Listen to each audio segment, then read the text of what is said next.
morning, ladies and gentlemen, and welcome to PGL's Wallachia season number 1. It's MLB Dota, and of course, John X5 joining you here today. Jonathan, welcome back. So we're back for a brand new tournament, season 1. How the hell are you doing? Doing great. We've got exciting matches lined up, of course. We've got a big tournament, not too long, with a group stage kind of squashed down in a Swift format, but should be a lot of fun. Mind you, there hasn't been a patch in a while, Mikey, so I'm not expecting too many changes in the meta. You know, a couple of pocket picks here and there for some teams, but overall, gameplay is still going to be the same. It's going to be interesting to see, again, how refined it can get when you're stuck on almost the same heroes here. So it's going to be fun to see what these teams have on hand for us. Speaking of those teams, perhaps we can have a look to see exactly what teams are going to be playing here during Wallachia season 1. We can and see who is going to be joining us here. There is quite a few teams, Jonathan. Of course, a lot of known names, a lot of the popular teams coming in. Again, it is an older patch. The new patch has not come. But nevertheless, here's the teams attending, of course: Team Liquid, Gaimin Gladiators, Team Secret, Team Falcons, BetBoom, Team Spirit. You can read, Jonathan. I'm sure the viewers can read as well. I'm not going to read every single one out, but it's some fantastic teams joining us here for season 1. Yeah, fantastic teams. And again, it's going to be interesting to see just what the Swiss format does for these teams, right? Whether or not this makes it a little bit harder for certain teams. You know, some teams have struggled in the recent tournaments with the Swiss format. Of course, all of these teams are playing for a pretty hefty prize pool here at Wallachia Season 1, and we can take a look at that distribution coming up shortly here as well. A huge prize pool for these teams in such a compressed format. I do believe it's $1 million in total, $300,000 for first place, the lion's share, of course. Second place at 175, third place 120, fourth place downwards. You know, you're onto 5 digits, but still a ton of money for the teams. It sure is, Jonathan. A lot of money on the line here. $1 million in total here for Wallachia season 1. Can't wait to see exactly who does take that kind of money. But my goodness, all I'm hoping for, John, is some fantastic note, because that's what we're waiting to see at the very least. Is it, you know, I know the patch has been out for a while, Jonathan. Does it still excite you to see these teams playing with these kind of this old patch? It is still exciting, and again, considering the format of Wallachia Season 1, we've got 16 teams in the Swiss format. It's a bit of a bloodbath in that first group stage. You know, you've got Swiss format. I never understand how it works. It's winner versus loser, and then something like that. Winner, loser versus winner, loser. It's something, but it's very compressed. So we've only got, 3 days of group stages here, as we can take a look at our format. Again, Swiss format for the group stage. And for 16 teams, this is probably one of the bigger tournaments we've had in a while. All of the matches are going to be best of 3. So every single match will count, as it also determines who you fight against. And straight off from the group stage, half the team's already gone. Which is good, because a lot of these teams always complain about best of 2s, and you don't get to decide which the better team is, but now you don't have that issue. You're all best of 3, so we can get a definite winner, and as you can see, this is how the playoff stage is going to look like. It's a big playoff stage, Jonathan. A lot of games coming in, which does mean we are definitely going to find the best team of Wallachia Season 1. I can't wait to get into it, but of course, we do have to start with the group stages. We can't get straight into the playoffs, John, as much as I'd like. Yeah, you know, we have to have these teams kind of warm up into that playoff phase. And again, only 8 teams will make it into the playoffs. Double elimination, you've got the upper bracket and lower bracket as per usual. Best of 5 in the grand finals. And it's going to be really exciting to see who actually does make it into the playoffs. As again, the Swiss format can bring a lot of surprises. We've seen it a couple of times now throughout the Dota year. A lot of things can happen when you're under that pressure to play every best of 3. There are only so many matches in the group, so every single one counts, which I feel like you and I say a lot, though. Yeah, and speaking of those games, we do have a schedule, of course, here for today, and we talk about the series we do have coming up. Of course, the first one is Azure Ray versus Nouns. That's the one we're going to be casting in just a moment. Right after that, of course, Xtreme Gaming up against BetBoom Esports, and of course, right after that, Team Liquid up against G2IG. And Gaimin Gladiators against Team Secret to finish things off. A lot of great matches here, Jonathan. I can't pick the winners. I dare say for this first one, Azure Ray should be somewhat the favorites, but I mean, Nouns have sounded confident as a favorite. I'd love to see how they perform here up against Azure Ray.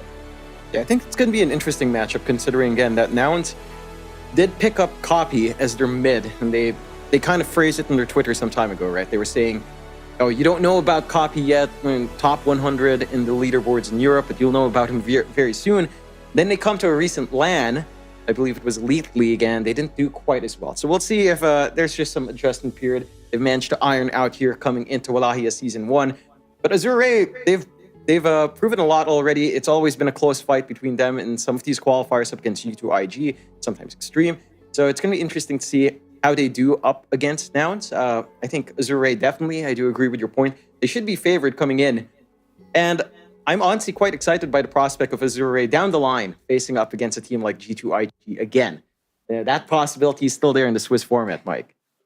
Why do you like torturing us, Jonathan? You know how long that game's going to go on if they do go up against each other. Well, why is that, Jonathan? You always complain about the long games, but you always seem to want them as well. Well, I'm a sucker for punishment. You know, I enjoy it. It's a little bit of rest when you're casting a game like that. You got to have fun. It's fun watching it. Yeah, it's some form of rest. You have 5 Divines just left on the ground. That's not going to be in this series, hopefully, up against Nouns, but I don't know. I feel like you can never count it out. I don't think Azure Ray plays that slow up against other teams, though, in comparison to when they play G2IG. So this should be a pretty moderate pace. I wouldn't expect too much stalling. I hope this time around. We'll see. Famous last words as always, Jonathan. Thank you for that. I'll get the pillows ready in that case, just in case we do need it. But we should be getting our draft number 1 underway very, very soon. Both teams looking pretty much ready to go. Again, I mean, Nouns have a lot to prove. They kind of said it. Their new mid laner, top 100 on the leaderboards from the EU. Obviously, the man has a lot to prove, Jonathan. Maybe a little bit of experience that he had before he does feel a little bit more confident, but he had a bit of experience in the last tournament. So now it's time to show us what you've got. Yeah, and I'm going to be keen to see what exactly they want to bring out for him from that mid. I think it's really interesting to see. I checked through what he played recently. It's not too different from what we've tended to see. So I'm keen to see if, something else pops out. The most exciting thing was probably like Kunkka. I saw some TA on there. You want to play that carry from mid. And it should be fun. Again, Copy didn't have the best time in his debut on the LAN, but he was fairly fresh. So, you have to give him that chance to prove himself. Yeah, you absolutely do. As you can see, the faces of both sides here, very, very serious. No messing around, just pure focus already. I do love the player shots as well, Jonathan. I like seeing the raw emotion throughout games. I'm a person just like you, Jonathan. We enjoy suffering a little bit, and I kind of have a thing for seeing people suffer as well. Yeah. I mean, they're not suffering yet. I mean, that sounds horrible to say, doesn't it? Well, I mean, it's you, Mike. It's on brand for you. It's to be expected for you and I in particular. But they don't look like they're suffering just yet. No, not yet. I mean, they're in the beautiful Romania, Jonathan. Why would they be suffering? Oh, they wouldn't be. I miss Romania so much. I miss that one tour we did of NA, the Sarmale, the Mama Liga. The one tour you did of NA. Yes, I was at the second tour. Yeah. Just visa, Filipino problem. Visas. We're not going to talk about that with certain teams that aren't able to show up. It is what it is. Hard mode is what I call it. Shout out to Gary Onko, of course. Gary did mention that he's never failed to get visas, so shout out to him. Gary, obviously we will be mentioning you very, very soon in the next series, I believe. So watch your mouth, Gary. Don't get too smart now. He seems excited. He was chatting me up because I greeted him happy birthday. By the way, belated happy birthday to Gary Onko. It was like 3 days ago. Yeah. I'm not going to sing the song, John. No. This is still professional. Somewhat professional. We have some standards. The lovely Buck, of course, we're seeing on screen. A living legend here. Be careful. Don't yawn. We've seen what happens to the other players when they are caught yawning, Buck. Not funny, sir. Up that smile off your face. Let's get serious. That's the smile of a man who loves his 70-minute games. Walks up to the Ancient with the Giant's Ring thinking he can't get hit. Yeah. I miss that. Anyway, we should be getting into game 1 soon. It looks like the lobby will be getting started any time now. Oh, anything else, Jonathan? I mean, how's your day been, John? We are still waiting. It's been good. I had breakfast. It was good breakfast at the hotel this time. What'd you have? You've been missing out. They had some portocino. Really good stuff, actually. The portocino is nice. The hot is nice. I think you've tried that. A little sweet, a little dessert treat. But all of that's nice and dandy. What would be nice is maybe jumping into that draft. We'll see if this lobby plays nice with us now. Shall. I have been skipping the hotel buffet, John. You've been missing out. I don't wake up early enough for that crap. I'll starve. You miss out. You miss out every time. It's not just every time we travel together. I'm the one waking you up to go breakfast. I'm your alarm clock. Yeah. You just never. Breakfast is so important. It's so good, and it's free. You're also my house cleaning service as well. You just come clean up my room every single time. Yeah. I'm just everything. Take some responsibility, Michael Phoenix. Even when setting up this these PCs here, I just let you take care of it. I don't touch anything. Call tech support. No. Anyway, we don't have the game starting, so we're gonna head back to us, and hopefully you're looking beautiful here, Jonathan. Fix your makeup before they switch cameras to us, would you? Yeah, I'm feeling all right. I mean, you can tell me live. How am I looking, Mike? You look fantastic, Jonathan. Can I break the fourth wall? Here we go. Yeah, If you mess up, Jonathan, if I hear bad analysis, right, you're gonna cop a slap mid-cast. I'll tell you right now. That happens at every LAN. Trust me, guys. Behind the scenes. That's why you don't see us in any behind the scenes. The desk is just a mess every time. But yeah, it's been a fun time, and this should be fun. Honestly, for Azure Ray, I feel like this shouldn't be a problem waiting for a lobby. What difference does it make when you're waiting at 0 minutes or 50? That's You're just waiting anyway. That is fair. That is very, very fair. Of course, a quick shout out to Talon as well for letting us borrow the game house, the cast from Jonathan. Thankfully, they did not qualify to Wallachia, so we are here at the Talon game house. Yeah, and fortunately, they're not boot camping as well. We've got our different set of gamers here, and they're going to be enjoying some nice loud casting live. So that's going to be an experience. Yeah, what are they? They're Pokemon players, aren't they, John? Back behind us, I think it is. Oh, we've got some. I believe we've got a video we can show right here. So let's go throw to that video and see exactly what happened. I mean, we've been to this studio before. It's a lovely place, and it's nice to see them coming in. It's the first time I've been able to watch these videos and know, oh, I've been there. Oh, I know that spot. It's like there's no snow this time. It looks pleasant. The studio looks great as always. I wonder how much of these guys are eating, I mean, they get the van, right? If they got the walk, pass by those bakeries, I feel like they have a great experience lined up for them from those bakeries nearby. Those bakeries were very nice. The cheese bread we kept having every single morning was fantastic, especially when it was very, very cold in Romania. And you appreciated the cold, Jonathan. Of course, you come from the Philippines, so the cold is very, very nice for you. You always like to brag about how much you like snow. Yeah, you can see why, because it's so bloody warm here. The guys from Nouns as well, of course, making their way to the beautiful studio. So, and they're not going to make the players walk, but walking to the studio from the hotel, it's not too bad. Again, really good food. If they're looking for food, you just take a 5-minute stroll down. You've got some great Romanian baked treats there. Yeah, I heckin' love sarmale. It's great. I mean, not that they were serving it on the street, but I'm just saying, I do like sarmale. Food, but it is great food for sure. As is great to maybe have the lobby launch. But it's you and I, Mike.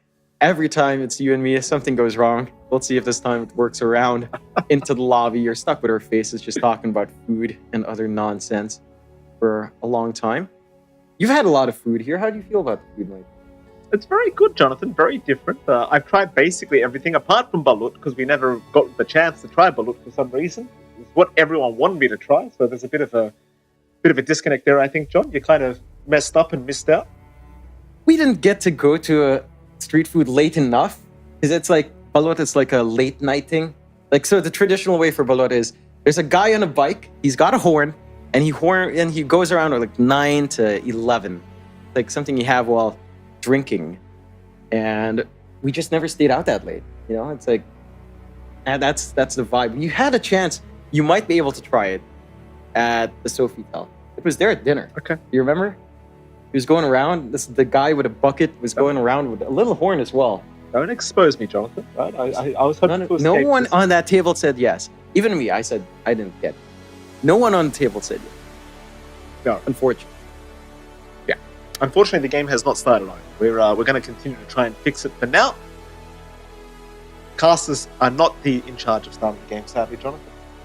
Are you sure? Well, we could be. Oh, never mind. We've got a draft on hand. Casters are in charge. We've started the game.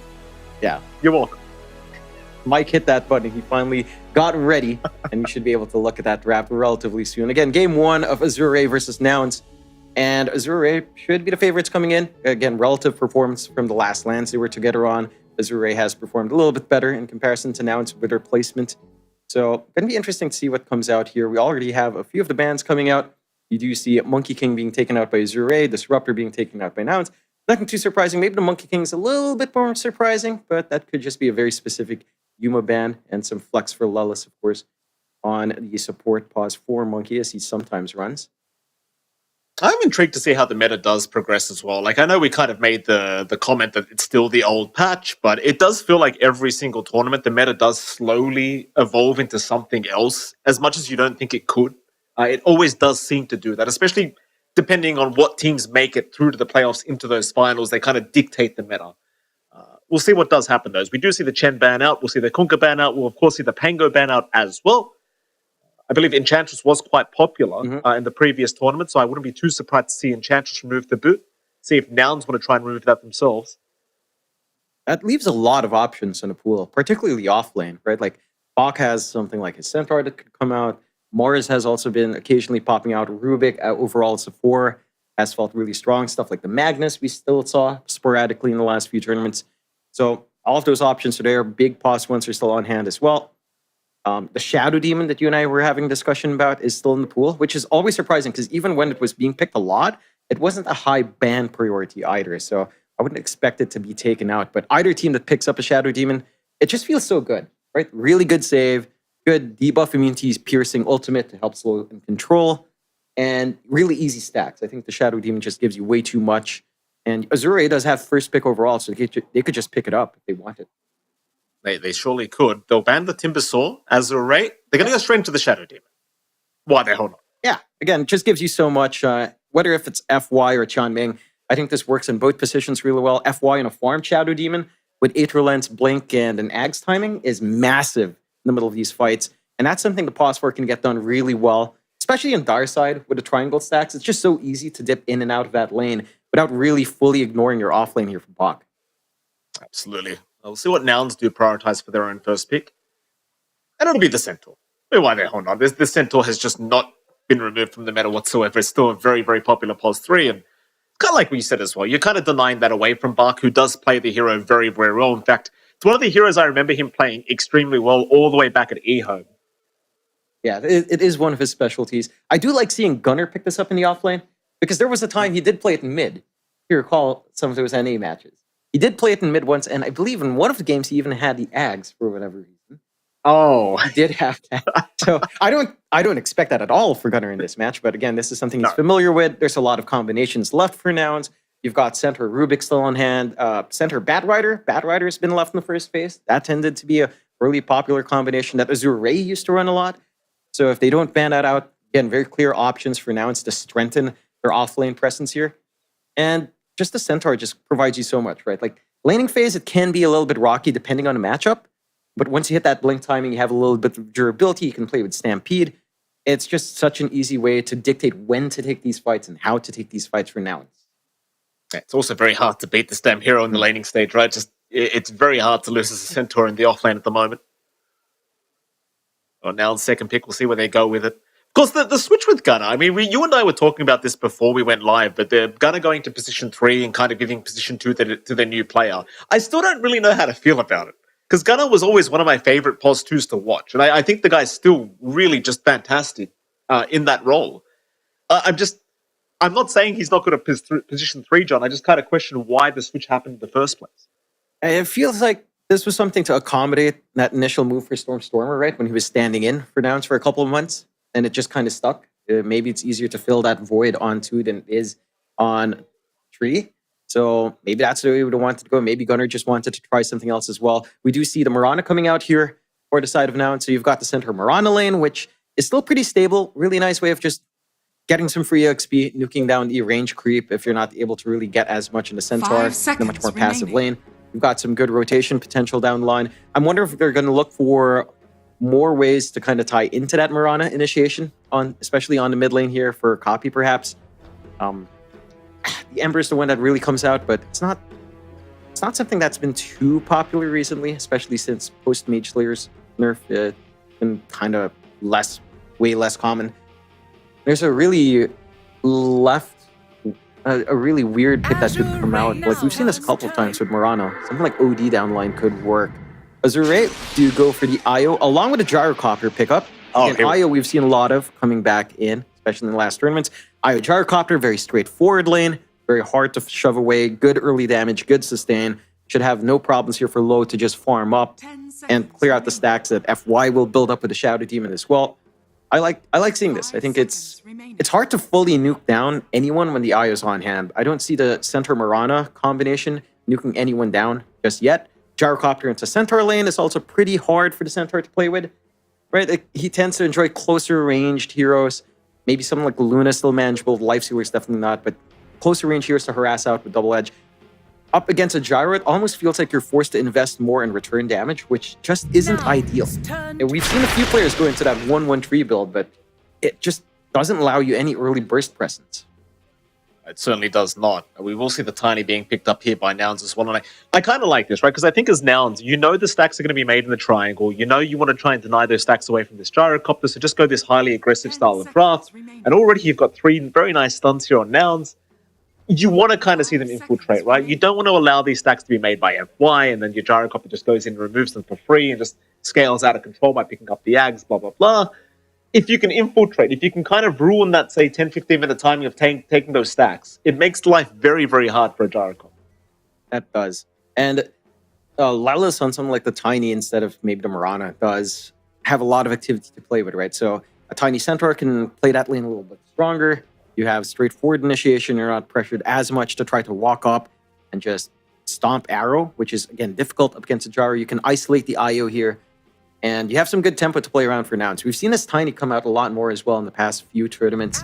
And it has been highly effective on the 4, especially once that blink timing's up. Love this Ven pickup as well. So now you've got your tie into your Mirana lane on safe. Oh. And there's a lot of output.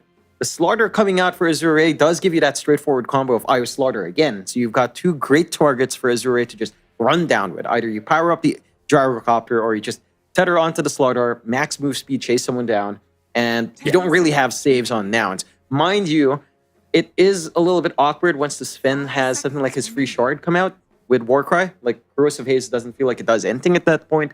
But in the early power spikes for Slaughter, say level 12 up to level 12, you're still going to be doing great up against this lineup. And Azure still has that tempo. So it's a good answer. And this does feel like maybe the Ori mid Slaughter. I believe he has picked it up a couple of times. You could run Slaughter Shadow Demon as well. That's still a pretty stable lane up against this Sven Mirana. It's not too bad. You have a save. You can kind of run that lane as well. Very flexible for Azure to kind of decide how to close out. Yeah, I mean, it was a very quick pick as well. Going back to the Nouns Sven pick, I do appreciate how powerful Sven can be against a hero like Gyro because, you know, Warcry against Black Cannon makes Gyrocopter feel kind of lackluster in the middle of team fights up until you get to the late stages of the game. We'll see if the Slaughter can do much about that. Of course, Corrosive Haze is going to be nice, but is it going to be a mid Slaughter? Is it going to be the off lane? We'll have to wait, see. 10 seconds remaining. Nouns, more bans to come. Azure, they get rid of the Keeper of the Light for now. 5 seconds remaining. I think Connor would have been a very nice mid-pick here for the side of Nouns as well. Just that Spirit Vessel rush against an IO is always going to feel amazing. Yeah, and it always feels better on Radiant side anyway. The camp is much more easily accessible. It's not something Azure can try to snipe out for themselves. Nouns, for their part, still expecting a mid, so probably looking at maybe the Bach off-lane Slaughter here, taking out the Zeus. What other options are there? You've got some slippery options like, say, the Quap still lined up, some bursty options like, say, Alina, and a cheeky option, something like the OD, but still not the biggest fan of the OD overall from the couple of games we've seen. 5 seconds remaining. More bans to come, Nouns. Final ban to be made here. You saw the Zeus get removed. Perhaps another mid-hero to be removed here by Nouns. They'll get rid of the Sniper. Ooh. Which is fair enough, because it does seem like there has been a lot of core Sniper being played, especially from the Chinese region, I want to say. I know you love to quote, or rather not quote, but you love to bring up NTS all the time and how much you love seeing him play Sniper. Thankfully, Nouns do just get rid of it. Yeah, I mean, it's been a pretty popular mid across the regions. I feel like it's kind of seeped out just how much the Sniper can do in lane and how annoying it is to try to find that backline jump. I do feel like Nouns might have enough if they had to play against it. Like, you've got Stampede to kind of rely on. But it's fair enough to just not have to deal with it, especially on the high ground. Just makes it hellish just to even try to siege with a Shrapnel constantly blocking your blink initiation here. Azure, they will go with the Leshrac, so they've got some really strong tempo. And again, all the heroes of Azure tie into this IO pickup so well, right? Like, you can run IO Slaughter, you can run IO Leshrac for that early tempo. You've got good push with the Lesh. You've got some way of mitigating that defensiveness Nouns has with a Warcry with some really good magic output from the Leshrac now. And it's very well protected with IO and Shadow Demon. So you have all the tools available to Azure Ray. Nouns, I mean, you have some easy tie-in still, right? Big Hoof Stomp into Arrow. You've got the Stormhammer into Arrow as well. You've got this Blink timing that Lelis can gun for. I'm wondering what they're going to look for Copy on the mid. There's not many options, especially up against the Leshrac. I believe Copy played a lot of stuff like, say, Death Prophet. I think I saw that up there. I don't feel that great about the matchup against the Leshrac. It does feel maybe a little bit more static. Both sides can kind of push. They did have that. Not too much time here for Nouns, though. I'll continue thinking about it. 10 seconds left of reserve time for Nouns to make this final choice, and they're going to go down the Alina route. So fair enough. Alina, probably one of those heroes that just doesn't really lose mid lane. Just go for the safer route here. Copy will go ahead and pick that up for himself. This is a very interesting style of draft for both sides, Jonathan. I mean, what are you thinking? Who do you think came out on top? I'd actually lean towards Azure Ray just a little bit more. Again, all of this utility you get out with the IO early tether, run down with the Slaughter, run down with the Leshrac is pretty nice. The Lina does cover their base here on Nouns in that they needed some instant burst, especially to try to take care of Chanming in the back, just to take care of that regen play. And the Lina will provide that. The lanes can kind of go either way. I think you have more activity for Nouns for sure. Like playing with a Mirana Sven should be really good for Nouns to start to set up on Bach, make that lane hellish. FY is going to have to be very careful with his use of Disruption to try and save Bach if they do manage to find the angle for that Stormhammer into Arrow. I think for Nouns, it feels like it's hanging a lot on, say, Lelis's Blink timing, which is something we always say when we see the Tiny come out in support, but a quick Blink really just helps your game go a lot faster here for the side of Nouns, and that's the key thing that they need to look for. Just try to run out from these lanes really aggressively, minimize that power spike Azure Ray will be expecting at 10 to 15 minutes with how much they can do with IO tethering onto the Slaughter or the Lesh, and play for that earlier tempo that can kind of hit. Like you can pick and choose your fights really well on Nouns. You can disengage really nicely with Stampede, and even just the leaps on your Mirana. Very slippery heroes on hand. Just need to prevent Azure Ray from trying to buy space for this Gyrocopter. I think if you can ride through the first 10 to 15, maybe 20 minutes here for Nouns, you can kind of hit your own spike, building up into 25, 30, and try to run it from there. Well, we do have game number one officially underway, so let's head over to that. And of course, a 5-man smoke from Nouns already to get started, just to get those bid wards down. See if we do break off into a level 1 team fight, John. I'd love to see one. Lelis already kind of sneaking up here against Ori. They'll get the wards down. So Ray, not 100% sure if they really spotted it in time. I don't believe they did.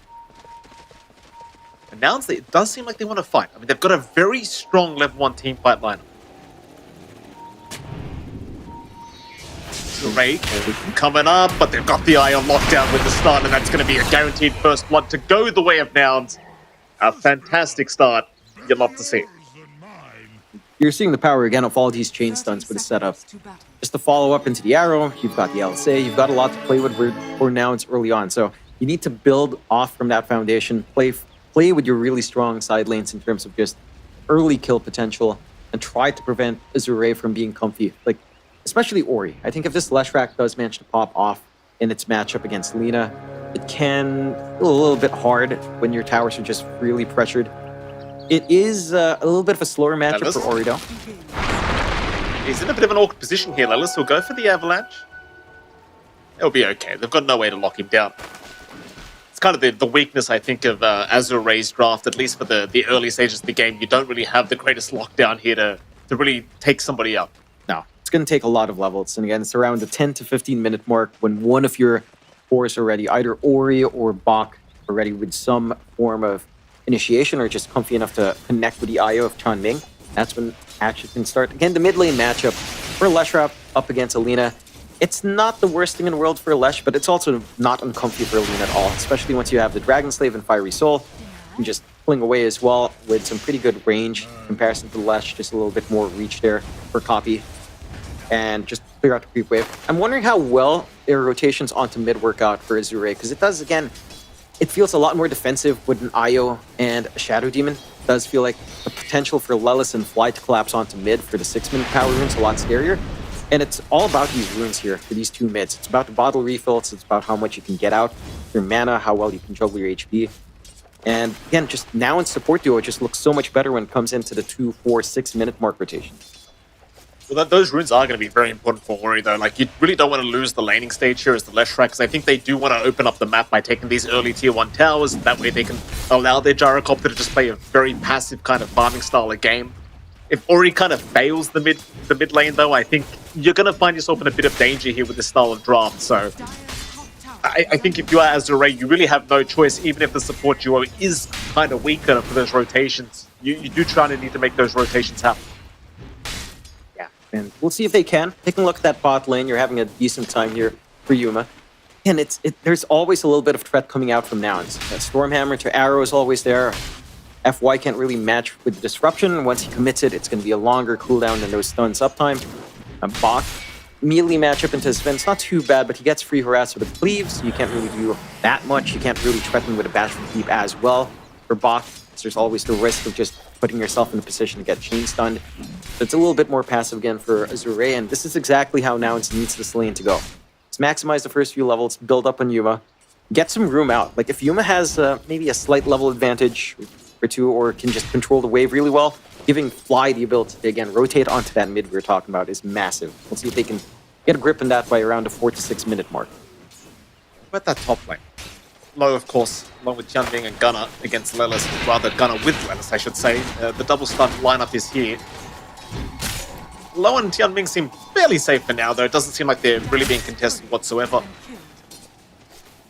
And Gunnar's still having a decent old time as well, though, keeping up CS very, very nicely. And it kind of goes back to what you said earlier in the drafting stage, John. It's kind of hard to contest the Centaur, no matter what you're playing. The issue is Gunnar does go for the level second point and retaliate, right? So he's not able to go for like the 1-2 build for the aggression. It's really hard to get aggressive onto an IO Gyrocopter lane. You are forced to play more for farm, and that just takes away some activity that you can get done with Lelis. Lelis doing the right thing, just pulling the creep wave away, getting his EXP, knowing that you can't really play aggressive in this lane up against IO Gyro. Just soak up so much farm as both sides can, and they are allowed to kind of get away with that for the most part. Gunner's kind of in the middle of nowhere right now, but it does seem like they're not going to chase him down. You know, they could have tried with the Rocket Barrage spam, but it seems like it's just not worth missing out on the creep wave, and Gunner knew that. He'll just make his way. No problems here. Back to down to the bot lane. Seems like everything going swimmingly for both sides once again, as Bark is farming just fine, and so is Yuma. Of course, if you are on Azure Ray side here, you're not really too interested in getting aggressive, I don't think. You just want to play very, very passively and try and secure as many creeps as you can. And that's exactly what they'll do. Yeah, FY is forced to hang around this lane a little bit more. Again, he needs to be around for a disruption setup or save, which means he's not really able to go out and build up stacks early on. So no resources just yet in the triangle. It is still fairly early, but we've seen FY be very on point with kind of building up those resources for Azure Ray and other games. Not quite the case this time. And again, you see now it's already 4 minutes in. A little bit of movement out from Lelis. Not really fully gunning for the kill, but good try. It's spotted out by Tianming, though.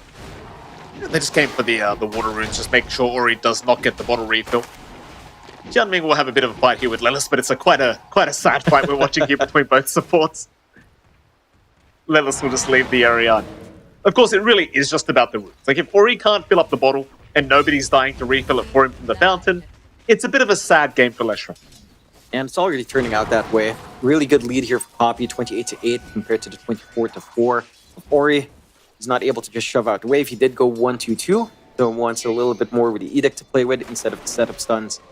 And that just means he really needs that mana pool to try to shove out, keep this wave out of threat, although. Some will land, but they've got Lelis right around the corner. In fact, Lelis runs into a creep wave, so he's not exactly the sneakiest man right now. They'll try to run in with an avalanche, but they've already committed the Light Strike Array. They'll try to Tianming with a toss back, but Tianming should be just fine.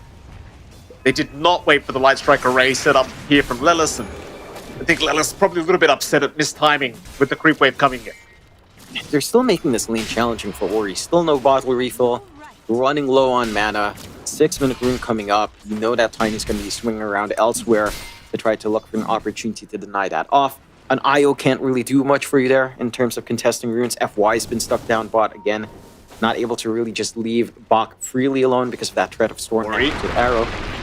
Lelis will sneak in very, very nicely here. Avalanche does land. Laguna will be committed. Ori's still alive thanks to the raindrops, but can he make it out? The answer is no. They'll at least get the Arcane Rune here for Tianming and deny it away from Copy, but you do lose your mid lane. And that's the big kill you're looking for anyway on Nouns. You get the level advantage and copy, really good read on playing around with that early Laguna timing. Again, Lelis, he was not going to leave that lane. We were half a minute away from 6 minutes. The Tiny was just going to swing around to look for the rune, and they go for that kill opportunity. Copy, making use of this lead he has in lane really well. That early level spike, lining up for that kill. And again, it's just down to Azure Ray and their supports. It's really great, really defensive, but it takes time for it to come online, and they can't rotate in the same way that you can on Nouns. Like, yes, Gunner, again, did go for the 1-1 tree build on center, but that means you can leave him alone. He's not going to die solo to the Gyrocopter as long as he's not rocket barrage down, and he can just farm safely. So you have all this room for Lelis to just play the map. Yeah. Speaking of Gunner, he'll get chased down by low just a little bit, but obviously understands he can't really die right now to just the Gyrocopter. And this goes back to Nouns, I think, feeling very, very confident with their mid-game timing, with their own draft. They understand how potent they will be in about 10 to 15 minutes. They're more than happy to just equal out the lanes here with Azure Ray, if that is the best they can do. Ori, he's going to rotate up towards the top lane, maybe trying to look towards Gunner. Gunner, he'll run towards the north, he'll take the creep wave with him. As you realize, he has not. He will now, or he will go for the chase, but the Stampede will be popped. Still, Gunner is taking so much damage. Stun will be there, and Gunner, he will be going down. Nice rotation here from Ori. Yeah, they force out Stampede as well. Down mid, though. Mid lane. Yeah, they've got FY, and FY is gone. Lelis, he's able to secure the kill nicely here on the Tiny, and that's, of course, going to help him get a much faster Blink Dagger for himself. They even get a bit of damage onto that mid-tier 1 tower. Just a little bit. And I love what Nouns are doing. They're playing to their strengths really well. Good identification from Azure Ray to make use of top. Again, force out the early Stampede. So it's not a long cooldown, but it does give you some opportunities elsewhere as well without worrying about being initiated on. And it just gives you a little bit more space as well. Bach in a solo lane starting to build up. Once he hits 6, you can start to consider some potential with a Corrosive Haze. He does go for the 1-1 tree build as well. But you do have the 2 supports from now. It's just looking down bot. 1 stun is all it takes here to burst someone down if you misstep. FY just playing in the shadows with that disruption and hasn't been able to stack. So all of that recovery we were talking about from the draft, it's just not there just yet for Low or even for Ori here to kind of build into. He'll move in. They want Bark as the kill. Stuns will land. Ooh. Arrow will not, however. In fact, now the turnaround is incoming. Ori, he will rotate over by the tier 1 tower. Yuma, he's in the middle of nowhere right now, trying to get the hell out, but it's looking pretty rough for him. They've got the Corrosive Haze, they've got the vision, they've got the kill. Azure Ray, they react very quickly, and for Nouns, the setup, it was just very off. It looked like they were waiting for the Stormhammer after the Avalanche to get the arrow in, but the disruption from FY was just on time. They might find one more. They surely will. FY to pick up that one.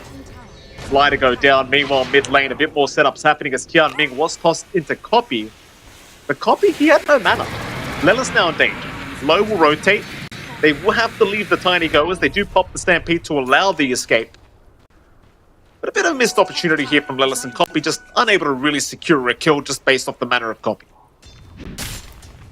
Not the worst opportunity to miss out on. Still, Stampede forced out again. You have a window of a minute 10 where you don't have to worry about that. Engage, disengage, coming out here from Nouns. And Azure Ray now starting to find those kills. Again, around the time you'd expect. 10 to 15 minutes, this lineup can start to play. You've got some decent levels up on Ori. No major item yet. Going for the Kaya first. Bach, he's working towards...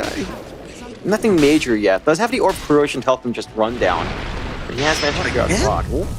But they've got FY, so they do get a bit of a consolation prize, I think, that the rotations are incoming here from Tian Ming. They will bring Low along with him, along with Ori and Bach. Everyone rotating after Copy, though Copy is still just outrunning them now. More rotations coming in. Gunner, he's going to TP into the tier 1 tower, trying to help out Copy, though he does get caught in the leader, but he's by the tier 2 tower. In comes Gunner onto Ori. Ori getting very, very low, is going to go down. Copy's still alive. He's going to make it out. No, in fact, he does go down to Low. But what's it going to cost Azure Ray? It seems like quite a lot as Low's going to go down. Here comes Yuma, and there goes Bach. Great rotations out from Nouns. That just kind of goes back to what you were saying earlier on in this game. That lack of control early on for Azure Ray hurts them so much. They had to chase all the way behind that tier 1, gave a lot of time for Nouns to consider that re-engage for themselves and get the TPs in. And they just overextend. Like the relocate faded as well, so you didn't have Tether up in that fight to try to help keep your heroes alive, to try to get a little bit of that overcharge on. And it's just a little bit mistimed from Azure Ray. Like, the fact that you're taking these kinds of movements. Oh, Lowe's in trouble. He didn't know Copy was around the corner. Laguna will be popped, but is it a miscommunication, perhaps? Laguna popped. No real follow-up here from Gunner. He had the Stampede and Double Edge, but just decides better off. Maybe they were a little bit worried about TP's in as well. Like, he was further back, right by the tier 1. There was an opportunity perhaps for Azure Ray to reposition themselves and force that fight. Still, Low gonna be fairly lucky, fairly happy to just get away there unscathed. Nouns, though, again, they're starting to come online. You've got the full Maelstrom up on Copy. He's going for that additional control with a Gleipnir coming through. They had some good stacks cleared out uncontested. They're getting that economy buildup they'd want. You've got a lot of good network flowing in for Copy. And Yuma's not doing too bad as Be out from FY, but no rule setup. Lelis is just going to leave the area. This is the first power rune, I believe, that Nouns is actually able to pick up a copy. He's been unlucky every other time, just on the wrong side of the river, but this time he will get one. It's a nice little rune. Maybe allows for a little bit of a rotation out down the line. The key thing for Azure Ray is, in that last fight, with Bach running through the river, if they waited for their blink to make that kind of play, would have ended up very differently with that additional jump in, with that actual initiation. Bach still saving up for that blink dagger now. It's still a good 560 gold away. That's the timing that Azure Ray kind of needs to wait out for, but you're inching closer towards Lelis' own blink at this point, so you'll have that blink initiation on the Tiny. You've got the positioning plays to come out. You've got the Massive Madness already up in Yuma going into his Echo Saber Blink BKB disassembly. And everything's kind of lining up for now. And again, if they just hold out on this blink timing of Bach, even that might not be enough just yet for Azure Ray. Doesn't feel like they're going to find that much safety in these wider team fights as long as Nouns are playing their cards right. And if FY is just not able to save all of you at once. Bach will go ahead and just secure that farm that you're looking for. FY in the meantime, looking to get some wards down, it seems. We'll get some down at the bottom lane. Now, Bach, that area to farm as well. He'll be able to pick up his blink at any moment. Meanwhile, Moonlight Shadow will be popped here. Question is, where are they going? Dire's middle tower is under attack. We'll hang out in the Radiant Triangle for now. Nouns looking to cross the river. Nobody from Azure Ray around the area, however, so it does seem like this is going to amount to nothing. They're heading to the mid-tier 1 tower instead. Blink Dagger now up on Lelis, so they do have some very nice setup from the Tiny. And it seems like Azure Ray, they're more than happy now to let the tier 1 tower go down. No need to try and defend it. Question is, what do Nouns do now? They could try to set up for some forward vision. They don't really have wards across the river. You've got some great defensive wards from Azure Ray as well, making these sorts of smokes forward vision very difficult for the side of Nouns as well. But with the blink, like, they should be looking to still keep running and gunning. They have one more smoke up on Lelis if they want to re-pop. There's still a lot of time on the support smokes here at the very least. The issue is, Azure Ray are very aware of this timing announced. Like, the position Low has been taken, very safe in that top jungle, swinging now towards the rear side of this jungle by the tier 2. And playing it safe, you've got really good triangle control for Ori. He's just been stuck here for the last 2 minutes. And they're just staying away from any potential conflict with Nouns. They know this is the point where Nouns is a lot stronger. They need some build-up on the side of Azure Ray. They've got the full Ags up and low. That helps the cause just a little bit. There's no damage or sustain just yet to tie into the Shire Copper. Needs that Crystallis, and the Satanic really feel great with a BKB on top, but which again takes a little bit more time. For Nouns, again, it's still building up. They've got some good forward vision now. Really sneaky ward right on the top area, right in front of the camp by the sauna pool there. And a good forward ward now watching the forward jungle up top. So smokes can start to line up a little bit more. I think as long as Nouns doesn't lose their mid-tier 1 anytime soon, you're very happy with the control on the map right now. You've got full farm control on your own side of the river. You have this leeway up top to just farm and build up. Gunner about to hit his own blink with all the space he's gotten up top. So you've got the double initiation ready for Nouns and Azure Ray. I mean, they've got the blink and Bach, but again, without your other cores ready, it just doesn't feel enough. Dire's middle tower is under attack.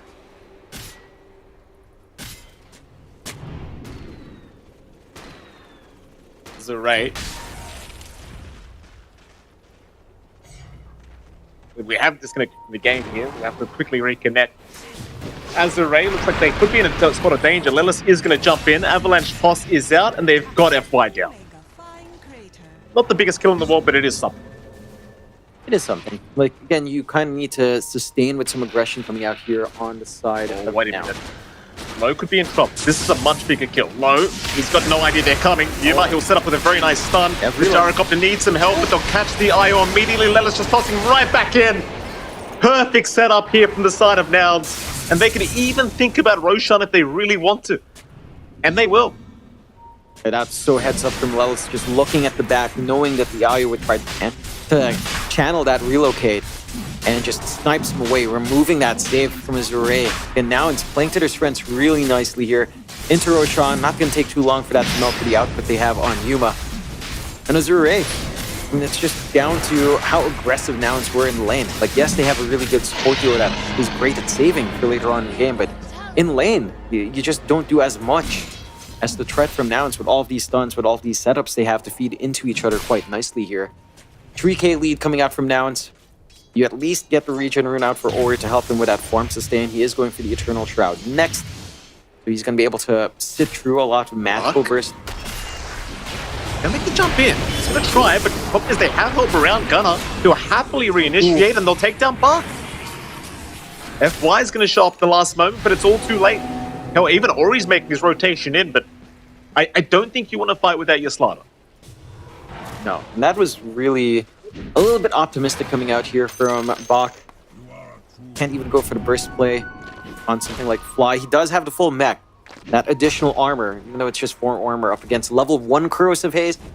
Takes about 40% of your Corrosive Haze off, so it's a huge DPS loss for the Slaughter to play burst. And just goes back to this negative feedback loop right now for Azure Ray. Their lanes went slow. There were no cores to connect from that 10 to 15 minute time we were talking about. You have the Blink and Bach, but there's no one else ready to play with him.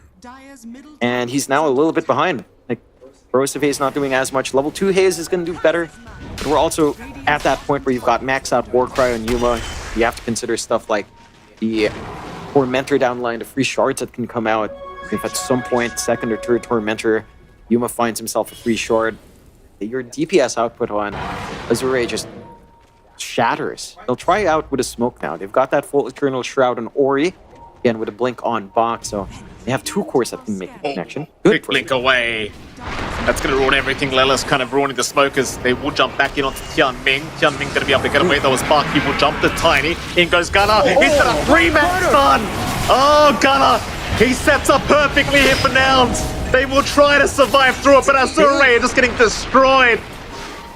Oh boy, Gunner. You know, I asked why he was playing POS 3 earlier, John. I think he just answered my question. He's doing God's work right there. Everything lining up for Nouns. That smoke break from Lelis playing under the vision. And then just getting this jump in with the durability on Gunner. This early mech of Fly just doing so much work to sustain through any sort of slapback that they're trying on Azure Ray. And they finally have 2 cores that can connect. It's just they're in the wrong spot at the wrong time. The vision control from Nouns is perfect. Great positioning out from Lelis. Oh, Gunner playing like a madman. The perfect setup with that. absolutely. You love to see it.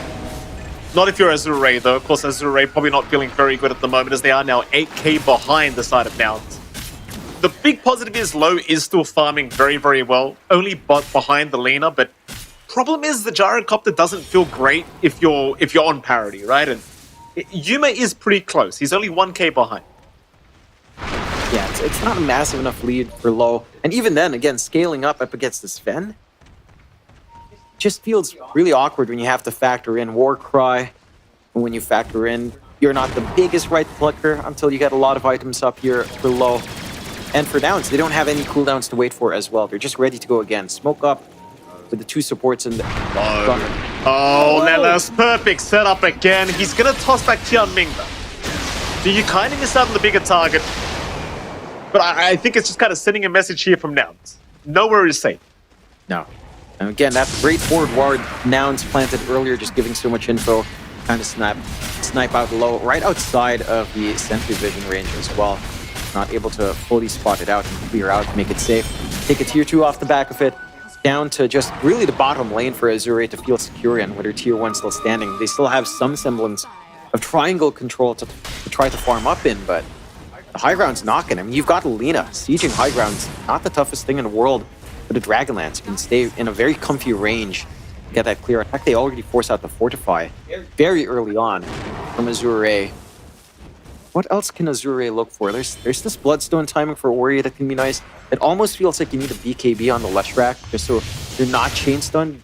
You can actually pop your spells. You can try to reposition, try to get some counter control back. Bach as well, working on his own BKB. It does feel like you really need FY to also have his own items.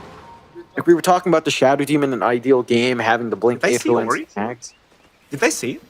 I think they saw him. Gunnar seems to know he's around here somewhere.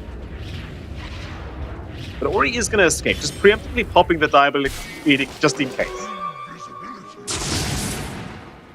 A little of those spidey senses tingling in. Would have been a nice pick off to find for Nouns to keep building up on. But for Azure Ray, it's still a catch-up game. You're 9k behind with this lineup that needed to have momentum at this point. And there's some Bloodstone pickup for Ori that can come out, but feels like he needs that plus a BKB. Like, he can't get away with just the Eternal Shroud. He can't sustain true. It's way too many stuns that pile on from the side of Nouns once it's up. Bach also still working onto that BKB.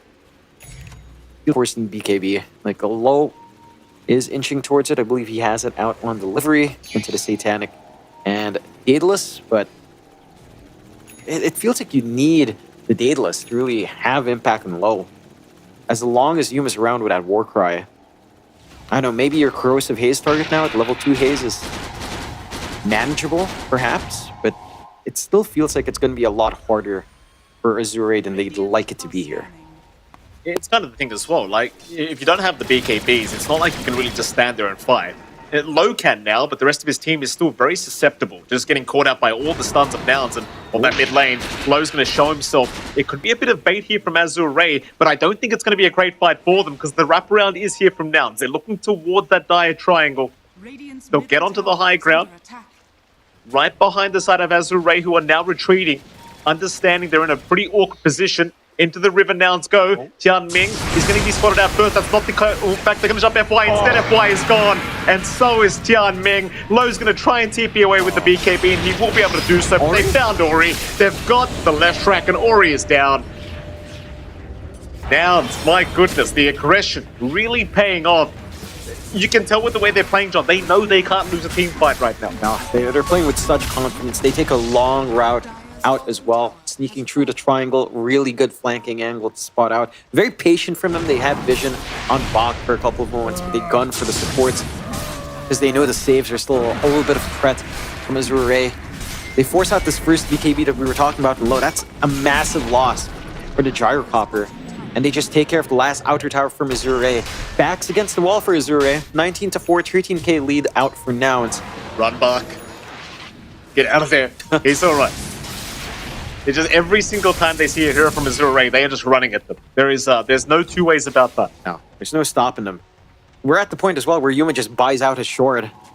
So you've got the Warcry armor to worry about. Without Daedalus, Low is not going to be doing damage. I know what you can do now in Azure Ray. It feels like the damage actually has to come out from Ori. But until he gets a BKB, he's just not going to be standing to deal that damage. Making of Ori. Dana, looking at him. Ori's looking back. They're staring at each other at the moment in the mid lane. They'll both leave each other be. Ori's still sticking around. It seems like Azure Ray want to try and use him as bait. Ori will eventually retreat back into the tree line. Nouns will do the same. A lot of patience here from both sides. Thing is, Nouns are just going to pressure the top tier 3 tower. That way you know exactly where Azure Ray are going to be coming from. Azure Ray trying to get back towards their high ground right now, but the tier 3 tower losing half its HP. And Nouns will just leave. No need to rush.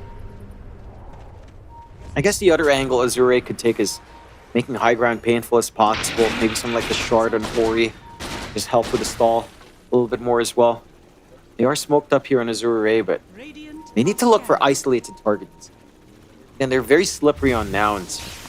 Their Stampede to always try to bail them out. The scans, not quite landing just yet. And it's got BKB as well, so you can jump in whenever.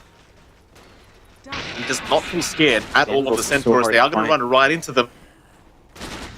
Still smoked up. Low. Is he going to get spotted? Yes, he will. I think they sort of take the camp. They'll jump in. Lelis, he's got the toss back onto the gyrocopter. Jianming, he cannot save him in time. He popped the relocate, but it does nothing. Ori. Oh, Ori's getting annihilated. Yuma just rips him a new one. There goes Jianming. Bark's going to try and run with the TP away and we'll make it out, but it's just so tough to watch. It really is. It is. That's, again, a very hard angle to figure out from Nouns coming on to Azure Ray. And when that fight broke out, FY instantly blinked away. He was out of range to get the disruption save. So even if he's not caught out in that initiation, the save still can't come out, and it just falls flat. Azure Ray, and they tried to take this position outside their base. They get punished. High ground's just going to be sieged so damn fast with Alina and with a Sven. And respawns aren't too long, but what are you doing here realistically? You have a BKB ready on low. They could try for something, but the durability on Nouns is just way too much. Like this Sven pickup just counteracts everything you'd want to do on the side of Azure Ray. The magic damage from your Lush, it's just not enough. Needs that full Bloodstone, maybe a BKB on top, and none of that farm's presenting itself here for Ori. The map's just so shrunken down. Really good aggressive vision again being maintained by Nouns, taking full control of that top area. There's just limited options for Azure Ray. Just best thing for Azure is to try to stall it out as much as possible. That's really the only choice they have left, I think. They're going to try and perhaps go for a bit of a fight here on the top side of the map. Bark is going to make his rotation, but he is under vision. They haven't detected it either. Nouns, they might go for a fight, and they will. Lelis is looking for a toss-back play. Lowe's looking to farm that top wave, but that could be a very, very bad decision. Gunner's moving in. They found Ori. In fact, they want FY in the back, but no Ori. He just gets destroyed by Yuma once again. Lowe's popped his BKB early, but he's just trying to retreat. He needs to get the hell out of there. Buck jumps in again. He's got a three-man stun, but where's the follow-up, Buck? Where's the follow-up? And now Gunner's got a two-man. Oh, Tianming, run! Get out of there! Oh, what a masterclass out from Nouns, just playing to My that goodness. strength. Azure Ray they had no game. The laning phase again, they maximized their lanes on Nouns to an extent that I didn't actually expect them to fully crush those lanes as hard as they did, but they completely destroyed Azure Ray. The mid matchup was their best hope, but even Ori again was not getting what he'd want to find fully in his mid lane up against Alina. Alina can hold its own up against Lush very nicely, and because of that, Bach had no one to connect to. He had his blink at a relatively decent timing, not able to connect with Ori, not able to connect with his supports and really try to maximize. It was a lot tougher for FY as well, because again, double stuns, Stormhammer into Arrow, Disruption had to be on hand for them to prevent any kill onto Bach, so he couldn't go and stack. But that blink timing, that Aether Lens we were talking about for Shadow Demon never came out as well, and now it's just played on that pressure. Just constantly ran down. Great draft and great execution from Nouns overall here. Yeah, absolutely. I mean, they just execute the draft perfectly here from Nouns, understanding exactly what they needed to do. And props to them. Azure Ray, they had a plan with their own draft, but they were just never able to take off. A pretty sad game here for Ori John. He ends up 0-6-4 on the left track. Not the kind of performance I think he was hoping for. And there was moments as well where he was taking the stacks to try and catch up after the laning stage. Even with those power runes being secured, he just could never take it off in the Lesh. It was a very rough game for him. It was, and it almost felt like Azure Ray were expecting maybe a slower laning phase to come out, right? Like, they went with an IO Shadow Demon. Maybe they expected to be a little bit more relaxed, just trading hits, trading farm. What ended up happening was like there were like 4 stuns across the side lane. And there was just so much rundown potential, so much space, especially from, say, Gunner's lane with Lelis, to just run in and rotate onto those mid runes. And take a look at the highlights from that first game here shortly, but a masterclass again from Nouns. This is where it started. Oh, yeah. Gunner, this is where the havoc really started. The 3-man stun with the setup from Lelis. I feel like this is where things went really poorly after this fight for Azure Ray, because they just never were able to pick a good team fight for themselves after this. Yeah, and that's off again from Lelis, breaking that smoke, and then just playing under division, dragging out Azure Ray. They were feeling the pressure to play. That was when they had Blink and Eternal Shroud up, right? Blink on Bach, Eternal Shroud and Ori. They felt like they needed to make something happen. Just fell apart. Even here, where they're trying to take this defensive position to just farm, Nouns again finds the angle to play in. The last fight before the GG was called.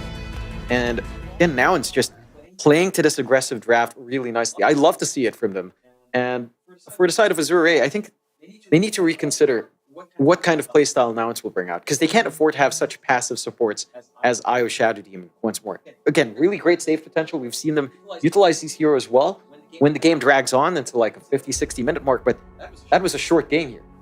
It certainly was, John. Luckily, it is a best-of-3 series, so we are going to head to a short break, and right off that break, we'll be back with Game 2's draft between Azure Ray and, of course, Nouns. We'll see you soon.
Welcome back, ladies and gentlemen. We are here for game number 2 of Azure Ray against Nouns here for PGL's Wallachia 2024 Season 1.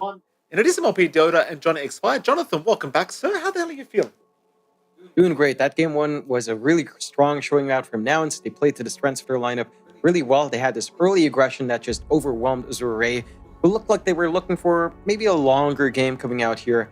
And it did not last long at all. It just felt like none of their heroes were ready to connect with each other. Their highly defensive supports could not do anything for them to set up and play aggressive earlier on.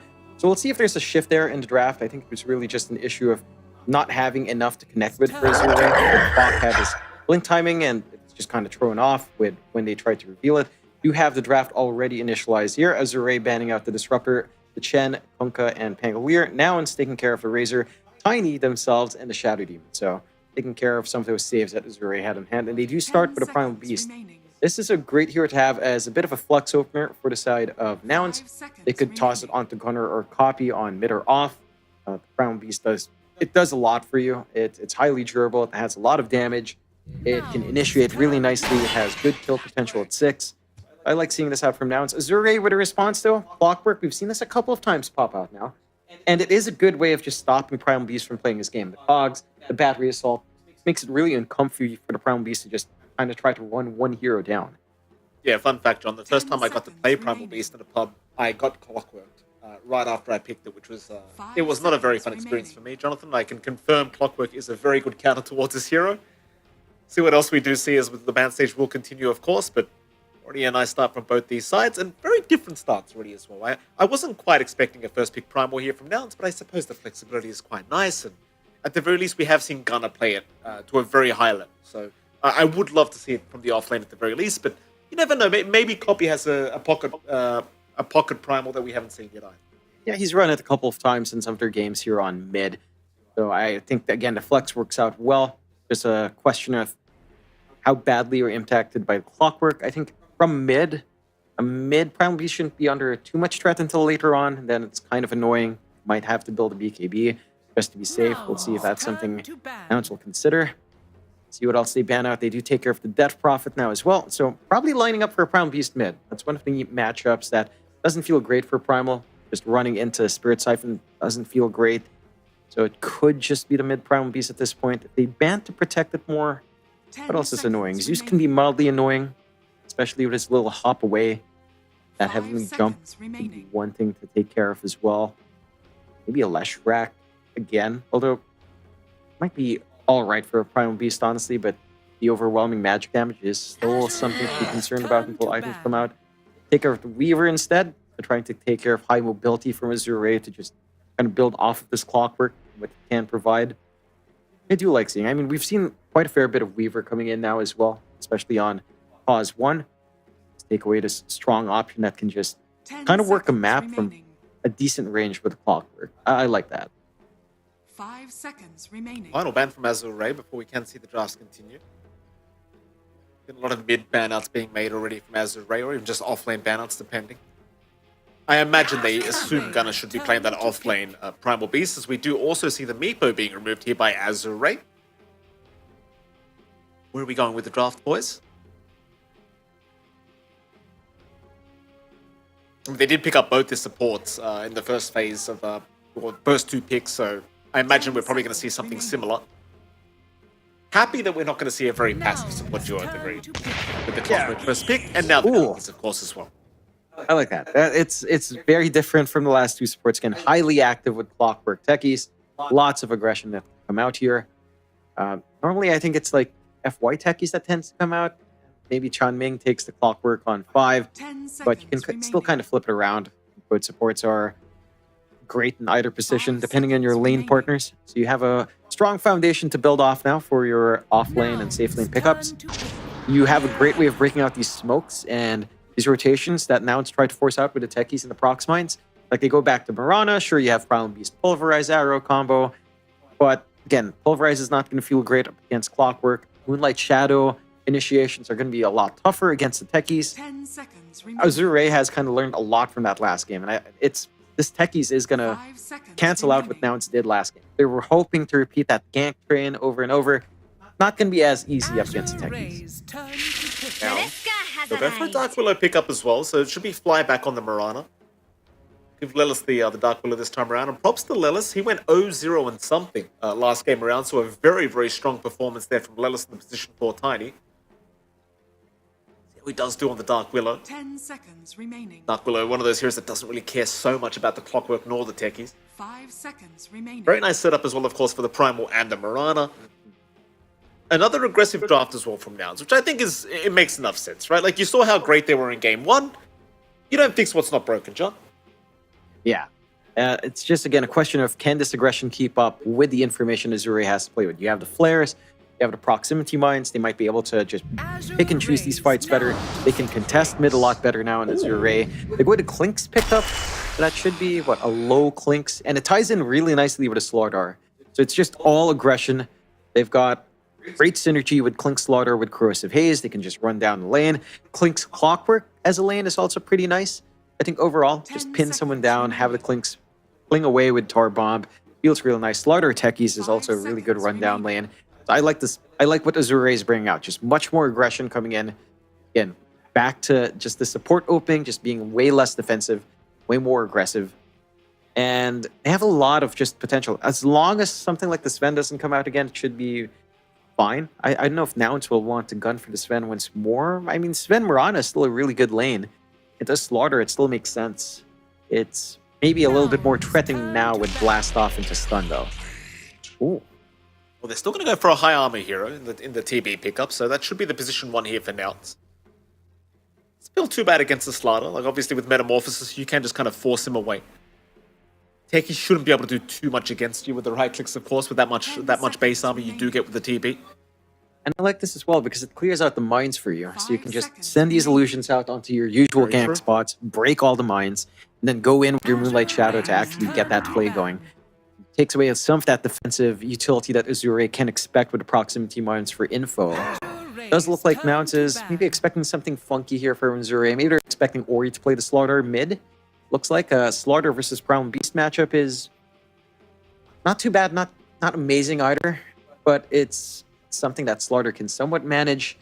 You can try to just Slitherine Crush and 10 seconds remaining. disengage, basically. So you shouldn't be under complete kill threat on the Primal 5 Beast. seconds You can hit remaining. back pretty nicely as well with your physical output. It might force the value point and uproar for the Primal Beast on mid.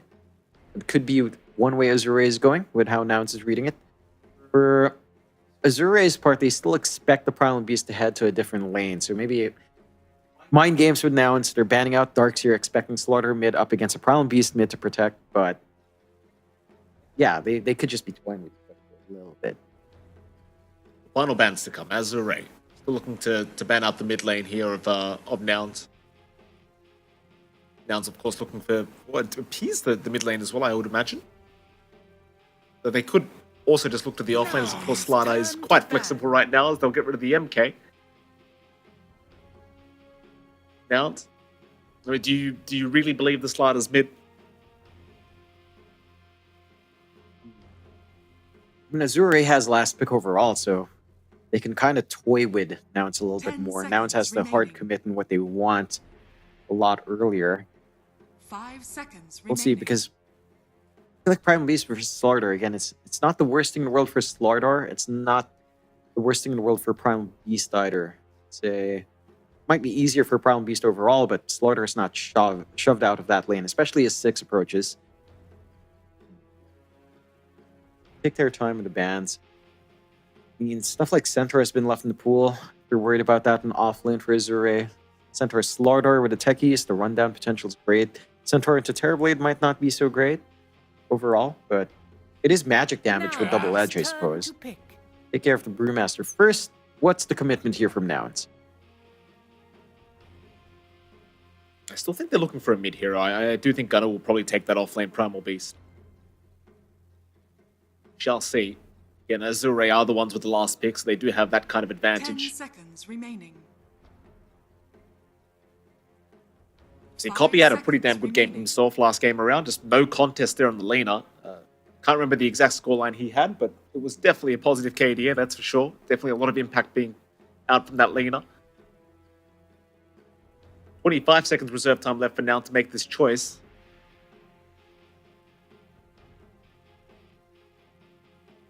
Azure Ray's turn. Oh, I suppose it's a very safe pick, isn't it? You can't really go wrong with Dragon. No, I'd say that lane against Slaughter is probably better if you're expecting the mid Slaughter now. So if you run the mid DK, Gunner off lane, Primal Beast, it works out pretty nicely. DK into Clink's lane 10 is seconds remaining. not so bad either. You're not going to die to the Clinks. Plus 5 clock for the most seconds part. remaining. Breed Fire still causes issues for Clinks. So you could opt for either position. Like, you do keep that flex open for now. And it's down to Azure Ray to make that choice. Like, you just commit onto the Ori Slardar, pick something else for Bach, switch Bach back to the Slardar, maybe get some nuking mid. But again, it's a game of musical chairs. You can switch around here.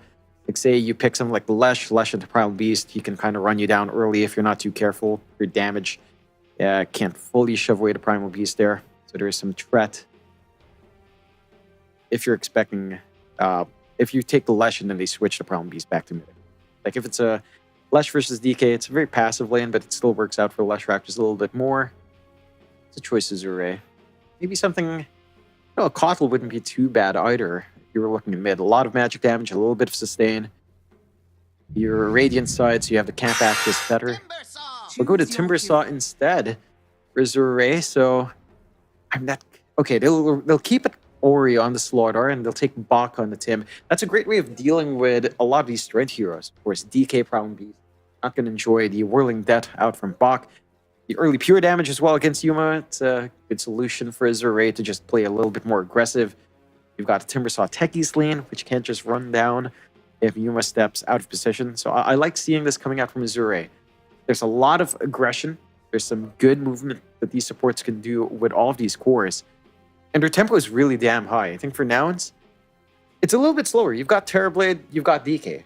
Two of these heroes do need some farm to come out, right? Like, you're looking for Blink Timing DK, you're looking for 10 Manta seconds Ags, remaining. you're looking for Manta, maybe a Butterfly on Yuma down the line. 5 seconds You're not remaining. expecting them to do too much on Terrorblade early on. So this time it's Azure Ray that can kind of play the faster game here, especially in contesting the mid-rune. It's not as important for Copy.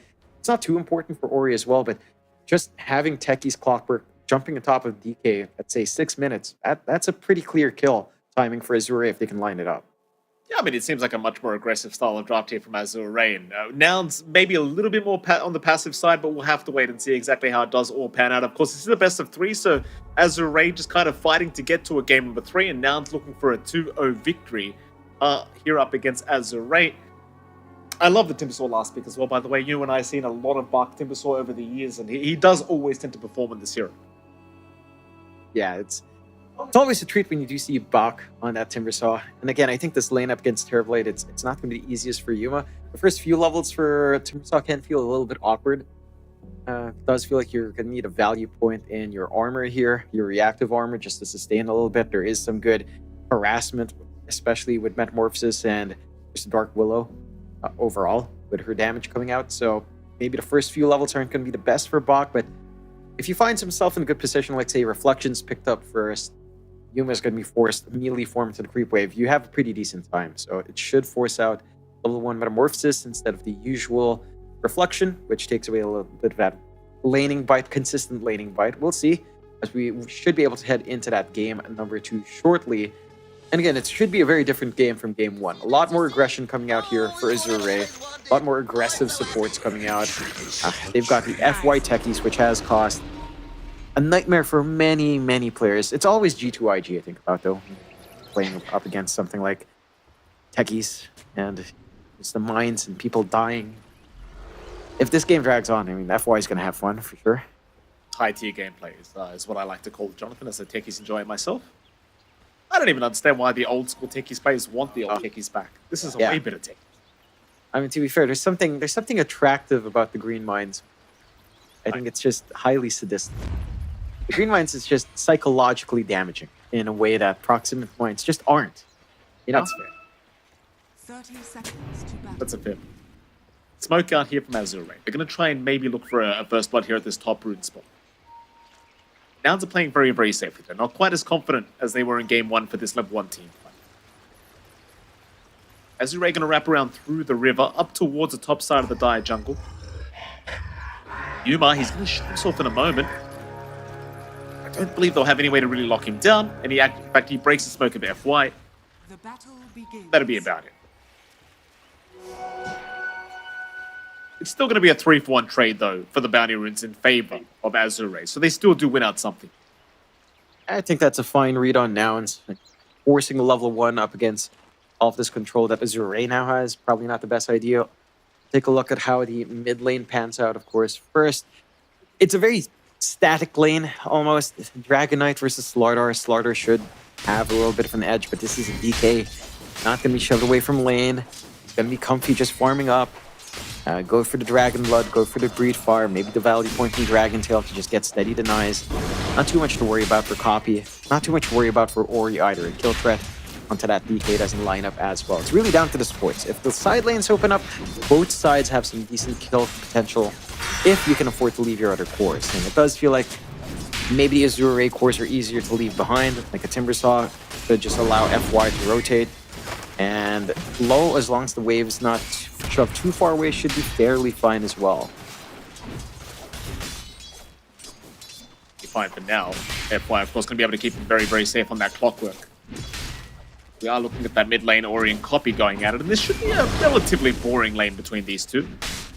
And maybe you could hope to find some kills here as Ori as you do get the bash to the deeps up. Problem is you're going to have Dragon Blood just being popped up here by Copy as well, so chances are he's going to be just fine. Nah, you're really going to be looking for the supports to make that movement in. Again, it's not as important for either side to have the water rune, but it's more about the timing when you can leave that lane. Let's see whether or not FY can leave. Does cop the arrow, but not going to be under any grave threat just yet. You do have the meta popped by Yuma. And this lane for Bach, again, kind of hinges on how well the Metamorphosis usage of Yuma is. Once that's gone, your Timbersaw is not going to be under as much threat. You can try to line up for the Whirling Death, the Timber Chain. Not too much you can really do to shove him away. Does go for the Value Point reactive, as you'd expect with some range harass, but still has a lot of damage, especially as you approach level 3 here. Can still burst through Yuma if he's not too careful. I'll say FY is going to be able to get some stacks off this game as well. He's already started the stacking in that Radiant Triangle, so ensuring that they do not miss out this time around. Meanwhile, bottom lane, a bit of action going on here as Qianming does try to rush towards Lelis and Gunnar, but we'll just let them go. Gonna have a nice little creep wave by his side. Low is still farming very well down the Clinkz as well, so it seems as though everyone's quite happy down this bottom lane. He is lagging a little bit behind in comparison to, say, Yuma right now, but a couple of creep waves should sort that out. Still nothing to really stop Gunnar from just confidently getting his own farm up. Overall, the laning start, as you mentioned, a little bit more back and forth. Safe lane of Nouns going a little bit better, but the mid lane of Ori overtaking Copy by a decent amount as well. Yeah, no real kill potential coming out onto that mid. Neither do you have that much kill potential in the side lanes. And your best bet is probably box lane, but probably looking at the level 3, level 4 timing there. And it's not as easy for Nouns as well to leverage the lane. If you don't have stun set up for Murano Arrow, you're not able to just look to run down the top lane. It's not as easy to run down mid as well, because you can't leave terribly alone up against Timbersaw. Though it is that more passive game that I think Azure Ray does overall prefer in the lane phase. You know, they like getting that space to build up. Copy is slowly being brought down here by Ori. Like, he is getting that HP pool slowly dwindling away here on this DK. It is quite hard, rather quite easy, of course, to get the bash to the deep against the Dragon Knight as bottom lane. Jump is out onto Gunnar. Gunnar really having no way out of this. He's going to have to try and walk his way up, but Qianming is just not leaving him alone. Gunnar, barely still alive, trying to deny himself, but cannot get it. Qianming will pick up first blood on the clock. It's a really good pickup as well. At the very least, Gunnar prevents Low from taking that. Pops the Uproar right in time, has a little bit of a charge in the Magic Wand. So onto the clockwork it goes. Not going to accelerate Low as much as he'd want to, but that does provide some space in the lane now to start playing the farm game. And again, the presence of Gunnar, it just makes it so hard to charge in when you're up against clockwork. You mentioned it earlier on, but with Battery Assault, with the Cogs, he doesn't even have the point in Onslaught, just going for the trample to farm up what he can. No aggressive lineups here for Nouns just yet. And as you mentioned, like the mid lane for Ori has been going a lot better. Just playing with a Bash of the Deep has some of that sustain with Guardian Sprint up now. It's been a lot slower for Copy, but this is still a DK. Like, he's not being stopped from fully farming. that slow, steady build up into level 6 is still lined up here for Nouns. Bottom lane, Chanmin going to miss, rather lose a pretty big courier for himself. I believe he had a lot of movement speed and region on that courier, but we'll have to wait another minute for that. Still 1-0, 5 minutes in, not too much action in the side lanes. Bottom lane is where most of the action has been happening, but it does seem as though Nouns are going to play rather conservatively here around this area. Structures are fortified. Top lane, I mean, Tianming has rotated, so perhaps they can hope for a kill as Yuma does get jumped by the blast off, and Bark is right in. They've got the TB and they've locked him down long enough. Fly, he'll be able to leap away. I say that, they are still chasing Fly. He's out of leap charges now, so Fly going to have to run the old-fashioned way. Bark, thinking about the Twin K usage, does think better of it, continues after Fly. This is a very, very slow kind of kill, but they should have it eventually, and well, there you go. Fly being slowed up, Bark will take the kill. Happy days here for the side of Azure Ray. Yeah, really good read from Chanmin to just capitalize in this top lane. Has the levels in the clockwork. Level 4, level 3 a while ago, level 4 up now. Just really easy to run down. Again, it's a Terrorblade Mirana. It's not as synergistic as the last lane Nouns ran with a Sven Mirana. Not much aggression, not much defense there when the commitment is out. So Azure Ray are the ones to play these lanes a lot more aggressive. 3-0, 1k lead coming out here. Side of Nouns, it's going to take a while. You're going to have to play with this Terrorblade, playing the jungle a little bit with Conjure Image. Your mid lane, Copy's not going to get free space to just push in with the Dragon form either, or he's just camping mid constantly. They've got some room now as well to let FY maybe consider a rotation if they want that. But it doesn't feel like the DK is a high priority target anyway. Like if you can keep the Terrorblade shut down, keep Gunner under pressure, you're much happier just camping your side lanes instead. And the push from Copy is not going to amount to too much now that you have Corrosive Haze up on Ori. A bit of chip damage onto that T1. Tianming's going to rotate over on the clockwork now. Copy still trying to get more damage to the T1 tower. May not get punished for it. It's Copy. Going to get cut off here by Tianming. Trying to run back toward that T1 tower. Here comes Lilith to try and help out. In fact, a nice arrow out from the side of Fly will lock down Ori. And this is a big rotation from both sides. No kills coming out of it. Eventually, Copy, I mean, he won't get them as much damage as he would have liked onto that T1, but he'll survive. It almost looked like a kill opportunity for Azure Ray, and not quite enough mana on Chanmin for the power cogs and the pushback, so not able to really entrap Copywara and try to push him back, get that kill lined up. Still opens up the side lanes quite nicely, and Azure Ray is having fun with that. You're getting some free farm out below. You're getting a lot of free space out for Bach, who has the Soul Ring and Arcane Boots, can fully sustain through, and I like that he's going straight into the Eternal Shroud for some sustain.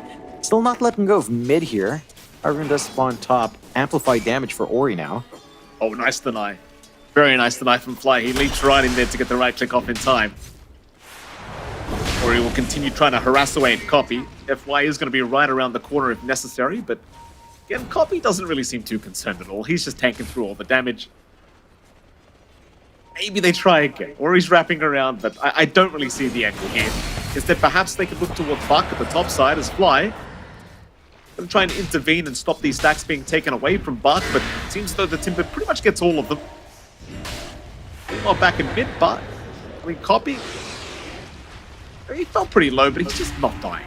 Maybe Lelis gets into the Shadow Realm, Ori will chase him down, gets a stun off.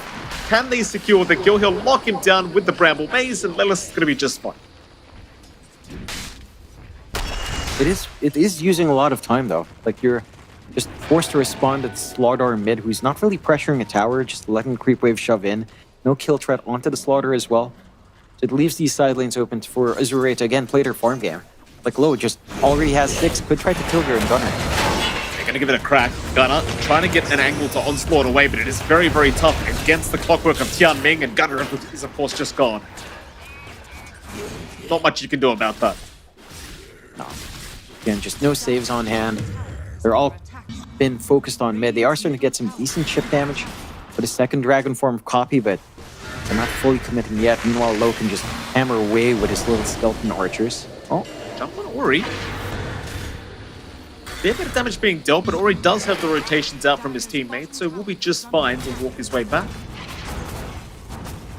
I'm surprised they were actually able to get that much damage off with the slider, to be honest with you. Yeah, it's a little bit more than you'd expect, but now they're ready with Bach. Looks like he wants to work his way back to top. They will find the Arcane Rune. Oh, ooh, no deny this time. Very close. Sneaky fly. Well, I mean, this game state right now for Azure Ray is just perfect. 4-0, 3K up. You might be a little bit concerned about the Terrorblade getting some space, but it's early days. He has the maxed out Conjure image, so he will find farm in the caps regardless. What you need to do on Azure Ray is just keep this lane pressure. Try to go for a tier 1. I think that's what we need to see next from Azure Ray to keep this momentum. Siege onto mid and top, ideally, to start cutting into those jungle spots where the Terrorblade will want to farm up. Let's see if they can start to connect there. They've got level 6 in the supports. Hookshot ready and Chan Ming here. He wants to play with someone, but no one connecting just yet. And the aggression from Azure Ray should start to ramp up. Like, even FY is already level 7. As his procs mines, he can start blocking off areas, just get some info. If Nouns starts to consider a move in, although it's still early days to try to block out smoke plays, but they could just maximize this as burst play on top. We'll see. And now it's just kind of in recovery mode. The supports are hanging around with Gunner. Maybe they could try to do something, but there's some good wards again. From Azure Ray just spotting on the ramp. Concerningly as well for now, like Buck's had so much time to just clear out the stacks that were made in the triangle, and he's got the full Eternal Shroud up. Grab that tier 1 top tower. No contest here from Nouns. They are going to instead head down towards the bottom lane and see if they can pick off somebody. Maybe look towards that tier 1 bottom tower. Problem is, Ori now has his own Blink Dagger up on the slider, so he's ready to initiate whenever as well. You got to be concerned about Nouns now, because you can't really kill Bark with this Eternal Shroud. He's just happily jumping onto Yuma under the tier 2 tower. And well, Azure Ray, I think they can happily start to move if they really want, or they can just keep playing the farm game. And they have some room to go, right? If they want to connect with low, it's going to take a little bit more. Just get a little bit more build up. Ori as well probably wants the full Ags to really be secure. They are starting to make connections. Good wards from the side of Nouns to spot this kind of swing around. Try to still finagle their way in though. Nouns are prepped to defend this tier 1 mid tower. They are not willing to let this one go.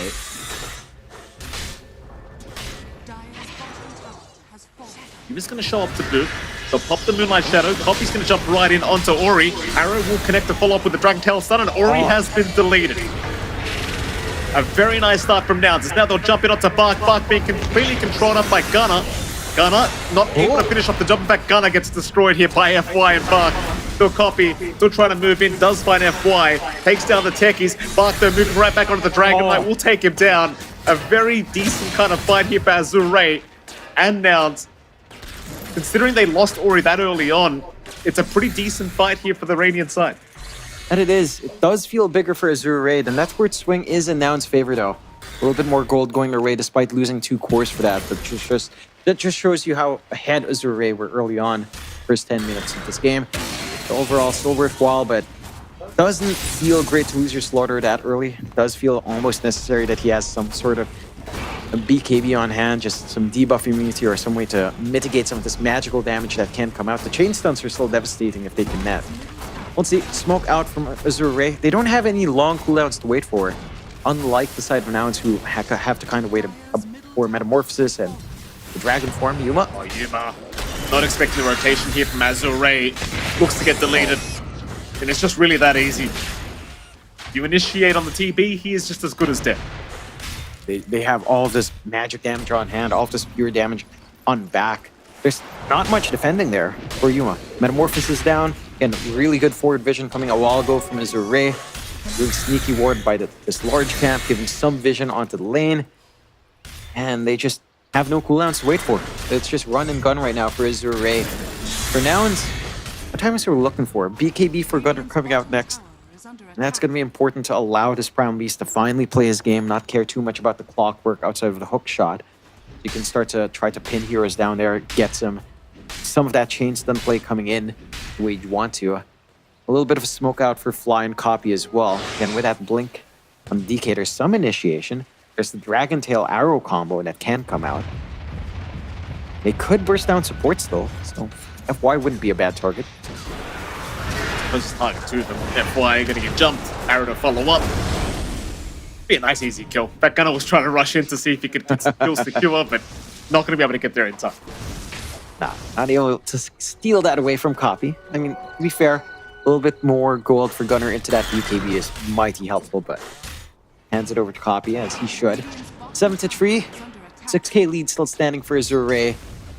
The catch-up for Nouns is still a long ways off, though. Like, Yuma's not that far behind in comparison to, like, Ori and Low.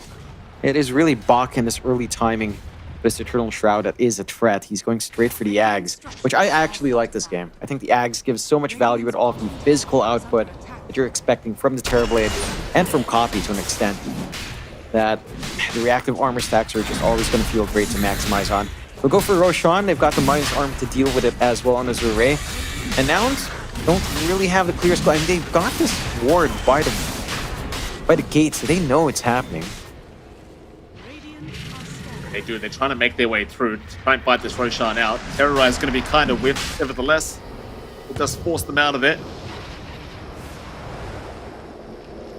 Ray still looking to make their move into the Roshan pit, but now knowing Nouns are around the corner, they're going to be a little bit more cautious. In fact, Nouns kind of leaving the area, just leaving Roshan be. Azure Ray, they'll hang around. But Nouns, they've given up on the on this Roshan attack. Rather interesting. Again, they had this ward to watch. Gunner goes through. And Azure just repositions in time. That not a problem. So they'll still find Roche. Secondary life up for low. Clinks already has a Maelstrom. A lot of damage coming out whenever that Tar Bomb connects. And it's not that hard to connect it here for Azure Ray. For now, it's still the recovery game. Yuma still needs so much more on this Terrorblade to be up and running. You need a lot of room as well for Copy. For that usual DK build of like Manta Ags. Long ways off from any of that here for the side of Nouns. Azure Ray for their part, and like once Bach hits this Ags timing, it should connect with his maxed out reactive armor.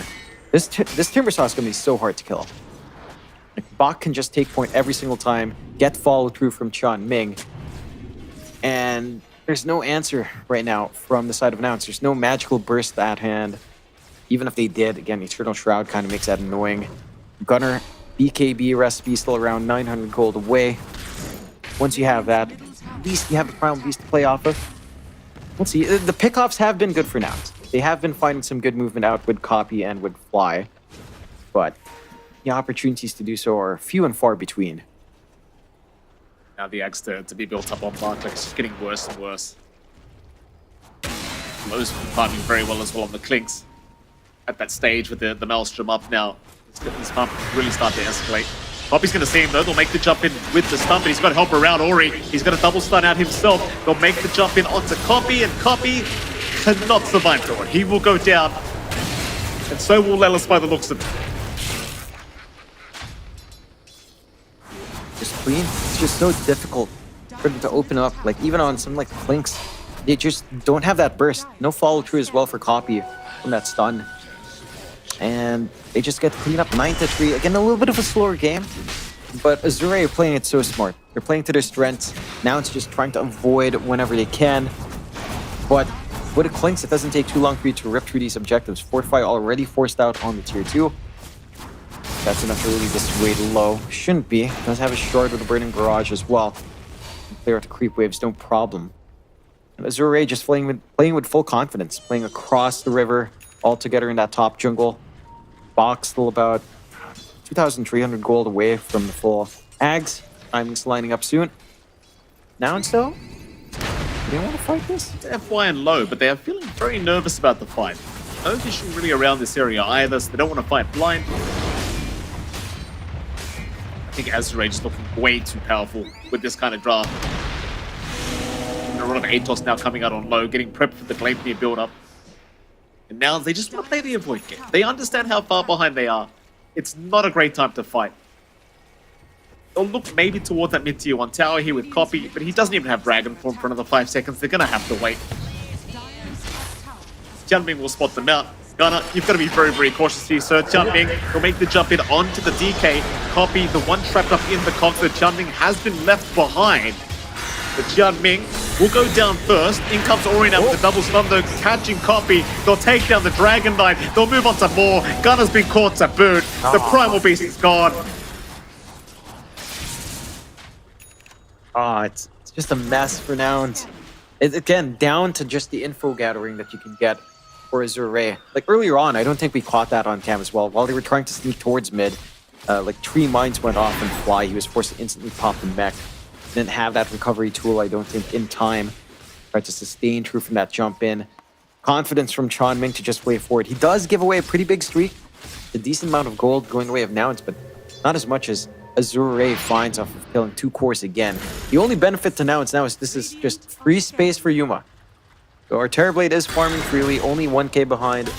This Clink's about 2k behind our Terrorblade, but the map space, they're just not really any of the space back, but they're going to lose their Tormentor here as well.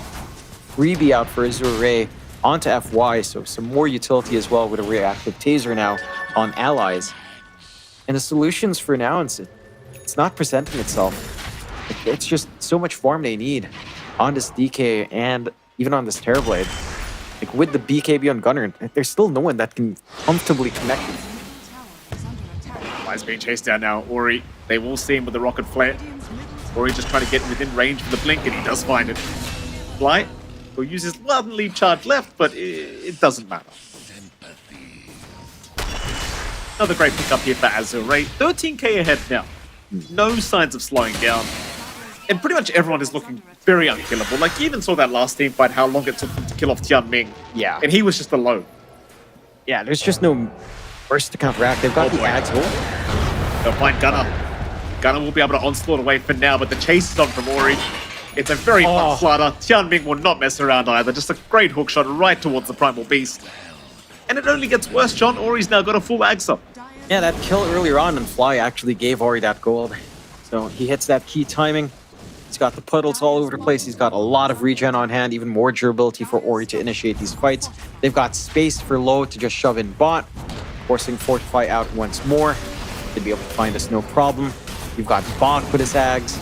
There's just way too much physical durability here. No magical burst on the side of Nouns. Your physical output on the Terrorblade, it's not ready to really show up just yet. Not sure at what point you're even comfy on Yuma here. The Scotty timing with Butterfly, perhaps? Even a Scotty alone, perhaps, is enough, but doesn't feel like it's going to be enough, I'll be fair. Dire's middle tower is under attack. Another pressure onto the mid-tier 2 tower. Moonlight Shadow going to be popped here from Nouns. Just trying to relocate towards the top side of the map. Kind of the state of the game that you're in right now. You've just got to pop smokes in Moonlight Shadow to ensure you get somewhere safely to farm. Azure Ray still very focused on that mid-tier 2 tower, however, not too interested in following up for a gank. They'll find the mid-tier 2, no problem. And now perhaps it's time to rotate up towards the top lane, and they will. Already smoked up. Yuma will narrowly avoid Ori, but Fly maybe not so lucky as they do break the smoke on the Mirana. He won't see him, though he does. Fly will go down, but that is just the position 5 at the very least, so probably the best case scenario for Nouns. Minimal losses for now, they get to reposition, but the chase is still coming out from Azure Ray. TP up from Chanming. And is under vision. Be able to disconnect. If you catch Copy, and Copy, he's annihilated, John. It's not even close. It's a strength here up against Timbersaw. Just get ripped apart. The Whirling Death just does so much. 16-4, 16k lead for Azure Ray and Nouns. And they don't have a lot of options. It's about just waiting for Yuma, waiting for Copy to get bigger. Gunner, not safe here. No, certainly not. He'll pop his BKB and just try to TP away, and luckily for him, Tianming is not around the area to go for a hook shot.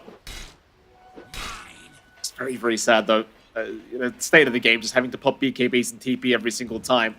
Not what you want to be seeing is now Azure Ray 17k ahead in this game number 2, looking very, very good for possible game number 3. Nouns not giving up quite yet, of course. They're giving it their absolute best, but you look back at Yuma and you can kind of feel how much farm he needs. It's just, yeah, he's nowhere close yet. Yeah, and I just saw FY bullying him. He was bullying the illusion, taking away a couple of creeps as FY would do. not giving any inch out to Nouns. Guess the next step for Azure Ray is probably considering next Roshan. 2.5 minutes until the respawn's up. That could lead into the high ground siege. The high ground def of Nouns is not particularly amazing either. It's not like you have a Leshrac on your side to just spam split hurt. Not like you've got maybe a sniper with range to just play from. Metamorphosis, again, pretty atrocious uptime once it's down. There's a lot of windows there for Azure Ray to just play around. And again, just no threat. Like, even if you get this jump in with Gunner, I mean, the BKB hasn't really done much for them because there's no one that can play with him with his BKB. You don't have damage on copy. He's still inching towards his Manta. And even after the Manta, you're still looking for more. Heck, Bach is just playing tag with a Blinking Timber Chain, just threatening a little bit. They're holding on. He knows they can't actually kill him. Oh, big shot. It's off the mark. Copy did jump in for a Dragon Tail. Gunner, he's just going to onslaught away. In fact, he found Ori. They're going to find a Slaughter here. Ori losing half his HP so far. Problem is, Bach is going to intervene, and Nouns, they do need to run. They cannot deal with the Timber Sword.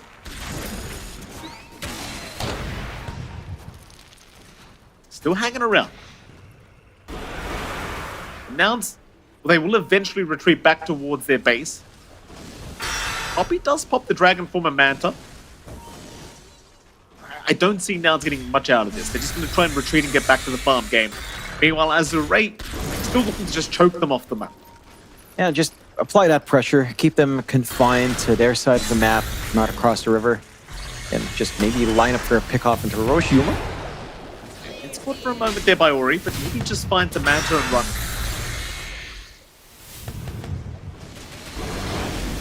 Just so hard with this rocket flares just coming in from Tianming with the Ags up. It's just nowhere to hide. Really the strength of the Clockwork picked throughout that draft phase, just having that vision game that Azure Ray were lacking in game 1.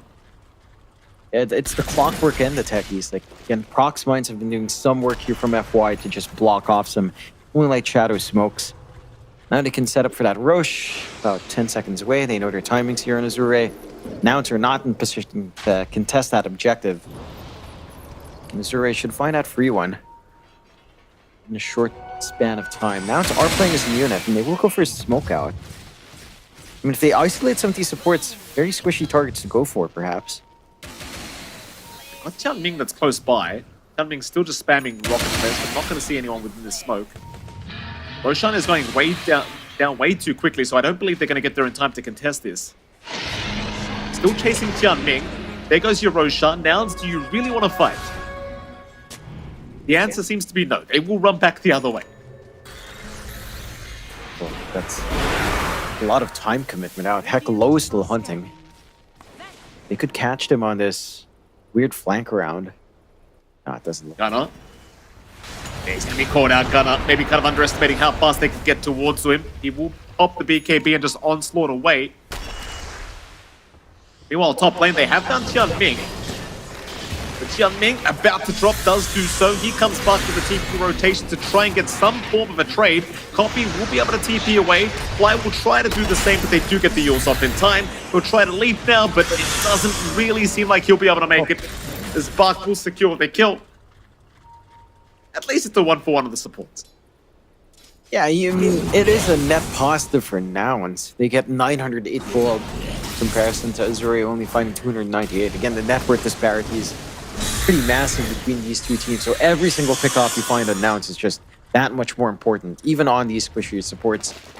That has to be the play for Nouns. Just try to find Tianming, try to find FY, take care of them before the cores come on top. And try to equalize off the back of these pickoffs. You're inching towards copies. Ags, so you'll have that Black Dragon form on the 18. Yuma, he's got the Scotty. He's going for the Butterfly into the Daedalus, so damage is going to be starting to ramp up on the Terrorblade. And the scaling can start to kick in, although... Copy. Yeah, just gets destroyed here by Bach. Bach will move in on that tier 3 top tower. No fear in the world here on the Timbersaw. 7-0-4 is the scoreline of Bach, which is what you come to expect from this man's Timbers. Already now jumping in by the tier 4 towers, will retreat. Nouns, I mean, they're going to try and slow this down as best as possible, but it is looking pretty damn dire.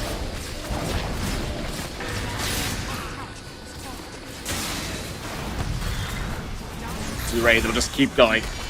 No fear. Backdoor protection does at least kick in, but the creep wave is on the way. And now it's still waiting for Copy to respawn. They'll cliff up.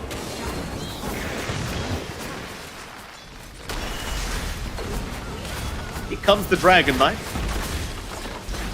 It's already too late. They've lost their racks, and of course, Azure Ray, they probably will just play it safely and run the hell away. Yeah, there's, again, not many options for Nouns to try to make a play. The best thing you can hope for is what? Gunner fully committing with a BKB, pulverizing one, and focus firing on just one target. It's just difficult when you have to worry about the clockwork, you have to worry about the hookshot breaking off that entire combo. If you're clumped up, Bach has a great time with a Whirling Death. They catch FY, but Ori jumps in for the reinitiation. He stops everything. There goes Copy. Gunner's going to try to run his way out, but the Yule Scepter will lock him down, and Copy and Gunner are both gone. No chance. No. That, again, a little bit of a good idea from Nouns to try to play outside their base, try to get this flank, this isolation play once more, but it doesn't pan out. Jumping again, Ori losing half his HP, but it won't matter because FY has jumped in with a big blast off and flying Numa. They get blown up here by Azure Ray. GG is called, they've seen enough, and we are going to a game 3. Spectacular performance from Azure Ray, bouncing back, taking initiative on their side with the draft, just playing so active this time, every lane just going their way. Even the mid lane, right, like with the DK there for Copy. Sure, he wasn't losing outright, but it was much more aggressive for Azure Ray, much more aggressive for Ori to play offensively. They didn't have as much room to play with on Nouns. This terribly pickup from Yuma, it felt zero impact, I'll be frank with you. He just sat back, farming up, which is not his fault. That's what Terrorblade has to do. But they picked up Mirana fairly early into a Terrorblade lane. It's just not a very synergistic lane at all. And Yuma basically was just a walking farm drain. I think he wasn't really doing much. He couldn't hit that point where he could just carry his team. And the side of Nouns kind of ran into the same issue that you had with Azure Ray, where Gunner was somewhat ready to fight. You had his blink timing out from Copy as well, but they couldn't really connect together at the time that you'd expect. It didn't feel like. I appreciate the draft change up here from Azure Ray. They really kind of adjust quickly for game number 2, and it was a very strong performance here from the boys. Game number 3, I wonder what Nouns changed up, John, because it was a bit of a rough affair for them, and we are going to see a quick few highlights before we get to that break time. But what do you think? What do Nouns need to change up now? I think the Mirana idea was great. I think just the Terrorblade lane was not it, especially into the Timbersaw. It was a little bit rougher. It was a lot easier for Azure Ray, again, with their support shift up to play a lot more aggressive. And for Nouns, it felt like they had the same issue that Azure Ray had this time, right? Where I wouldn't say their support duo was passive, but it certainly felt that way. It didn't feel like they had a really good playmaker to play behind up. Like, theoretically, Primal Beast is that, but it's a little bit low. And we should be able to take a look at how that game ended up again. We've got our scoreboard ready to be brought up, some of those stats ready to be viewed. And a little bit rougher for Yuma there overall, but a really spectacular performance from Bach. Like, Bach was the highlight there for sure. Going 9-0-5 on that Timbersaw, doing a ton of work, having the best lane that you could hope for into the Terrorblade lane with a Mirana that can't harass you out, and just all lined up from there. You don't want to give this guy Timbersaw. This is the kind of performance we're used to seeing from Bach, and he certainly shows us why he's so great when it comes to this hero. And obviously, it was kind of the perfect game for him against the DK and the Primal Beast. Fantastic performance here from Azure Ray for Game 2. And luckily for us, John, that means we get, hopefully, a very exciting Game 3 between these two teams, and hopefully 2 very exciting drafts to be coming up after a short break. So don't go anywhere. We will head to a short break, and right after that break, we'll be back with Game number 3.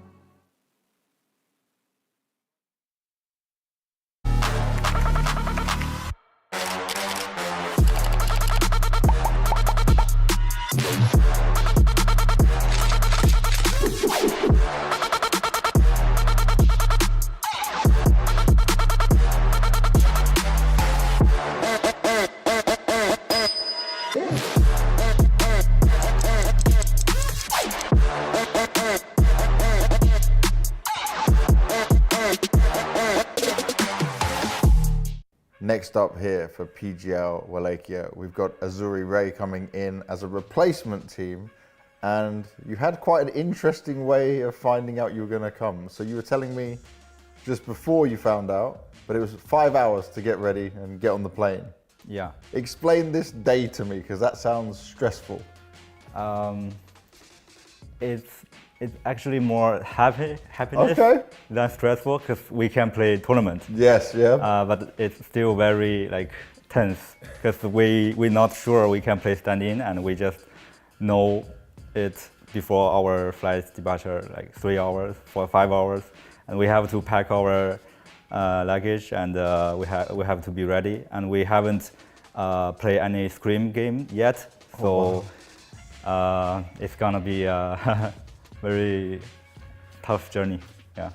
Did you remember everything though? Did you pack correctly? You didn't forget anything? Yeah, I think so. Okay, that's good. I bring all my mouse and keyboard. Most important things, that's Yeah. for sure. I want to look at your last official games when it was down on Elite League where you finished third. How was that event for you guys? What do you feel about your performance? Overall, it's pretty well. We can get third place because before we play last Xtreme League, it went very bad, and so third place gave us a lot of confidence. But we lost to Xtreme Gaming and the Falcons very badly. Yeah. So that's also like make us feel a little bit bad, like that we need to improve more. How important is this opportunity for you guys to come here and be able to play on a big LAN like this? Yeah, I think it's very important for our teams to improve, because this is a LAN tournament. It's not like play online. It's very different, because every player have different ping or something. Like in here, it's everything is there, and we can like have more opportunity to make mistakes and learn from mistakes. Now, would you say you've set a goal for yourself though, as like the minimum goal you need to hit here? Like, this is what we must do. We must not do same failure than before. Like we have to learn from failure. So it's not about the place in the tournament. It's about our like performance. Okay. We have to perform like what we said before and what we want to play. Yeah. And how much do you feel, from at least the small bit of practice, the pubs you've been playing, that how much improvement do you see in the team, in your individuals? It's hard to say because we haven't screamed yet, so we have to play and like play after group stage. Maybe we can know how much improve we get. Okay, so we'll wait and see how it all comes out. Yeah. I like it. Well, I wish you the best of luck. It's going to be very interesting to see what you guys can do and make the most of it, have some fun, and get those wins. Thank you.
Welcome back, ladies and gentlemen. We are into game number 3 here between Nouns and Azure Ray, and it is, of course, MLP Dota and John X5 joining you once again. Jonathan, welcome back, sir. We get lucky enough to get to a game number 3 between these two teams. How the hell are you feeling? Feeling great. You know, Azure Ray bounced back in that game number 2. They get active in their end. They get much more active supports. They managed to counteract what the side of Nouns were doing, kind of replicate it almost in game number 2.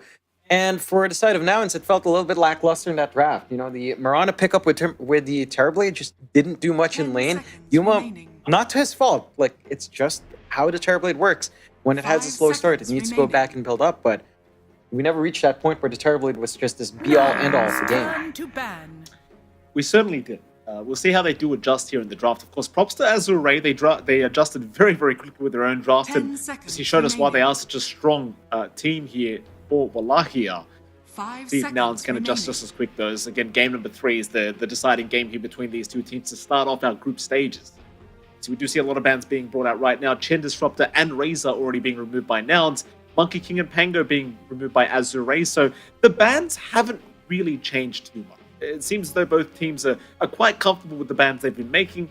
I do wonder whether Nouns consider a respect ban to, say, the Timbersaw of Buck, because again, he showed how his kind of prowess on these style of heroes, but at the same time, it is Buck. Yeah, he's very versatile, has a lot of heroes, and in fact, they do prioritize the Clinks ban instead. Yeah, I mean, Low did a lot of work. I think the Clinks just gives way too much in terms of early activity, especially for a pause 1. It synergized really well with a Slaughter pickup that Azure Ray were flexing really hard, so I can understand the respect that Nouns has to take that away. They have left the Kunkka in the pool. That is something Azure Ray instantly picks up. This could just straight up be our Ori pick. I do believe we've seen Buck play it off lane a couple of times before. A little bit of flex on hand, but it should lean towards Ori. We have seen the Kunkka be, again, really popular in the past few tournaments, even from offlane mid mostly. The Ag's timing tends to be big. The Ag's shard is massive as well. Just the disruptiveness of the team fight when you have to deal with so much stun and so much repositioning is just a massive nuisance. Nouns do get to pick up the Shadow Demon. Again, they have a lot of save on hand for themselves now. They have some potential to tie this in with some aggressive offlanes, but Azure Ray do take care of the big one in Centaur. No option for the Centaur Shadow Demon for the easy setup. Still a lot of ways to go. I'm just curious which way they'd want to. And I'm hoping Nouns doesn't fall into the trap that we saw Azure Ray fall into, where they had 2 barely passive supports, much more defensive with the Shadow Demon IO. They do need something with a little bit more aggression or just control that can kind of compensate for the Shadow Demon. We shall see. One more ban to go before we can see what Nouns are intending here with the support duo. Think about this final ban out. Azure Ray once again getting rid of that Meepo. Really just not willing to get cheesed here by Nouns, which is fair enough. Final ban is going to be here from Nouns again. Do they respect ban out something like the Timber, or do they just leave it? Of course, Jian Ming was causing huge problems on the Clockwork as well, so I wouldn't quite blame them for just getting rid of that to boot. Just the vision game that was being provided with the Ags upgrade was absolutely ridiculous. And in fact, never mind. Get rid of the Medusa. They'll go straight for the Doom pickup themselves. I like this. I mean, we've seen a little bit more Doom again. It hasn't really left the meta at all. Still has a lot. Great build-up. Normally into the Shiva's guard nowadays with the Veil of Discord. Doom Shadow Demon lane's not too shabby either. You can kind of play tag quite nice. And you've just got this big team fight spell now that you can kind of time yourselves around to kind of connect with if the Doom does manage to go off to a decent start, which for most Dooms you do find, you know, it's just Doom. It devours, it gets farm, it runs you down with Scorched Earth. Got good percent-based damage with Infernal Blade. And great scaling on hand. So I'm keen to see what Gunnar does. Kind of goes back to Gunnar though as a player, right? Like, he's such a flashy player. We saw what he could do in game 1. Doom is a very slow hero. I mean, it can do stuff. It can run at you with your W, but it's not really the big playmaker that you'd want to see a player like Gunnar on. Still, Doom with decent timings is still a threat, to be fair. Oh, it absolutely is. Of course, Azure Ray right into the Tiny. This should be the FY Tiny we're looking at. Always love seeing Tiny returning to the meta, though it is a very frequent occurrence, I want to say, with this hero. Right into the techies as well. So maybe could be an FY techies to boot, but I think they'll be more than happy to just throw Tianming on the techies. Obviously, the techies POS 5 is just as viable as the POS 4, and as well as that, you are playing mostly for the information game here with this hero. Yeah, we didn't really see it too much in the last game, but again, a few of those well-set mines kind of blew Fly's position, forced the mech out earlier, and it was just a cascading set of events there for Azure Ray to capitalize on. Techies 5 still works out well. I like the aggression it can pump out. I'm wondering what POS 1 they'll kind of tie into it. It does provide, just again, a lot of damage in lane to kind of play poke onto the Doom.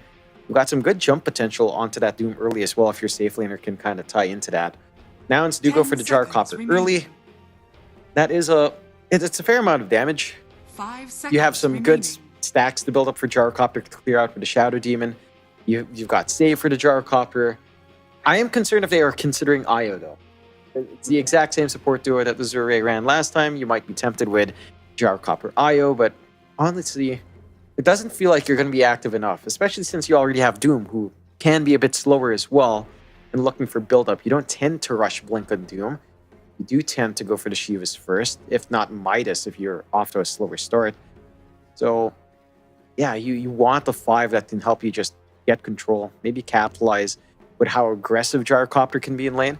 Could be one way to go here for Nouns. We'll go for the CM pickup. Fair enough, a bit more lane dominant, I want to say as well. Like the Gyro Crystal Maiden lane can be pretty annoying to have to play against. I still have my questions about this draft, and I know you literally just said it, but how are you going to buy the space for this Gyrocopter this game? Your off lane's very greedy, your safe lane's very greedy. We saw this in game 1 from Azure Ray. They were unable to make the space for low on the Gyro, and it almost feels like we're going to have a bit of a reoccurring theme here in game 3. It does feel that way. I think ideally you want your Doom to have a decent lane into maybe some sort of decent timing into the Veil, or at least the Plate Mail if you feel it's a need for it, and then kind of try for either the Blink or the BKB on the Doom to get active. Maybe some activity on the mid lane here as well for Copy and kind of tie into that. Not something like the DK, it's a little bit too passive. Maybe something like Death Prophet that you can time yourselves with Exo to run around, have pretty decent matchups in lane as well. Could be one way Nouns might be looking at this draft. They do lack a little bit of extra oomph in early push. So DP could be a priority if Azure Ray don't ban it out. It feels like they've been pretty on point in taking care of Copy though. Azure Ray for their part is looking what to tie into the techies. Honestly, a Sven doesn't sound too bad here. For Azure Ray, Sven techies lane, Stormhammer into the blast off. A lot of damage. They go with a Drow instead, but they just want to play from afar, which is fair. You don't have the best jump in the world for Nouns to punish the Drow Ranger anyway. Like, there's no one to instantly jump on top until the Doom gets Blink, which again, isn't the highest priority for Doom. And in lane, the Drow can kind of rip that Doom apart. It's such a nasty lane for Doom. Not so much he can really do to stop that harassment. It's mainly down to our Shadow Demon for Lellis, I suppose, to try to slap back, I suppose, with some poison stacks, but you're likely not catching both the Drow and the techies. And I like this from Azure Ray. I think the Drow is a hero that it hasn't popped up as much. I feel like it's in a very decent spot. The Shard is really nice, just to apply more damage. The Ags is a really good build-up as well. That's not too tricky to find. So, yeah, I think this works. Again, we don't see too often, but this hero does do a lot. And its timings aren't too bad. Like, it can push early as well. It can take Roshan with a right lineup. You have a lot of ways of saving the Drow as well. You've got the Rum buff to kind of try to bail her out. You've got repositioning tools with X-Mark. You've got the Tidal Wave to push people away. This Drow is fairly well protected in the draft. No, I think the Drow was a pretty strong pick by Azure Ray for sure. Question is now, what do Nouns do with this final pickup? Like, they are still lacking someone in the mid lane. You kind of mentioned the fact that they had no real jump or initiation against this Drow Ranger, and I kind of agree with that sentiment here, John. They need something, I think, a little bit more active, a bit of a playmaking hero that can lock this hero down. And that is kind of the thing as well. Like, you want someone who can be a little bit more selfless, I think, in the mid lane. Just doesn't need too much farm to get going, because you have a Doom, you have a Gyrocopter. Your side lanes are going to be actively being very greedy. Now, they do get rid of the Zeus and the Sniper. Azure Ray, final ban for them. They first ban out the SF. Are you worried about Ember Spirit at all? I feel like that's one of the most straightforward jumps for a Drow. 10 Ember, seconds maybe a remaining. Storm or Earth Spirit even. But I don't know if 5 that's seconds really the way you want to remaining. go with this draft in Nouns. My It big doesn't. issue with that is Azure who Ray's follow up? turn. Yeah, exactly. Who's Like gonna there's no follow up? connection. There's no clean connection. But that is the direct jump. Maybe a Quap could be a little bit better. If you're looking for still a little bit of jump, but doesn't need to start jumping early, I think the Quap can scale up nicely. Something like the usual Ags buildup we see. Find 10 out Azure Ray. seconds remaining. They're going to have to pick first. They do ban out the Husker, so it looks like we are getting 5 something like the seconds remaining. Bach Kunkka lined up here. We'll get the confirmation now. Azure Ray, 30 seconds left for this final pickup. I think you don't really mind who the Conker plays against either if you were to throw it into the mid lane. You want to give Bark something else. It's a very flexible style of hero, and Conker generally doesn't lose too many matchups. More seconds left for Azure Ray to make this decision. Nouns turn to pick. Oh, hello! Oh, Now, this is a Ooh. bit of a old school Bark special. I mean, I really remember this from the home days, I'll tell you what. well, I like this. The howl is just going to be so annoying for the Gyrocopter. You have nothing to pin down the Lycan. I don't know if you really want to buy the remaining. Drow. That sounds like a terrible idea, but I suppose you could. that sounds really bad because seconds your remaining. your sharpshooter aura will do nothing. But at the same time, it's pretty funny. I guess biting her and then having her multi-shot is something you could do. I know I'm grasping for straws, but you don't even need the Ags. Like I think just the presence of the Lycan, adding to that push pressure the Drow can provide, the fact that no one can really pin down the Lycan, it's gonna be pretty tough. Like you have one steady stun in the Crystal Maiden of all heroes. Like the CM can stop one of the creep army from chasing, maybe the dominated creep for sure, but it's still gonna get run down by Lycan. It's not gonna be fun. I think Nouns are in big trouble with this draft. I think the Lycan was a perfect pickup. I don't think they have any ways of dealing with it. I mean, they're going to try and defend with a Timbersaw pickup here for Nouns. I get a little bit worried with their draft. It does feel like Azure Ray are just going to completely outpace the side of Nouns here. And Nouns, they're going to have to find farms somehow, but these tier 1 towers and even the tier 2 towers probably going to be dropping very, very quickly here on the side of Nouns. And I can only wait and see what they're going to do to try and contest this, but I can confidently say I think Azure Ray came out on top of this draft. I'd agree with you. The Timbersaw is a good answer for the creep Bach, and I suppose it can make short work of Ori, the mid lane matchup, if you can start to pump out that Whirling Death. But in the mid lane, that's a little bit harder to gun down for Copy. I still expect Ori to come out ahead. I'm worried about the tempo of Nouns, because you've got mid lane Timbersaw. It's not going to have like a free lane to just camp in, constantly shove in and get a lot of farm fast. 5 So like the seconds timing for remaining. Eternal Shroud that we saw last time is not there. Sange timing's not going to be as quick. You've got Gunner on a Doom, which is going to be sitting back and farming up against all of this pressure from Azure Ray, not just from the cores, but even the supports like Tiny Blink for FY. That Blink timing is going to be deadly. The level timings for Chan Ming once the procs mines are up. There's a lot of damage, a lot of info from Azure Ray.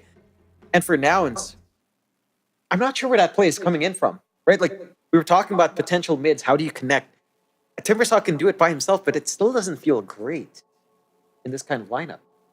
I think Copy really has to pop off here in this this mid lane. I think that's really your only hope, is Copy has a really damn good game here in the mid lane matchup here against Azure Ray. And we'll see how it all does pan out. I mean, he does have the advantage in the mid lane. He is up against the Conker, so he should have a pretty decent time.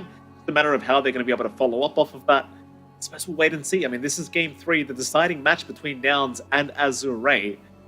So again, I feel like Azure Ray has come out well and truly on top of this draft, but we're just casters, Jonathan. We're not the pro players. You know, we can just sit back and watch. Yeah, that's all you and I do anyway. Sit back and watch, and we'll see what ideas Nouns has, right? Because again, they looked amazing in game 1. I think that's one thing. Yeah. Like they crushed Azure Ray with what was almost a fairly standard Azure Ray draft. Like that's what we see them play all the time in Chinese qualifiers. So we'll see if this solution Nouns has is the answer. Again, it felt best when they were playing faster. This draft doesn't feel that fast at all, but they might be able to find a way to make it work out. I'm really curious how well Low does on the Drow. Again, it's not the most common pos one, you know, others are higher priority. Stuff like Luna, stuff like Lifestealer, Sven, but even the Terrorblade I think gets picked a little bit more than Drow. But it does feel like when you get a good Drow game, it can just pop off fast. And this does not look like a bad Drow game at the least. Certainly does not. Hips coming out from Bark and Fly, of course, just respect towards each other. Don't believe either side is looking for a level 1 team fight, though. If I was to choose, I think you'd prefer it on Azure Ray. Seems like Nouns are going to smoke up, and so will Azure Ray now. It's already been sent out here by Bark to try and scout out exactly where Nouns are hanging about, but of course they're not going to see too much. Can, of course, break the smoke on the Wolves, and that'll give enough information. You know exactly whereabouts they are. Nouns are hanging by the Dire jungle. North of that top boundary rune spot, they'll get some vision down. Low will be spotted. Lilith is going to make the jump in with the disruption. They will start to set up onto the Drow, but do they have the damage output? Low is falling very low now. Gun is still moving in, and they do find the first blood. Why is the one to take it on this here? Oh, such a good read from Nouns to get that flank around. The Drow is very susceptible at level 1 when multiple heroes are on top. That's the one kill they really would want to start off with, giving that gold out as well to Fly. Not the worst thing in the world. A CM with early farm for more sustain. For early boots does feel great. You've got yourself a good start lined up already for the side of Nouns. Let's see if they can keep that aggression up once these lanes split into their standard configuration. Taking a look at that mid lane, of course, you've got Copy on that Timbersaw up against Ori on the Kunkka. As you mentioned, the Timbersaw does have play here. You have the Whirling Deaths to pressure, but I just feel like Tidebringer kind of allows Ori to slap back, even though the damage is lessened a little bit with a Whirling Death on top. It shouldn't put the Kunkka out too badly here. Rune Control, not too important for either side. Maybe a little bit more for Copy to have a little bit more sustain true. I think Ori doesn't mind as long as he's got some form of HP regen on hand. Should be manageable for the Kunkka. It's going to be an interesting position once we reach the 4-6 minute mark, if that's a priority for either side. Doesn't feel like it. Bach getting run down. Dropping pretty low. Bach in massive trouble now as Yuma right behind the tier 1 tower. Should have him. He'll get within the tree line and try to fog them out. Though Bach, one more hit will do it, but FY will slow them down with a blood grenade. They cannot actually finish the kill. Yuma still seems to be having a look around at an angle to see if he can secure the Lycan, but he cannot. So this is probably the strongest lane down tap. The CM Gyrocopter, definitely a lot of kill potential from these two. Bark finding out the hard way. There's not much you can really do as a Lycan here. I mean, your Wolves get run down by the Flak. You've got really good AoE damage as well from Fly. Bach, it's going to need a few levels to really feel comfy here. At the same time, him surviving is a big deal. He gets to hit level 2, he gets the Feral Impulse. Low. Top lane. Bit of a jump in here on Low, but he will be survived thanks to Qian Ming. Hunter and Lelis taking a lot of damage on their way out, but you saw another kind of initiation here from Nouns to secure a core kill on the side of Azure Ray, but it does not pan out. I like that they're looking for all of these aggressive angles. They know they've got to get some early activity out, apply some pressure, prevent Azure Ray from getting that running start that they'd want to find here. Side of Nouns are doing a good job of just slowing down these lanes. Like even Ori in the mid, again, the Whirling Death's now up to level 2. Ori can't do as much under a lot of pressure. The Tidebringer can only do so much as well. Whenever you're losing a ton of strength, it just takes away a lot of the bite on the Tidebringer. So every lane kind of feeling good for Nouns right now. You're not getting as much as you'd want, in particular for Bach. Like this lane for the Lycan, this start sets it up to be a pretty slow time. I don't expect the Dominator time to be held back too badly, but this is a running start for Yuma in comparison. Bach is just not able to do much. FY needs levels. He needs Avalanche tossed up ASAP, but even then, like he's not given the opportunity to try to just pull back and soak freely. Yeah, it's going to be a very defensive style of lane here from FY, just trying to ensure that Bach does not get caught with his pants down. Luckily for Bach, he does have the creep by the tier 1 tower, so a bit of free farm for him. Fly trying to get a pull off will not be able to do so. Well, looking back at that mid lane for a moment, Copy is having a pretty damn good time. 21 and 8, though I must say Ori is keeping up quite nicely with the 18 and 2 scoreline himself. Again, you are kind of relying on Copy to have a very good laning stage and kind of progress from there. It is going to be extremely important for him to start playmaking around that 15-minute mark or so. Water will spawn up, Copy will not be able to go for the top, and FY will be able to secure the bottom water rune. So no water runes here for the Timbersaw. Yeah, not the biggest deal for Copy. Does have the empty bottle, but then has some regen on hand. Has the Sage Mask, at least for some mana. Arcane Boots not too far off. And that free harassment onto Ori is just massive, even without any tree line to play with. Level 3 Whirling Death now up. Once you've got 6 up on Copy, he gets it way ahead of Ori. That's going to be a kill threat on top of that Kunkka very early on. Now, if you've got the room from Azure Ray to rotate the supports in to really help that cause, your side lanes just don't feel strong enough. Down the Lycan for a moment, but it seems like they just want to secure that Dark Troll Summoner. FY was rushing in just in case he needed to help out the Lycan. While Ori mid lane taking a fair bit of damage here from the Whirling Death of Copy, but not going to be in danger quite yet, though you are getting to that stage now where Copy can just kind of harass you out with that level 3 Whirling Death, and you can see Ori has to play quite carefully here as Copy going to try and go for the body blocks into the cooldown of the Whirling Death. Torrent will land with the X setup, and Ori just needs to run the hell away. Meanwhile, Bark does go down at bottom lane. A nice kill onto the Lycan as Ori is still just trying to get away from Copy in the meantime. Back down towards the bottom lane. FY now in danger as Yuma just going to chase him up on the gyrocopter. Rocket Barrage, he's out of vision and he will be just fine here, FY. Meanwhile, though, Ori, again dropping very, very low, but is barely going to survive. This off lane of Azure Ray is really the weakest link in this match so far. FY just hitting level 3 at this point where F4 Fly is already level 4 on CM. Level's just so important for the Tiny to blink timing as well. All of this has held back. Just the Gyrocopter CM lane is way too much. I'm going to try and make the jump in on FY again. Yuma is being kind of harassed down here by Bark, and it seems as though Nouns will have to retreat now. Certainly the safe lane of Nouns doing very, very well in applying that pressure up against the Lycan. Even Ori rotating on the Kunkka to try and help out, but he will not really make it in time to do really anything. Not really able to line up for a kill. Doesn't even have the boat up yet. Really early movement out. But he understands this time for Copy. Already level 6 on the Timbersaw. Has the Arcane Rune bottled up as well. A lot of kill potential onto that Kunkka if he's not too careful. And Nouns off to a very strong start. The only lane that's going pretty well for the side of Azure is Low's lane, which is somewhat to be expected for a Drow up against Doom. This Drow is going to need a lot of performance to compensate here. Jump is out on Low. FY is going to show up though and just stop the gang completely with the Avalanche. Low still being chased down here by Gunner, getting quite low, but is still just trying to run. Lelis on the chase, giving the vision with the Shadow Poison stacks, and they will be able to secure the Drow. A very, very nice kill.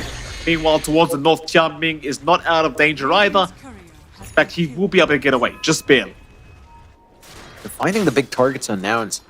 Slowing down Low, the one lane that was going decently well for the side of Azure Ray. Doesn't feel like they're going to have play. All of a sudden, Nouns just playing with the sprint for their lanes. But how passive these cores are on Azure Ray. Like, they have such good supports, but how do you really connect with the Drow and Techies up against a Doom? Just way too durable in lane. Your Lycan getting run down early on, also just slowing down this level spike, slowing down this initial Dominator, not allowing FY to just soak up how he wants. They do isolate. Little toss back play.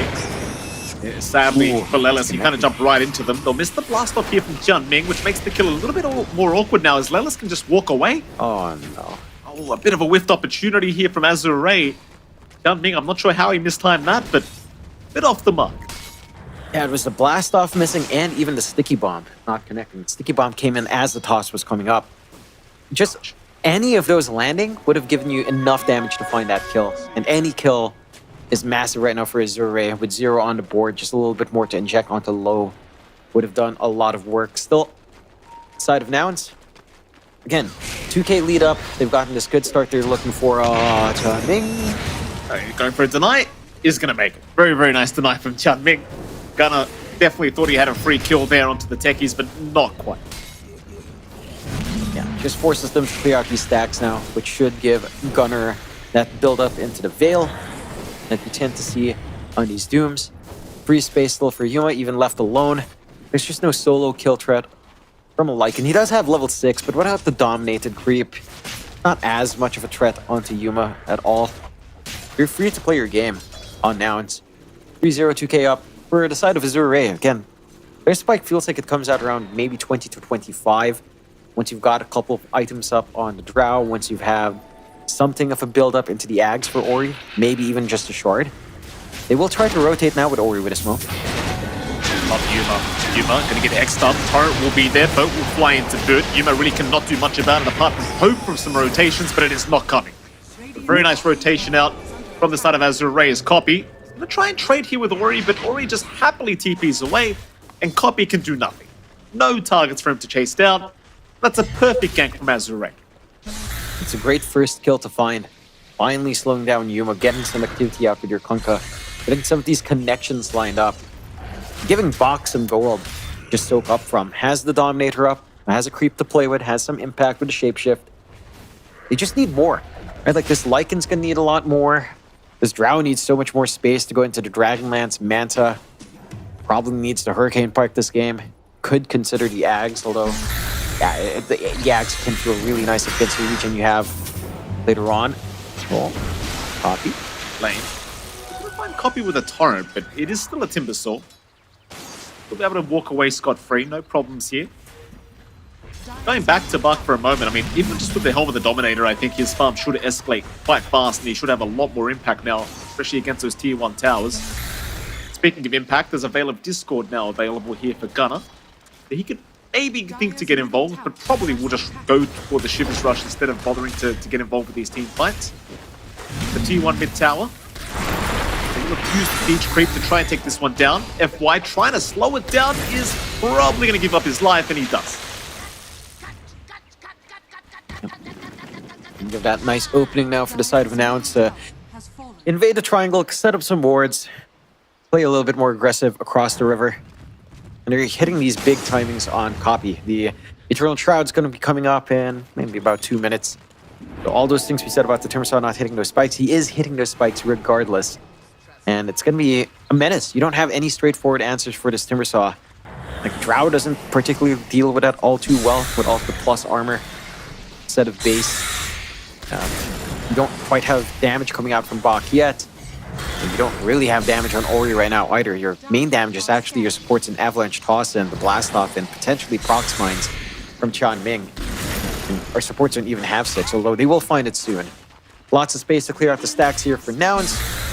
Easy farm and a nice 5k advantage to play with very early on.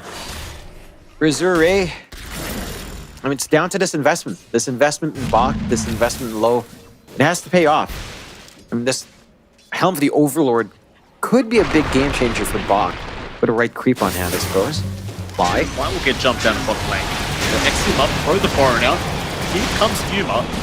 Ooh. FY falling very, very low. May just go down, and he does. Yuma does find a nice trade already. Ooh. Now Fly just pops the ulti, or he wants to get the hell out of there. He does not want a part of this now, and he is gone.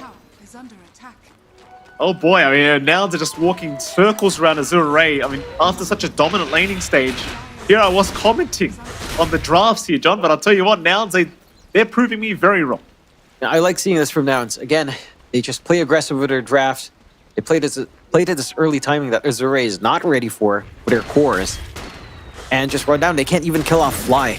Like, that was the boat being thrown out, being committed. No burst damage on hand here for Azure Ray. They lose a tier 1 tower for their trouble as well. 6-1, 6k lead. I mean, it's disconcerting. It's disheartening for the side of Azure Ray when you can't even pick off the Crystal Maiden. And it's not like she has anything highly durable as well outside of, like, the Magic Wand. There's just no damage. You got this opportunity for the smoke, swing around onto the gate as well. Only Tian Ming showing, but if you can just keep feeding off these kills. Why the hell not? Tian Ming gonna try for a blast off, but with the frostbite there, he cannot really hope to get out, though gets the blast off in time. But Fly's got another frostbite. Copy will happily take another kill on the Timber. As Low is forced to rush away here on the Drow and just leave this area to farm. Go ahead, further up north and hope for better. But Nouns again, not relenting on the aggression whatsoever, and that's exactly what you wanted to see. And Yuma is getting the freest farm of his life. Yeah, this Drow Copper is just having a free ride into the Ags. Already has that early Crystallis. The timings are lining up. Comparison, Low is just so far behind. Low, Ori, and Bach are all significantly behind in the core-to-core comparison. Top tier 1 falls to Gunner, to 300 gold away from full Shivas with a recipe. I don't know what you do about this right now on the side of Azure Ray. This blink timing in FY could help to open the game up a little bit more. Maybe the Ags and Ori as well, but that's way further off. It really kind of hinges on this Tiny getting blink. If you can start to isolate a little bit better without putting yourself in the firing line as hard, maybe you can start to, find these kills on the fly, isolate out Lelis, feed off these supports, and try to equalize the game that way. But it's not an easy game to kind of consider all of that. You've got Bach inching towards that Helm of the Overlord, just about 300 gold off. So you will have that added utility from the Ancient Creep at least, maybe some more laning pressure to consider a siege. Still, Nouns off with a smoke if they find anything juicy. They're going to see FY, who's getting quite close to the blink, but it seems like he's going to be a little bit further away after this kill. Homing Missile will follow him all the way. For old FY, understanding what he needs to assist his team in getting a few kills, but is going to have to be delayed once again. I guess it's overall still better than your cores dropping, but that blink timing stall out again it's going to hold back the activity for Azure Ray just that much longer. It just doesn't feel like Azure Ray's lineup has play. Like, Overlord is there on Bach once he unlocks his Hump to Dom. Again, that's active. I don't know who you connect with that. You've got the full Ags up now for Yuma. His farm pace, which is already good, is just going to escalate more, going for the BKB into the full Daedalus next. Nothing to stop him. No one crossing the river here from the side of Azure Ray to spot out the triangle. They don't have the control for that. They have some good mines being built up by Chun Ming, but it's not really informational mines. It's just to cut off the push. They're just stalling out any sort of pressure from Nouns, which honestly isn't really even stopping them at all. At least the creep wave will die, but it's about all you could hope for. Yeah, Bach sending Wolves out to try and scout out exactly where Nouns are to boot. Nouns looking just right for the Roshan now. They're just so far ahead. Ags up with the Chrysalis on Yuma. Right into the Roshan pit they go, and if you're Azure Ray, you could think about trying to contest this, but chances are it would be a very, very bad idea. They probably have no idea it's even happening, to be fair.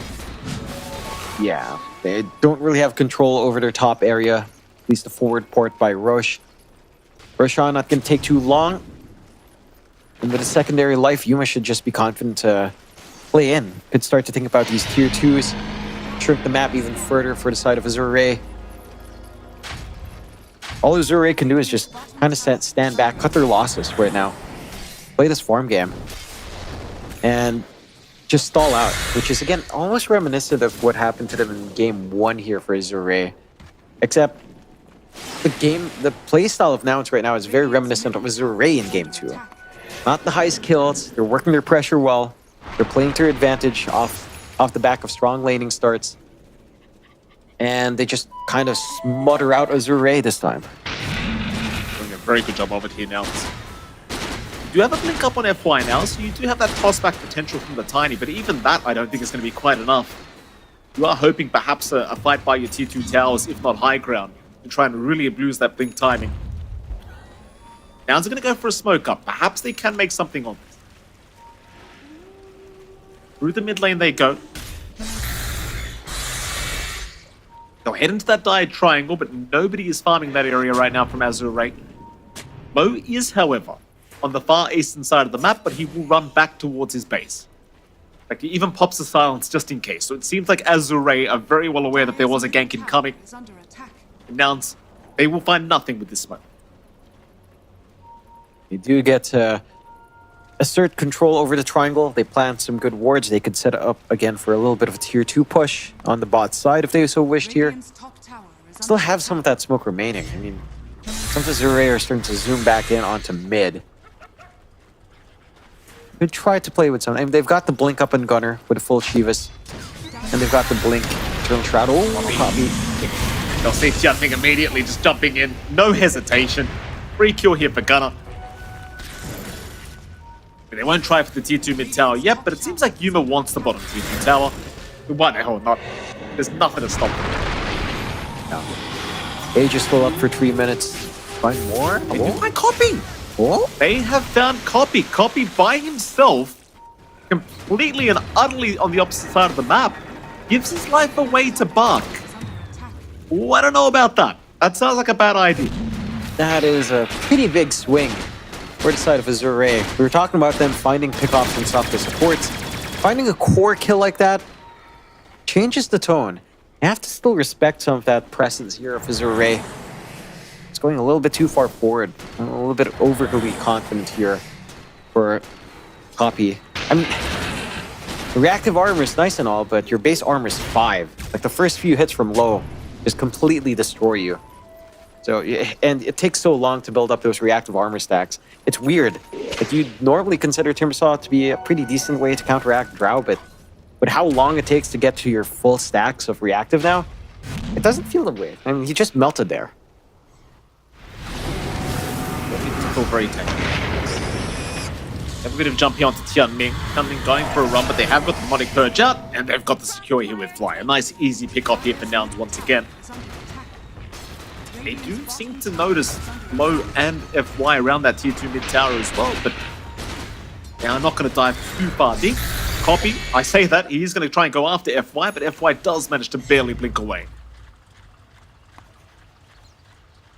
And the Aegis time has dwindled down a bit. You'd really want to find a tier 2 for yourself here on Nouns, just to maximize this Aegis, shrink the map a little bit further away from his array. Yuma's still focusing on that mid. Looks like he should be able to find that at the least. Probably not much more on the Aegis. All things considered for Azure Ray, considering this game state, only losing 1 tier 2 during Aegis time is a pretty decent spot to be in, considering how badly this game is going for you right now. Full BKB up for Yuma though. Additional protection from the jump in. Not going to be as worried about, say, Ori and this Ags timing that's going to be coming out soon on the Kunkka. They've got a lot more play to go into that timing here for Nouns. Tormenting going Azure Ray. Going to get it, no problems. The shards of Tianming, that reactive case upgrade. I say upgrade, I personally hate that shards quite a lot, but could come in handy, especially with the Lycan just rushing it. I think it's a decent shard. It's disruptive. Does damage. You know, Sure. 300 damage at level 1. That's pretty good, right? That's good thing. For 60 mana. You know? Okay, okay. I appreciate you reaching here, Jonathan. I respect it. Wondering what Bach goes for next. Going for the BKBs, we're just going to go right to front line. There's that Ags we've been talking about for Ori. The full Torrent Storm up. You only have the 1 BKB on Yuma. So this is going to hold back Gunner and Copy quite nicely here at the very least. See if it's disruptive enough for the next few team fights. 10-2. The lead has shrunken down just a little bit to 7k. All things considered, that gap isn't growing any wider right now for now. And so Azure are keeping themselves at the same farm pace at least. They're going for a smoke. Oh, they really want to try and abuse this Kunkka Ags, I believe. We'll make them move in. You may not want a full 5v5 team fight. Just a bit of a pick-off here for Azure would be more than enough. The Wolves will scared out. Oh, they're going to see Yuma. That is a big target. He has a BKB up, but the rush is there. Bark, he's going to pop the Lycan form. They just jump the Gyrocopter immediately. The BKB finally going to come off. Do they have the damage? Bark is chasing Yuma down. Yuma in huge trouble. But Creeps as well, just following him down. The Gyrocopter still trying to get his way out, but Bark's got him. Bark has got him. Ori, though, may go down, but it's going to be a great fight for Azure Ray. They are cleaning up off the back of this Ags. I'll tell you what, it was a fantastic jump from FY, just going right onto that Gyrocopter, and he lost 3/4 of his HP before he even got the BKB off.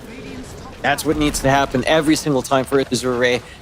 And again, it's just down to this timing, right? The Ags is there. They only have the 1 BKB on the Gyrocopter. None of the other cores can kind of deal with that. The Torrent Storm didn't even really come on. I don't think it was even a factor there at all. Just the Torrent.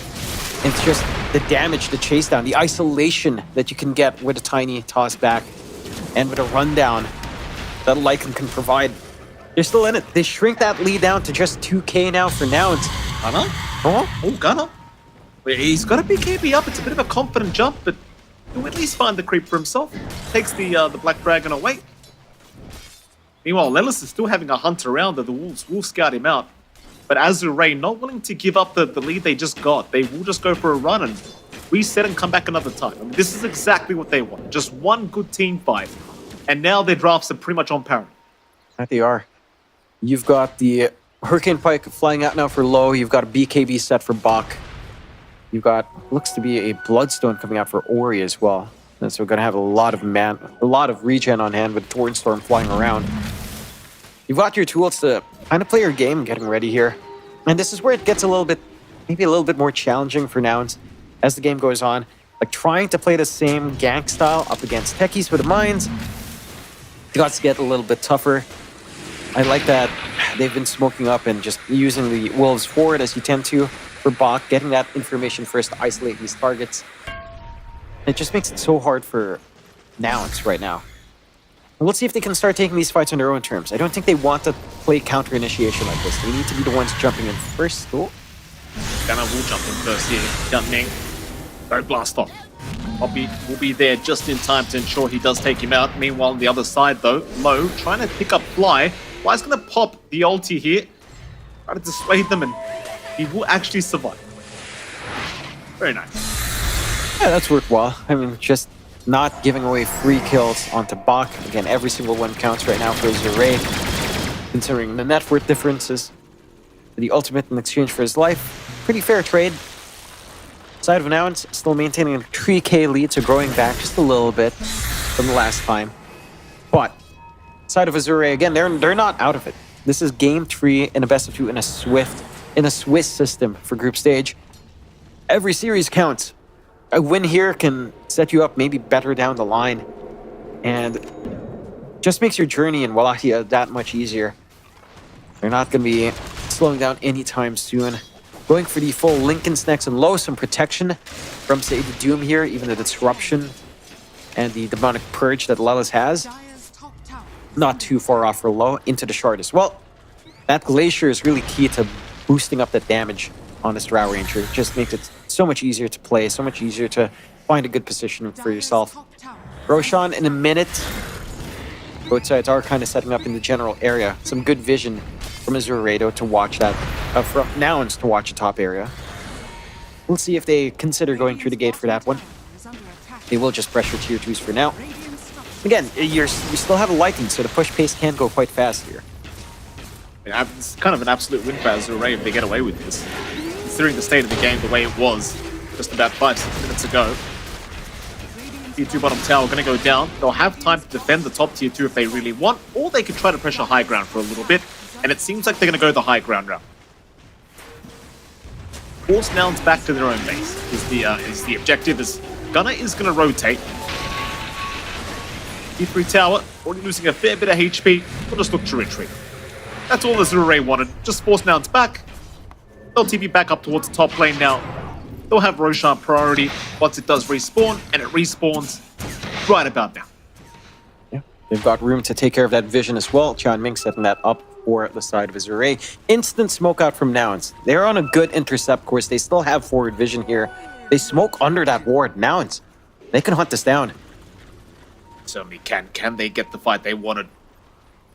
Nouns wrapping around the long way underneath their own vision. Low, he's going to run right into them. Low, he'll force stuff away for now, but they've got the control. The draw is gone. FY will follow. Nouns chasing for a little bit more. Azure Ray just running as fast as they possibly can. Tianming trying to set up the mine traps here up against Gunnar. Tianming still trying to get through the twin gates. Will make it out. But Gunnar is on the chase. He wants more. So I don't know if it's well advised, Gunnar. There's a lot of mines around that area, sir. The BKB will save for now, but Gunnar may have just got a bit too far. Oh, Gunnar gets a little bit too excited. It won't matter too much, though, as they do have priority over Roshan once again here now. They still get the Roche control. It's just so dicey that they have to cover all these angles. And that's from Nouns camping that top area for so long. They didn't expect the cliff ward. They only spotted out the ward by the gate. They get punished. Secondary life up now for Yuma. Full Daedalus up on the gyrocopter. Low, the one to break that smoke. Just not the right hero at the rear, but you know, feeling protected. They feel like they've scouted out the one big ward. There was still more vision for them to have to take care of. 14-6, 5k lead bouncing back in here for Nouns. With that Aegis, They can consider cleaning up the rest of the outer towers, maybe even look at high ground off the back of one good pickoff. And for Azure Ray, they're not out of it, but this game just, again, got a little bit more challenging again. After what looked like an even back and forth. They're going to be playing on the back foot for a little bit, and that secondary life on the gyro. They have to be careful. And it's the vision game. It was just Nouns getting a good read off the teleport back, knowing that why would they just poke high ground like that and retreat? It's for Roshan. So they just had a good read on Azure Ray, and again, they had the ward set up for that fight. Ming will go for a bit of a run. Okay, we'll save him for now. The Lilith is going to be able to spot him out eventually. He does cancel the TP. But Yan Ming doing his best to just continue pushing out that bot wave and not allow Nouns the space they're looking for. Will give up his life for it. Mind too much. It is just the position 5. Biggest loss. Does give a little bit of info as to where Nouns is hanging around as well. Azure Ray can just use this time to try to build back up. Bak is going back for a Deso on the Lycan, which I don't mind it too much. At the same time, it's like, what other you have?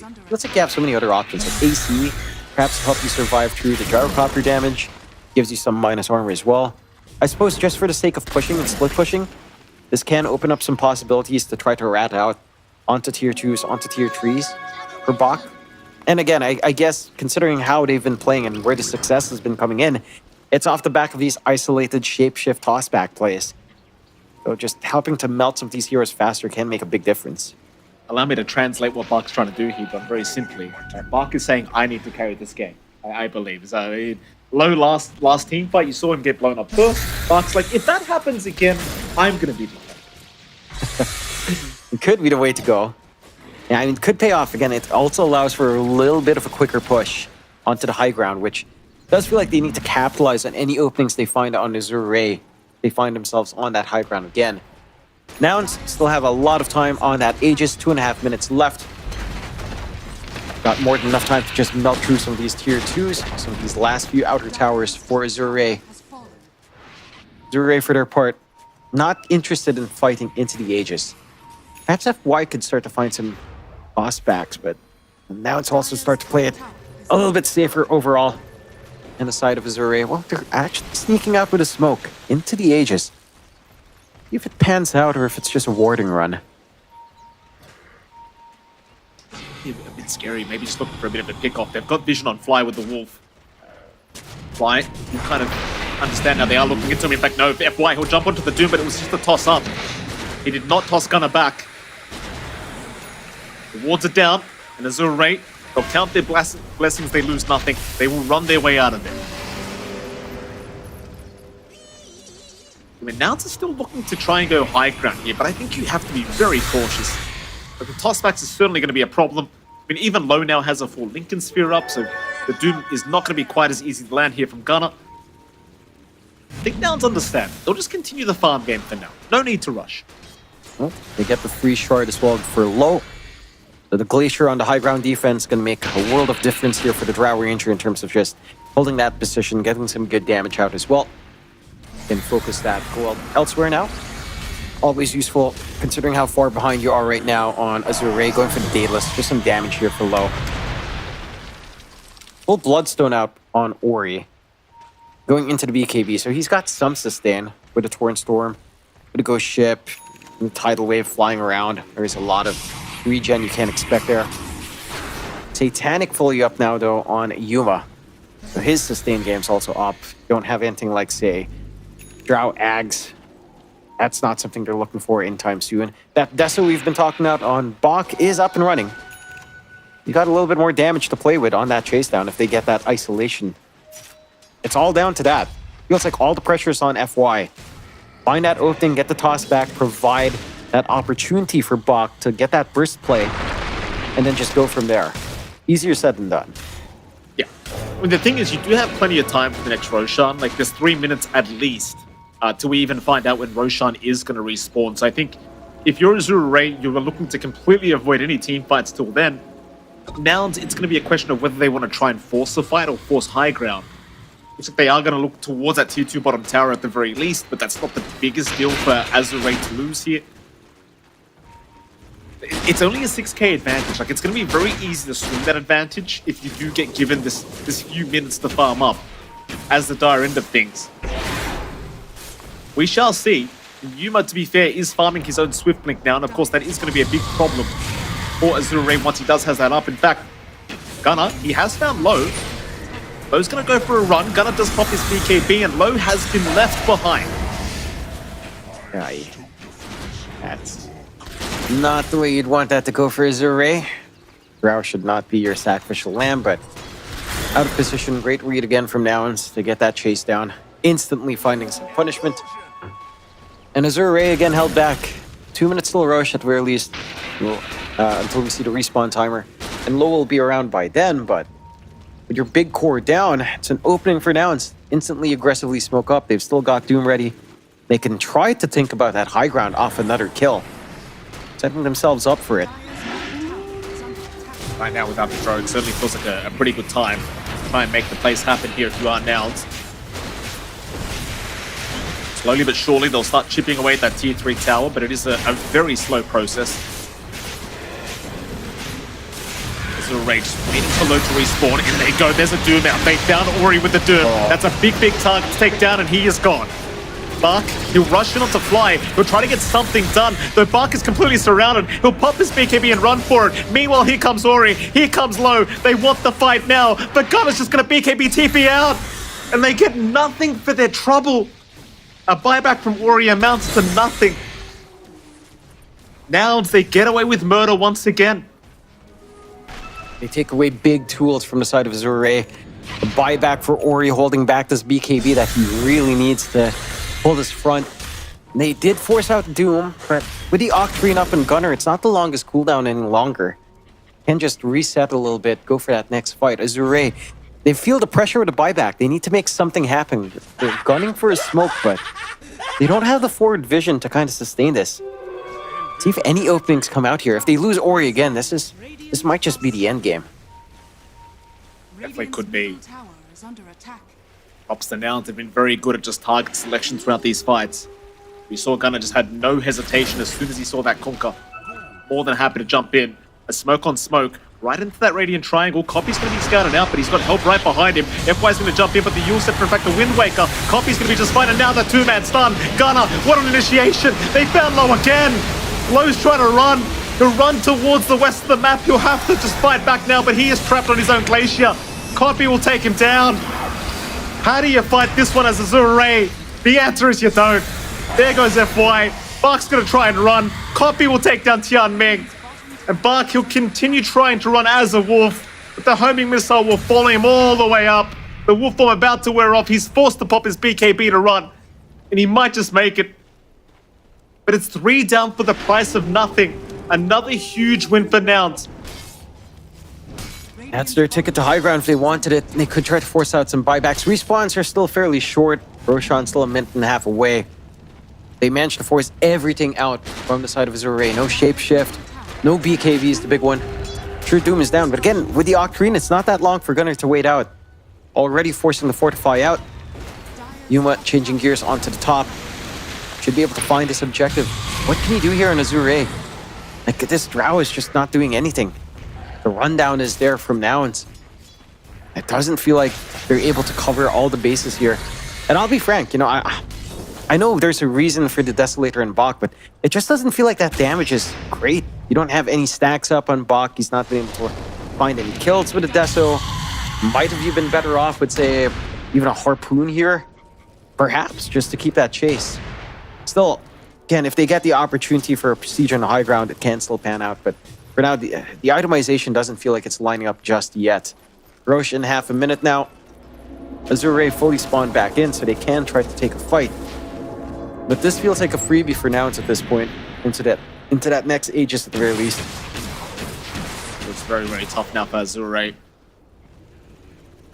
See, the Ancient Guardian picked up here by the Drow, just kind of preparing for the high ground attempt from Nouns. Of course, that's the second or third fight in a row now where Low has been caught first, which is becoming a real big problem on the side of Azure Ray. You see, they were going for a gank attempt and they thought they had one on their own, but the Drow maybe just requires a little bit more patience to show herself. Props to Nouns for always finding the jump though.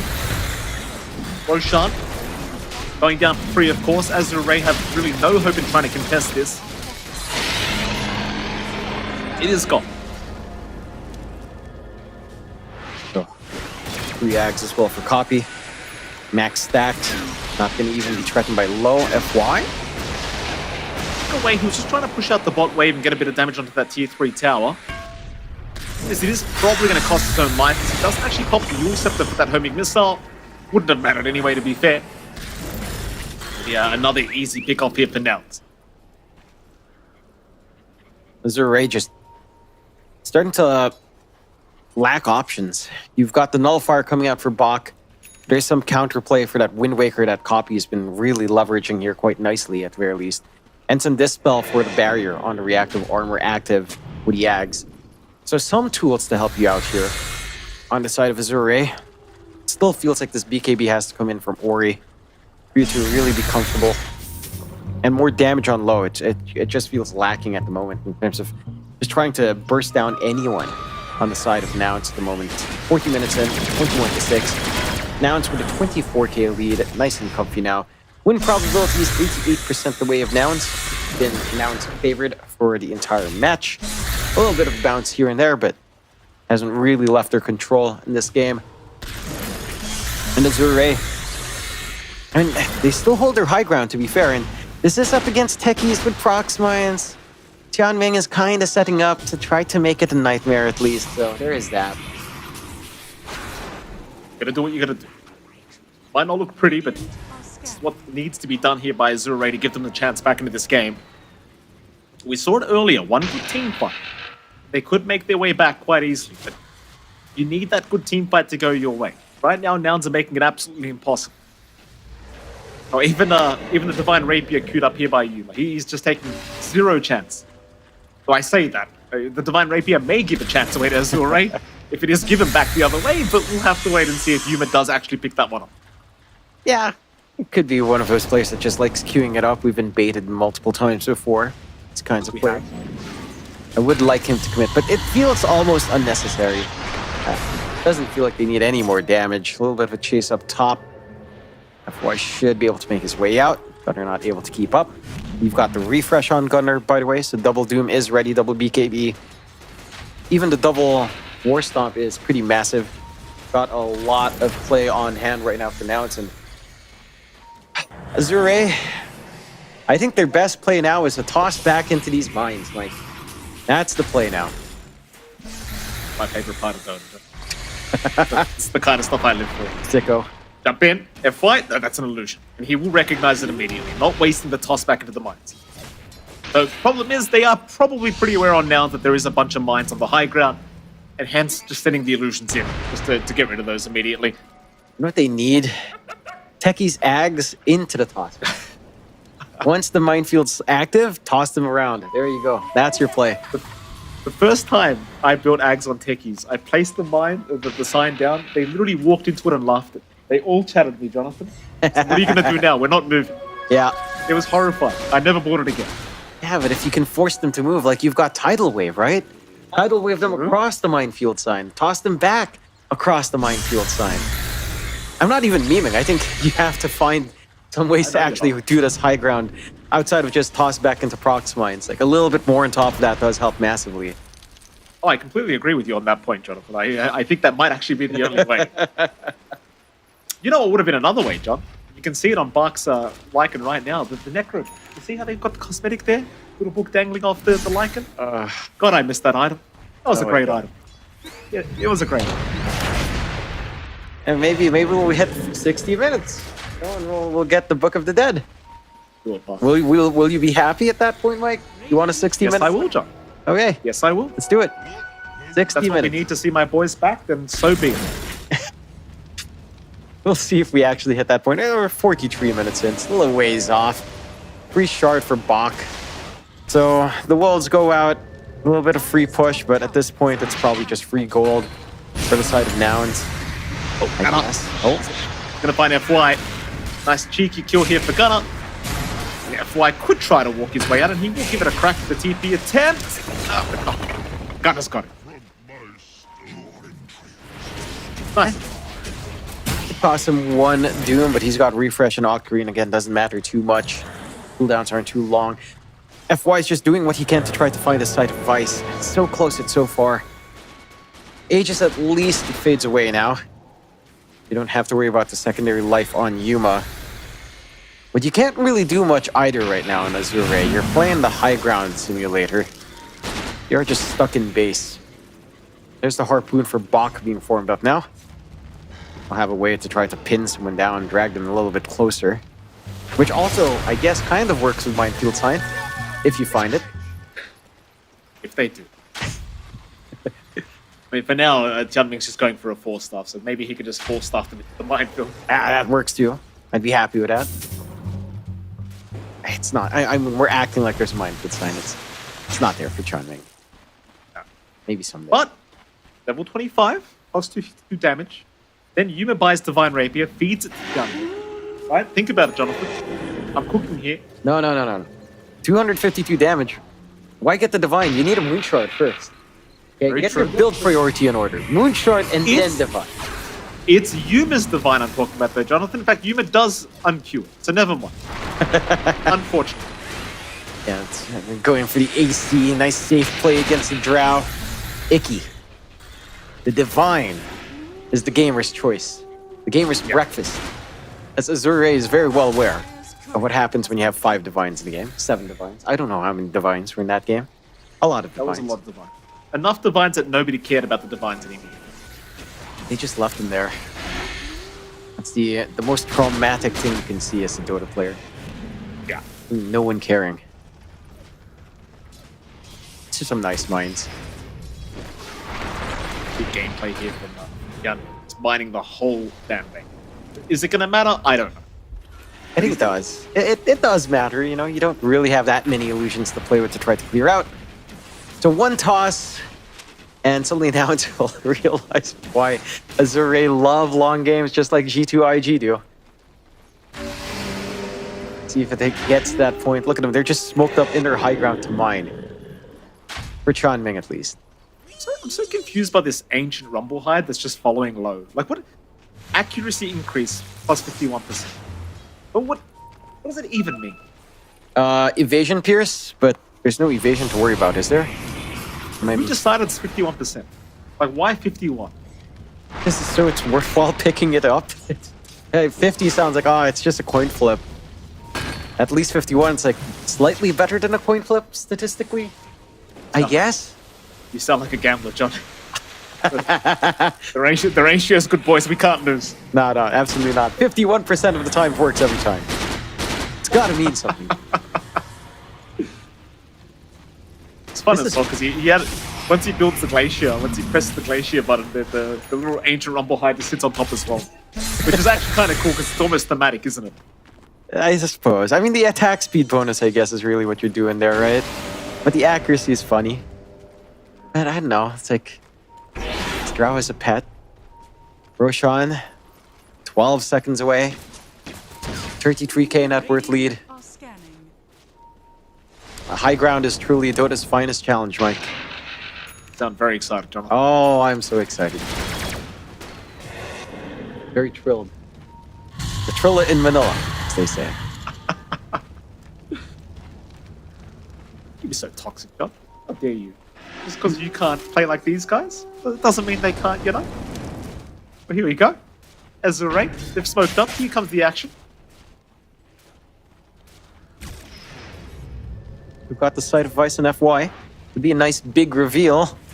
They find the right target. Problem is, Nouns seem to be very well aware that the smoke was happening. They do retreat, and in fact, now they counter smoke. Again, they are the ones with the 34k advantage, so it is going to be a pretty difficult fight for Azure Ray if they can't find the target they really want to start with. Gunnar has been making it very, very hard by just blinking into anyone he sees. Plus, Yuma almost just feels unkillable with the BKB Satanic right now. FY may get spotted. Smoke will be broken, a nice blink away, but they've got the chase, they've got the lockdown. I mean, FY could hope for some backup, but I don't really see it happening. And it will not. He is gone. Don't worry. We'll deal with the torrent, but it's going to be a bit of a harassment. Arc? actually pushing in the bottom tier 3 tower. Now needs to run with his BKB, but the Wind Waker gonna catch him out. Bark's still trying to run. Can he do it? I don't think so. Has a bit more time with the wolf form. He does get the bounties. It's the small victories. It's the small victories. And that tier 3, like you mentioned, it's gone. So they actually siege the high ground first on Azure Ray. Oh my god. It's one of those games again for Azure Ray. They've done it. They take the first tier 3. This Deso finally pays off. Oh, that's just in 11 minutes, Jonathan, the whole game changes. I'm telling you right now, the Necro book comes out, the whole game's over, I guarantee. Mark my words. The Necro book is coming, boys. Copy. Oh, copy! He's alright. In fact, maybe he's not. The X-Pack is there. Can they burst down the Timbersaw? The disruption will save for now. Copy, he's going to be just fine. Meanwhile, Gunner jumped in, but is forced to BKB and run. The Torrent Storm is locking down quite a couple. The Gyrocopter Yuma, he needs a way out, and he does just casually walk out. As here comes Copy again, trying to go after Tianming, but Tianming's going to be just fine. The X-Pack on a Copy, though. They've got the Timbersaw locked down once again. Copy, he's going to pop his BKB and just get the hell out of there. Nobody will tie. Everybody survives. But honestly, that's kind of a win for Azure Ray, right? Because now the BKBs are down and you don't want to go high ground. Yeah, they won't go high ground. No, not with those mines, Mikey. All these beautiful mines from Tianming. Help me, please. I feel the pain of Nouns. And Azure Ray, I know they're cackling in joy. Don't even pretend you didn't want this. Right before we started, you were telling me how much you wanted, what was it, G2IG versus Xtreme Gaming? Yeah, have the longest game in history. This could go long. You know what? Now that we're at 50 minutes, let's go all the way. 100-minute game. Let's go. This is going to make everyone at the studio happy. This is what we all want. We want 100 minutes now. Azure Ray, deliver. Get the goods going. Get some divines up. I can feel the whole production team smiling at the prospect of that. If we were at studio, our producer would walk up, slap us in the head like that, and then just go out. He wouldn't even stay and talk that. He'd just slap her head. Just to... Our producer has confirmed as such. John actually slapped himself at the back of the head, just to confirm, by the way. I don't know why he did that, because the cameras aren't on. But there's not much in there, Mikey. Don't you worry. Roshan, for the nth time, going the way of Nouns. They've got the banner and a refresh. Triple Dooms, perhaps, coming out for Gunner. Maybe just hand that off to Yuma or Copy. It doesn't matter at this point as well. 24-6. Can I just say? Yes. I really don't like this Roshan banner. I don't see what the point of this banner. It's really weird because it's a not intangible amount of a buff. At the same time, it's pretty boring. It does make AFK pushes better. I feel like it would be a lot better if it didn't break trees, right? Like you hide it in a tree line, get the buff going. I think that makes it a lot better, but maybe it's too strong at that point. You know, it's like when what was that nightmarish item? Wraith Pack was made. Right? The only solution was to remove it. So they're trying to avoid making this like Wraith Pack for creeps. Oh, they've got the gyro! Oh, they've got the gyro! Oh boy, the Aegis is down already. Hold on a minute here, Jonathan. At least Yuma has not lost his real life. It's not two dire straits yet. It's now FY going to get jumped here by Copy. They'll find something for their trouble. But they've lost the Aegis, and that might mean high ground gets delayed once again. Good. You don't have to worry about the tiny with the tossbacks at the least. Not yet. That was really isolated from Yuma, just a little bit too far forward. Great isolation from Azure Ray. And they could try. There is buyback on FY though. With a tossback, you might not want to anyway, without that protection of Aegis. So what, do we get another 7 to 10 minutes? 7 to 12 minutes here? Maybe we hit that. What if everyone got Book of the Dead? What if we got a 5-man Book of the Dead? How excited are you, Michael? Don't excite me, Jonathan. You know how excited I get when I say that. I've said it for years now. Just everyone buy Book of the Dead. Everyone. Here we go. Nouns, they maybe want to pressure. Force the buyback up from F1. Low, you've got to get the hell back. Low, they're in the mines, but Low is in huge trouble, and Low is gone. Gunner is going to be attacked here by Bark. Bark trying to abuse the harpoon against the Doom, but it's going to do no good. Can they go high ground off the back of this? There are still buybacks available. It seems like the answer should be yes. They're going to give it a crack. They'll try to get the buybacks out from low and F1. Jump is there. Copy. He's right into the mine. He does not give a crap. Oh, Copy! Copy! What are you doing? Copy, no! Copy! Oh well, at least it's not Copy's debut series, right? No, it's not. That was bound to happen. It's been how many minutes, Copy? How long have we been here? Those mines were there, my friend. You had no BKB. Think, Copy, think. Well, that's our free ticket to the next Roche, and that's a ticket into tier 5s. It's time to tier craft. 5 Book of the Dead. Was there ever any doubt? Listen, I'm telling you right now, I've been saying for the past 15 minutes, Barker's gonna get it. Azure Ray's gonna turn the game. You mark my words. I've said it so many times. This is so wacky. You hate it. I can see how upset you are on your face. You look very, very upset. You do get to see a replay of Copy just doing something. I'm not sure what the idea was here, Copy. He wanted to play Minesweeper, and he accidentally flagged the wrong tile, and all the mines went off. That's it. Unlucky. Never made the mistake myself in Minesweeper, I'll just add. I have a perfect record on Minesweeper. Understanding this game, it's quite impressive. 26-7, 39k up, and they haven't lost a tier 3 yet. They still have their tier 3. They were the ones to take the first tier 3 here on Azure Ray. Now it's... I love this game. This game. This is a treat. This is definitely a treat. Just give us 5 Book of the Dead, please. That's the next order here. Grab, please. Someone dial in on Grab for Azure Ray into the PGL Studios. 5 Books of the Dead. Thank you very much. Sorry, it's not Grab. You remember what it was? What did we use over there? I can look it up right now. I've still got the app. It was a great app. Not sponsored. I know, but it was like, there was like It's Bolt. called Bolt. Yeah. Bolt. Just order it on Bolt right now. 5 Book of the Dead. Thank you. Hashtag not sponsored. But hashtag PGL Wallachia on your Twitter. Wallachia, Jonathan. Wallachia. You correct my pronunciation, and now you're saying it wrong. Yes, I don't know how to speak my tongue. You know, sometimes the feeling gets lost, and I don't know what. It's numb. Are you talking about your life, or you? Every single facet. Here we go. Nouns, you know they want to go higher ground before the 16 minute mark, right? You don't want to risk it. They want to go. But without Roche up, without an Aegis up, I don't know if it's well advised. I dare say it's not. It's not. It's not. It's definitely not. They need to wait for Roche.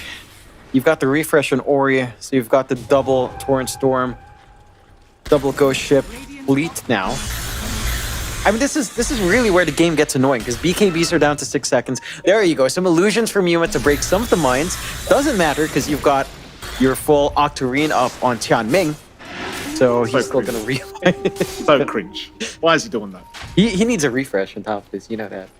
You drop all the mines, refresh. Just drop them. He needs a refresh. And an Ags, of course. And a Moon Shard for that level 25. A little ways off from that. A fight to come? Exclamation mark. The Dire Triangle going to be occupied. More illusions incoming.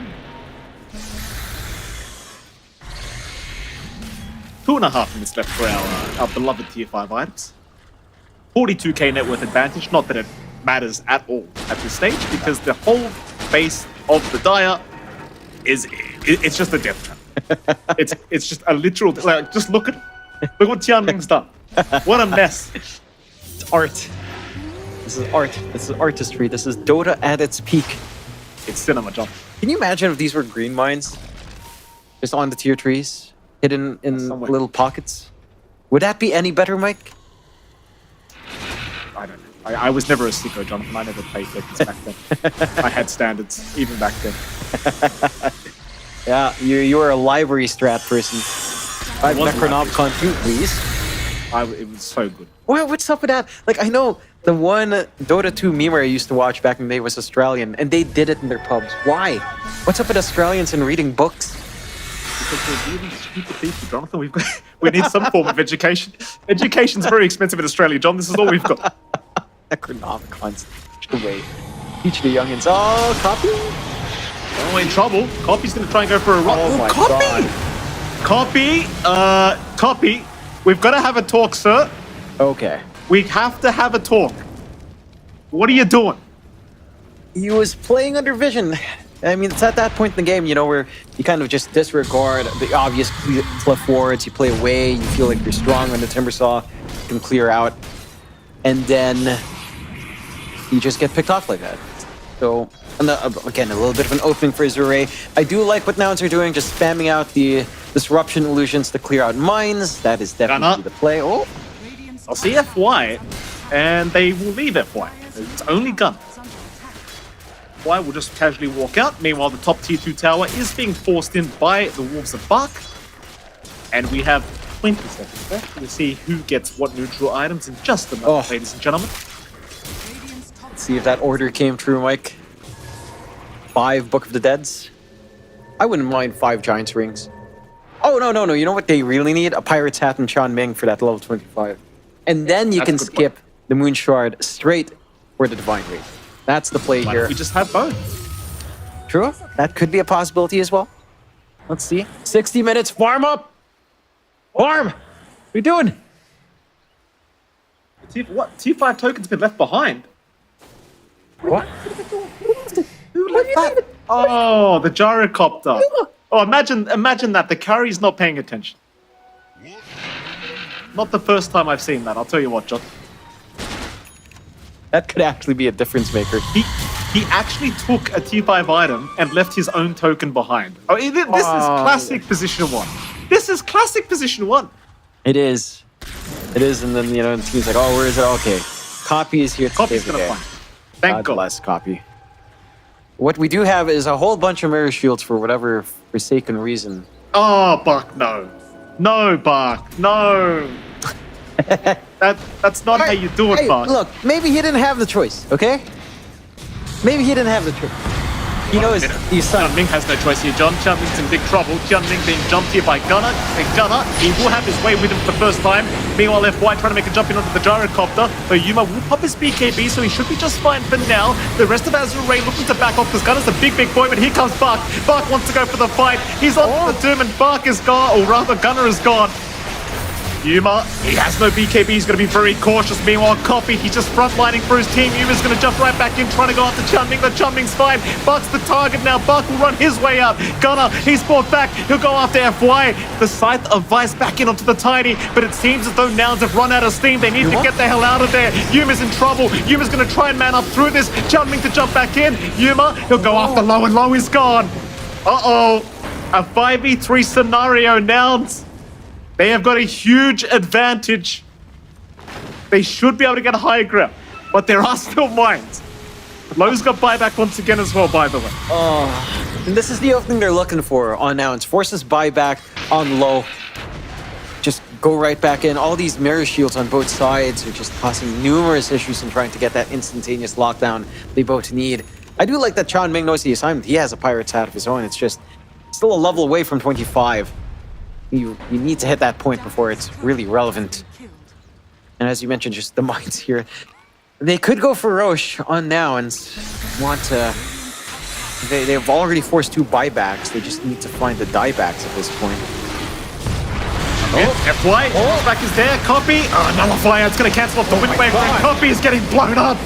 FY, he will drop Copy. He's saved by the disruption. He will be able to chain his way out. As Bark is going to go after Fly now on the Crystal Maiden. Fly dropping very, very low. They're still alive, and Bark does take him down and just rushes his way out of there. Bark survives on about 20 HP. He's going to make it out. How the hell have they not got a T3 tower yet, John? What's happening? It's nullifiers. It's mines.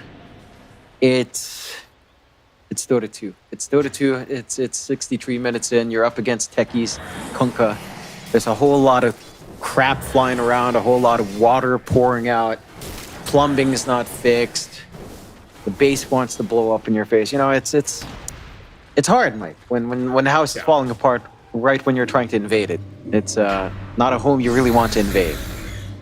It is not. Roshan is a home you want to invade, though, and they'll go right for that.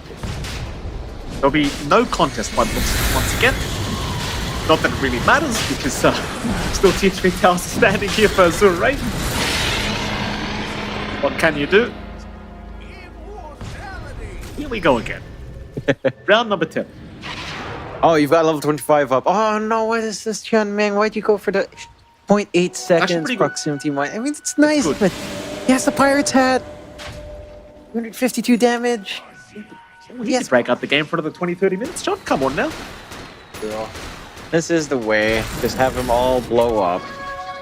It's real fun. This is. Does it retroactively apply to pre-planted mines? I think so. It should. Then that's it's going to be really painful to siege high ground now.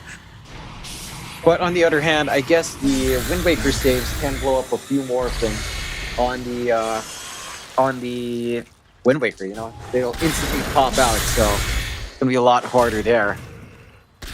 Let's see, 32-10, and somehow Azure Ray is still in the game. There you go. That's the gameplay. It makes it easier to minesweep because you can move your illusions further out. Well. Move them right in and blow them up, I guess. Maybe. I don't know what I'm saying. That's all right, John. You just keep talking. More illusions to come. Boring gameplay here from Yuma. But he's doing what he needs to do. Yeah, he's just... What can you do at this point? He's fully slotted up. He could get maybe a Moon Shard. That's basically it, I guess. I mean, you could swap out the travel boots for one more item if you really wanted to, but that's basically it. We are at that point where money is not an object for both of these teams. Well, it's still a bit of an object for Azure Ray, considering how far behind they are, but it can only do so much now. I would actually say the play here is FY to get a BKB along with his Lincolns, and just toss someone back into the mines. That's your gameplay right now. Like a BKB. It's pre-volume. Doesn't have damage though. I mean, he 400 damage. It's not too bad. but no Daedalus, no Conda. What about a wolf fight, Jonathan? What about a wolf fight? We have it? We Not don't have yet, it yet. but it could happen. You He's know got what? 12.5K. I will accept that. I will accept that. A tree volley with a wolf bite. I will take that. That is the way. I mean, Bart's got 12.5K. I don't know why he hasn't bought it yet. He's just holding out. Copy. In fact, it's Gunner. I automatically assumed it was copy, but it wasn't indeed Gunner. Apologies to copy. What is that cast range? Oh yeah, global range. That's so silly. It's so funny. You can just call down anywhere. If only it could clear out mines. You'd expect an explosion to clear out proximity mines, but they're not bunker busters, I guess. Another Divine Rapier queued up by you. I mean, it's around that time where I don't necessarily think it's too bad of an idea. Yeah. It feels like this just anything to break the siege up. And that's the way to go. And he could backpack his boots of travels. These call-down missiles are fairly annoying. There's that. Tower finally falls. Finally find a tier 3 for themselves on Nouns here. Hallelujah. Buck's got the Ags up now. Got the Ags blessing as well, so he's got the wolf bite available. Question is, who are we wolf biting? Probably low. Maybe or. No, I mean, again, wolf biting low sounds like griefing. Because... what do you say? Probably low. No. Shut up, John. I mean, he could multi-shot, I guess, sure, but that doesn't really matter. If Doc actually bites low, you know he wants this game done. You know he's done. He's hooked.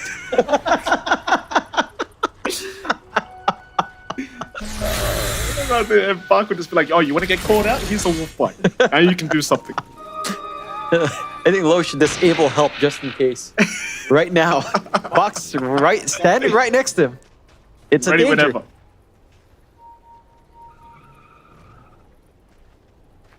Oh. I mean, no real progress in this game so far. Everyone's still hitting creeps. We're at the stage of the game now where basically everyone has 10k gold and nobody knows what to do with it. Ags up on fly, fair enough. Why the hell not? In the backpack. FY? Gunner to take the jump in. Both is going to be there to protect FY, and FY will be okay. They'll four-star him now. And this is the thing, like Nouns, they don't want to dive the base because these mines just do too much damage. The call down. This is your fault. This is your fault, by the way. You literally asked. No. This isn't. Hold on, FY. They've got to toss back Copy. Copy's in trouble. Copy. He's all right. The Wind Waker will make his way out. He'll get X'd up, but the disruption will ensure he has no chance of being brought back.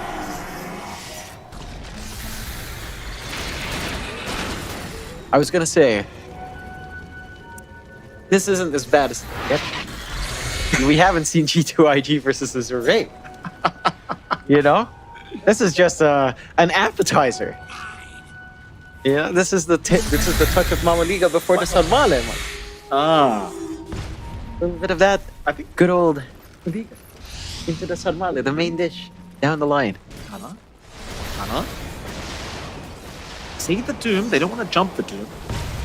Gunner's going to see them. He'll happily jump FY. FY tosses up. Boat will fly out to protect the Tiny, and Gunner, he's going to go for a run.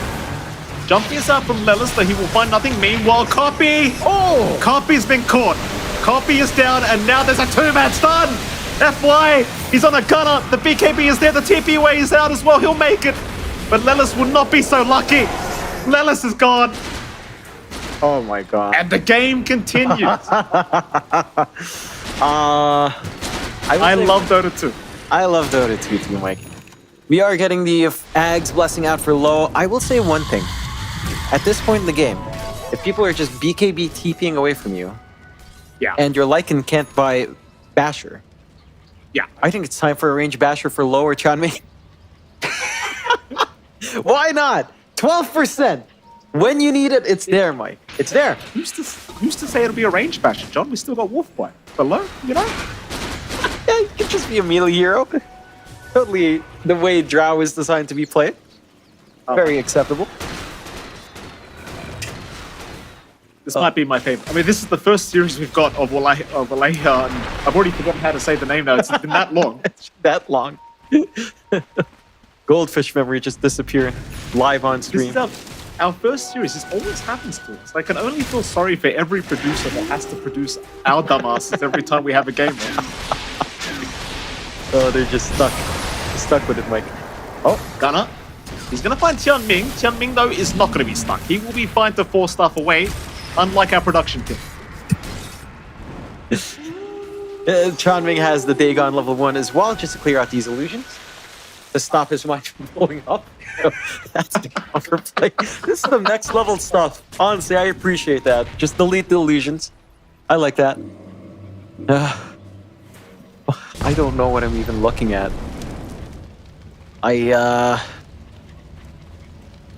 Yeah, this is Dota 2. Yes. Yuma now almost has 20k, though. He still has not Find the divine. This is a little bit. I mean, you've got to get it at this point. Surely, just toss those boots in the backpack, my man. You've got Swift blink up. You're not going anywhere else in the map. Let's be frank here. Smoke out. Got a smoke. The big smoke as well, Jonathan. Azure Ray looking to go for a big fight. It's a 32k advantage for Nouns, but it really does not matter at all. None of it matters anymore. Bounty runes, do you even bother picking these up? The answer is yes. They will take... Oh, Yuma! Yuma! Be very careful, sir. The jump is there. He'll get the BKB off and the disruption will be popped as well to protect the gyrocopter. Yuma, can he fight back here? He's going to try up against FY. FY being targeted by Gunner. Ingen goes for more now, making the jump in on Ori, but the Wolfbite is going to allow him to get away. Buck will save his cause and they will run. Get out of there, boys. Buck trying for a TP play out. Oh, he's all right. Oh my god. Ori, he's going to refresh. He might be forced to pop the tidal wave and the torrent storm, but no. The Wolfbite saves the day. Oh. This is my favorite episode of Twilight. Oh. Yeah. Jacob and the gang are just running away. There are no vampires here, though, so we're fine. I didn't know the name of the wolf guy, John. Kind of worried me. Jacob, what's the name of the vampire guy? Edward, right? I don't know. How do you know that? I told you, I watched Twilight with Lowell. we watched this video together, and we were screaming like the girls because it was funny. We were like, oh, you know that scene where Edward comes out and his skin is glistening? We were all like, yeah! We were yelling as well because it was just so fun. It's funny. I don't know that scene, Jonathan, because I didn't watch the It was demo. funny. It was an experience. It stays with me because it was so weird.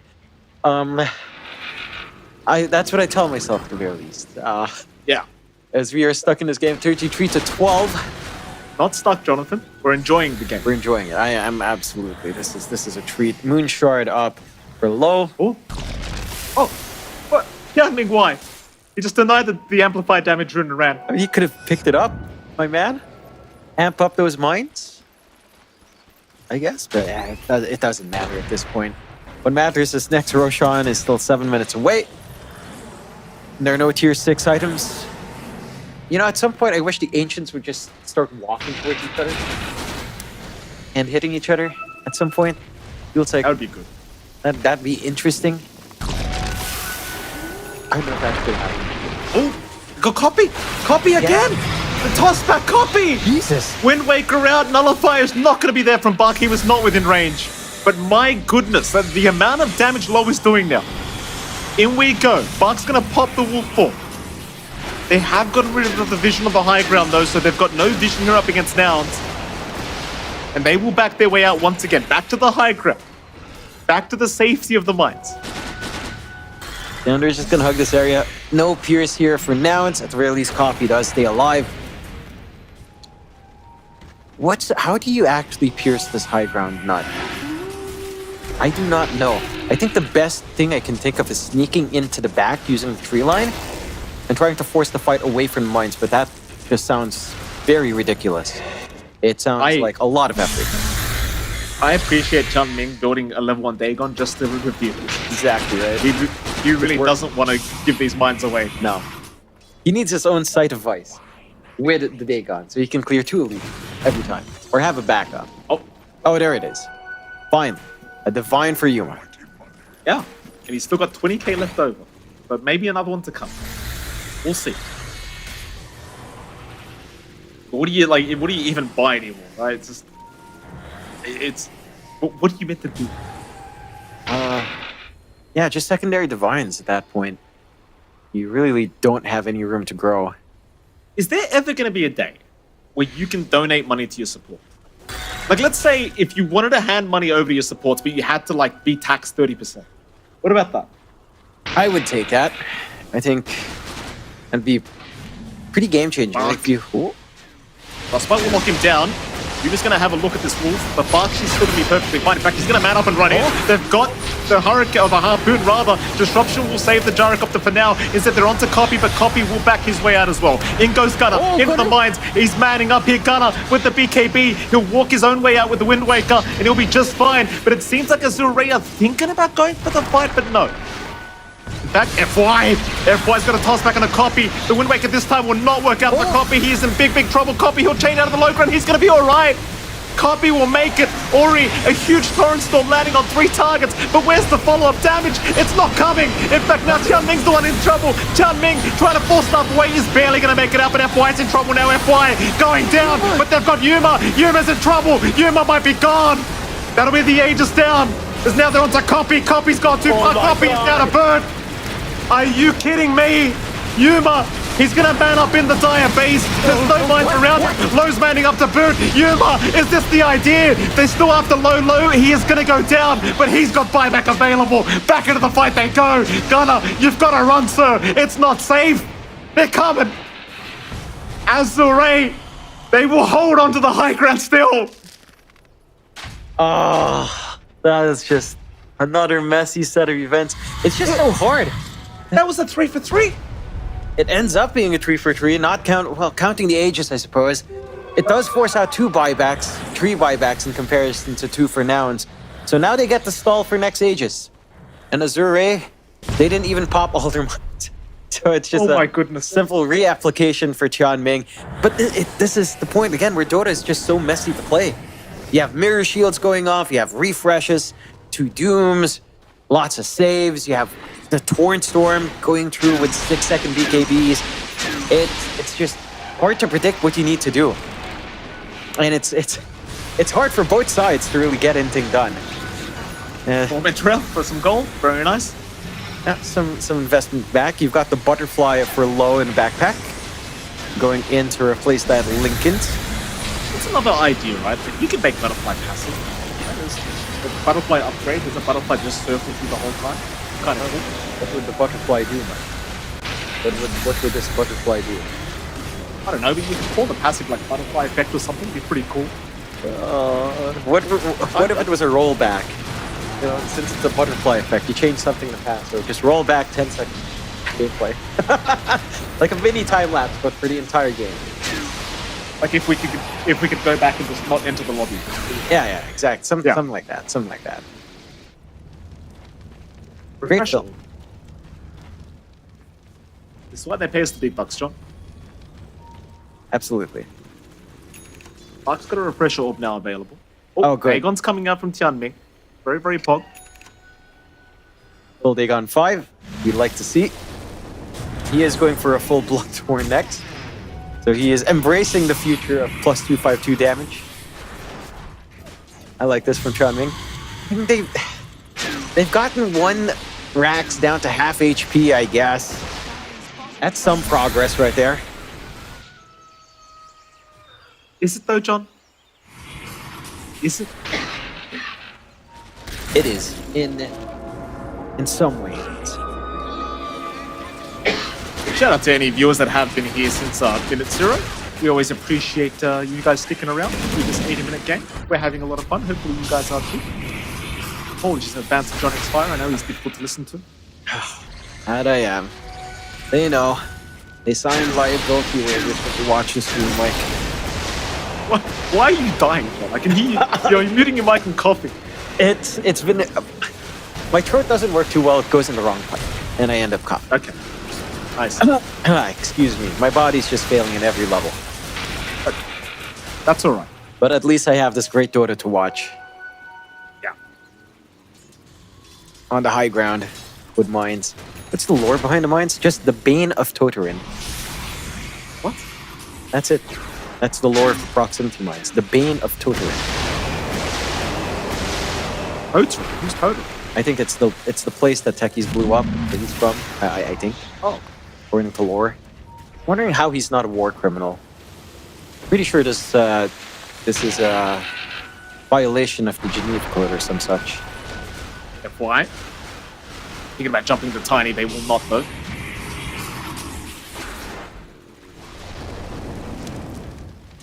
They are desperately looking for a target here now. They want somebody. They know that there's not that many buybacks left on Azure Ray. They cannot enter the base. FY, he's going to show himself. Gunnar, he's going to make the jump in. He's going to try. Gunnar with the Doom out on himself. Will give it a crack, though it's not working out for him. In fact, now the turnaround. Azure Ray going to go for the chase themselves, but no, they decide better of it. Safety in the base. The gold's dropped down to 25k. So it's actually equalizing towards Azure Ray. Somehow. It doesn't matter, but it's still funny to see it drop 10k in the past few minutes. You've got Roshan in 40 seconds. That should be Nouns' next play. What is there to find? I still think your idea of just buying Ags and FY and wolf biting him with tree volley is probably the play. Honestly. But it's also excessive. It feels like you just need chain control. A secondary nullifier would probably do wonders here. He's going for a half. He just wants to be as tanky as humanly possible, which makes enough sense because he's the one constantly being jumped by Gunnar. Just needs to be able to survive the initial jump in. Looks like Roshan is the objective once again. 10 seconds away from respawning. Not one Roshan has really made a difference here for now so far, but maybe this one will. Yeah, this might be it. This could be the one at 83 minutes in. If where are they going top? They want FY. Could go for a pick off, but they miss on Roche. We'll find it later on. Right. The Windwaker away. At least for now. Avalanche is out. The Force Boots away as well. Force Stuff's the wrong way that time around. So FY, a bit of an awkward pickle, but just blinks out. I think Missile's going to chase him down, but he's way too far off. He's good.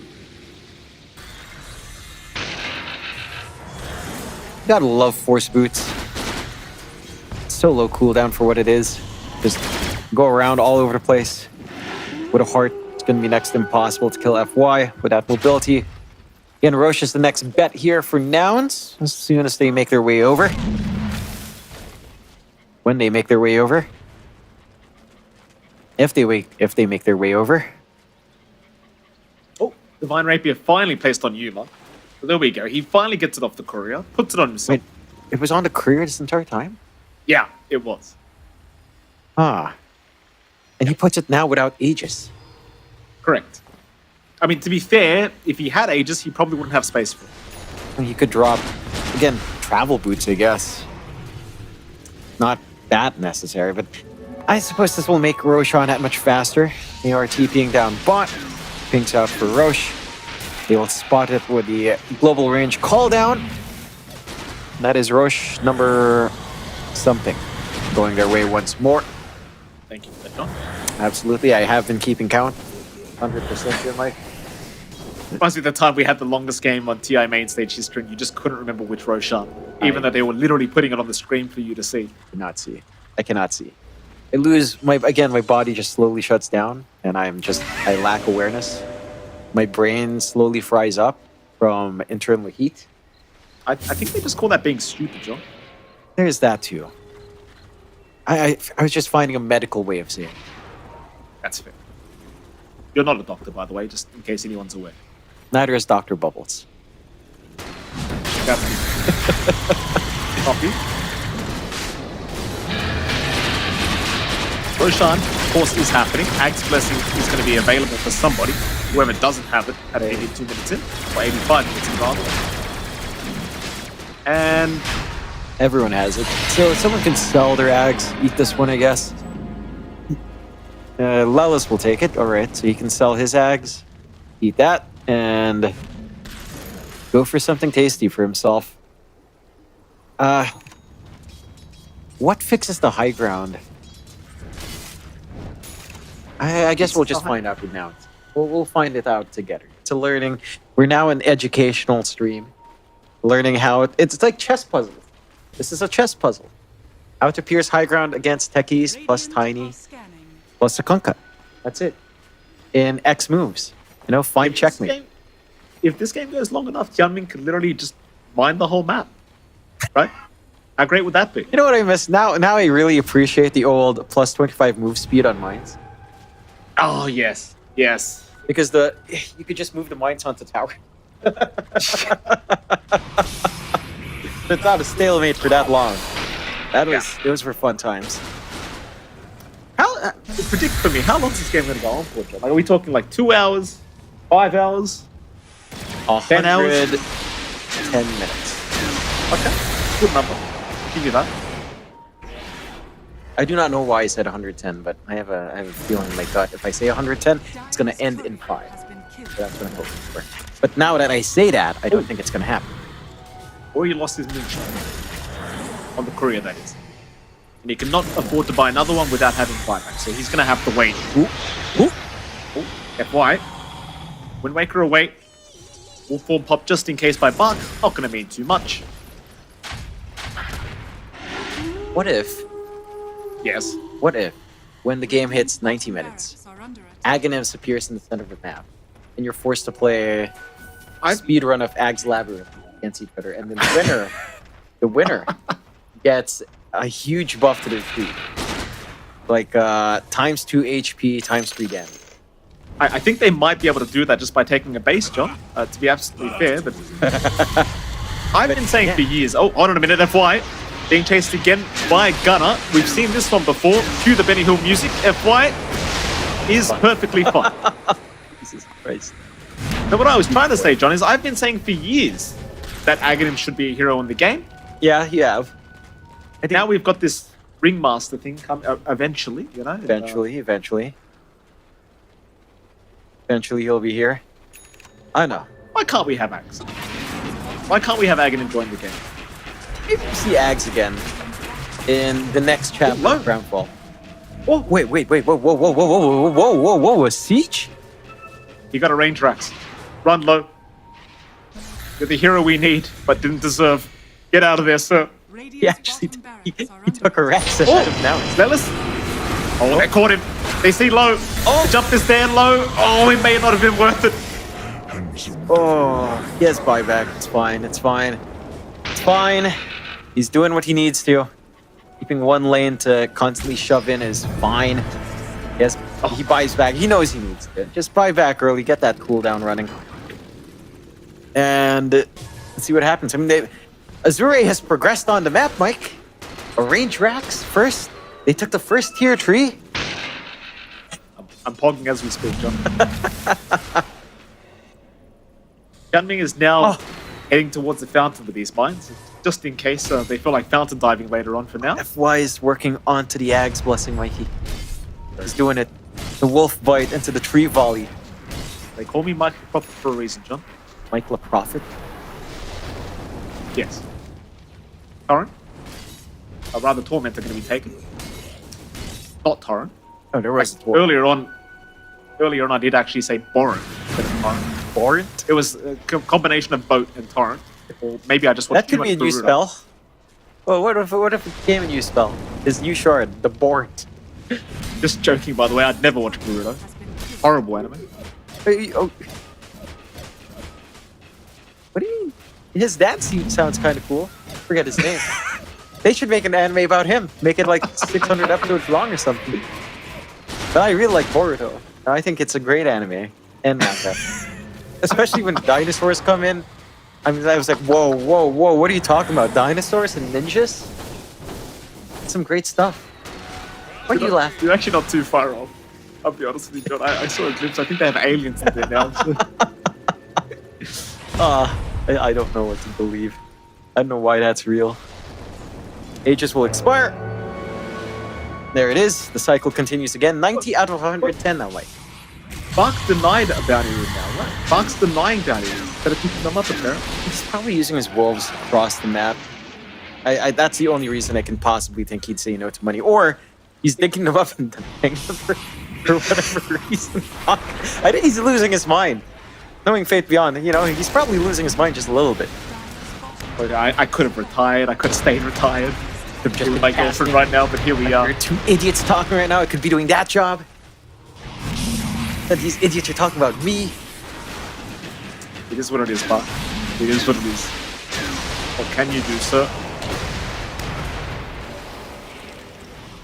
Now it's they're hoping for a moment to find somebody they can jump. Anybody. They just know they can't go into the base. Like, there's just no two ways about it. Here we go. Copy's going to try. He's going to jump right into FY. FY in huge trouble. So many mines blowing up, but they've got the BKBs. They will be fine throughout the initial onslaught of mines. Here comes Spark, though. Nullifier out onto Lelis. He'll try to chase down the Shadow Demon. Lelis in huge trouble. Lelis is gone. Meanwhile, Yuma, he's going to BKB up. Bark is in big trouble. Bark, he's going to go down, but he does have buyback available. He'll buy back immediately. Meanwhile, Gunner running right into the mines with his BKB, just manning up through all of it. But he's going to die! Oh, Low though. Low is gone. Low is gone. Meanwhile, Flash jumped right into the middle. Yuma's going to man up with Flak Cannon trying to go right big onto the Lycan, but he's in huge trouble now. Yuma, oh no! Oh my god! He's brought back. He is brought back. In we go again. A Divine picked up by Ori now. Gunner, he's in such big trouble. Fly's going to try and help him out, but Gunner's gone. Meanwhile, Copy's by the fountain. Gunner's died back throughout all this. Yuma, can you do something here, sir? Fly's in trouble. Fly's been disrupted. FY's going to jump in. Toss back onto the CM. Fly is gone. Buyback is there. It's a 4v3 situation. In we go again. They're trying to Tianming.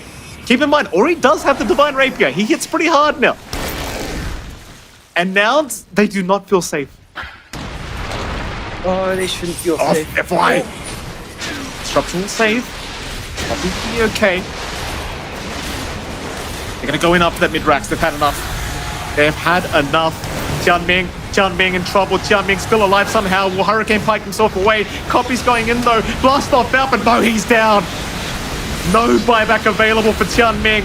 Ori, he's onto the CM. FY's going to be just fine to survive through an Ori. He's going to make some magic happen here on his own. FY trying to find a way in as well. Yuma's going to pop his BKB. Flystide back now. Ori, can he get out? No, he cannot. The Hex will cancel his TP off. Ori is in huge trouble. Ori is gone. It is FY versus the world. And I think the world's about to win this one, John. FY, what can you do, sir? What can he do? He'll Hex up the Timber.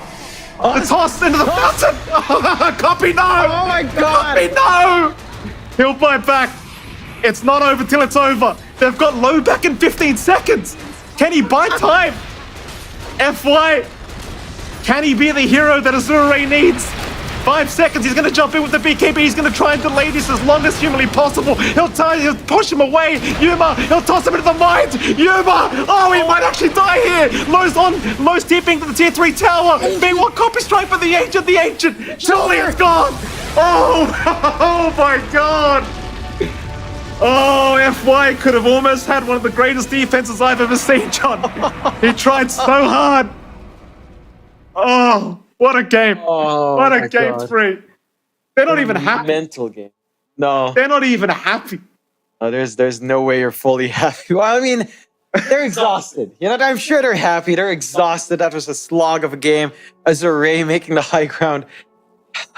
As hellish as G2IG has experienced it before, and as hellish as G2IG has made it for Azure Ray before, a great start for Nouns. Again, in this Swiss system, getting a full series win is massive. It boosts your chances going into that top 8. A great start for Nouns. Great proving ground for them to finally show off what they can do. A couple of slip-ups here and there, but hey, when a game goes 90 minutes, you can't really blame them for that. You absolutely cannot, Jonathan. I do wonder what kind of highlights we've got on hand for this kind of game. We had an hour 34. It was the game time, and I don't even know what to say about it, Jonathan. Here we go. Here's some highlights. What do we see? What's FY done here? Oh, this is copy. Oh yeah, This is copy.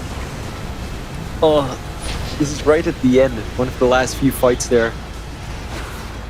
They do manage to finally isolate the right target. Like, Lullis was such a massive issue with his disruption saves, but losing that first life from FY was just so tough. And on Bach, like, these buybacks coming out earlier than they'd want to certainly held back Azure Ray in that sequence of events. Like, finally having the confidence to siege up and Nouns definitely managed to open that up.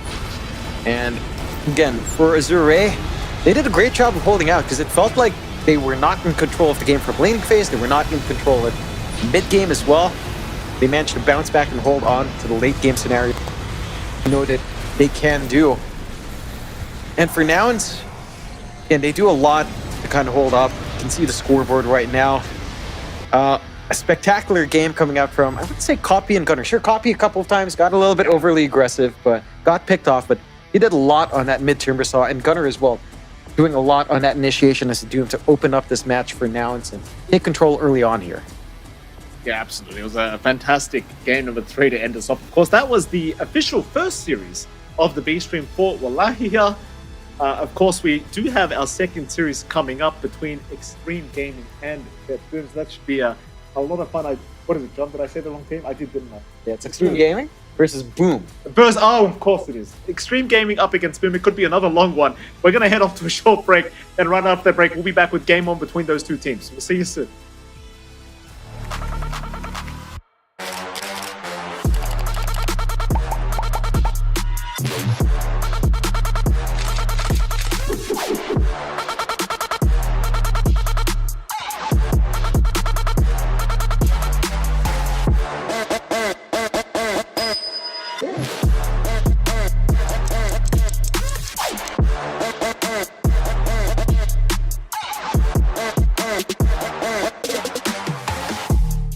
Nouns are here and they're coming into PGL Wallachia Season 1. I've got Fly sitting with me.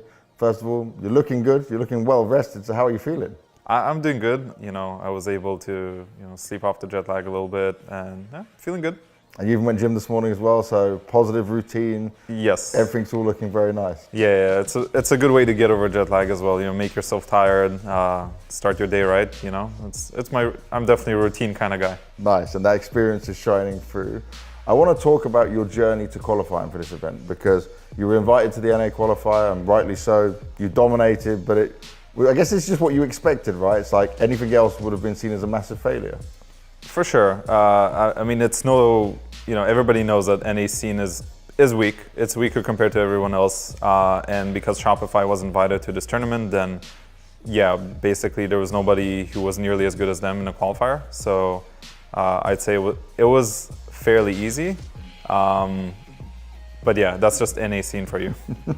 Some things it's like a positive, right? Because you can make it through, but then obviously a bit harder when you're looking at what can competition drive you other than when you get to here.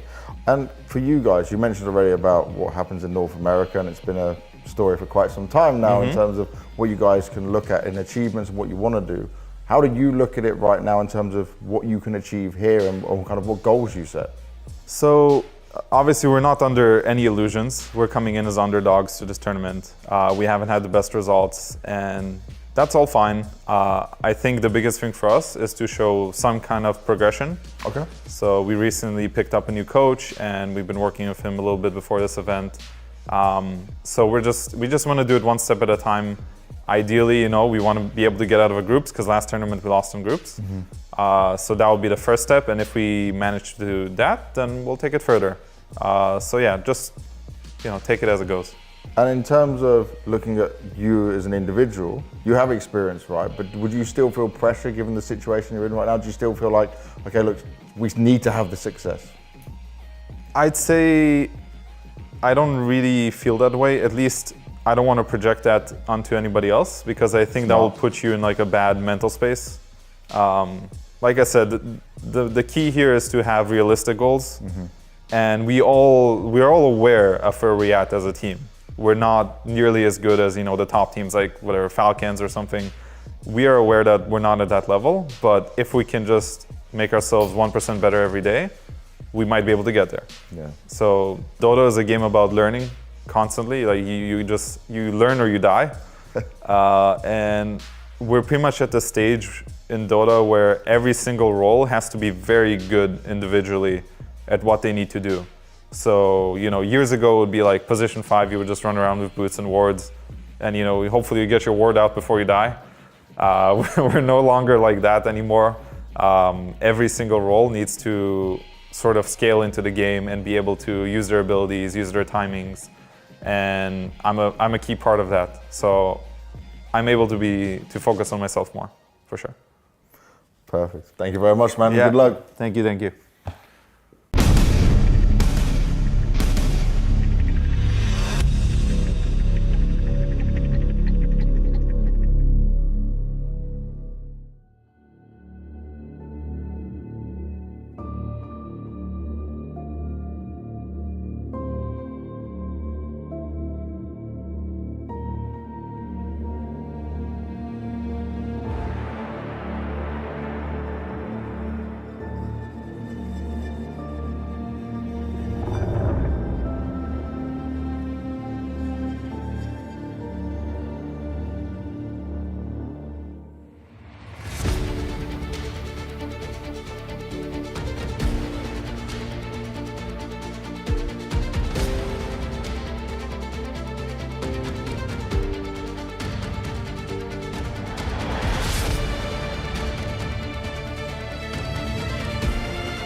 Welcome back, ladies and gentlemen. We are going into our second series of the day. It is going to be BetBoom Esports versus Xtreme Gaming, and it is, of course, MLP Dota and John X5 once again. Jonathan, welcome back. So we just had an absolute banger of a game 3. How the hell are you feeling?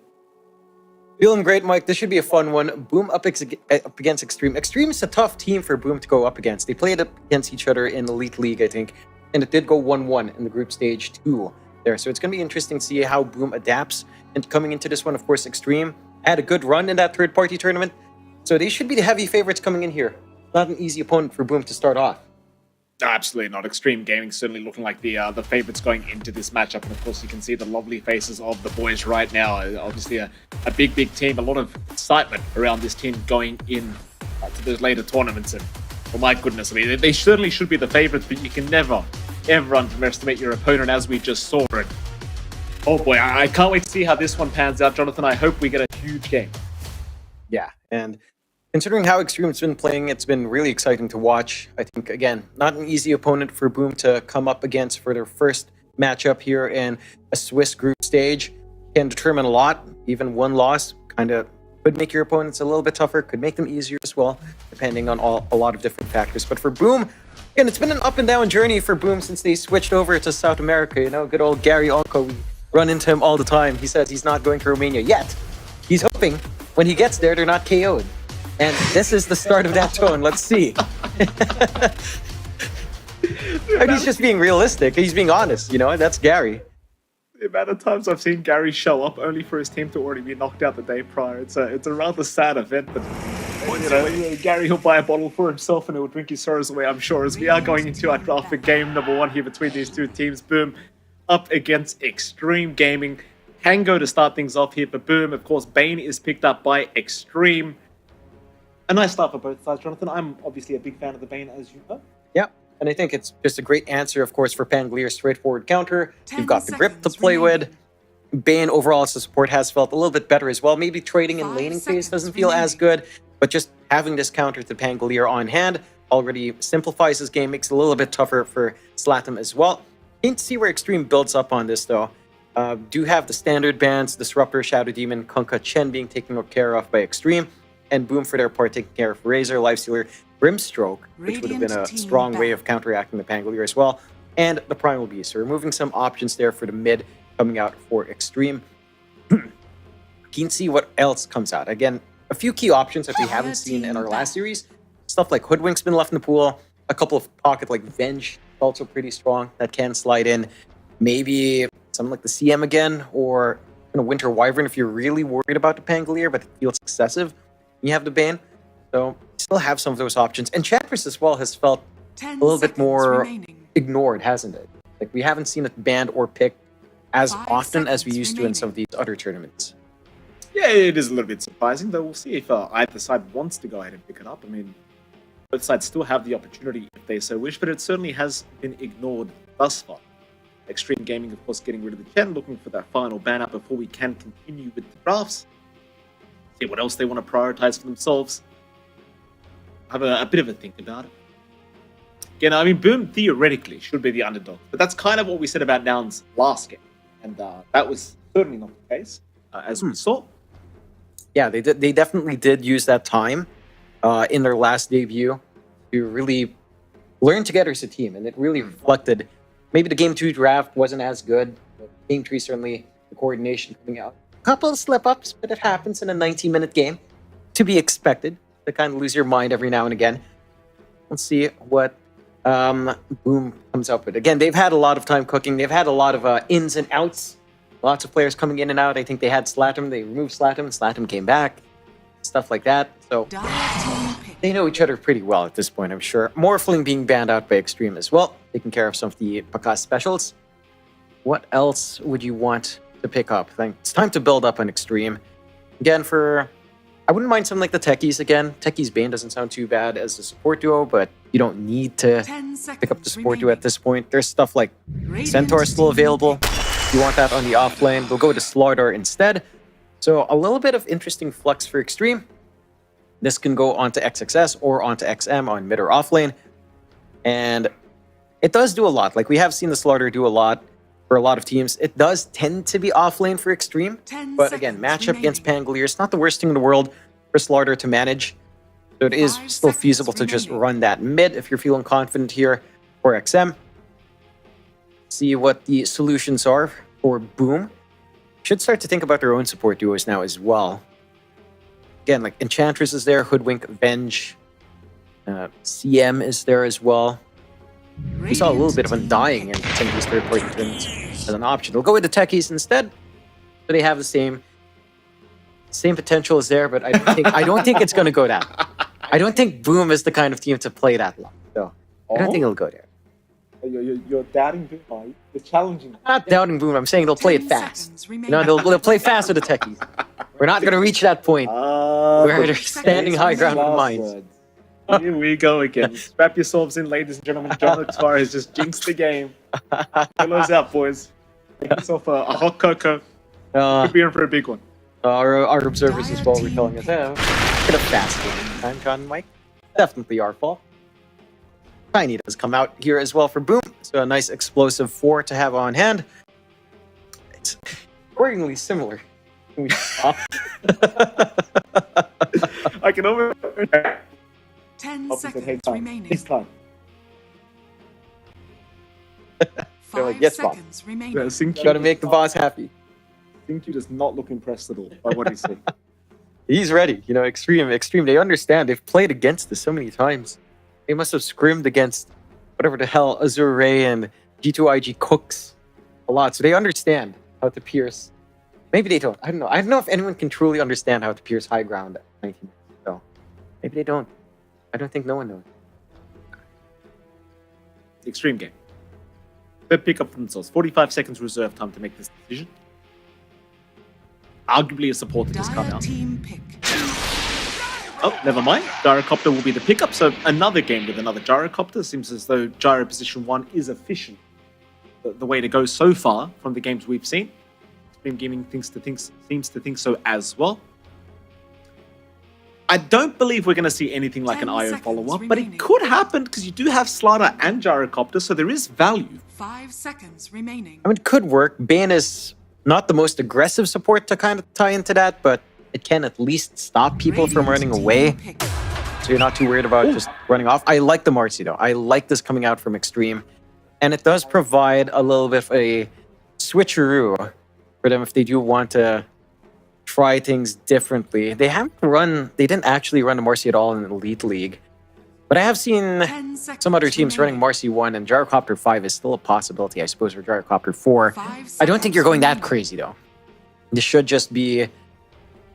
I like the sound of Gyrocopter Marcy lane more than Gyrocopter Bane, but honestly, either combination works. Marcy Slardar is a pretty good lane with sidekick. It's a really good rundown, good stuns. So you have some good lane aggression lined up here from Xtreme. Some good scaling across the board. And again, sidekick is not something to be underestimated, especially once it's maxed out in the Gyrocopter. Free lifesteal for him with the Yags is pretty massive. Certainly is.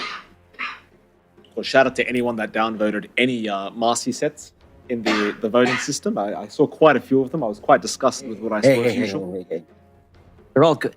I like them. Okay? I have all of them, Marcy. I think I'm missing one set. I have almost all. Okay. I like playing mix and match my outfit. Let me be. That's my gameplay. Why are you laughing? You know this is actually my gameplay too. I'm not even joking. I played dress me. Medusa is picked up here from BetBoom Esports. As we see the Medusa come out, you told me this game could not go on forever. I disagree, and so does Boom. Yeah, this can now officially go on for forever. Medusa high ground turret plus Techie's Mines plus Tiny Tossback. Can't rest. Drag this game out. Interested to see what Pakaz does with this. Assuming a safe lane Dusa for Pakaz, of course. There's the very odd off lane Dusa that can still 5 come out here. seconds remaining. Or Sacred if you want it, but it doesn't particularly strike me as a Sacred hero on the off lane. I'm just going to assume Pakaz is going to be running that in the safe. Xtreme, to an extent, you have some mana drain with Bane, right? With Grip. You could build Diffusal Gyrocopter, which honestly still doesn't sound like the worst thing, especially with the upgrade, 10 seconds so it's not remaining. that bad with a disperser. Marcy could go for this. It sounds 5 really dumb, seconds but Marcy remaining. could also go for a diffusal if Deuce is a concern. I don't think this is like the perfect Deuce game, but it's also not the hardest one. As diffusal can be built, but it's very forced from Xtreme if they really want that. Yeah. Final bans to come. Bottle removed here by Xtreme.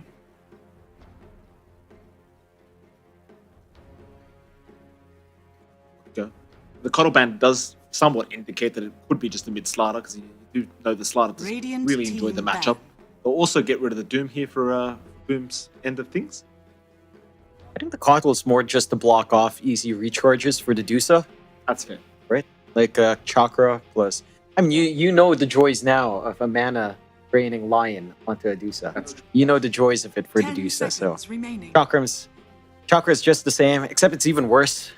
Mystic Snake spam seconds with Ags and remaining. Shard is really annoying. I do understand why Xtreme's preventing that kind of gameplay here from Boom. Radiant Boom, for their part, team targeting pick. out XXS. They will take care of the cheeky anti-mage pickup that could come out, which I know you have to do it up when you have Dusa, but when you see this lineup and you think last pick AM, it doesn't really sound great, does it? Yeah, but it could have happened. I appreciate the Yes. potential from. Get rid of it. Don't risk it. 10 seconds I mean, remaining. it leaves so many good options, though. Like, Invoker's there if you really just want to 5 instantly burn seconds Dusa's remaining. mana. EMP is going to do that just fine. Could be an option for Xtreme. Or XM, shift XXS onto the Slardar. Again, Slardar Marcy lane's not that bad. Jarclopper Bane's also pretty decent in pressure. You could still fit it in. Invoker versus Pango might not be amazing, though. I think that could be the concern, and that's why Boom's just allowing it through. But again, like, you just need one hero to kind of drain Dusa down to half mana, and you're kind of okay. 5 seconds reserve time. Boom really Dire thinking about team this one. pick. Ooh, they'll go for the Hoodwink pickup. Okay. What does that mean? Is this like a. Who's going where for Boom? John? I feel like this is going to be a Sacred Pango, and you're going to get the You may slap now the mid select your tiny. heroes. Oh my god! Oh my god! No one can siege high ground. It's going to be a nightmare to go high ground. This is amazing. You've got Techies versus Sniper for high ground. Yes. It's not as bad with Sniper nowadays. I will admit, like, it's not as annoying to siege high ground up against a Sniper. It is still a Slatum Pango, and we will get the Sacred Tiny instead. So it is going to be a core offlane Tiny, it does look like. And it's going to be interesting to see how this one shapes up. I think your mid lane for XM is pretty alright. Like, Sniper versus Pangolier is not that bad of a lane for Sniper. First 2 levels might be a bit awkward. But by level 3, 4, you get your 2 rate bands up. You're pretty happy in that case. It can work out. I'm just curious what XM will build. Because, again, no one here naturally builds Diffusal. Are we going to get XM Diffusal or Ame Diffusal? Sniper Diffusal or Gyro? Or is it even a concern with the Dusa? It's my question now. We'll find out, Jonathan. I mean, only one way to tell, and we will be heading into game 1 very soon. It should be another exciting matchup, I'm sure, between these two teams. And can't wait to see who takes out game number 1. Of course, it is a best of 3, so game 1 gives you a nice little advantage into that second game. Hopefully, we get 3 games, and hopefully they're all very, very long, so we can have a very long night and a very good night. You know, our observers were telling us to speed it up. Yes. It's our fault. Like, it's our fault. It They is got our- assigned to the long duty. Let's just remember, you did say this should be a short. So, if it's anyone's fault, we know who to point to. Always. Remember, I can give you a slap. Be careful, huh? We'll see. We'll see as it breaks on. I mean, hey, if it does go long, you have a Hoodwink who can get the flashbacks to G2 IG Azure race where everything goes back to that best of 5. Swear to goodness. Anyway, we should be able to jump in to this game relatively soon, and we're going to see what these teams have in store for us. Again, very confident Bane pickup right into the Pango opener, so just straight counters coming out for Xtreme. It shouldn't be as clear cut here for Slatum to just roll around, play this momentum game. But I feel like they have enough to protect the Dusa, right? Like, you've got Techies with Blast Off that can just buy space. You've got the roll. You've got a core Tiny offlane for Sacred. You can go into like Blink Echo Saber is actually pretty feasible here for Sacred if he pops off. So you have a lot of ways of just tying into giving Pakaz as free of a game as possible. I'm keen to see just what the clear solution from Xtreme is. Like, is anyone going to go defusal? Like, will we get the dreaded sniper defusal, which honestly sounds so annoying. Can you imagine just losing mana at range every single time? 30 seconds. Good idea to me. See what XM wants to do, you never know. Because again, game one between these two teams. Although, I mean, you kind of mentioned this earlier, but every single series does matter quite a lot when it comes to the Swiss format. Very, very important. Boom. They make their head up north. Arme is hanging around the area, but we'll see Sacred running his way and does immediately back off, of course. The battle begins. The boundary rune they are able to secure. It is going to be a nice 2-for-2 trade, so a very even kind of start. Nothing really to write home about. Of course, we can start with the mid lane, where you are going to see Slatum. He will be up against XM. So the Pangolier versus the Sniper matchup theoretically should favor the Sniper. So I suppose we can wait and see. Yeah, I don't think this is too bad. Again, in the first 2 levels for Pangolier, it's not the worst thing in the world. It's by the time Sniper hits 3-4 and coinciding with his double rate ban timing, where it starts to get a little bit more annoying for the Pango. But first 2 levels shouldn't be too unmanageable. We'll see how much Slatum can get done. Does get the shield crash now, so he should be able to maximize that while the levels in XM aren't that high. Like, without take aim, you're still within striking range for the crash, and you can trade favorably there. We'll see. Rune control is going to be much bigger for Slatum than it is for XM. So there's some pressure on Boom to kind of secure that. Pakaz? Huh?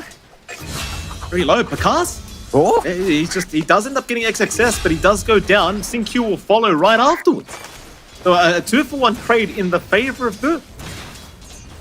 Yeah, it's rather deep coming out from Xtreme, but I do like that they identify this weakness, right? It's Dusa level 1, level 2, level 3. It's all kind of slow, not that durable.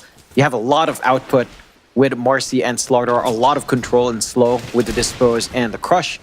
They should just look to maximize that on Pakaz while they can, before more sustain comes in with higher points in Mystic Snake and more Mana Shield comes in. Good identification there.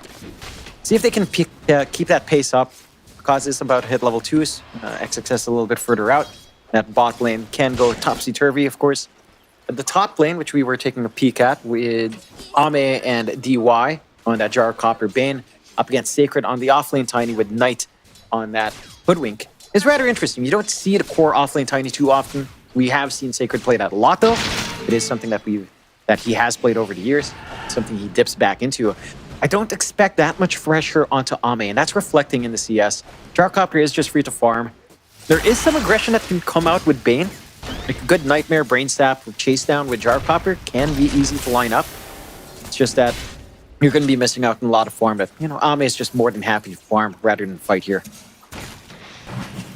Yeah, just think you're messing here with Panda down at that bottom lane. Nice body blocks as well.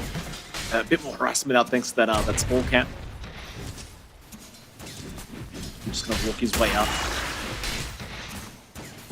There's a lot of kill potential on both side lanes.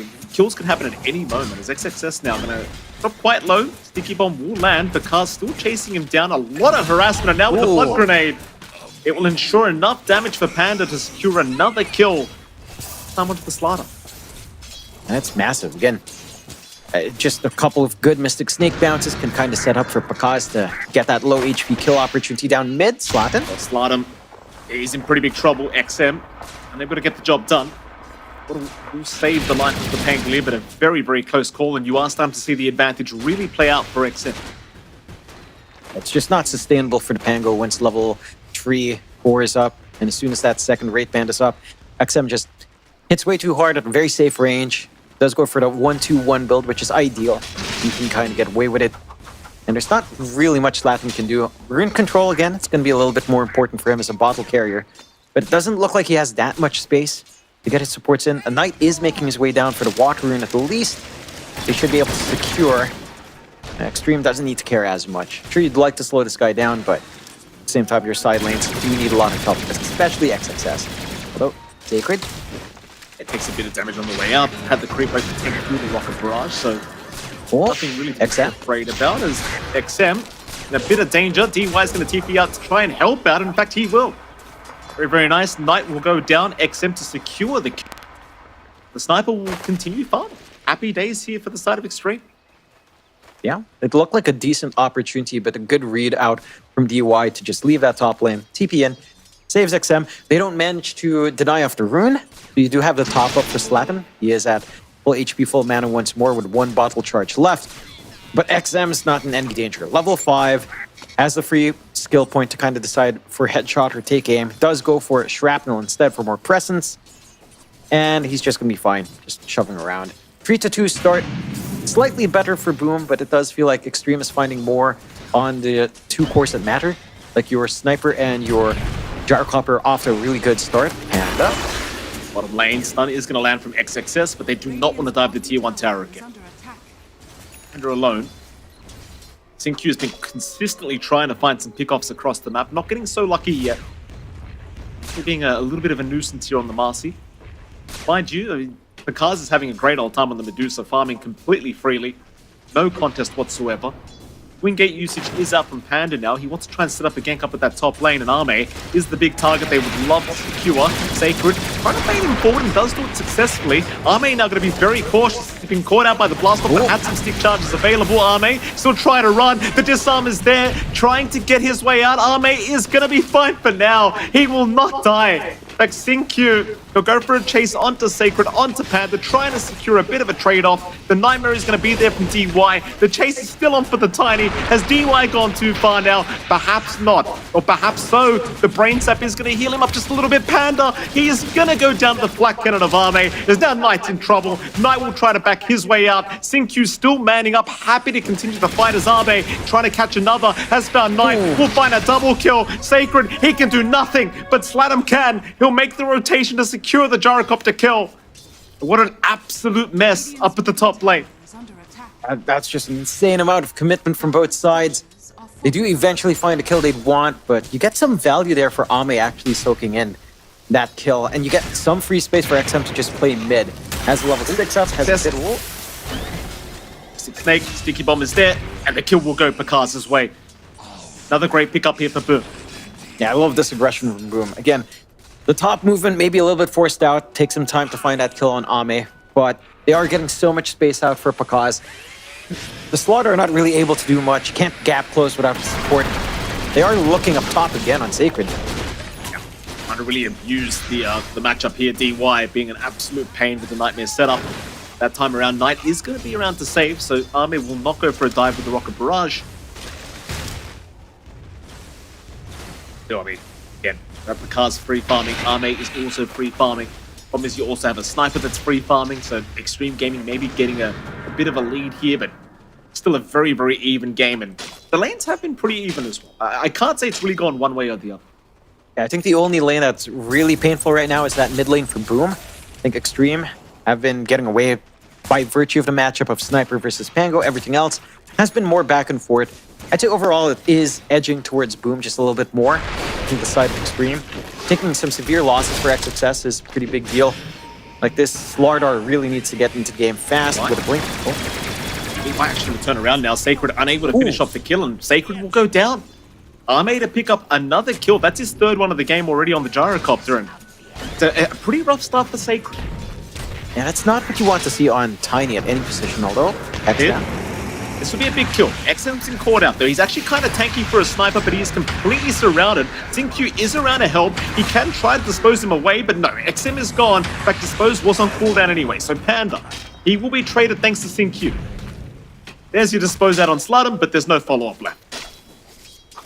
Yeah, they do manage to trade 1-for-1, but a big kill again coming out from Boom. Committing the resources to slow down that Sniper, forced movement out from Xingqiu, again leaving XXS alone, which opens up that lane for Pakaz to just free farm. Like all of this is feeding into exactly what Boom wants. Free space for the Medusa to get massive, already has Yasha Arcane Boots at 8.5 minutes, Manta not too far off for that build-up. It's all great news. Sure, you're dropping a couple of heroes here and there, some support's dying, and your Pangalier's not off the best starts, but he is coming back from all this activity. There's not much play on Xtreme until some of these items are up. Like, initial blinks need to be up. You are seeing XXS going for the Midas first because of that slow start, so that will delay the playmaking of Xtreme by a fair bit. You could try to rely on Sin Q once he has his 6, but level 1 rebound isn't the longest range for initiation here. No, it certainly is not. Just keep roaming the map, just getting D-wards off here, XG.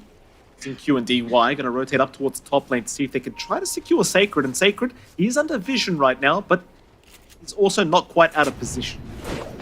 You'll have to back off by the T1 tower. That will make the jump in onto DY. DY does have Nightmare available, though he has been tossed back. He'll go for the Nightmare onto Sacred, but it is taken here by the Hoodwink, because now Slardam's going to show up. DY still somehow alive. They're going to go after Sin Q instead, and they will find him as DY. He will go down, of course. The Akon shot will secure here from Knight. Another great set of kills from Boom. Once again, reacting at the perfect moment. Yeah, I mean, right now it is buying some space out for Xtreme. Right, the attention's on the supports. There's space for XM to just play mid, going towards that Dragonlance and the Sniper. Ame's been left alone for a long time now. Only has Phase Boots and Falcon Blade, but still rather good timing considering how his lane was just a little bit more topsy-turvy. For Xtreme, it's all about buying the space. Buying space for all the cores. There's no real playmaker until you've got more levels on Morsi and you've got this blink up on XXS. You will have to just kind of allow Boom to get what they can. They have managed to get great inways onto that mid-tier one as well by giving XM the space. Like, it's already down to 161 HP. So if they find that objective, just give them some more breathing room here on Xtreme. You're kind of trading fine. And the concern is just lying on Pakas. 600 gold away from this Dusa having full Manta. Like, this is insane timing, insane freeform for a Dusa to have at this point. 11 minutes in with Manta Arcane Boots is kind of nuts. Yeah, I mean, this man knows how to farm, that's for sure. Car's still kind of uncontested. Perhaps Xtreme Gaming just not feeling confident to try and make any plays against the man right now. But they could also just trust that Ame will eventually out-farm him. Ame not doing too bad himself, but he's still just about 1k behind the Medusa. We'll just continue to play a nice slow game. I suppose with the cores that Xtreme do have, they are more than happy to just drag this game out, because you have a Gyro plus a Sniper. You kind of pointed out the Marcy bonuses as well. Now, even the Bane could be a pretty big pain in the butt for this Medusa later on, because you do drain mana with Fiend's Grip, and as the talents do go up, you can pick up that, what is it, the level 15 talent for an extra bit of mana drain. Be very annoying for the Medusa later on. Could be helpful. I don't think you want that to be your primary use case, although DY. It's caught out, though a nice Nightmare on Slardam going to make it hard to secure the kill. Nightmare, or rather Fiend's Grip, will be committed. They have held the Pango down. This could be a very good trade-off. They do throw the Assassinator out, though Slardam's still running thanks to the avalanche of Sacred. They'll get the homing missile off in time, but I don't think it's going to quite reach Slardam. Maybe they can just deny it off. Meanwhile, Knight, he does tank the gank. Slardam is still going to survive. Is there any other follow-up? The answer is no. No. A lot of good aggression back and forth, but it is a support for a support in the end. A little bit better for Xtreme, considering, again, they are slightly behind. Nice kill to find from that Hoodwink. They did force out the Grip, which isn't the shortest cooldown in the world, while still holding on to the roll as well. So Slardam has one tool above everyone else. And they're identifying their openings quite nicely on Boom. Like, they've got Diffusal on Slardam off of all this activity. He knows he can play around. He knows he can chase someone down with the Inhibit on that active. And again, there's just not much play options for Xtreme. They do have the Midas up on XXS, so the right to the Blink's not too far off. But Boom, they're just going again, going for another smoke play here. Yeah, I mean, Diffusal Blade's available on Slardam. They want to try and abuse the spike that Pango now does have. Oh, a very nice initiation from Knight with a beautiful bushwhack, finding the Sniper. And they've got XM down. In fact, they might even have another. XXS will TP in to try and help out. DY will do the same. They'll go for a Nightmare on Slardam, but he's still just rolling away. Panda will ensure he does remain protected. And they will get away with murder. In fact, they're going for more now. DY out of position. Sin Q is right behind. He'll go for the rebound. Back onto the Pangolier. Slardam, maybe he's gone too far now. XXS shows up though. XXS takes way too much damage. He will go down as even Pakas joins the fray. Knight still chasing for more, has Bushwhack in one, but could not quite land it. Still, they could think about going after that T1 mid tower, but there's more TPs incoming. XM's going to join in once again on the Sniper, but he might be a little bit too far forward. The Sharpshooter will land. Panda's in. The Sniper's in trouble. XM, can he find his way out? The answer is yes, he can. Oh my God. He's going to make it out. Sync Q. Pakaz? Chasing Pakaz. Pakaz is out of mana. What is this? What happened? Oh, my. They overextend. They don't respect the respawn of Sniper, which looked pretty bad for XM for a while. It looked like he was just going to die again with no TP this time. Does manage to make it work out for himself. Great movement out from Q to buy that spacing for our Sniper. It was just an overextension. Roll's already gone from Slatim. They popped the Stone Gaze really early on Pakaz, right in the river fight, the initial start of that fight. And it just fell apart from there. No more spells to throw out, so nothing to fear for Xtreme. And Q could just get to town with that Sniper. So it evens out the game, 11-11, a less than 1k lead coming out now from Xtreme. And that fantastic lead Pakaz had disappears almost entirely off the back of that fight. That's very tough. That's a tough pill to swallow if you are Pakaz. It's trying to help out the team, and it costs him the net worth lead just about. Still 100 gold ahead of that gyrocopter. Meanwhile, DY is actually going to find Pakaz farming this area. He'll go for a nightmare out, but he is completely alone. So DY will just donate his life to Sacred. And it does seem like there's going to be no real defense to come here from Xtreme Gaming. They'll just continue farming up, as they probably should. And Boom will just happily, slowly chip away at this top tier 1 tower. Yeah, should be able to find it, no contest. I have to say, this is a lot of space for Ame. Like you mentioned, he's not too far behind Pakaz. It is up to 400 gold, 600 gold every now and again, but the Ags is coming out now for the Gyrocopter. Major item spike, faster farm, a little bit more DPS, especially with that Crystallis up. Just add some sustain to that equation for Ame, which is pretty much just sidekick, by the way, from Q. And he's going to be set. That's the one thing with Dusa versus other carries. She can survive a lot longer. She has some pretty interesting power spikes, but when it comes to just raw damage in the right click, this Gyrocopter, Ame should be able to outrun damage with a flak. Like, it's no question. It takes some time for Dusa to hit that same sort of damage spike for herself. And she is a little bit more reliant on getting some good Mystic Sneaks off. So when Ame's ready to play, this could change drastically. You haven't seen the Gyrocopter kick in just yet. I mean, speaking of trying to play, I mean, the T1 tower is being taken right now by Boom. They wanted to try and intervene, but Xtreme Gaming are not ready, and Boom no. I mean, at the very least, you want the Ags up on Ame before you get too involved. And because without that available, they will not try to risk the life of the Gyrocopter. We'll have the Ags up in about 500 gold, though, to be fair. Meanwhile, XXS and DY looking at that mid lane, could find Panda. They are lacking a bit of vision, so the Techies will be just fine to back his way up. With that Boom, just happy to go back to the farming game. It is a 1k advantage to Wave Xtreme right now. Pakaz still at the top of the net worth board, but again, it is a very small difference. It's not a big deal whatsoever. And of course, as the Ags will be available for Ame, his farm will escalate quite quickly. I do have to say as well, I appreciate the vision game that Boom is bringing out here. Good ward, watching this large medium camp right between the tier 1, tier 2 on mid. We've seen that a couple of times be really effective in getting some pickoffs in other games. And then you just have like a standard ramp ward watching the top lane jungle. Just ensuring that they can keep up this aggressive momentum. Xtreme, having wards on the opposite side as well, understanding Boom is just going to want to cross the river, farming the opposite direction of where that action's taking place, and just trying to stall for time. Ags is up now for Ame. You've got XM working into a Hurricane Pike for repositioning into the BKB. So not fully going full glass cannon right now in the Sniper, wanting some ways of utility to survive through, and is going to be able to find it. Like, they've not been able to capitalize. A good D ward from DY to find that ward. That was, again, between tier 1, tier 2 camp. Excuse me. As this game goes on, and it's a question of who's the ultimate hyper carry? Is it Dusa or Gyro? And I feel like we've seen this situation a lot where it's down to timing.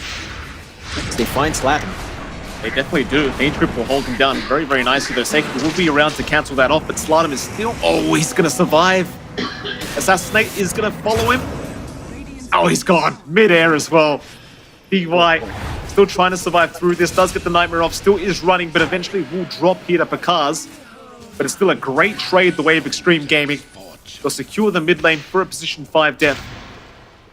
And Boom, they all rotated. The whole team is here to try and get some form of a trade, but it really amounts to nothing. So even a bit of wasted time here from Boom. Yeah, pretty big find for the side of Xtreme, just getting that jump on Slotham. Getting some activity out for XM, some much needed gold. Full Hurricane Pike up now for the Sniper, BKB. Still a ways off. But again, you are starting to build into that point. You're starting to build up that net worth lead as well. I mean, this Deuce is still a concern 2k above, because very close to the full disperser. But everyone else is suffering on Boom to get that done. Like, Sacred is not much more farmed than Sin Q on the pause 4 Marcy. Not good news for the Tiny. Echo Saber timing thrown off as well. And Sin Q, he's already very close to that BKB on the Marcy. 200 gold away, basically a secondary core now, once that's up. That's the concern for Boom. Are you sacrificing too much for the Dusa? At the moment, it feels like you might be, but the consequences aren't quite showing itself fully yet. Because we'll go ahead and pick up a disperser now, so the space for the Medusa is slowly paying off. He'll go for a butterfly up next. XM going to find himself an amplified damage room. Not going to do too much with it, I don't think, but well, I say that, he's going to smoke up with his team. There's your BKB available that you just mentioned on Sin Q, so he is basically another core at the moment. Rushing from Xtreme, they're going to find Slotham. That's a great pick off if they can get it, and they will. No chance of survival. Once the stun and the corrosive haze is on, it's just too much damage. Yeah, and we were talking about this timing for Xtreme Gaming earlier. They just needed a way to bring XXS into the fight. Since he's gotten his blink, he's been taking that activity with the team. Even XM more than willing to show up now as well. With that amp damage room, should be able to find Roshan if they want to force this out. MOUZ will give away that position. They are aware that something is going on here, but it's not going to take too long for Roshan with a corrosive haze, with his amp damage room running, well, fading away now, but just with a corrosive haze and the sidekick, you have more than enough to clear through Roche. There is a smoke out. Boom might be able to take the follow-up fight. They could make it. I mean, Sacred, he could just jump right in. It's too late, though. The Aegis is taken. They're still looking for the fight. Sacred, he could go for a bigger avalanche. He will find 3-man avalanche, tossing Arme back. They want that Aegis down immediately, though. Sacred might have to give his life away for it, and does. Meanwhile, Sin Q, a 2-man rebound. He'll take down Knight and Panda. Slotham, he'll pop the Rolling Thunder now. Meanwhile, Picar's on the high ground trying to survive, but he's almost out of mana in the Fiend's grip. It's going to hold down the Rolling Thunder. Picar needs to run. He's completely out of mana, and he is down. A full team wipe from Xtreme Gaming. And Boom, I mean, I could see what they were trying to do, but they just don't make it in time to contest the Roshan, and it just cost them so heavily. And it's just way too late. The timing just wasn't lined up. Sacred finds pretty much what would be close to a perfect initiation to follow through for Slotham, but they're cut off. That again, this BKB timing for Sin Q. The fact that our POS 4 Marcy is more net worth than our POS 3 Tiny, it's causing so many issues. Just the BKB allowing him to run up, rip up the backline, prevent Slotham from finding the follow-up for Sacred jumping in. Just ruins everything that Boom wants to do there. Very, very rough. That's going to be a problem for the foreseeable future here for Boom. Like, Sin Q is literally just going to be able to jump in very, very freely every single time. I love this as well. He's the one going for defusal. We were asking that question. Is it Sniper, Gyro, or the Marcy? It's going to be the support Marcy, so you don't even need to go anything weird in your 2 cores build-up. They can go standard, Daedalus perhaps on Ame down the line. XM can go for Mjolnir if he wants to, or his own Daedalus. Maybe even get silly with a Conda. But you will melt through Pakaz. Just a Marcy support with defusal. That's going to be enough. Moment to be taken here by Boom to boot.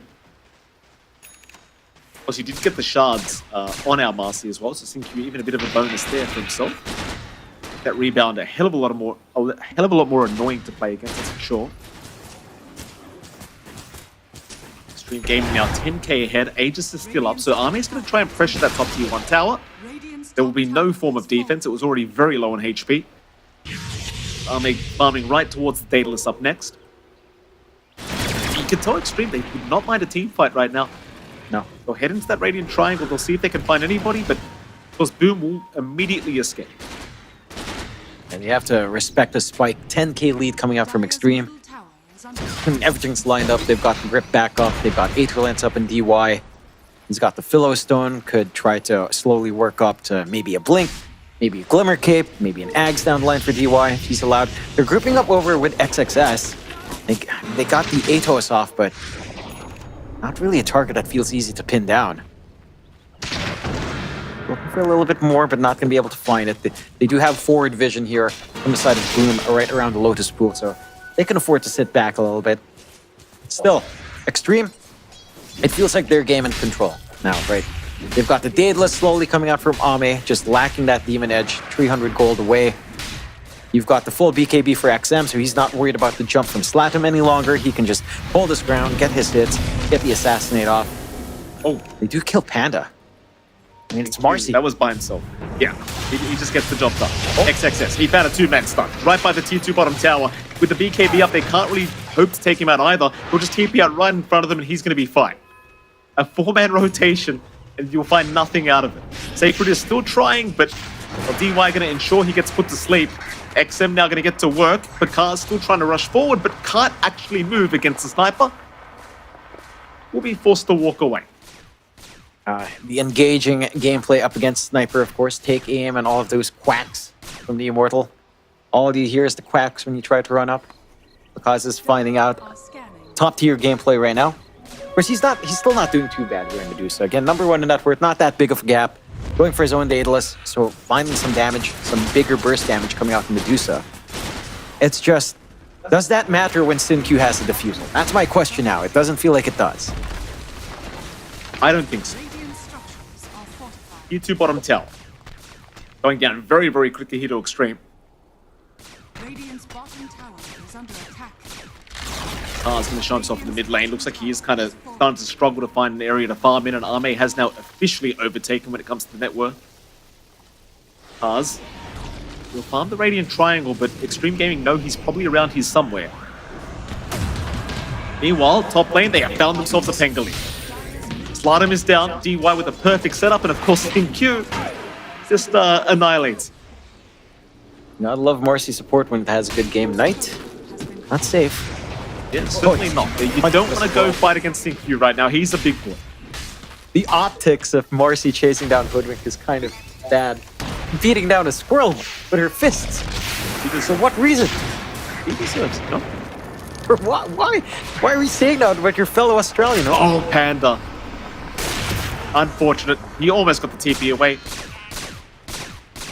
Fellow Australian, John, she's, I believe the voice actor is New Zealand. What's the difference? Like, don't you dare.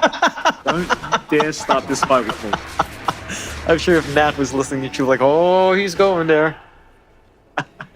I'd have two Sacred. Ame just casually chasing down Sacred. Like, there's just no fear right now from Xtreme. They are just rushing the side of Boom. Pakar's even going to show up. This could be very dangerous. He'll pop the Stone Gaze and he'll just get the hell out of there. You saw SinQ. He wanted to fight that. He wanted to jump the Dusa. The Unleash was just so short off cooldown. I mean, this is not something that you can manage with all of Boom. The way it has to go for Boom is a really good position from Sacred, position with a toss back, and follow through from Slatum. He needs his blink up. He's still 700 gold away, 700, 800 gold away from that. But once that's up, maybe it starts to simplify it a little bit more. They have found SinQ. He has his BKB who actually goes for the fight, and Sacred is dying to the support as a position 3, and there's nothing they can do about it. SinQ gets the kill. He does not have rebound for now. He needs 3 more seconds to get away, and he will not have the XXS. He'll jump in for an extra one. He'll find Panda. A 2-for-1 trade. SinQ, once again, confidently setting up for his team. Yeah, I mean, it's just, that's what you have to do when you're a Marcy support. You know, you have to be aggressive, you have to take points, you have to have that confidence. With the items he has no reason to not be confident. Heck, he's almost at disperser. He's above Slatum's farm. He's above Slatum's farm. 2k above the Pango. That's the state of the game for Boom. I feel it's rough for Boom. I hope if Gary Onko's watching, please don't send me angry DMs. Thank you. He actually tweeted at us, Jonathan. He was laughing at that tweet, but I doubt he's laughing right now. Gary. We love you, Gary. Happy birthday, by the way. Belated happy birthday. Drinks on you. I think so here, John.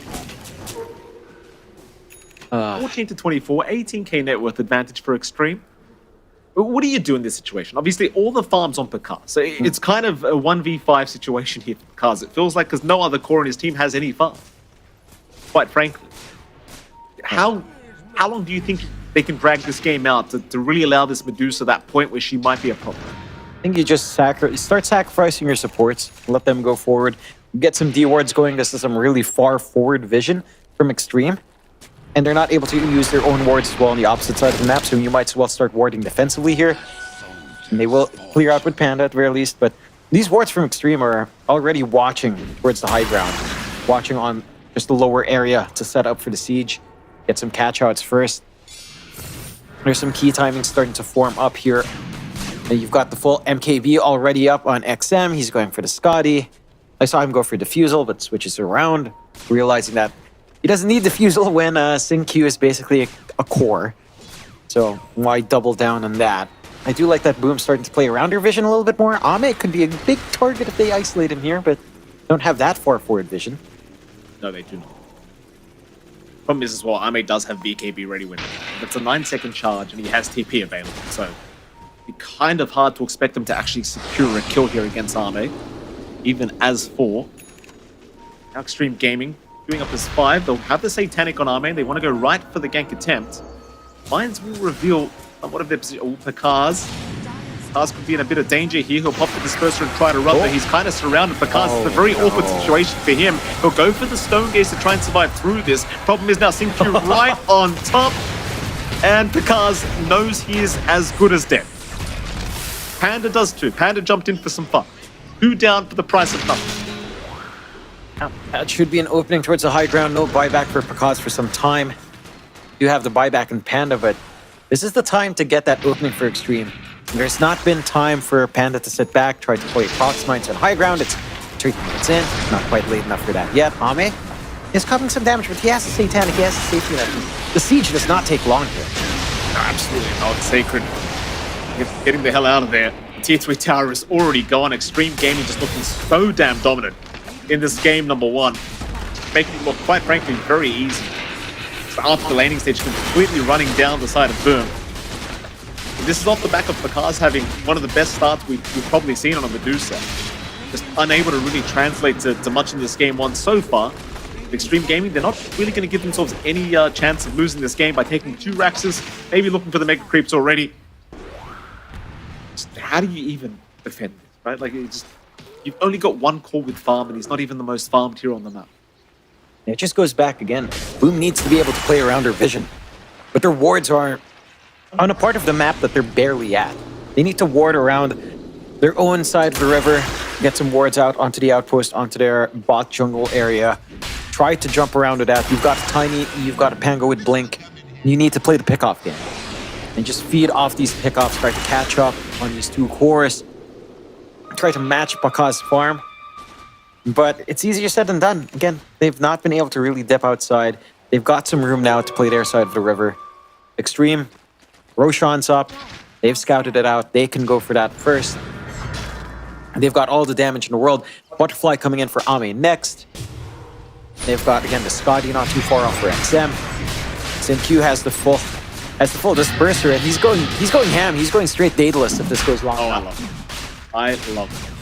Wait, 1. He deserves it. He's 11-3 and 11 on this CT master. That is a real nice performance from him. Roshan gone. Xtreme Gaming will, of course, take it, and Ame will pick up the Aegis. Knight trying to hide at that top lane. Should be okay. There's no vision around this area from Xtreme. Of course, trying to just creep skip as best as he possibly can.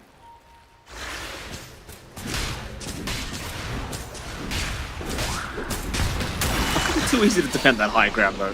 1 Rax to be taken. They'll keep trying to creep skip here with this Hoodwink. Xtreme though, they control pretty much all of the map. There's a 27k network advantage their way, and once they have a creep wave, you are almost certainly going through that top lane. Yeah, not going to take them too long. Again, Knight staying behind is causing some issues for the creep wave to catch up on top, but they've got mid and bot just shoving in anyway. So eventually the opportunity should present itself. Full Butterfly up now on Ame.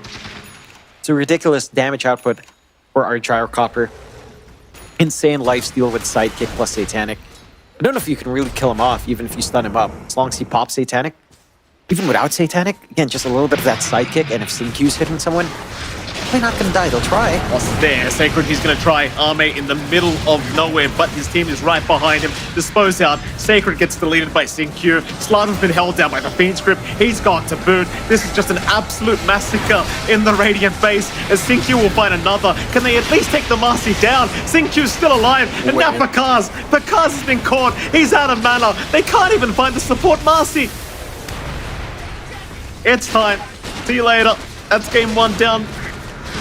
Xtreme Gaming. I mean, they made it look real damn easy. Yeah, they did. Again, the laning phase was a little bit slower here for Xtreme. It felt like, especially XXS, his lane didn't feel that great. Pakaz was having the time of his life, getting all of this early timing on Dusa. But then it's this forced fight mid that kind of cost him. Pakaz joins in.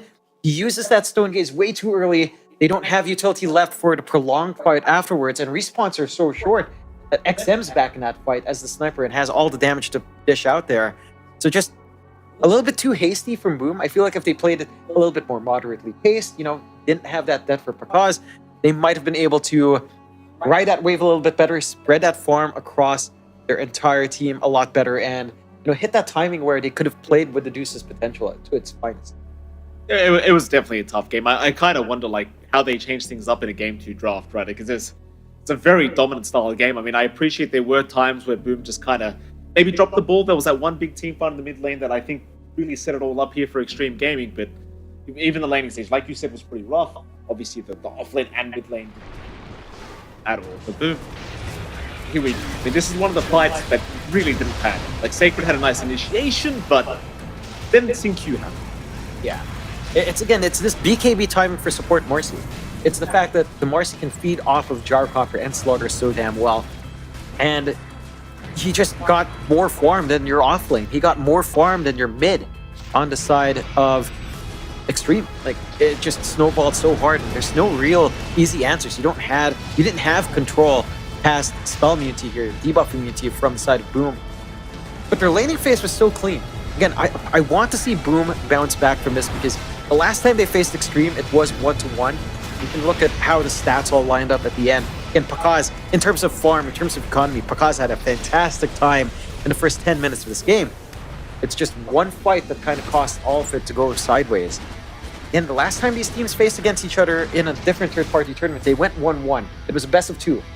So there is potential for this to go all the way, but I think considering what happened in Game 1, how Xtreme played, it's a tough battle for Boom. They really have to bounce back. I'll tell you what, John, we're going to head off to a short break, and of course, right after that break, we can come back with our game number 2. And just before we do, guys, I suppose I do want to see a bit of a draft change, right? The off-lane Tinies probably just don't go down that route. Go for a bit more of a centaur or something, a bit more standard. It's really interesting, because it felt like there were so many options, like that centaur you mentioned, maybe Mars, even Tide, but we'll see what Boom's idea is. Let's head off to a break, and right after the break, we'll be back with Game 2 between Xtreme Gaming and, of course, Boom Esports. We'll see you soon.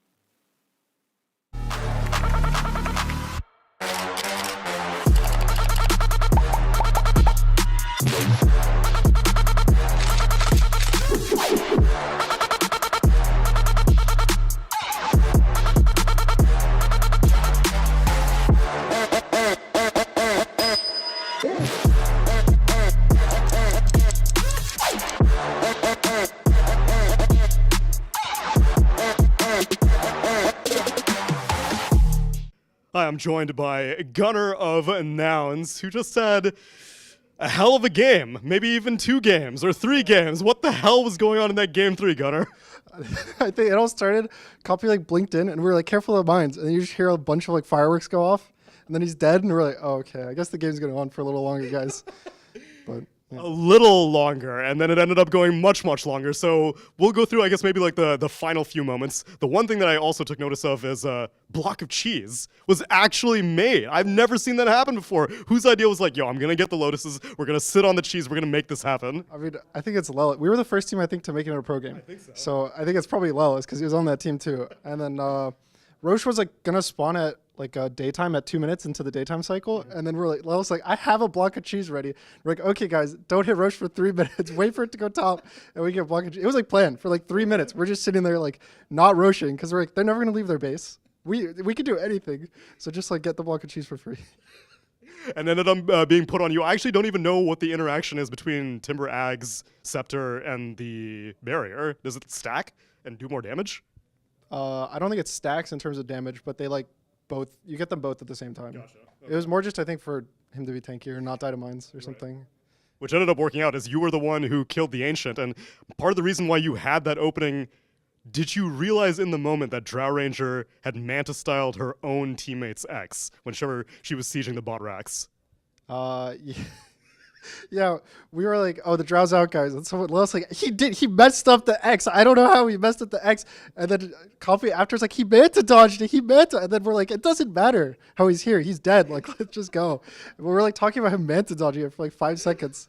Because we were all like so crazy that he Manta dodged it in the game. It was really funny. And then the decision to finally end the game, was it just like, all right, well, Drow has no buyback. This is as good of a window as any to finally go in. There are literally no more items that we could get. Yeah, I mean, pretty much the whole game was like, we talked about a couple of times trading our buybacks for theirs and then just all-inning them. Like, we pretty much, when the Drow had no buy, we were always like, just go in, use 5 heroes to kill the Drow, and then we can end the game after with buys. So pretty much the whole game was just trying to get the Drow without buy. So the second we got it, we just kind of all-inned and just committed to ending the game. Will you ever ban techies again in the future? Have we won? No. That's true. No, I'm good. All right. We take those. Got our hell of a Series 1. Congratulations on the beginning of a very successful group stage, and looking forward to how Nouns does in the rest of the tournament. I am. Me too, hopefully. It was a fun game for Copy's first LAN game ever. So We're starting it out in style. Thanks again.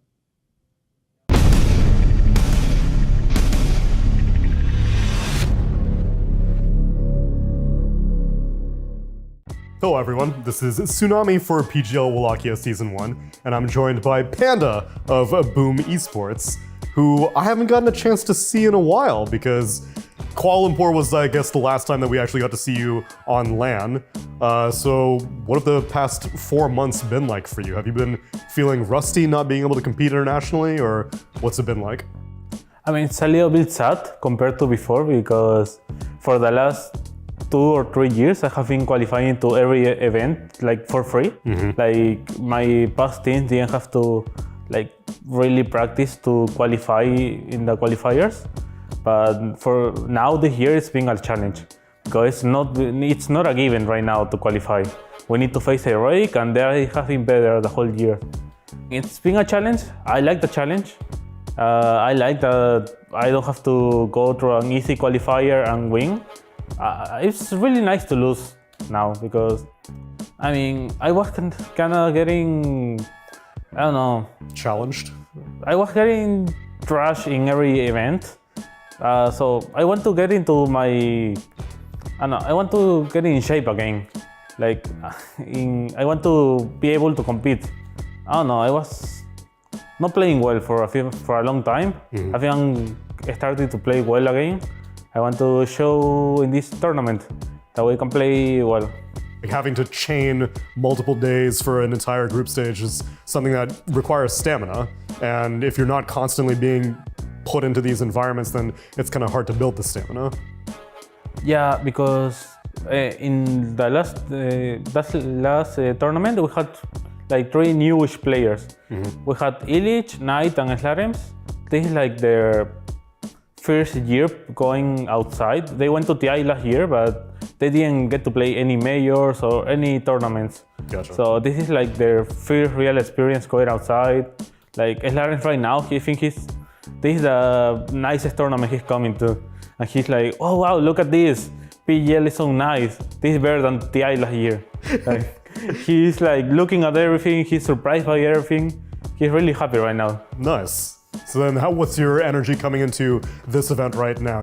For me, especially, like I was kind of having some issues with the team. But right now I think like in EG, let's say I was here, my motivation was here. Right now it's like through the roof. Nice. It's like, I'm really confident in the team. I don't think we're doing things too well right now, but I think everyone is gonna show up in the tournament.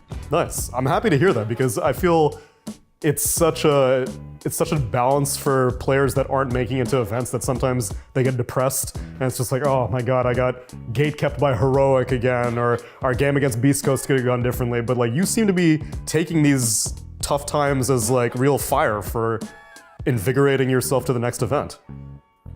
Yeah, I mean, we always get a lot of comments about losing or etc. I mean, it's fine. It's just my fuel. I need some fuel to become better because it was getting too easy for some time. It needs to be hard. Nice, I'm happy to hear it. Panda, thanks so much for joining me and best of luck to BOOM Esports. Okay, thank you.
Welcome back, ladies and gentlemen. We are going to our Game 2 draft here between BOOM Esports and Xtreme Gaming, and it is MLP Dota and X5 once again. Jonathan, welcome back, sir. Game number 2 is upon us. Of course, if you did miss out on game number 1, it was a bit of a slaughter. Xtreme Gaming, no holds barred. Jonathan completely destroyed BOOM Esports in that game 1. I could only imagine what they intend to change up here in this game 2. Yeah, it's a little bit rough to watch for BOOM. They had such a fantastic start, especially for Pakas, right? Like, he had probably the freest Medusa game we've seen in the laning phase.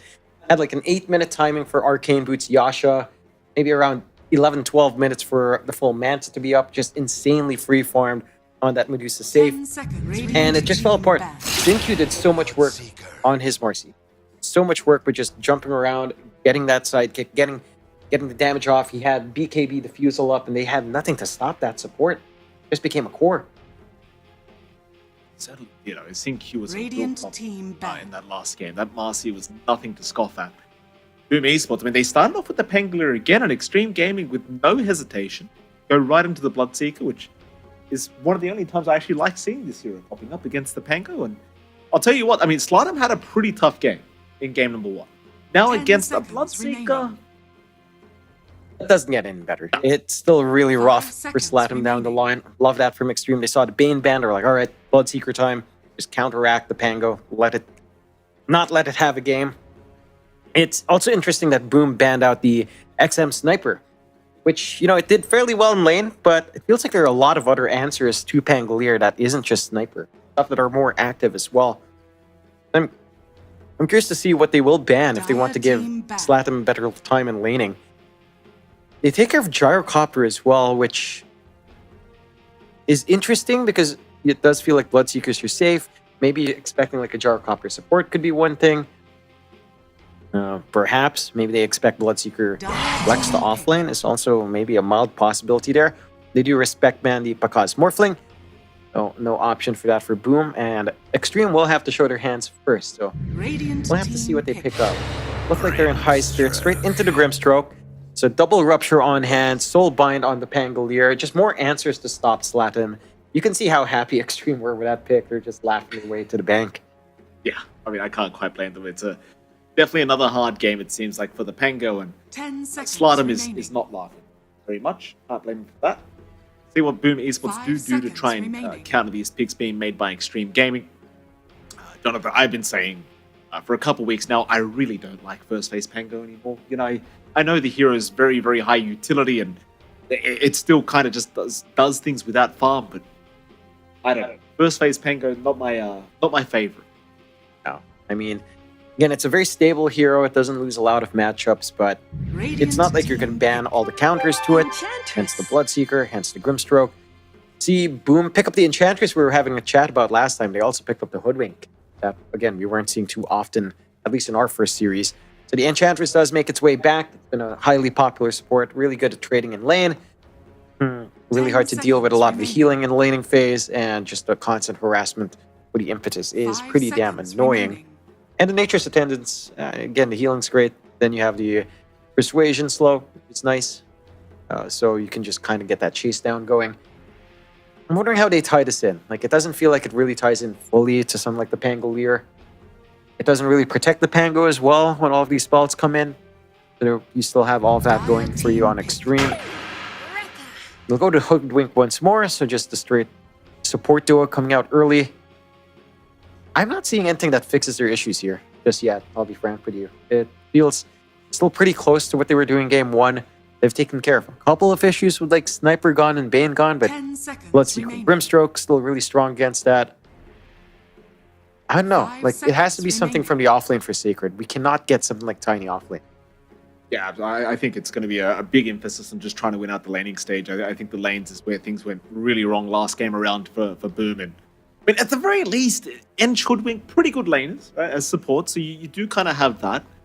The Pango, again, is the one I worry about the most, because Slardom just did not have a game throughout game number 1, and Xtreme Gaming certainly have a lot of time to ensure that he's going to have another bad laning stage, as now they pick up the Primal Beast. Oof. That could very well be the mid lane matchup against the Pango. Of course, Boom Esports, they can flex the Pango to the off lane, but not really recommended, Oh my and this goodness. is a Again? problem. Extreme Gaming, they must really want those new Marcy sets to come out, John. Oh, yeah. Q is trying his absolute hardest to get some upvotes for those sets. I like it here, though. Like, Sidekick on Bloodseeker feels great. Sidekick on Primal Beast 10 while he's trampling seconds around remaining. is also pretty decent with the attack damage. You have a good vehicle to 5 launch yourself seconds off of remaining. on a Primal Beast. Double Dispose is maybe not really notable, but it's there with Soulbind, I suppose. Yeah, Inkswell Initiation, although you're likely to gun that on a Primal Beast, but more Inkswell Initiations as well. There's a lot going on for Extreme. Yes, and he's happy. Look at him. He wants their sets. He is a man that appreciates the dress-up game, Mike. What can I say? It's that smile, John. That damn smile. Gets me every single time. I'm wondering, again, Boom, pretty offlane. What's it going to be for Sacred? They could go for their Pakaz hero here or Sacred's hero, but I get that Sacred loves his tiny offlane. Again, we've watched him play that over the years. It didn't really achieve much in the last game. He got outformed by Marcy. Again, even Slatin again. Not easy games. I want more activity, like stuff like Center is still there. Stuff like Mars is still there. Brewmaster is still there, and they will go for that. So that's a good solution. Something more active in the off lane. Brewmaster versus Bloodseeker lane. Not the worst thing in the world. It's mildly playable for the Brewmaster, especially Brewmaster Hoodwink. So it's not the freest lane coming out here for Ame, at the least. And just much more straightforward team fight and some good scaling on hand. Like a Radiance here is going to feel great up against the right click of the Bloodseeker and the Marcy to an extent.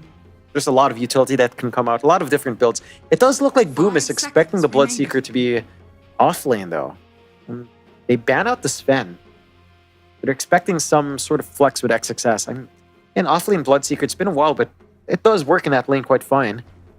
Yeah, I think the Bloodseeker safe lane would be quite challenging against Hoodwink Brewmaster, especially with the Cinder Brew into the Bushwhack, and of course, then if you do pick up the early earn charges, it can get very, very hard to lane against for the Bloodseeker. Though we will see if they do indeed flex it. I think it's perfectly fair, as you just said, to go off-lane Bloodseeker here and just kind of use the utility against the Pangolier. Makes enough sense. Xtreme Gaming, they'll get rid of the Monkey King and Boom Esports again. Already banning out the Sven, probably looking for another position 1 to remove. 10 seconds remaining. See what Xtreme Gaming want to do here against Pakaz. Team ban. They'll get rid of the Faces Void.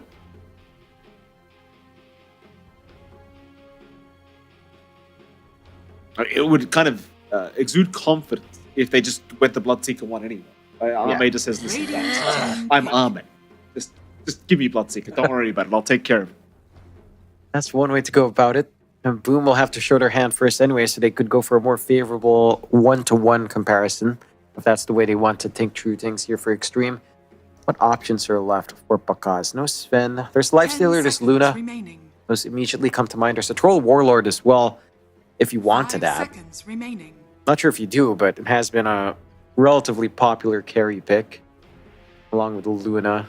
Lifestealer was banned. Just Troll and Luna then. Luna it is for Boom. We'll pick that up for Pakaz. I'm a bit surprised it's taken this long for Luna to come out. It was super popular in the past tournament and another organizer. It was up there in win rate as well. I think 60 games plus with a 54% win rate. It has been doing really good. It's been doing good for quite a fair bit of this patch. The Jug comes out for Xtreme, so it is going to be something like the XXS, the XM Bloodseeker coming out, the XXS Primal Beast, and Ame Jug. This is interesting. I do like the Jug Grimstroke lane, and I do like the Marcy Bloodseeker. There's a lot going on there, although you are with the Marcy from Beast lane, I'm assuming, and XM will just take Bloodseeker mid. Bloodseeker mid versus Pangolier sounds like a pretty decent time. Bloodright to block him off when he jumps forward. You've got Sustain coming through once you're hitting level 3, level 2. It shouldn't be too hard to manage there for XM, I don't. I think it should be perfectly fine. I do appreciate the last pick as well. Obviously, just being able to lane against the Brewmaster and the Woodwink is very, very nice. Got to spin away all that magic damage they can dish out. The drafts look fairly even to me. Of course, I do get worried because, again, the performance from CQ on that Marcy last game was a real problem. I hope, for Boom's sake, that they can kind of ensure CQ doesn't get a very early BKB and just outfarm the cause of Boom again. Though I dare say, CQ might just have another great game. It does feel that way. I think XXS, his presence up against Luna is definitely going to be felt. There's not much you can really do to stop the Crown Beast from just running down that lane, especially as you approach level 3, level 4. You have a lot of damage to pump out there. Only so much Panda can try to heal back from, maybe try to slow you down. But it's a lot of aggression. Just Primal Beast and Marcy, I think, is going to be hard to hold back against. And that's my concern. I think Azure Ray does have a really good time lined up for XXS's lane. In comparison to Game 1, where it was a little bit slower for the Slaughter, it shouldn't be the case here for the Primal Beast. We do have game number 2 now officially underway. Let's see exactly what will happen. Of course, this is a best-of-3 series. Every single series in the Swiss format really does matter if you hope to get through to the playoffs. So, of course, Boom backs against the wall right now in this game number 2, but we'll have the opportunity to try and force this to a deciding game. Again, game 2 is now officially underway. 5-man smoke on each side. Of course, to get those wards down in the mid lane early. You know me, John. I'd love a game 3 here between these two teams. At least a closer game 2, at the very least, is what I'd probably appreciate, because game 1 was maybe a little bit too one-sided for my liking. It was definitely a little bit more dominant from Xtreme. Again, the laning phase felt pretty good for Boom, though, all things considered. Oz lane just went so well. Kind of want to see them try to replicate that for the Luna, and it's kind of the same story. You're going to hit your item spikes quite fast. Maybe not as fast as Adusa, but we'll see if that's something they can kind of get going for there. I'm really curious to see how well XM does on the Bloodseeker mid.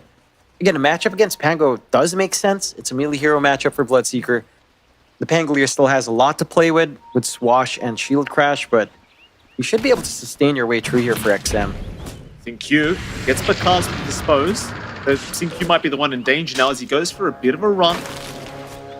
Really on the wrong side of the map, needs his teammates to come over, though Q still running away, but they've slowed him up with the enchant now, and that should be the first one to go the way of Boom, and it will. Panda the one to take it.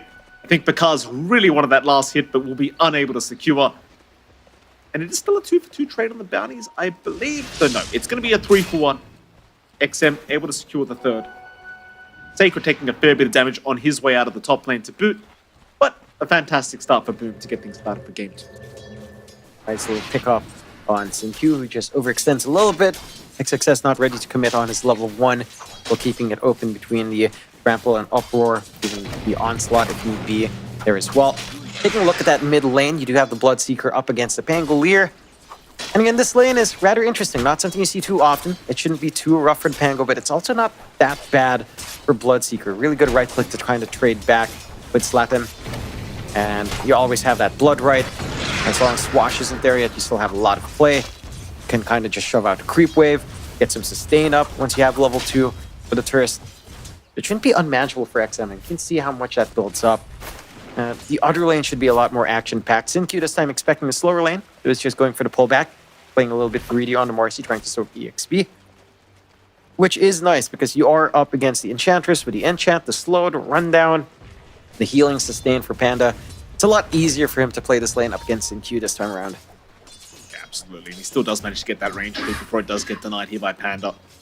XXS is going to be the one to take the creep wave anyway, so Q not really getting as much out of this, but more than happy to ensure his offlane is having a good time.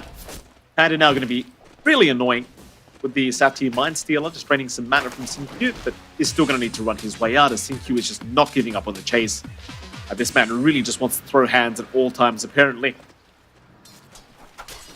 And XXS, he's going to get a fair bit of farm out of that little rotation from our master. Yep, as mentioned, get the creep wave fairly freely. There's a lot of creeps coming out onto Bakaz, though. Some good farm to find still. Level 3 is when that lane really starts to pop off. Down mid, a lot of back and forth here with XM and Slatin. Again, there is some good damage here for the Pango to play with. But as long as you can CS here on XM, you're not going to be fully shoved away as long as you kind of play your cards right. Sacred in another difficult position is going to go down to Arme. Spin and the Inksaw combination makes very light work of the Brewmaster. Sadly for Knight and Sacred, they really haven't been able to abuse this combination against the Jug, which again does make sense because you can just spin off all the damage you do have, but it's pretty rough. You do want Sacred to have a better game than last time around. That is for sure. At the least, again, Brewmaster can sit back and farm and it's still going to have impact as long as you have the split ready. As long as the EXP flows in, you're fine, but having this good start in the Jug is concerning. Ame is going for the full Battle Fury build-up. He's going to have constant damage coming out. He's going to have a way of cleaving through some of the early Brewlings as well. Not that much HP on him. They're getting some decent damage out, but again, he even still has the healing ward ready, so there's always some sustain to play with. And the lanes this time are looking pretty decent for Xtreme. Again, with the exception of Bakaz, who's still finding a ton of farm. Everything else does feel pretty alright for Xtreme. Ame is doing fine, but it's lagging slightly behind in CS, especially in comparison to Bakaz. So that could be the one difference maker. Just Paka's timing again. Early farm, just early build up on the Luna, which he can achieve quite faster in comparison to a Jug who's still going to have to wait around for a battle fury. 1-1. Him and Slardom still going at it. Slardom having a much better laning stage, I would argue, than last game around. Only 2 CS behind XM at the moment. He's going to do quite a bit of farm on this Pangolier, of course, looking for that Lincoln Spear after the Diffusal Blade if he can.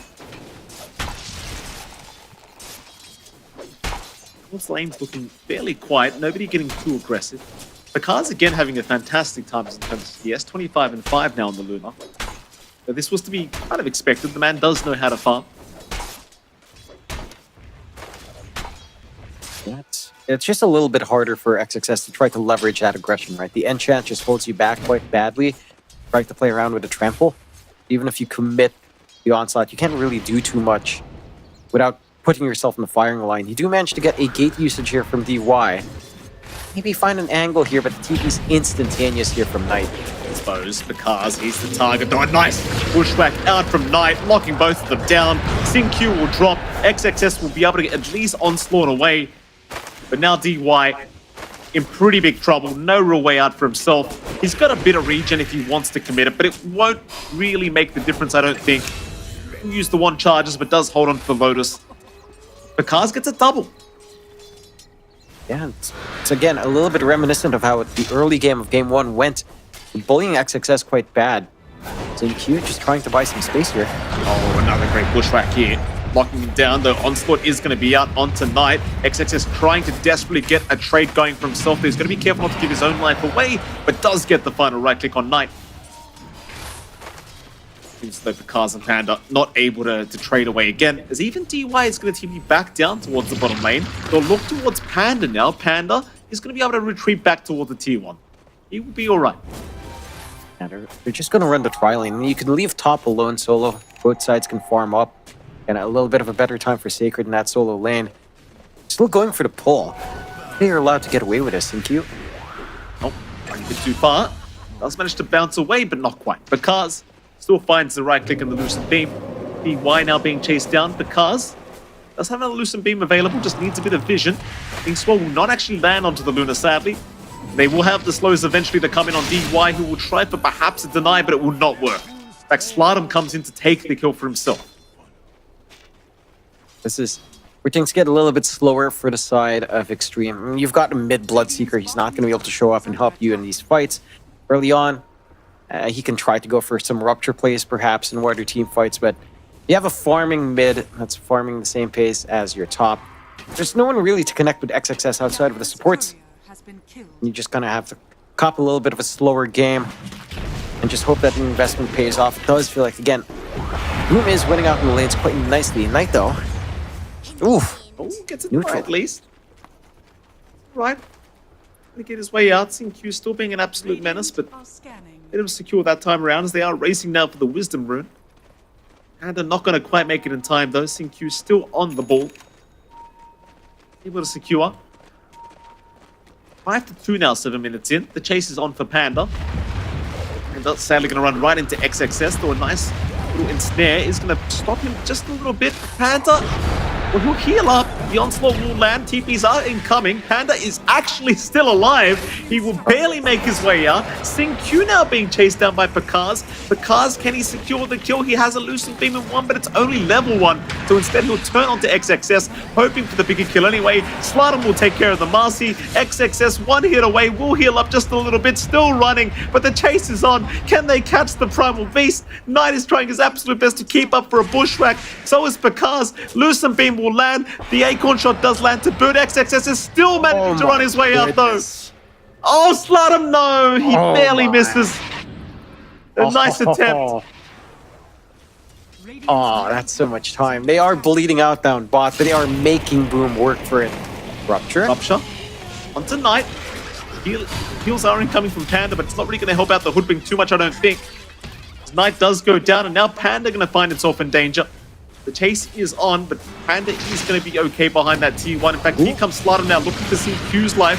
The impetus will be there, but it's not quite enough. In fact, now they find the edge. Panda goes down. Slardum is still trying to snipe Q. Can he get him with a swashbuckle? He won't even try for it.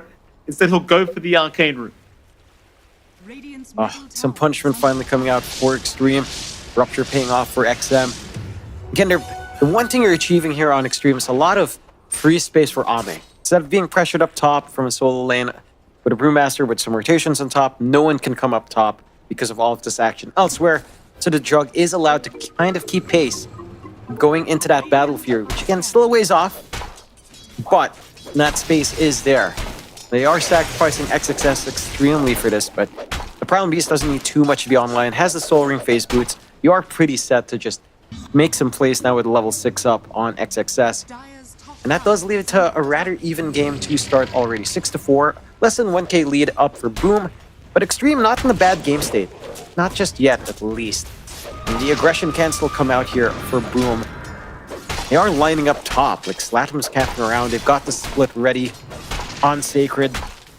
So they could look to make a play on this push. Risky defense for Xtreme if they do pop out here. Ame's going to show himself. Sacred, he does have that primal split available. Won't pop it quite yet though. Slardum does reveal himself to boot, but again, they are not going to fully commit. That'll be enough information for Ame to slowly retreat. When I say retreat, he's still hanging around trying to farm up a little bit. Meanwhile, bottom lane. Take down the T1 bottom tower. There'll be no real defense to come here from Boom. Xtreme will get away with that scot-free, but the trade is happening top anyway.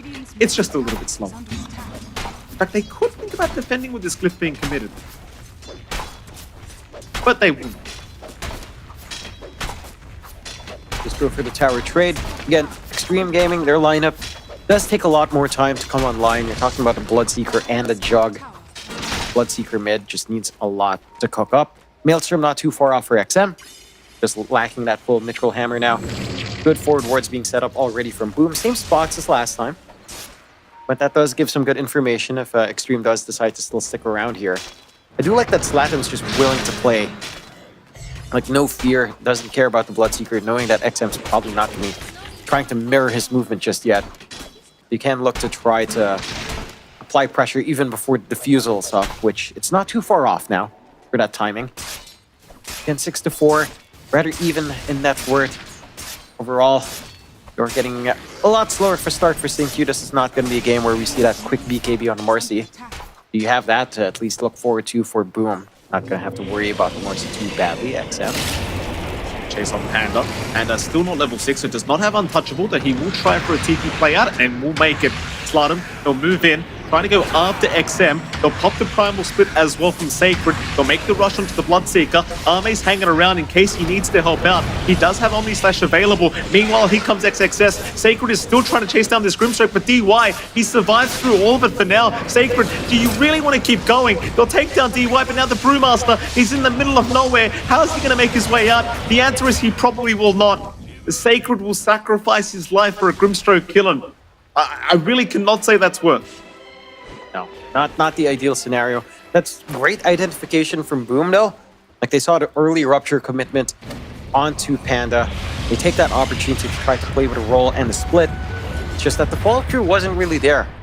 You didn't have your Hoodwink round to try to help control. And you had enough to kind of escape there from Xtreme. Just enough to kind of dance around. Even Ame joining in on the fun. So again, a rather even game state. They saw him. Sammy's going to move back in though. Does. He'll get away with that large cap. He's alright. Cars farming very well right now. Top of the net worth board. 1.5k ahead of Ame. Almost has the match style up here on the Luna. Speaking of Ame, Bottom's going to find him. Ame taking a fair bit of damage. Will spin away. There's no follow-up to it. You are still waiting for this Battle Fury timing on Ame to really catch up and farm. Not too far off now. Just 10 gold away, so it's basically up and ready. And should start to equalize with Pakaz, but Pakaz just given all the space to play his own game. It's in queue. Hey, what the hell? Mid lane, there's a smoke up here. Exodus and DY. Got the blink up. Initiations from XXS. If he does find himself a target, they're going to look towards Sacred, who will reveal himself at the top lane. No Prime will speak for another 13 seconds. I've got time to try and take him down before he does have the ult available. Arme will move into boot. The run is there, but it will not work out. Sacred once again being caught with his pants down. Farming very far forward. He's trying his absolute best to get towards that Radiance timing, but it is going to be set back once again. Yeah, it's an important kill for them to find an Xtreme. And great blink reveal out for XXS. Simple kill, not committing too much. Really just the pulverize, which is fairly low cooldown anyway. They're getting some good space out for XM and for Ame, and just play it the way they want to. Got that Maelstrom up on XM, so he can keep up in the farm, going for the full Glade here. XXS just going to clear out some camps away from Pakaz, but this is in the firing line. He's the dig out and run. Problem is there is still a chase going on. Cinder Group is going to land here and now. XXS. Oh, it's a very heavy cost for taking that camp away. Pakaz able to pick up a kill, and Knight will take the other. Great setup once again from Boom, but now they can look towards that mid-tier 1. They've got the damage for this, with Pakaz joining in. Manta style not too far off now for our Luna, and maintaining a good lead here on the side of Boom. Overall, Team Network's not too far off, and a lot of this investment is only going on to Pakaz. Onto Panda, the bushwhack. Barely off the mark, but it doesn't matter. Panda, he's still going to be able to walk his way out. That'll be Omni slash down for 2 minutes. Not that Army really minds per se, but would have probably liked that little bit of bonus gold from that kill. Even Panda taking a Wild Wing Ripper away from the jug, being an absolute nuisance. Speaking of nuisances, now you've got the Radiance completed on Sacred. This could be very annoying for Xtreme to try and play. We've got 2 right-click cores in the Bloodseeker and the Jug. The mischance is just going to be pretty big boost in durability here for the side of Boom. Heck, even just wasting a couple of slashes on Omni could be fairly annoying as well for Ame. Still, you are still in a rather even game. Again, it's just a matter of time for Xtreme. Just patience here, although. Good Rolling Thunder going on to DY. DY going to pop the Soulbind, but he cancels the Rolling Thunder immediately. Will take the kill. Gaming once again beating a kill away the way of Boom. Much more even. Game number 2 that we're watching here between these two teams. Boom still holding on to that 1k advantage, which again isn't really the highest advantage we've ever seen, but still a much better position than they were last game around. Definitely. So feels like they're not taking as big of risks with Pakaz. They're allowing him to just sit back, farm a little bit longer, not forcing him into a lot of these early engagements. Just look for the simple pickoffs. Slot him. Oh, Rupture is there, disposes out, and slot him. Just deleted as now Sync Q. We've seen this one before. Knight's going to try to get his way out, and he will be okay, but they found the much bigger target anyway. Now everyone just TPs away, but sadly there's no bushwhack for Knight to try and cancel with. And they get the big one they want, and slowing down Slatum, getting some important kills for Sin Q to actually find into that BKB that he is farming up. Boom is playing around their vision a lot better though. Again, hanging around top with her ward. Panda though? It's got a danger, Panda. Pretty far forward. I suppose you do get a bit of information for your team, but that is going to be a kill fed the way of Arme. That'll be the 4th one of the game for him. And now he's just a point booster away from the Ags being up. This Juggernaut is slowly becoming a bit of a problem. Definitely is. Once he has some attack speed to back up that Swift Slash, the damage is just going to pour out. Just needs a little bit more farm, but again, the lead's not widening here for Boom at the pace you'd want it to. Still, slap him. Rupture's up in 2 seconds. Slatum does think better of it, does immediately retreat. Smoke is out though. Side of Xtreme, they want to get going, they know exactly where Boom are. They're going to pop their own smoke here, Boom, but Arme, he just runs right in and breaks it. No care in the world from the Jug. He's very confident as they go for the pulverize, and now the Soulbite to lock him down with the Omni Slash. Oh, it's a real problem. It's a real big problem for Boom. They got put in the blender. Panda's going to try to get his way out, but there's no way out for this one, I don't think. Oh, you love to see a Soulbite plus an Omni Slash, and it really is just that easy. They just all line up. Great read from Xtreme for the smoke. Boom instantly smoking up as well, but not ditching that area. Does get punished. The confidence from Ame, knowing that the spin is just going to save him anyway, does set that all up for Xtreme. They just break that smoke, they take this flank, They get a good use finally from the Soulbind. And just all lines up. Double Rupture, double Omni. It just feels impossible for Boom. They need to be able to start these fights on their own terms. It has to open up with a split, with a really good roll, but Zlatan popped it early, which led to that smoke out from Xtreme. I'm surprised they tried to retake that position, considering that they had no roll.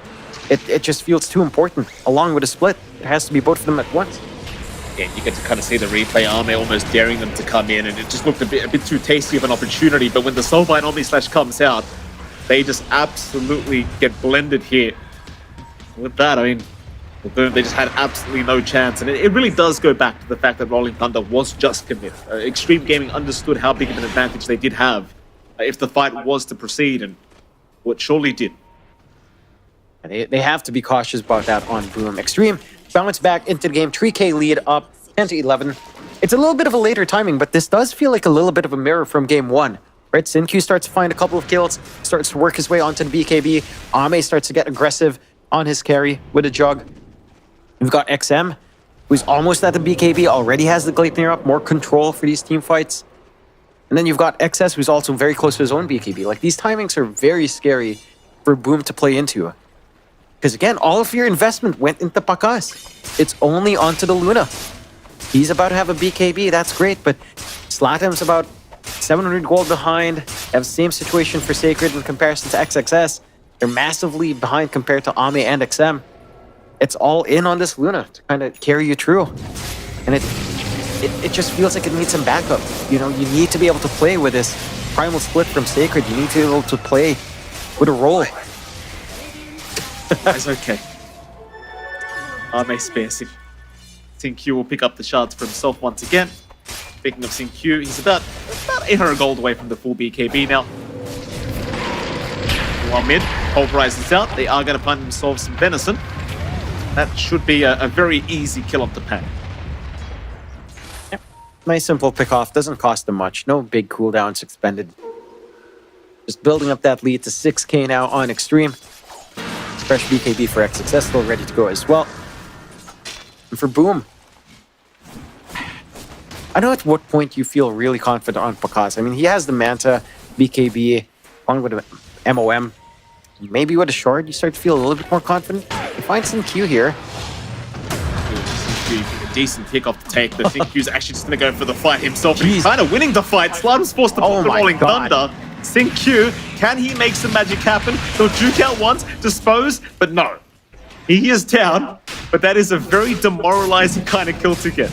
I mean, you almost don't even find it. You almost get traded instead. And that opens up Xtreme to take Roshan. Rosh number one for this game.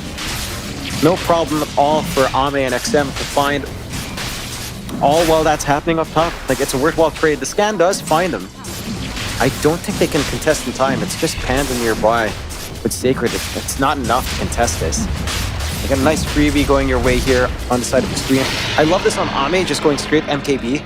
Like, the attack speed's going to be big. You know Pakas at some point will try to gun for Butterfly. This prevents that on the Luna.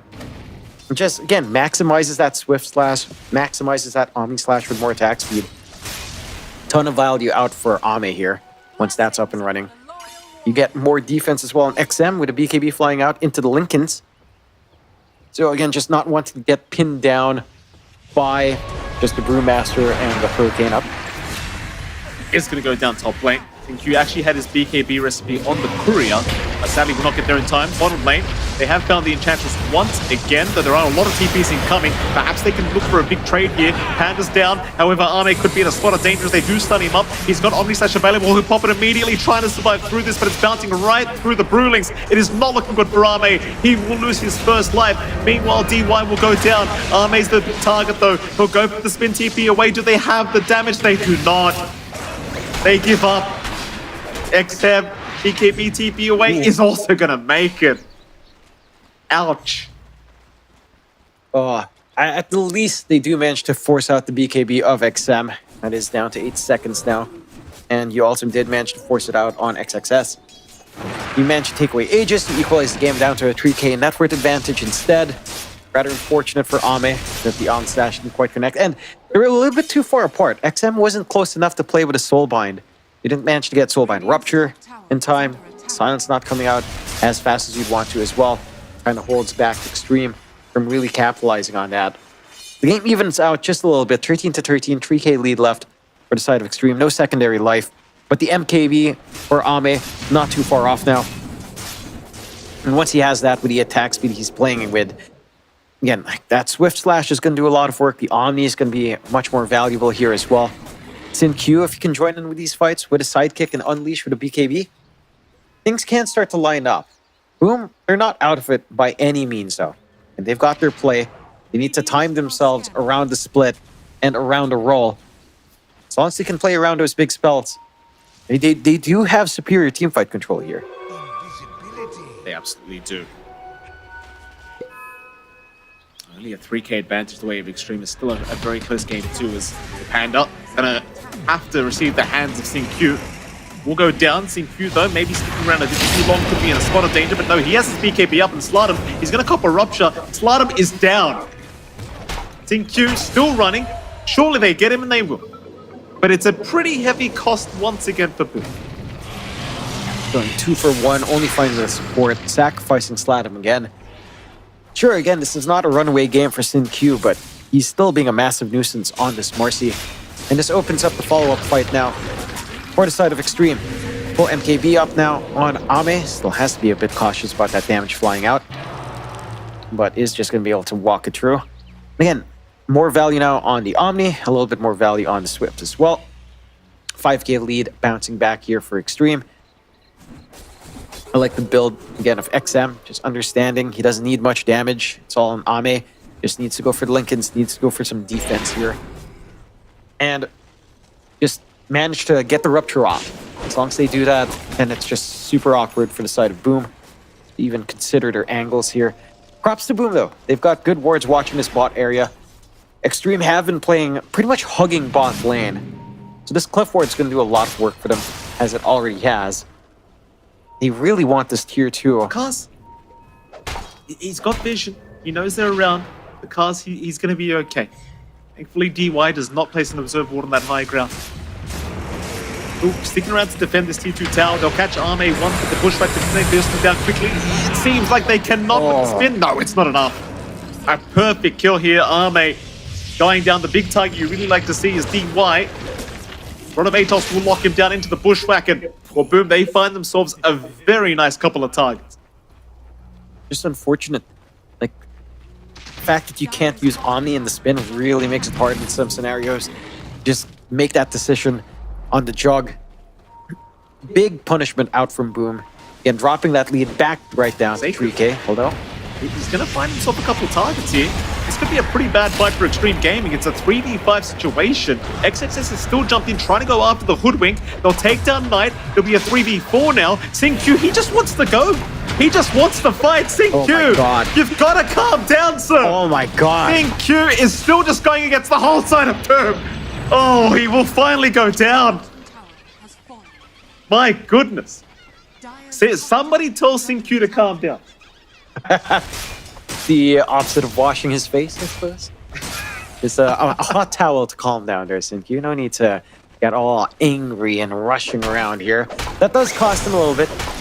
And again, Boom is starting to find some leeways in. They're starting to get that damage going. And the protection for Bakaz, now that he has the shard, along with the damage his Conda does, with that Lucent Beam, it is ripping through the side of Xtreme if they're not cautious. They need to be playing together as a team. I feel like they've been really fractured when these fights break out. They're taking these 5v5s as 4. Instead, you know, when they jump in, maybe sometimes Sinq's not there with the sidekick. Sometimes XM's not in position off the back of the Soul Bind for the Rupture. And just makes everything following through really tough for the side of Xtreme right now.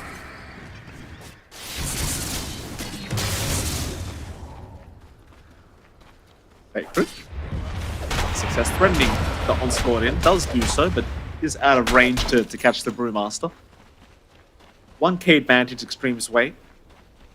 Win probability actually still Xtreme's way as well, 67%, which is a bit higher than I would have anticipated. Does go back to the Jug probably being the stronger carry against that Luna, as you do kind of get into that late game stage. Bakaz is a big problem nonetheless. Gonna have his Satanic up rather soon. Radiant's bottom bottom tower is under attack. In fact, the Cars hasn't even died this game. 7-0-6 so far. Was 400 last hits on the Luna. Having grand time. Again, very reminiscent of game 1 without that mid engagement. Smoke on smoke here. It'll be big. Who gets caught first is the question. Arme's by himself down to that bottom side. His team's gone top. Oh, but they're not going to go that way. Boom, they're going to decide to go back up north instead. Xtreme are very sure that they're in the dire jungle somewhere, but they are not. They are still in the mid lane at the moment here, Boom. Seems like nobody's going to find any. The lines have been drawn around Arme's location. But Boom, they are quite slow to get there. Not going to be able to capitalize. At least neither is Xtreme. And I feel like it's more important for Xtreme to make these smokes work right now. And they need to find some punishment on Paz, finally get that kill on that Luna. Because as the game sails on, I mean, sure, you have got two really strong scaling cores up against Luna. At the same time, there are two melee cores having to deal with Moonglaves active, plus the Satanic down the line. Like, there is actually a lot of sustain for Pakaz to play into the double melees quite nicely here. We saw XM a while ago in one of those fights just run away when the Moonglaves active was up. It just does way too much. So I don't know if this game fully simplifies for the side of Xtreme as time goes on. It stays equally challenging. Oh, Rise, they have done themselves a Pangolier, and the Rupture is going to ensure Slardam's going to have a tough way out. He has made it so far. The Rolling Thunder, he's trying to charge it up, but he can't commit. Rupture just lasting a bit too long. The Slardam is down. Panda's still messing around here up against XM. Needs to be a little bit cautious because XXS is looking to initiate once again. Does eventually back their way up, but they found themselves a great kill on the mid Pango. The car showing up now on the Luna, ready to go whenever, but we've seen this before. You really just do not want to have to fight without that Rolling Thunder being available. No, it's, again, such a pivotal part for these team fights on Boom. They do have the split ready on Sacred, which can kind of somewhat compensate for that. Octarine for Sacred slowly being farmed up as well. Just playing poke with XXS. Roshan, the next objective to go. Xtreme in a position for it, but a good smoke out from Boom. They can get a good flank here. No vision, but they know that general area. They know this is around that time. It's him. Yeah, great target if you run into him. Scan. Spots him out. Scan is perfect. Xtreme Gaming, they know. Him trying to sneak his way back, not being enticed by the Lotus Pool. Bushwhack though, oh, he's going to force BKB. XM, he'll go for a Rupture onto Knight, forcing the TP away, but a Gleipnir will cancel the TP. Now Xtreme Gaming, they do rush down towards the bottom lane. An immediate smoke out. Because they do not want to allow Roshan to go freely to Boom. Boom will smoke as well. Through the bot lane they go. Smoke is broken here on Xtreme. They'll jump XXS to get started. XXS though is perfectly fine. He'll pop the Yags up and just run for it though. He's popping a fair bit of damage. Still running, however, is the Marcy now jumping right back in. Xingqiu trying to get some work done. He's on a Panda. Meanwhile, XXS, he's still alive. Sacred is the one to go down. The cast, he's completely surrounded. Oh boy. A nice Bushwhack from Knight to disengage, but it may not matter. Slardam is certainly going to go down. We'll have to look at a bit of a replay on that, but I think Xingqiu once again may have saved the day with that big rebound. Nah, he did. Just the jumps in, just the insanity of Xingqiu to go in, break up these fights, keep them stuck in that blood right, get the silences off, and get the hits off. Marcy hit so hard. Has a Crystallis. The guy's just going Daedalus into Bastion. Of all things on the support Marcy. He is getting work done for the team. All of a sudden, 12k lead for Xtreme off the back of that fight. It looks so awkward. They get a good soul bind, and then Xingqiu just jumps in as the blood right comes out, and it just goes insane. It looks like an easy kill off until he pops that BKB and just goes full HP once again, and XXS just surviving so damn long. He just makes it out. He never even dies. I mean, these Marcy picks, I'll tell you, like, Xingqiu might literally just be the best Marcy in the world right now with the way he's been playing. I think he might be. Certainly is showing off the past 2 games. Quite this hero is pretty damn strong. Oh, he's got as much farm as Slat him again. Not again. Oh no. He's going for the basher after as well, so there's just no chance of running. Jesus. Radiant's middle Oh tower my is God, under attack. Cynthia. Well, prepare to see more support Marcy in your pups. I like that. I love playing support with Going Mike. Not if they rush BKB and Daedalus, John. I mean, BKB's fine. Daedalus, you know. BKB Daedalus, BKB Basher's more straightforward. Sinq's just a maniac. It is what it is. The guy's just crazy. Crazy good. There you go. There's another one. He crit for 825 on the Hoodwink. Perfectly balanced. Exactly what you like to see. Down the line, he has the Ags option as well. Very nice Ags. One of the best Ags in the game. Lower cooldown. A little bit of silence to come out. Why not? Why not get some AoE silence from a single target spell mate? Why not? Boom. They're probably not very happy with the way this game's turned again. 15k advantage now to Xtreme Gaming. Slide him down the bottom lane. He's managed to escape away from XXS. Will just blink his way out. It does start to feel like the map is being dominated once again from the dire end of things. Heard of me? Sam, I think the Sacred here. Sacred. Not gonna bother trying to mess around. Both sides will see each other with these wards. He does change the basher, by the way, on Sinq. He's going to go for the blink instead, and here we go, Sinq. He just needs a rebound target. Just running the old-fashioned way. Phase boots might just do the job, Panda. He's trying to pop the drops and get the hell out of there, but he's just being chased down. It's like a horror film. Except some cute girl chasing you down to kill you. Wait. Sounds that bad. Sounds like a fun XXS. Starting to find himself here. Maybe setting up. They do have the soul mine to come in, and he just onslaughts his way out. No problem for XXS. So his BKB is now down. Slalom's going to go for a chase. They'll try for at least DY. They'll have DYs. They'll get something. But here comes XM and here comes Arme. He'll pop the Swift Slash. On the Brewling, still has the Omni Slash available along as well as the Aegis. Bakaz, meanwhile, still trying to go after XM, though the damage is somewhat lacking, but XM being dragged back. Here comes the big Omni. It's right onto Bakaz. Bakaz in huge trouble, trying to survive through it. Arme still fighting here, but Bakaz is healing up with his BKB. And the life steal might just be enough. Arme may have gone too far. Swift Flash again. Arme survives. Arme's made it. Completely calculated here from Arme. And guess who's here, John? It's Sinq onto Slaughter once again.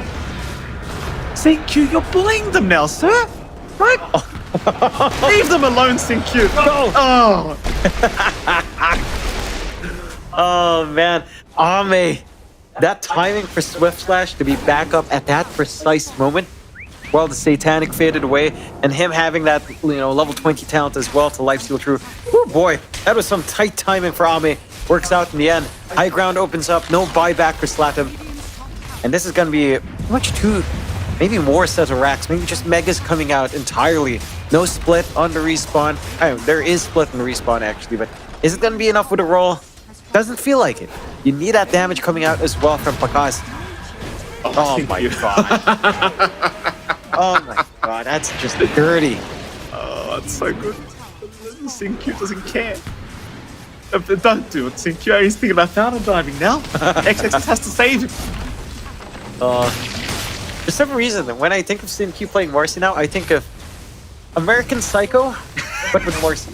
And just imagine Christian Bale's character, but it's Marcy in some of those scenes. That's what I'm seeing right now. That's the vibe I'm getting from Sinq. I'm feeling it. Bottom ranks. Looking for the Megas here is Xtreme Gaming. Boom will try their absolute best to slow this down, but there is no slowing it down. There's just too much damage being pumped out here from Xtreme. Knight trying his best with all the bushwhacks being spammed out, but they are indeed going to be up against Megas rather soon. Here comes Bakaz. They might just try one last time. XXS, they're happily jumping in, almost taking out half the HP of the Luna. Arme still just standing his ground right at the front. No fear in the world. There's your Soulbind, locking a couple down. Slime's going to try and move in with a Rolling Thunder, but he just gets annihilated by Arme. Absolutely destroyed. There goes Bakaz. No chance in hell. GG is called. They have seen enough. Let the torture end. Yeah, it's almost a mirror again of game one, where the laning phase looked pretty good for Boom. They were getting a really strong start for Bakaz once more, but Xtreme just hits this stride. This moment where XM is ready to connect with XXS, and even Ame joins in as well early on, that's when things turn around. It feels like these mid-game fights for Boom just don't work out the way they wanted to, the way they needed to, for them to keep that snowball up. And they give a couple of openings away. Xtreme Gaming suddenly back. And Slatem, the opening Pango. It's just so difficult when Xtreme is happy to pick Bane first pick, happy to pick Bloodseeker first pick. What are you going to do on the Pango? You get outfarmed by the Marcy at this point. 20k net worth in Sync Q at the end. Only around 13.9 on Slatem. It's not his fault. He's having to play Pango first phase all the time. Yeah, I think Quinn's somewhere in Romania smiling right now. I think these Pangoliers are suffering here in this series. And I mean, props to Boom. They put up a great fight here, at least in game number 2. Xtreme Gaming obviously just proving to be way too good. I think this was the fight where Ame really played on the edge here up against Pakaz. We'll have to wait and see, but I'm pretty sure that's the one. Props to Pakaz surviving in a situation where it doesn't really feel like he should have survived. But I could say the same for Ame. Let's have a look here. That's the Omni.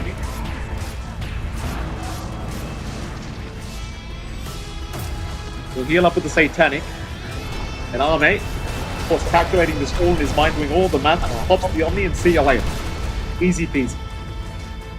Just, what can you do, you know? When the timing's just right for you to use all of your spells, and then Sinchi comes in to clean up like a madman. It's have to ban Marcy against his team now. I think you might have to. I honestly, I always felt like Marcy is so good in the right hands. It does a lot. It's just like the first 2 levels are kind of trash. But once you reach past that point in the laning phase, it does a lot of work. You can see just how happy they all are from how this game went. Just very smug looks right there. And you know what you did. Look at poor old Slatter. He's like, yeah, I'm gonna roll in Thunder, guys. And then Army's like, no, you're not. Out.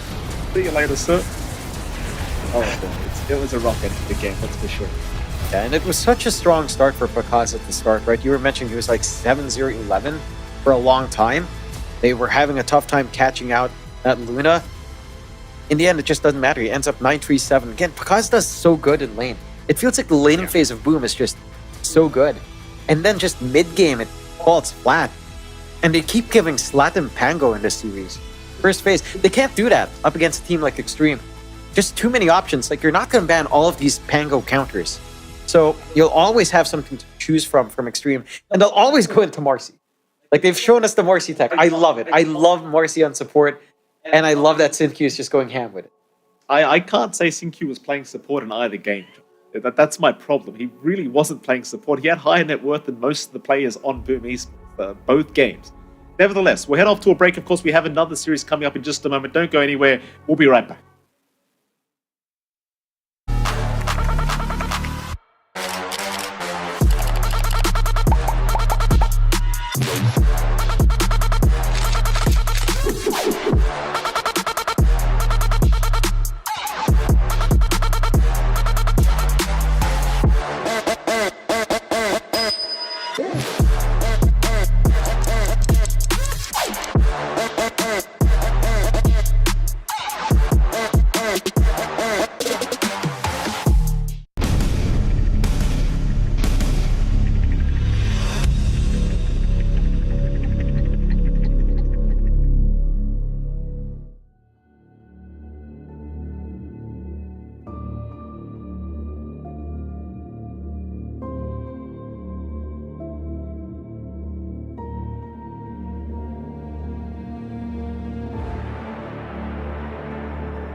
Welcome back, ladies and gentlemen, to PGL Wallachia Season 1. I'm Picks here with Purge, and we're just about ready to get on with more fantastic Dota 2. Purge, how are you doing? And looking forward to seeing what should be some pretty banger best of threes coming up. Yeah, I'm really excited about the games coming up here. Really genuinely amazing. We've already had really good games so far, but this one especially I'm looking forward to. I mean, Team Liquid is definitely a team who I've been trying to watch closely since they roster swapped to see how their new lineup fits together. Because frankly, 3-3 had a little bit of a rough start the first tournament, but since then it's just been getting better and better for them. So can't wait to see how they perform. And frankly, it's kind of a similar story to G2IG. No, absolutely. Well, for now, let's take a look, ladies and gentlemen, at the schedule. Just keep you guys and girls informed with what we have coming up through the rest of today and what has happened so far. Of course, earlier, if you've been watching the whole stream, which I'm sure some of you good old hardcore fans have been, we, of course, had Azure Ray versus Nouns. Nouns were able to take that 2-1. Then we had Xtreme versus BetBoom. A little bit more one-sided there, where Xtreme did get the 2-0. But of course, that's all in the past. The series that you'll be caring about right now is Liquid versus G2IG. And then we'll be following that one up with Gaimin Gladiators up against Secret, which should also be interesting for kind of different reasons, right, Purge? Gaimin Gladiators, we know what to expect from them. But Secret, we're seeing them turn up, and they're doing things a little bit different this time. The question is if this is going to work out a bit better. Yeah, Team Secret, they've had a rough year, without a doubt. I mean, they had that amazing TI performance, the one that Tundra won. But ever since then, they've just been kind of like roster swapping. They keep getting close to either qualifying for tournaments or getting past group stage when they do make it. But they've just had a rough couple of years. So definitely a match that's going to be interesting to see how it develops, because everybody kind of wants Secret to get back to that old strength, but it's just been really hard. Yeah, tough region Dota these days. For sure. Yeah, Western Europe, and as you say, yeah, Secret, they've not quite been able to make it work as of recently. This is definitely going to be the big chance today, or at least the beginning of the big chance, getting to be a part of PGL Wallachia Season 1. So we'll see if they're able to make it. We're going to be ready to go, in fact, straight to the draft, I believe, ladies and gentlemen, because as it has been today, the games have been running beautifully smoothly. So kudos to all the admins and stuff that are keeping this going as well as they have been. We're into the third series on this stream today, right now, right here. Game 1, G2IG up against Liquid. Obviously, we've been in this patch for a while, Kev. Anything that you feel that we're seeing, we're still seeing, or anything that you're starting to see come through that we haven't been? Do you feel teams are still switching things up a little bit? Well, based on the first round bans, not that different. I mean, there's some team-specific stuff that sometimes happens, like IO gets banned against some teams and not against others, but a lot of these same bans are here. Disruptor, Shadow Demon, Chen, IO was sometimes there. Pangolier was still seen as one of the best heroes in Dota, had a huge pick rate. And TA, I hear that's Team Liquid, mostly specific. Some other teams do pick it as well, but it's definitely something we expect there. So, and at Doom opening, not the most common, but not that weird either in the slightest. Something that Team Liquid's happy to run in their offlane. So, yeah, we're still on a similar meta, but there's always going to be a little bit of nuance and things being developed for sure. No, absolutely. Yeah, always fun to see if teams do try and spin their own original take on things, especially when it comes down to the last picks or such. But yeah, nothing too wild here. Yeah, the 33 Doom likely to be here for Liquid. See how G2IG want to respond with the bans. Taking out that Oracle again, definitely a hero that is going to be seen in the bans when you're playing against Liquid. Liquid, a team that have, obviously Insania, a very, very strong Oracle player. See what else they want to take out. If they want to continue targeting the support pool.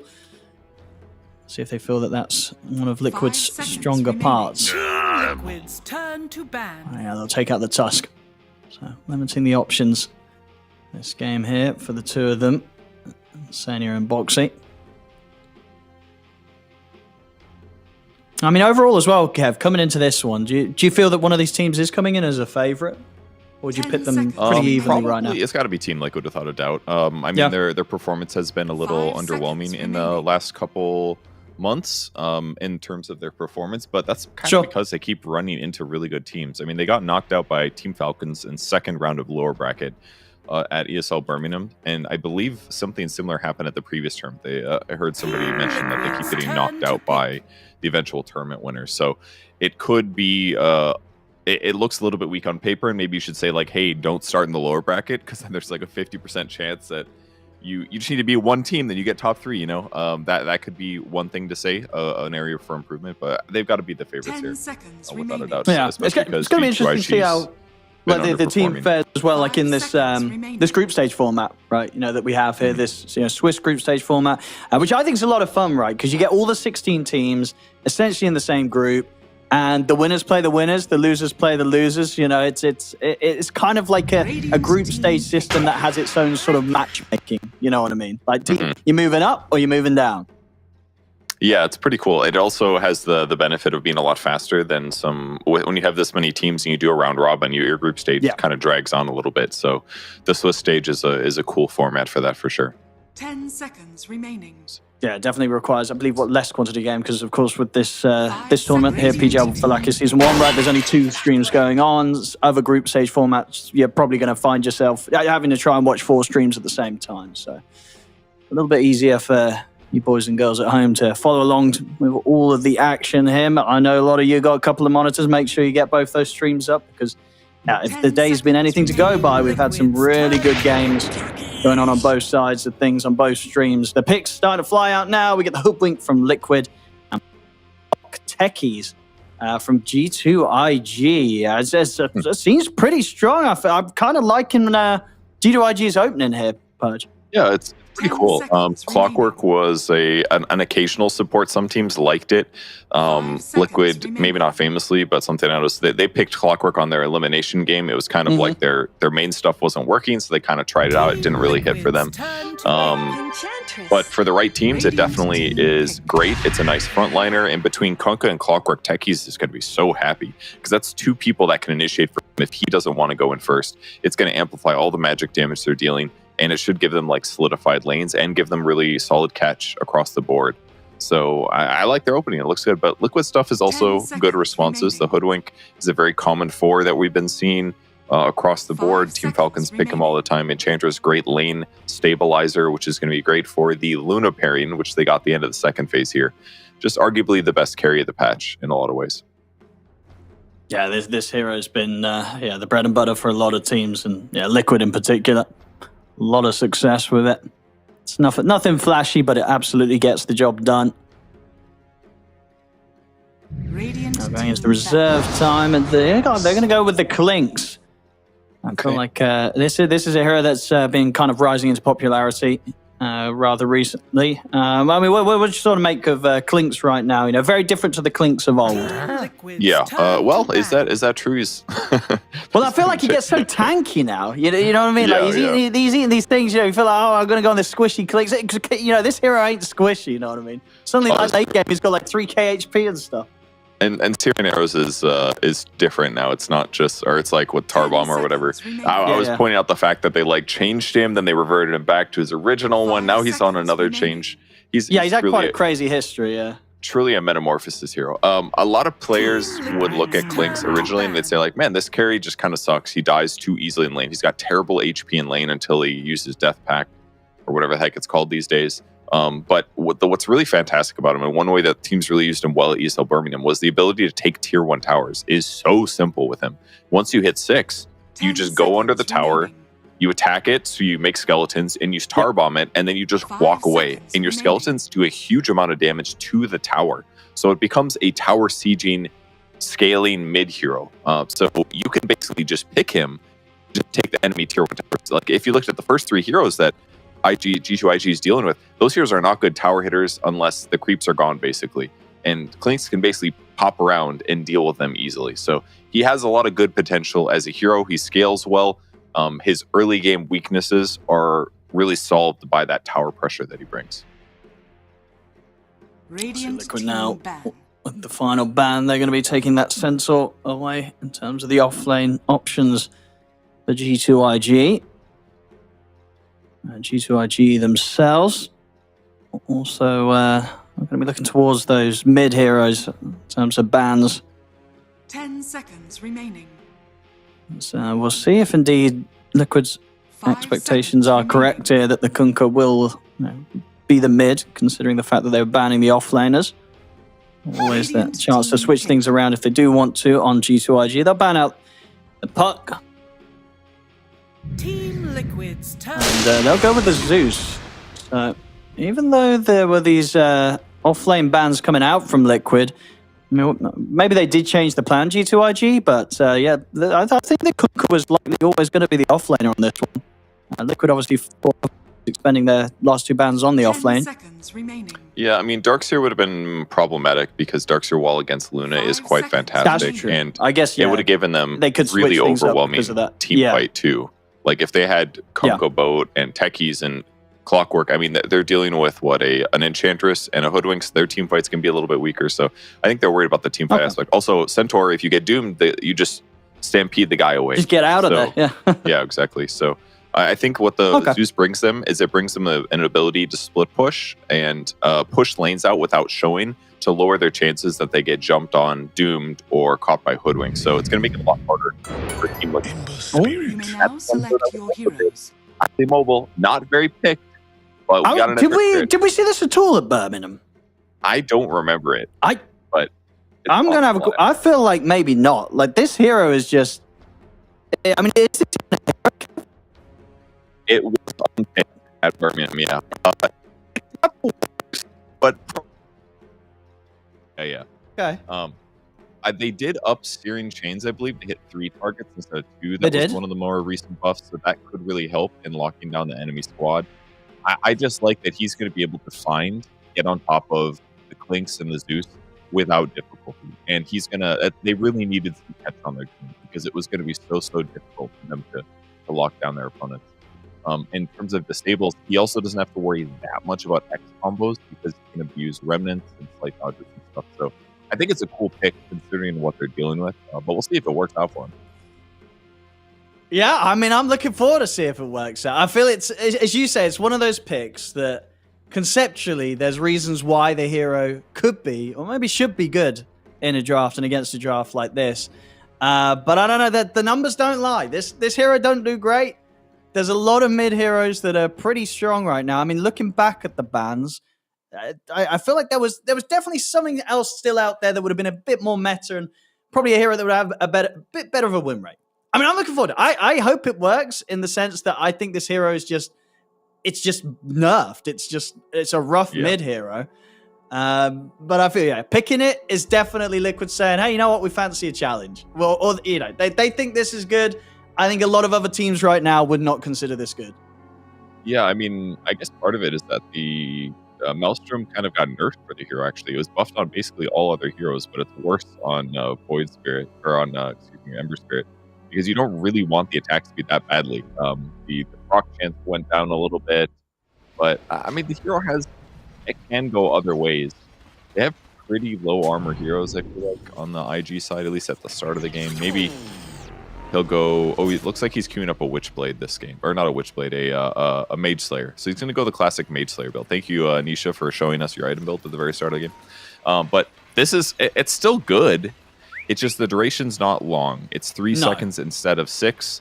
But if he does get in there and he puts a little slap on Zeus's butt, the damage output is going to be a lot less. If he hits Clockwork, if he hits Techies, if he hits Kunkka, it's going to be a lot of damage mitigation. And he, frankly, is going to be a little bit hard to kill once he gets Mage Slayer and maybe like one more armor item. Then he doesn't have to worry about Clinks as much. So I kind of like what he's doing. He's trying to initiate and he's trying to mitigate damage for his team and he's trying to be tanky. So he does fulfill those things, frankly. Let's see. Looking forward to seeing this. I just had a quick look as well, sort of like the win rate of Ember and Dota 2 Pro Tracker recently. It's like 49.7%. So it's not terrible, but it's, the pros, none of the pros are sort of winning game after game with this hero right now. But to be fair, there was a fair few pub games, though, where some high tier mids, top-level pro mids have been trying him. So definitely something about him that people are trying to see if they can make work. But success has not been clear yet with this hero.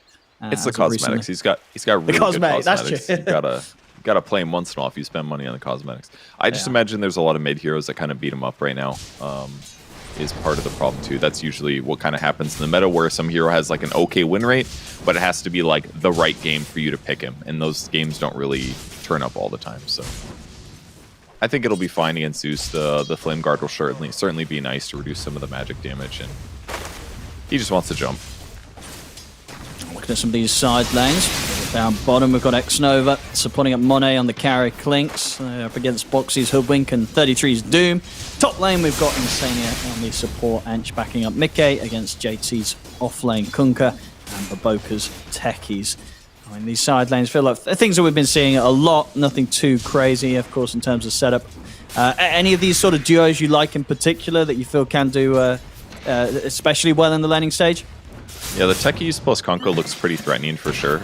If it wasn't an Enchantress with heal, I'd be a lot more worried for the support here. So this is kind of a great solution in terms of what they're up against. I don't necessarily see them getting response kills until we get creeps coming into this, but Insania so far just bodying really, really well for Mickey. On the other side of the map, I'm a little bit worried for Clinks in the early game, but he will eventually start getting some levels. I just expect that 3-3 is going to free farm for a while here. But maybe if Clockwork gets on top of him, Clockwork historically is a great support against Doom because he limits your rundown and he does lots of magic damage, which just cuts through his quite high armor. So there's kill potential certainly on both sides, especially if people make positioning mistakes. We'll see. Xnova bouncing around the tree line here, but he's going to get quite caught by the two of them. At the moment, at the CS in the mid lane, 13 for 1 against Nisha. He's got 10 and 1, but he's going to be able to clean up these two creeps. So very even so far on the mid. He's got the 2 points in Flame Guard now, so DJ Nisha should be able to push the wave out and sustain against some of the spam from Nothing to Say. There's Nothing to Say tries to clear the waves out himself. Yeah, I don't really see too many kill potentials on the mid lane. Unless, I mean, if people rotate, if a clock gets him pre-6 or something, maybe there's an opportunity. But these sidelines are just so important. Like, I would be really, really scared to leave Monet alone as the Clinks versus these two heroes because him getting run down is so possible. And in fact, they're going on him right now. Just a little poke. In terms of regen, what are we down to? Okay, so Xnova still has a salve on him, but Monet himself just down to this last shared tango. Oh, he baited the tree. Oh my goodness, like, this is my tree to eat, and Boxy wanted to go eat it himself. Yeah, Boxy was about one hit away from dying on that. He himself is very prepared with the regen, and yeah, 33's. He's having a great time. He's got 14-1 charges, and he's just about got the money to get that Helm of Iron Will sent out. And at that point, he's going to be feeling pretty strong in that lane. Should be easy farm for the offlane Doom this game. Yeah, he'll be really happy with that. Lots of armor against the Clinks. Doesn't have to worry as much about the harass. That part of the game is basically just over against him. And with his mana burn creep, he's just limiting the mana that his opponents get to play with here for good reason. There's already a Null Talisman on Monet. They've got a nice wand. Here's some harass potential. Now they're just going for last hits. See who gets them. And either side having anyone getting completely zoned out of this laning stage. Everybody's able to get the farm that they need. Nobody's suffering too heavily. On top. We're going to maybe see if they can try and get this set up onto Mickey. And nice Lucent Beam will stop the initial torrent hitting from the combo. And that will actually save him there. I think if that torrent stun would have been there, they would have got the kill. And now Mickey and Insania. See if they can go for the turnaround to chase down JT. They were the chase of the Warpine Raider as well. A lot of damage. So they won't quite have him. I mean, he's going to have another Seed Shot in a second on the Warpine Raider, but won't be enough. Still good trade there from Insania to run JT back out of the lane and ensure that Mickey does continue to sit pretty safe here up top. Things look fine for Liquid to me. I mean, with the Ember Spirit doing good, I think his, or at least doing average, his gold transition will allow them to create space, is what I'm expecting here. But 3-3 getting pressured finally.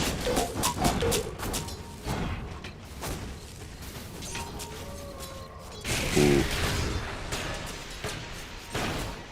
On top. Trying for JT again.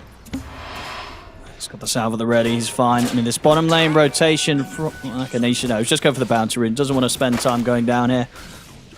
Probably feels that he doesn't need to because mid lane is going very nicely for him. Continuing to get complete free farm. We'll soon be hitting the 6. And at that point, can look to maybe even go for some dive plays, especially if they bring in a +1. We'll see if that comes in around the 6-minute power rune. Yeah, that could be a little spooky here.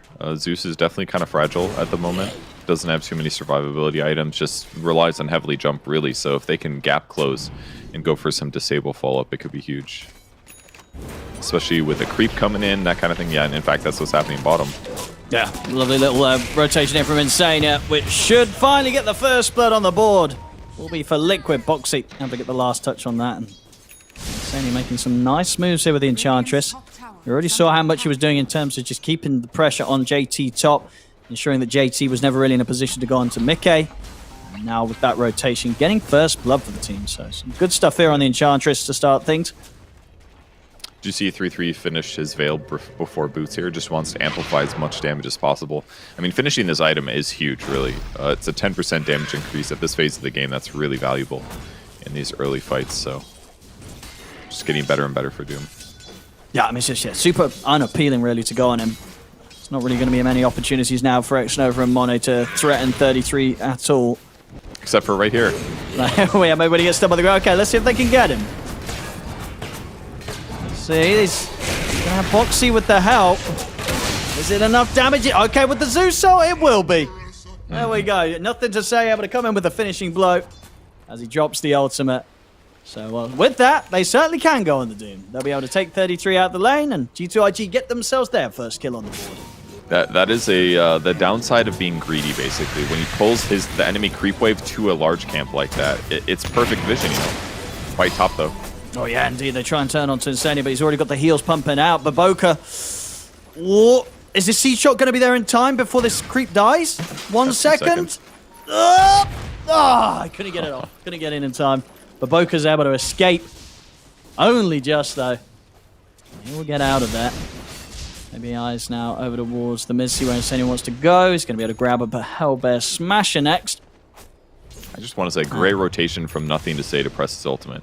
It's very effective getting that Doom kill on the bottom. Yeah, I mean, this is the dream for Zeus. You know, you don't leave your lane, keep farming, and then your ganking is pressing R.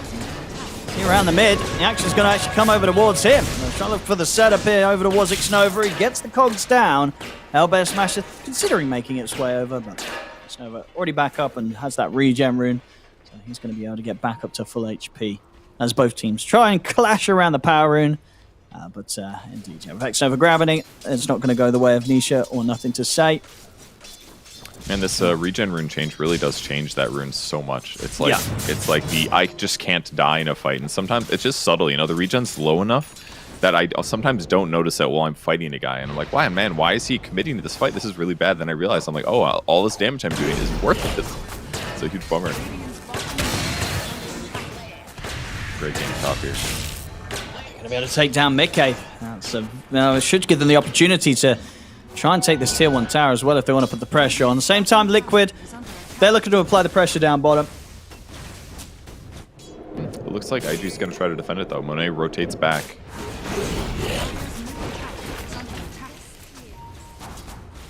See if they can take the fight. Anisha got the chain set up. I mean, TPs are coming in. Can they save Monet? They cannot. Monet's gone. 33 will drop the Doom down onto JT to avoid potential combo being dropped in upon him. Xnova dropping the cogs again, keeping the distance. Zuso out. It's enough. Take 33 out in return. Get the 1-for-1. JT maybe consider if you get any sort of further setup, but Xmark's not quite back up, so Insania's going to have the freedom to escape. So just get the 1-for-1, and yeah, G2IG able to maintain control of this tier 1 tower. A little surprised that Monet went there to defend it, but his team backed him up really effectively. Sucks for him that he died, but you know, defending the tier 1's pretty important. If they kill that tower and start invading the enemy jungle using the Enchantress and the Hoodwink and the Doom, like the pressure is just a lot scarier, and it makes it much easier to rotate into mid lane to kill Zeus. So Zeus continues playing the game that he wants, which is trying to look for runes and then zapping people. His Flak Tree's almost done as well, so a single target damage is going to be a lot better in a moment.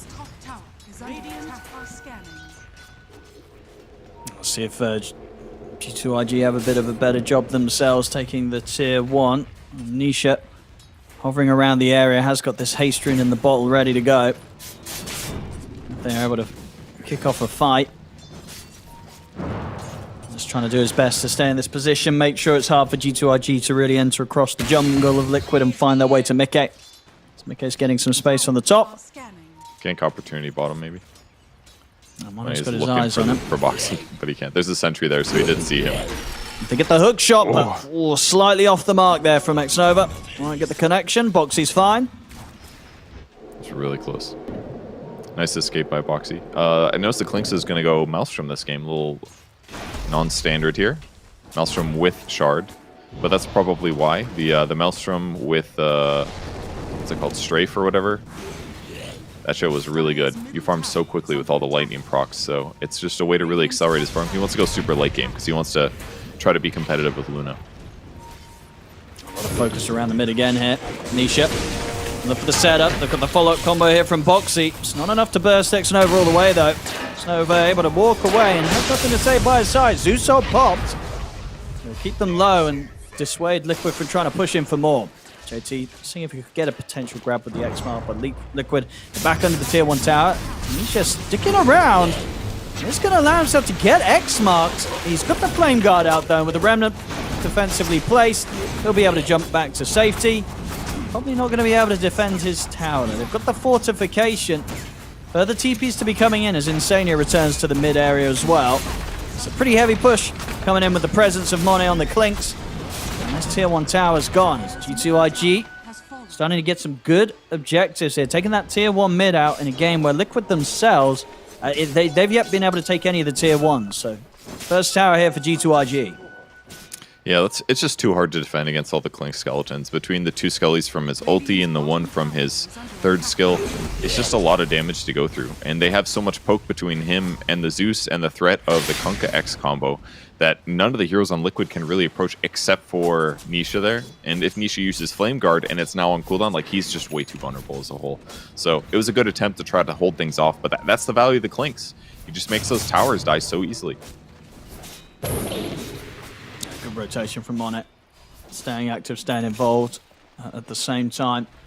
Keeping on par with the farm that Mickey has right now. Both him and Mickey. It's just less than 100 gold between them right now. It's very close.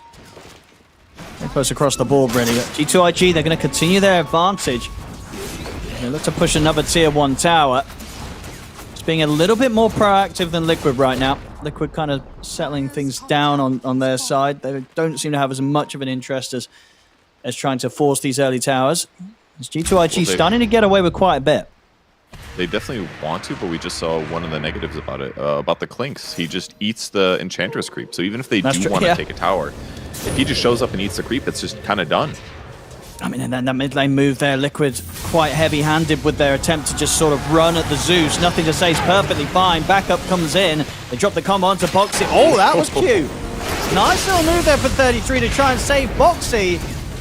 But he may have just ended up putting them both sort of in a spot of bother. Having to save Boxy meant there was no way to save himself. They end up both dying. I mean, they paid the price there for that failed gank around that mid tier 1 very heavily, Liquid. It's tough. Very difficult for them to catch the Zeus before he gets the leap off, and then all of a sudden they're just overextended without a tier 1 tower. If they had a tier 1 tower, maybe there's a hope that their teammates TP in to cover them, but like because that tower is gone, they lose that potential. So just a little bit rough with that attempt missing. Yeah, I think it's tough. I think this is a tough game. The numbers aren't too crazy. You know, it's just a 2k lead right now for G2IG. But I feel like when you've come into a draft and you've trying a hero like the Ember Spirit this game that Liquid wanted to finish their lineup with, when the start's not going great, this hero already when it was not nerfed, it was always hard to kind of, you know, stage your comeback, start to get things going back in your direction. I feel like now it's just even harder. Like it's just a super tough game for Nisha on Ember right now. Yeah, it's definitely tough. But at least he's got his Mage Slayer finish, so his ability to front line is still going to be really high. His armor isn't the worst, so dealing with Clinks isn't going to be the worst for him either. He just needs to continue to be the person in the front of his lineup to ensure that they can just protect from initiations or X combos on anybody else. And if he does that, then they should have potential to turn fights. Boxy, I love his starting item, just the Vid booster, going for the old Rod of Atos, but wants the survivability as fast as possible. In fact, they're finally going to maybe get a kill here. Yeah, this should be a clean one. They'll catch Xnova alone. Liquid able to get a kill. And now should be able to get this tier 1. We saw obviously earlier G2IG go for the defense. They do have the fortification, but with no clockwork alive, they probably won't waste any resources on trying to hold this one. So they'll let Liquid have this. Over in the mid, Nisha trying to tease around with Baboka. JT and Monet are around though, so Nisha's got to be a bit careful. We'll get another Remnant out, make sure that he's not in range of JT being able to get an X mark on him. I love it when they go on you when you have an arcane rune. You're like, yeah, whatever. My stuff will come back, no big deal. He's buying a ogre club here. Is that going to be the BKB, fast BKB after Mage Slayer? I imagine so, yeah, because he did originally have the Maelstrom queued up after the Mage Slayer, which is, I guess, sort of the build that you want to be able to do. But with the way that this game's going, maybe feeling pressured to indeed get something a bit more defensive. Bottom lane, Doom's going to be dropped, but the boat was already out, so JT kind of already did his job. 33's caught in the cogs, the Doom's dead. Hexnova somehow threading the needle there, didn't manage to get a connection with the hook shot. I mean, he will die. With the presence of Mickey, Baboka also gets cleaned up, so Mickey gets involved in the action. Helps them clean up a second kill, and now they're going to look to see if they can maybe tackle Monet. Monet's a bit harder of a beast to take down. He's going to have Skeleton Wall back in a second, but with the 4 of them, they'll have this no problem. Nisha able to swing across, set up for Mickey to get the double. A big fight there for Liquid. That's going to put a lot of money on their carry. Yeah, I mean, and there's the opposite of what we wanted to happen in the mid lane. They were near tier 1 towers, so when they got gone on, their whole team got to show up. And things changed once Mickey showed up there with that Eclipse. Look at that damage, 2,400 damage dealt with that combo. Big deal in that engagement. And the fact that 3-3 was able to tank a bunch of damage prior to that just gives them a great setup. And now top net worth is the Luna. So that's spooky for G2IG. Clinks has been having a really good game, but he's moderately behind the Luna now, and it might just keep being like this. Yeah, dream fight for Mickey to turn up to. Played that perfectly. And Nisha he's going to be going for the Sanj Kaya, so looking to stat up here with his cool. Next stage of the build. It's a little goofy because he doesn't really have that much magic damage yet, so the spell amp is like kind of weak, but the low disable duration could be useful. And if you go like BKB Mage Slayer, that always feels bad, right? Because you're not taking that much magic damage anyways, so to like protect yourself a second way against magic damage just feels kind of goofy. But he doesn't really need damage that badly right now. Like, I'm sure third item he'll think about damage a little bit more seriously, but I think the Sanj Kaya sounds alright. Not maybe ideal, but it sounds fine for what he's trying to accomplish, and that's frontline.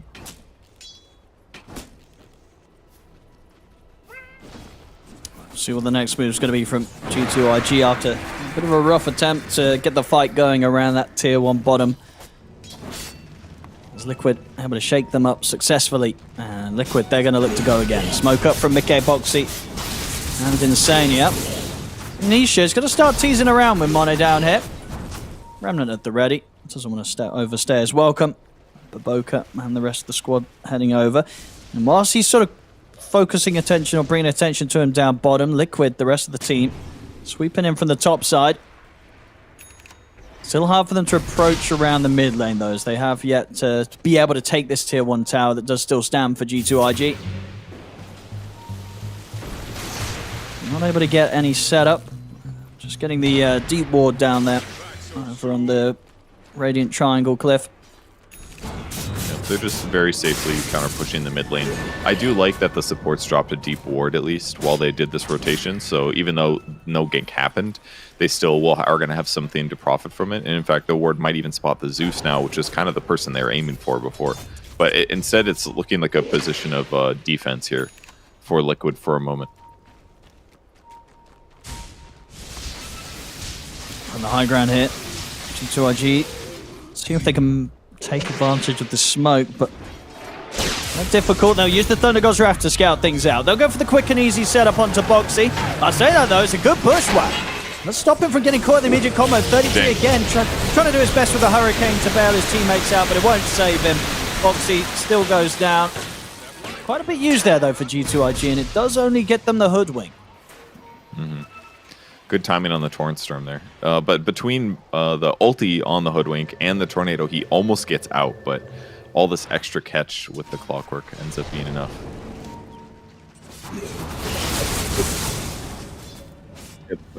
He did not. Surprising. But he's just going to push creep waves. He's got a Sange now, so his survivability is really high, as is his regen.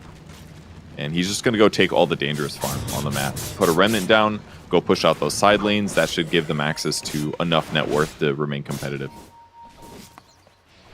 Smoke time for Liquid. McKay ready to get involved again with the BKB Manta. See if Boxy can get the setup. Pay off. And this is indeed a very nice kill to find. They'll go straight in. McKay, no hesitation on dropping down the Eclipse. It's a big kill. They get themselves the Zeus.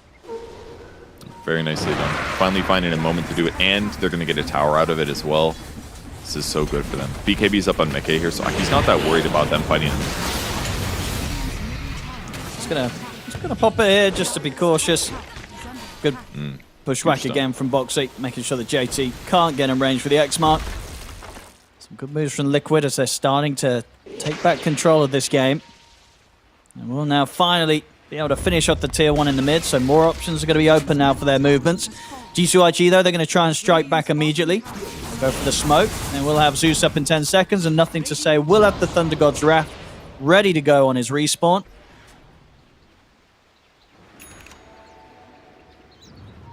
See who they can grab here. JT.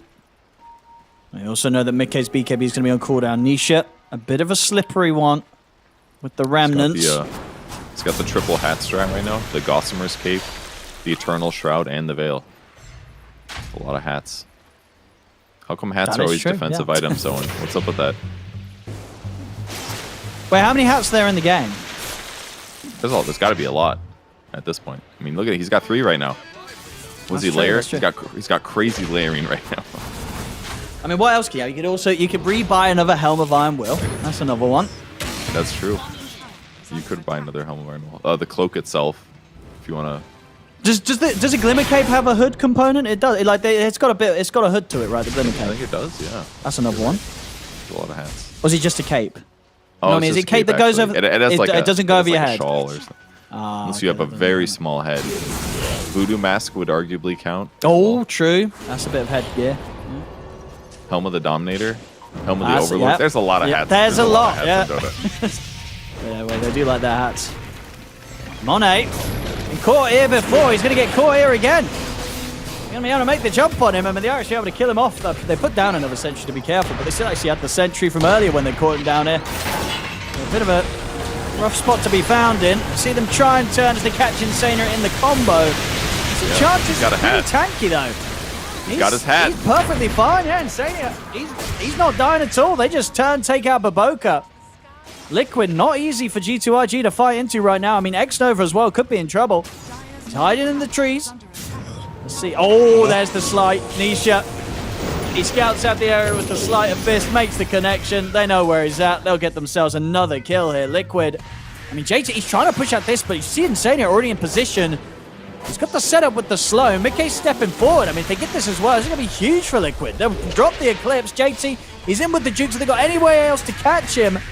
They get the Lucent Beam. There's the chains. Nisha, he's got the catch. He's got the follow-up. They're in onto JT. Liquid really destroying G2IG now in these little fights where G2IG just kind of getting caught one by one.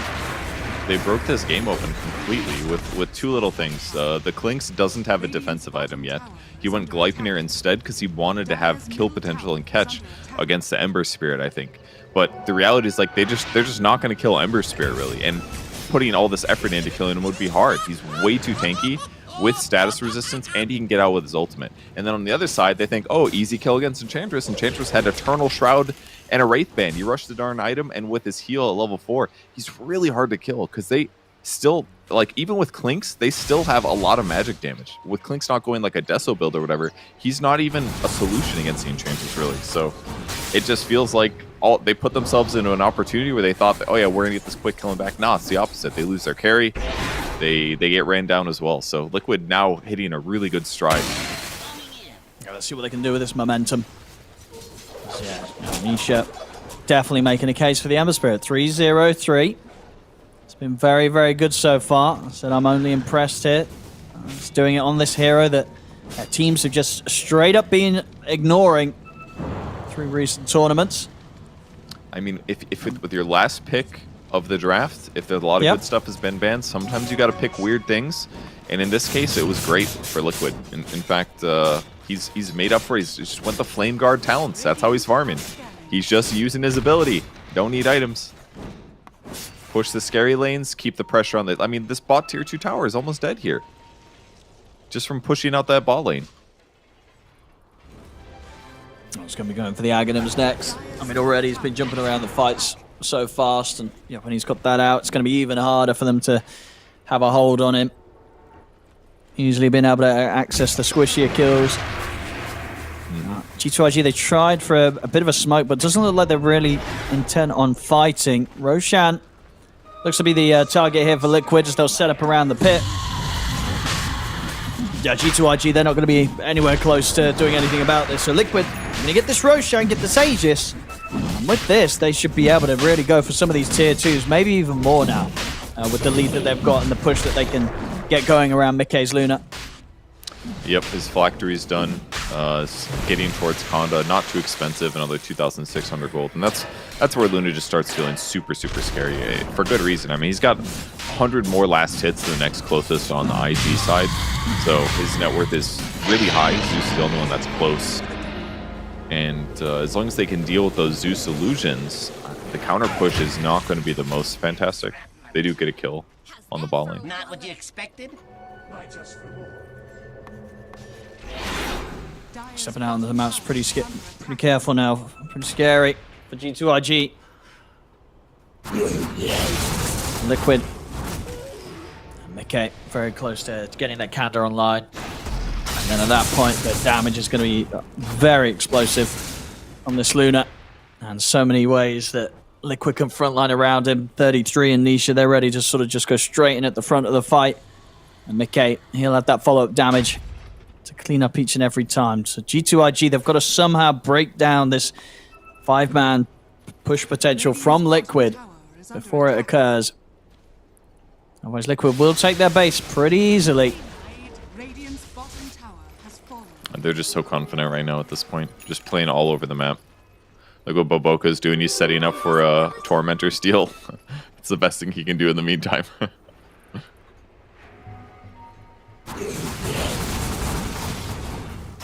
I'm not quite sure what time they took it, so I don't know when we're going to see this coming off. I mean, I imagine they did it around the 20s mark pretty early on. Now, either way, definitely not a place that you want to be going if you're Liquid. And Boboka should be able to get enough mindset down to secure this when it respawns. In terms of other objectives, though, Liquid's taken tier 2 towers, but I mean, realistically, IG knows that they're probably not going to be able to fight for a bit. They're going to go Daedalus on Clinkz next to give him a huge amount of damage. That's going to make a big difference in terms of giving them kill potential. But still no magic immunity, really, for a lot of the Radiant heroes. They've got 0 BKBs on their team, so kind of a spooky fight. Super tough for G2IG to get stuck into a fight. Just have to continue to hope Mono gets the space to finish his items. Rest of them holding the base. And Boboka just getting what he can out of the map. Seeing if he can make his way towards that Hex in time for the next fight. It would be good. Gives them the kill potential they need. You know, disable Luna before she BKBs, or catch Ember Spirit. Because right now they don't have the lockdown for Nisha. Nisha's perfectly fine each and every time. Just way too hard to kill. Cloak of Flames now too. So just survivability, tons of push. He hasn't died a single time. He's 3-0 on 3. Really just the picture perfect Ember Spirit game for what they wanted to do. Swinging over towards the bottom. And Monet, he's been caught around here a couple of times. Oh, he's going to quickly turn and look towards Boxy. Boxy's actually able to live, though. He keeps on the edge of the tree line. Monet can't turn and finish him, and Monet ends up going down once more. Huge Liquid, catch there. they're not letting Monet push out on this bottom lane whatsoever. 3 or so times now that they've shut him down when he's tried to farm in this pretty dangerous, evidently dangerous part of the map. All right, Boxy killed one mine accidentally. Almost died. Is that going to stop the Tormentor? Does that ruin it? I think it might. I don't know, actually. I reckon you need all of them to do it. I think there's not going to be enough damage. We'll see on the respawn. Keep my eyes locked over there. I could see it really messing. That'd be huge. I mean, he spent minutes over there doing that. Yeah. It's like a 14-second cooldown on every mine, and he planted, what, 7 of them? He was there a while, not farming, you know, prepping for this. But maybe he still kills it. I don't know. I mean, he did manage to get Zyme, though. You know, Provoker's got the Hex. Okay. So maybe between, like, the Hex and the Bloodthorn from Zeus, if they drop those down onto Nisha, maybe they got a chance of killing him. It's not going to be easy, though. They've also got Ceremonial Robe as well, so 10% more disable from these 2 items. True. Yeah. You need every little bit, but it could be hard. He's now got the BKB done as well, Nisha, so if he's ready to pop that first, not a whole lot they can do. They've smoked up G2IG. They're trying to come in with a wraparound. Mickey, items continue to fly out. He's got his full Satanic on top of this Kanda. So he's very much ready to end the game on Luna. They take a bad fight here, G2IG. It could be pretty devastating. They spot those Zeus illusions. I don't think they did. IG does manage to grab the Amplify damage rune, at least for Zeus. That part's decent. But I feel like this position just favors Liquid. They've got creep waves top. They want to push as 5. They just don't know. All right, they know exactly where they are. They drew on the map. They're like, we know where these guys are. All right, it blew up and it did not die. The Tormentor lived. Yeah. I think it needed them all. I don't even know if it would have died with one more mine. I mean, I don't know, yeah. I mean, I got to imagine surely it would, because otherwise why would Baboka spend his time doing that? And like, you know, these guys are pro players, you know. If he's going to go for some sort of tech like that, he knows what's up. But I do agree, it did look like it might not have. Either way, Liquid definitely very happy right now with the lead that they have. 11k advantage. Aegis is gone. See if they want to try and push without. I mean, with the BKB Satanic on Mickey, he is very, very strong. See if they do want to take things slow, though, and wait out his next item. Breaking a high ground, never easy, even if you do have the right heroes for it. They just need to find a catch, I think. It's that simple. I mean, Insania is going to be an excellent frontliner here. They got Enchanted Quivers on almost all of their heroes, actually. Insania gonna step up. He's gonna get caught by the combo. He's gone. Nisha jumps straight over towards the backline. He's in on top of Monet with the Remnant. Puts the BKB. He's just on top of the clinks. Monet, he can't do anything about this. Nisha takes him out. I mean, just completely helpless there in the middle of the fight, Monet. He cannot deal with this Ember just flying straight over towards him. Yeah, way too much. 3-3 tries to save his Enchantress, who was the face checker. I mean, it makes sense. The only mistake he made is he maybe should have pressed his heal before he went up, but he didn't really know they were going to be there, and he ate all the damage. Ultimately good. Killing Clinks is going to be worth it. That's Manet's 6th death now. He's 0-6-8 as the Clinks. Not the KDA you want to see on your carries, but he just hasn't really found the opportunities to get kills. He's just been kind of farming a lot. And sometimes dying. Yeah, and even with that, it feels like he's been working on his Daedalus for quite some time. And slowed down massively. The gap now between him and Mickey, about 10k. Mickey steaming ahead. Now, Odie is a carry player that likes to buy weird items sometimes. What do you think about this Blink Dagger on Luna? I mean, it's fine, right? You want to get the Swift Blink. And we've seen already like how effective just getting in on top of the Clinks is. So, you know, Mickey sort of looked at the way Nisha's playing, and he's like, you know what, I want to do that as well. He just wants to just, you know, sort of yeet himself into the middle of the fight and cause chaos for the Clinks. It kind of makes sense with the Shard as well, right? Because a lot of the times lately, it's like, okay, you get damage protection from it, but what you want to do is damage and damage protection. So if you can just get in there with Eclipse and the glaive spinning on top of the Clinks, like that guy's gonna explode. Yeah, like. This is just such a hard game for Mono now, with how far behind he is. And in terms of, I mean, the thing is as well, I've been talking to me about the carry builds. What do you think about the support builds this game, Kev, on G2IG? Because these supports, you know, they're building for themselves, right? Yeah. They're not building to save. I mean, Xnova had a decent early game, I think, and then he goes for Ag Scepter, which maybe is kind of mediocre. I don't really think the Axe is really that amazing. Maybe a Force Staff or something could help his allies. Maybe a Glimmer Cape or something. I guess Glimmer's not very good to protect the Quints if he gets gone on. But the Axe for Vision, I think, is slightly unnecessary. I mean, it's good for moments like these to like push out lanes and stuff like that. But you guys Zeus ulti to start fights anyways. So I don't know. They're a little weird. The mech on Baboka is super normal. I think the Scythe was great on techies. You needed that to try to get the Scythe shot. Yeah, I guess it was more sort of like the Axe rush on X Nova. Yeah, that was kind of different. I feel from you don't see clocks doing that necessarily every game. Yeah, not as the first time.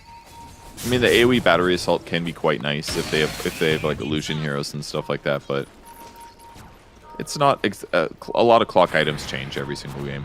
Feels like there's a lot of variety in that hero. They want to fight here. Well, 33 jumps in. He's going to get caught by the Hex. With the X-Smart hookshot, they're going to drop everything in on towards 33, and it will work. They'll take 33 out. But look for the backlines in. Mickey and Nisha with the wraparound. They're ready to clean up. Triple kill for Mickey. Bouncing away, or at least trying to bounce away JT, but he's not able to do so. Mickey gets him anyway. Ultra kill for Mickey.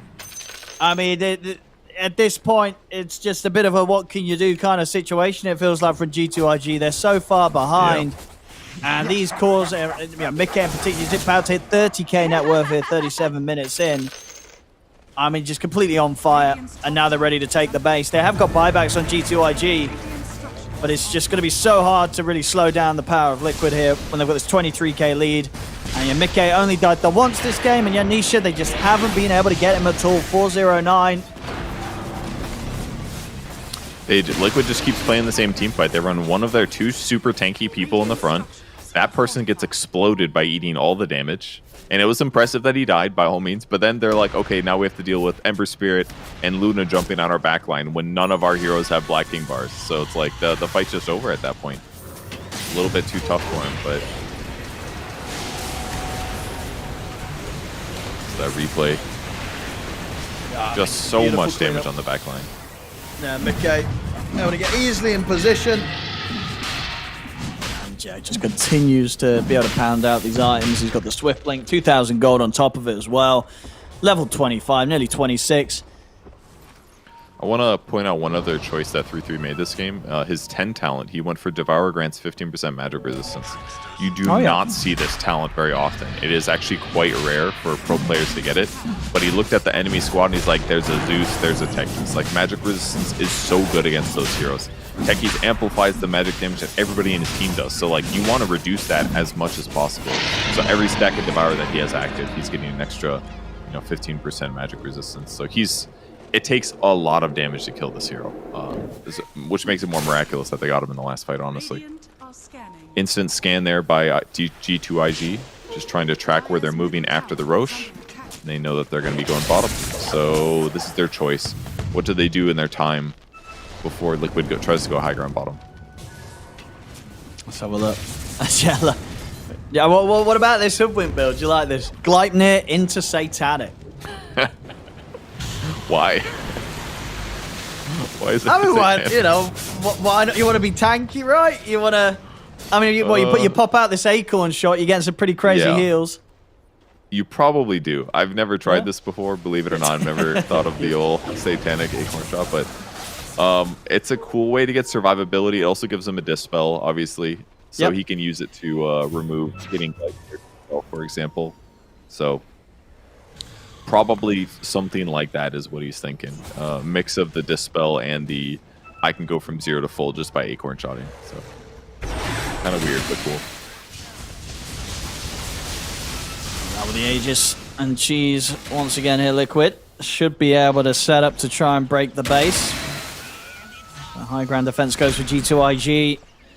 It's not really been any other major items that have come out since sort of the Hex we saw from Baboka last fight.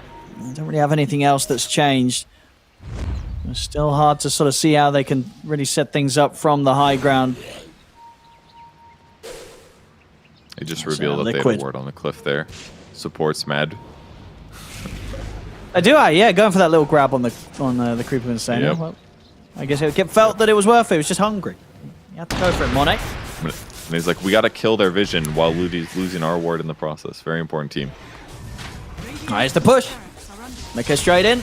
He's got very little to fear right now on this Luna. An easy Rax top. G2IG not even going to be able to do anything about that one. Maybe the same case for some of the other sets as well if they want to go again. I'll bring the mid lane in. Sign it with the Sproink.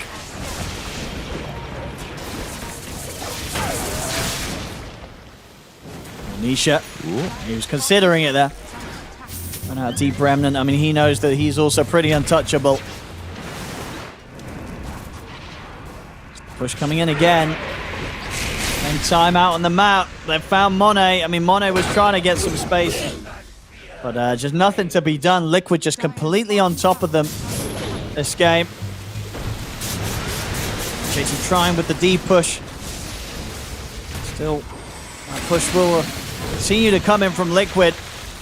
Connect with the torrent, but Monet down for 60 seconds. It's just a large amount of any sort of damage that they can offer up. Trying to mess around with him. The hex onto Mickey. Hook shot as well. They'll actually be able to burst through him the once. He didn't go for round 2. He's now also got a completed butterfly that he's getting in. Oh, he's going in. Ooh, he's gone in aggressively. He feels strong with the BKB. I mean, he's not going to get a kill out of this. Okay, maybe they'll get the support. X Nova, he will die. Monet, the buyback has been forced out. We're going to see them get second time. I mean, Jason's got the pushback with the tidal wave. With the Hexen onto Mickey. Pavoka is in with the jump forward. Mickey's getting pretty low here. X-Nova's coming in from the side. He's on top of Mickey, but Mickey's able to stand his ground. Kill off X-Nova. And that's them out without buybacks. GG is called. Liquid will manage to close up this game.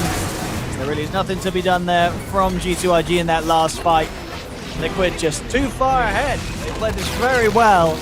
And yeah, to my surprise and my joy, we get to see a hero win that's just not being picked right now, Purge. You said it yourself. It was looking like a good Ember game in the draft. They go with this Ember Spirit last pick, something that I don't think a lot of other teams would consider. And it works out brilliantly for them. 7-0-13. It really was a great Ember game. Yeah, and it felt a little under the radar towards the end of the game, but it did what it needed to do. It laned okay mid against the Zeus. It was very difficult to catch. He built a fast Mage Slayer, so he wasn't very burstable, and then he basically just interrupted ganks when IG was trying to get a bunch of kills, and then that just didn't work, so IG was like, okay, we're not really doing much, and when they finally did try to get other kills, Liquid's like, okay, now our tanky heroes have the items they need, and then they just wipe them in fights. And then IG's like, man, we itemized not great here. We just don't have kill potential against the Enchantress or the Doom, and now your cores are just farmed. So it's like Liquid bought all the time they needed, and they got to the point where their Luna deathballed. So really well played by Team Liquid. Yeah, I feel like for some G2IG, it's just a bit disconnected that game in terms of team play. You know, a lot of times we're sort of seeing Monet have to go in very risky positions, and then even in the fights, even in the earlier sort of team fights, they just didn't have really ways to keep their Clinks safe. Monet was always getting jumped. They didn't have any way to bail him out of those sort of situations, so it just ended up being a really tough game for him. Yeah, things just definitely didn't work out as intended by G2IG with their lineup this game. Maybe they were expecting a bit more domination from the start. They did get a little bit of a lead, of course, in that early game, but maybe just was never at the level that they needed it to be at when they run this sort of lineup. You know, Liquid, they shut down that lead pretty quickly in the mid game. Yeah, they did really good. It kind of changed on a nice edge, really. It looked fine, and all of a sudden they won that one fight bottom where the Enchantress tanked things, and then it was just a gold advantage for the rest of the game. I mean, Clinks was kind of just like farming for the next item the whole game. Right before this game ended, he was like, okay, I'm going to finally build BKB guys this time, you know? And I get it, because you're against a Doom, so BKB doesn't feel quite as good.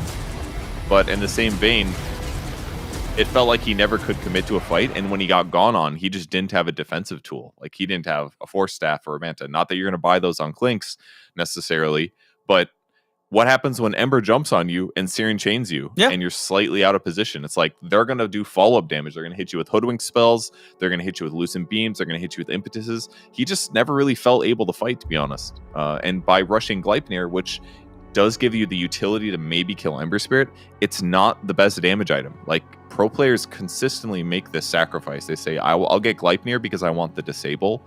But compared to like Adesso, it does not do like nearly as much damage. And frankly, I don't know if you really need a Maelstrom to farm on Clinks. You just need the shard, and then you're farming pretty darn fast. So I question the Gleipnir on Clinks personally, because it limited their ability to kill Enchantress or other heroes that something like Adesso would have really facilitated. So I think itemization was kind of what bit IG in the butts a little bit here. Yeah, I think that's fair. I think it did seem like just a rough game overall from G2IG. I think, from what we've been seeing from them recently, we know they could definitely come in with something a bit better than this one. So yeah, rough start to series for them. Liquid, on the other hand, though, great stuff. Yeah, Nisha 7-0-13. I mean, I hope this is the beginning of maybe more teams considering some Ember Spirit gameplay. It's a pretty fun hero to watch. It's a pretty high skill hero to play, especially with the fact that it's not overtuned right now. This is a difficult hero to find the drafts that it works in. This one was definitely one of them, and Nisha plays it perfectly. So exciting stuff from Liquid switching things up with their lineup. We'll see if they're able to do it again in game 2. Or if G2IG is able to come back with a bit more of a swing, because a bit of a rough effort from them in this first game. Liquid, they'll start this best of 3 off with the first victory. We'll see you soon.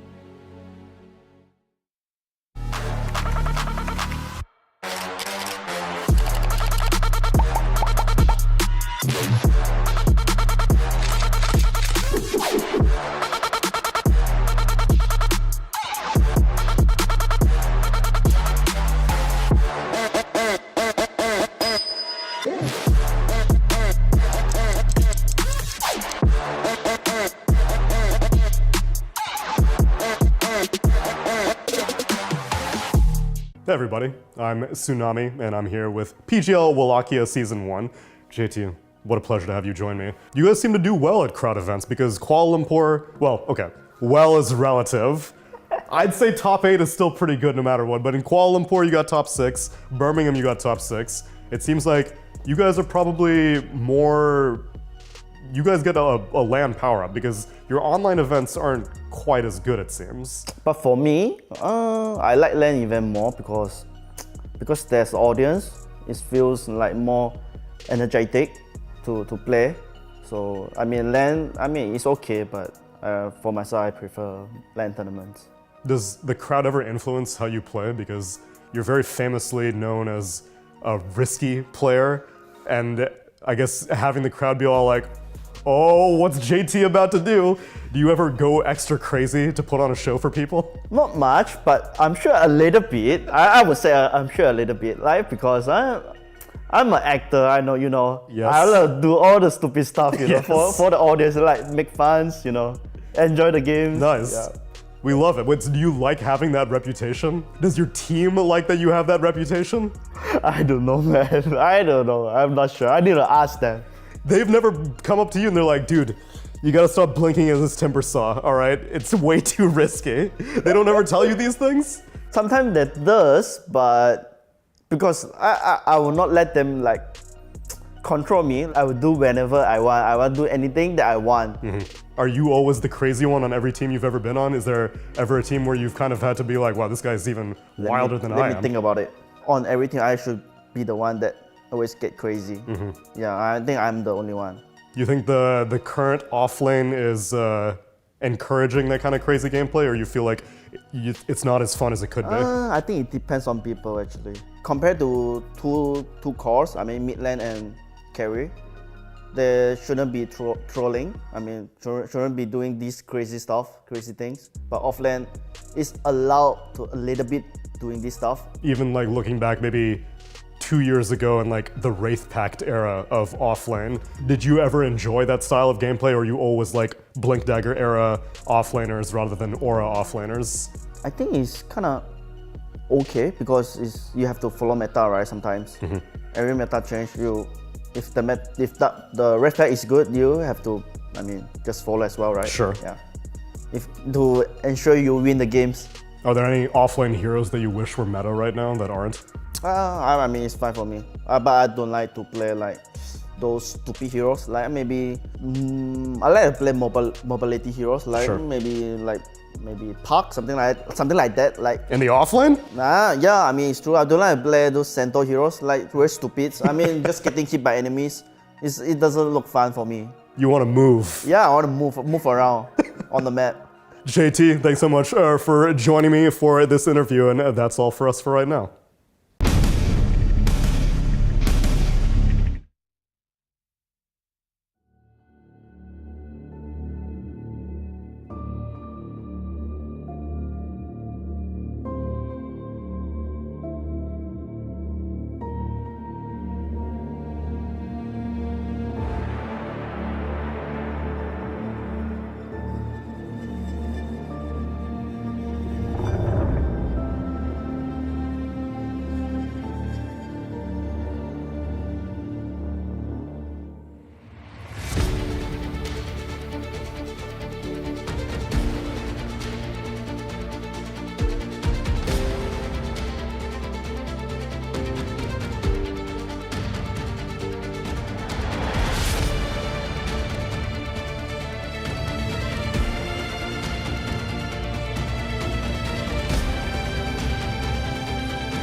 Welcome back, ladies and gentlemen, to PGL Wallachia Season 1. I'm OD Pixel here with Purge, and we're currently going through the series of Liquid versus G2IG.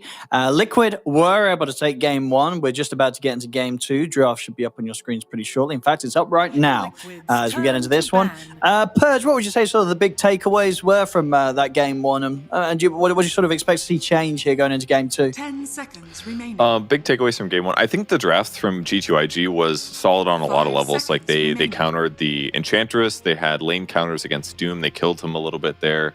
The problem is that the game slowed down a bit because they didn't have great solutions against the Ember Spirit, which was Liquid's overall last pick hero. And then once Ember never really died, they kind of, and in fact, he didn't die the entire game. It basically allowed Liquid to still kind of play the map the way they wanted to, which led to them getting more pickoffs and eventually just winning team fights, which really solidified their advantage because G2IG had no BKBs. So they weren't really able to like force engagements the way they wanted to with the Kunkka Ags. We basically never saw value from Torrenstorm the entire game, it felt like. So that was kind of the problem. G2IG just didn't get to leverage their heroes at some point in the game.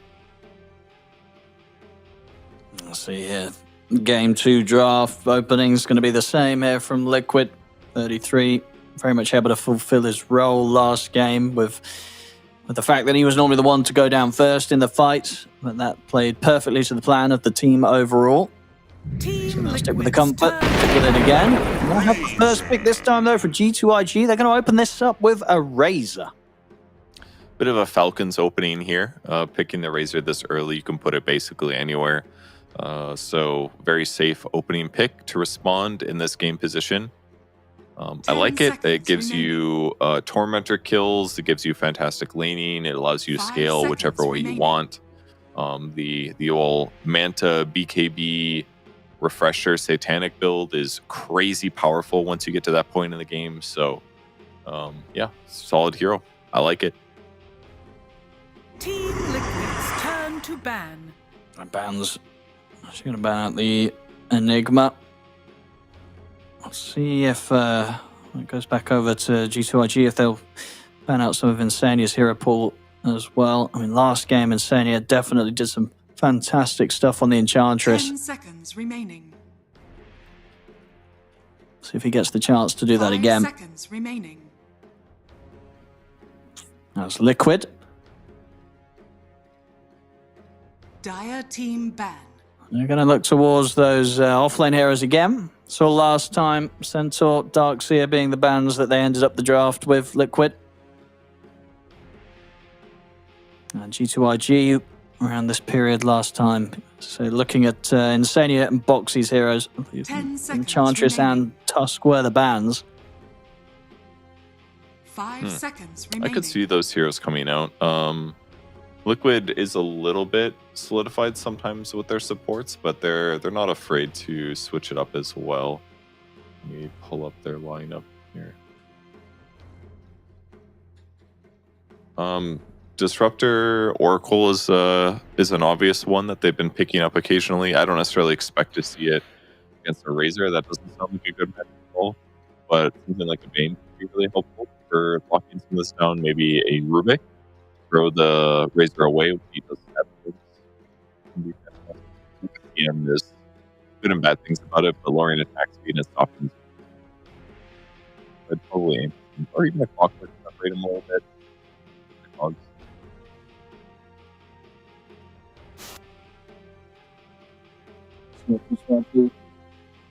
think it's they are bigger issue.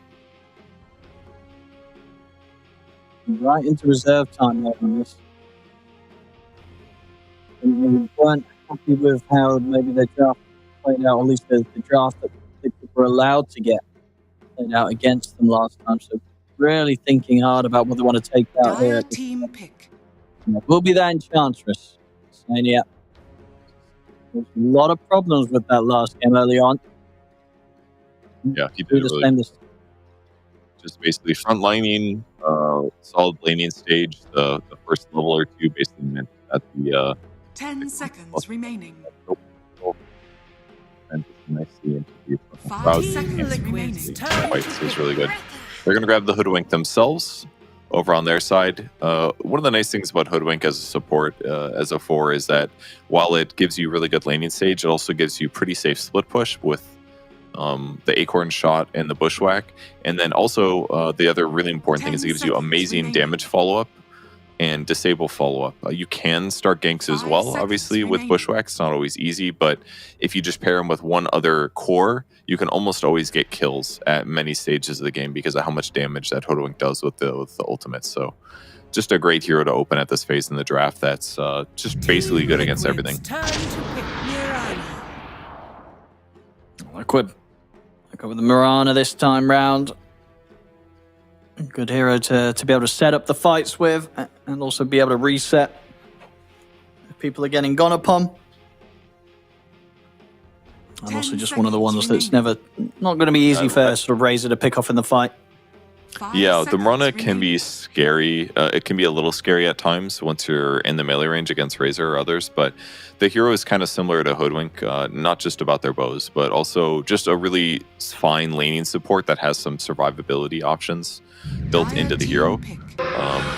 It just works. Starstorm is just fantastic as a trading tool. You can itemize so many different ways in every game, so it just gives you a lot of variety and pivot potential.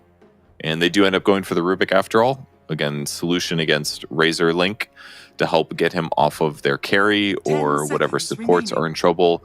Once you get a shard later on, can also do the same with your allies to get them away from him a bit.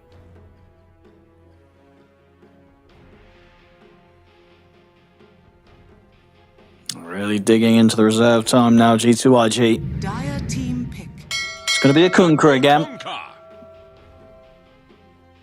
Well, obviously a very strong pick. No real reason to not go with that one again here.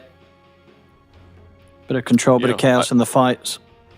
I think I like it against the Doom. It's decent. There's obviously some counterplay potential. You come in and X Doom. Doom's going to Doom you back, but as long as you throw out like 2 spells or just get the X alone, it kind of accomplishes what it wants to do, which is setting up your team to force a fight. So I think the matchup is there. It's going to give a nice counter team fight. If you aren't the guy that gets doomed and you get a Torrent Storm off, it'll be very difficult for them to run into the enemy squad. And much like last game, G2IG's overall team fight just looks way better at this point in the game.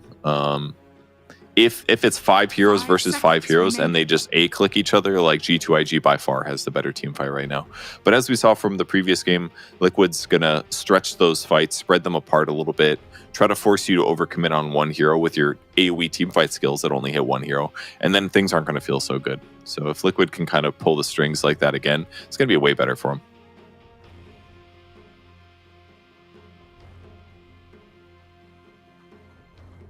We'll see Liquid. Of course, last time round, we're able to come in with some innovation, really, with that last pick. See if we get to see something exciting here again. Obviously, carry-wise, they do still have the option to run with the Luna. Team Liquid's turn to bat. They're going to run with the Weaver this time here. Weaver going to be the choice for Mickey. I think it's okay. I mean, he's going to be able to get away from Razor pretty easily. Killing the supports isn't going to be the simplest for him. Against Hoodwink, though. Against the Hoodwink spells, you can Sakuchi away before the Bushwhack hits. You could always ulti as well if you're really in trouble. He has to worry a little bit about X combos, and techies can be a bit of a worry too. But it's a pretty safe carry right now. That's just, as a whole, just really strong. Very, very good at sieging, really. One of the best right now. Just huge amounts of burst physical damage. It doesn't force you to be in danger or very much time for you to be effective there. But honestly, I think it still looks like a good Ember Spirit game on the Liquid side. Like, protection against all these magic damage nukes. I mean, that's good true. Against Kunkka. Good against X, or against Static Link. And it sets up Arrow for you easily with Syrian Chain. So, like, I wouldn't be too surprised if they pick it again. Yeah, it could be. I mean, yeah, you're right. If the last game draft was sort of the place to pick an Ember, so far, this one I think is just as appealing. We'll have a look. They have weaker carry potential, I would say, out of the Weaver. Luna is just across the board better, way more burst damage, farms faster, is way more resilient. Luna has less counters than a Weaver does in a game like this, but so maybe the Ember would feel a little bit weaker. And they also don't have a Zeus, so they don't have like overwhelming magic damage right now. Whereas which made the Mage Slayer feel so effective last game. But there's similar archetype things. Or they could just be a little bit more safe and go something higher damage, like a Void Spirit could also work too. Gives them similar jumps, some similar dodge of fights, but better damage output that they might need. Or they could just itemize differently on Ember. That's an option too. Last ban from Liquid looks to be looking towards that carry role, of course, to see what Mono wants to play this game. And there is always the flexibility. They do want to run the Razor as the carry. Liquid's turn to pick. Liquid. Oh, ban out another option though. Medusa's going to be taken away. And now for Liquid's final pick, we get to see what Nisha wants to bring into the action this time round. And indeed, will it be something along the line of the Spirits again? It's possible. At ESL Birmingham, they played Razor 2 times, once in the mid lane and once as carry. So they're definitely flexible with both. I just don't really like Razor against Weaver carry matchup. That just sounds like a good time for Weaver. Like you're never really gonna, you're probably not going to be able to do a full static link onto the Weaver unless you get him with like an X combo into chain disable. So there it is. Again. Yeah, I mean you're right. You said last game it looked good. And then this game, things are kind of similar. Looks good again. Yeah, they need somebody that can jump in and catch, who's difficult to die to X combo. That's Ember. That's definitely Ember. This final pick, it's got to offer up some further catch, right? You're against a Weaver, you're against an Ember Spirit. You've got, I mean, I don't know how you solved that with your last pick here. I mean, obviously, like the Void Ban was bang on. That would have been fantastic. I mean, can you think of something that could kind of fill that gap for G2IG? I mean, their three heroes aren't bad. I mean, Hoodwink plus Kunkka plus Techies, it's a decent amount of disable that they can layer. It's a lot of burst damage. They might just need some semi-carry type mid-hero that solves this. Razor also has the potential of like really slapping Ember Spirit down in the laning stage as well. Static Link doesn't have a huge uptime though, so maybe it's not the best, but I think that's what they're just going to stick with. They're going to do CK carry, tons of burst damage, which paired with their disables gives them easy kill potential against the Weaver, honestly. And once Monet uses his ultimate, he doesn't really care about getting doomed that much, and in the laning stage as well, he should be able to sustain. I like this the CK pick personally. I worried about the Razor beating a Weaver late game, but as long as Nothing to Say does decent against Nisha mid or beats him a little in the mid lane, I'm pretty happy. But they've got so much disable from their other three heroes. The only thing that might hurt them is that since a lot of their disables coming from their two supports and their offlaner, they're going to probably need two heroes to go somewhere, at least in a gank consistently. Like they're a little bit reliant on heavy amounts of heroes. So if Liquid can anticipate those moves and avoid or dodge them, they might just like outfarm and outsplit push them effectively with their heroes. But I think I like IG's drafts both games, honestly. I think they're good. It's just going to come down to play. Yeah, I think, last game, I think G2IG should have definitely ended up having a bit of a better shot than it looked like they did. They had, I think, a bit sort of a rough time with the play, which, I agree. I think that's kind of why they've also just gone for something similar this time, because I think they know themselves that they can do better with this sort of style, with this sort of lineup. But the question is just going to be if Liquid can get away with a second draft where they come in with this last pick Ember. Now, Nisha, he didn't die at all last game.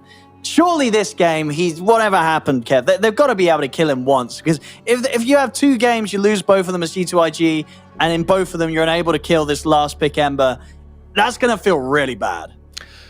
They can definitely kill him before 6 this game, without a doubt. If it's a Razor mid who's got Static Link and Plasma Field, and Techies rotates by himself pre-6, like you can easily kill Ember. Once it's after 6, it's a lot harder. You're going to need probably X marks the spot and like some perfectly layered disables. But pre-6, they absolutely can kill him, and they should. Don't let him get this like tanky frontliner. Don't let him get away with it like he did last game. And the other bright side is that the Mage Slayer build is not the item for him this game. Probably. I'm curious to see what items he gets, and maybe the game will be less straightforward. Let's see. Nisha, fantastic game 1. We'll see if we can continue it here into game 2. Set up here with the smoke. I mean, both teams, I think, would be quite happy to go for a bit of a first blood attempt.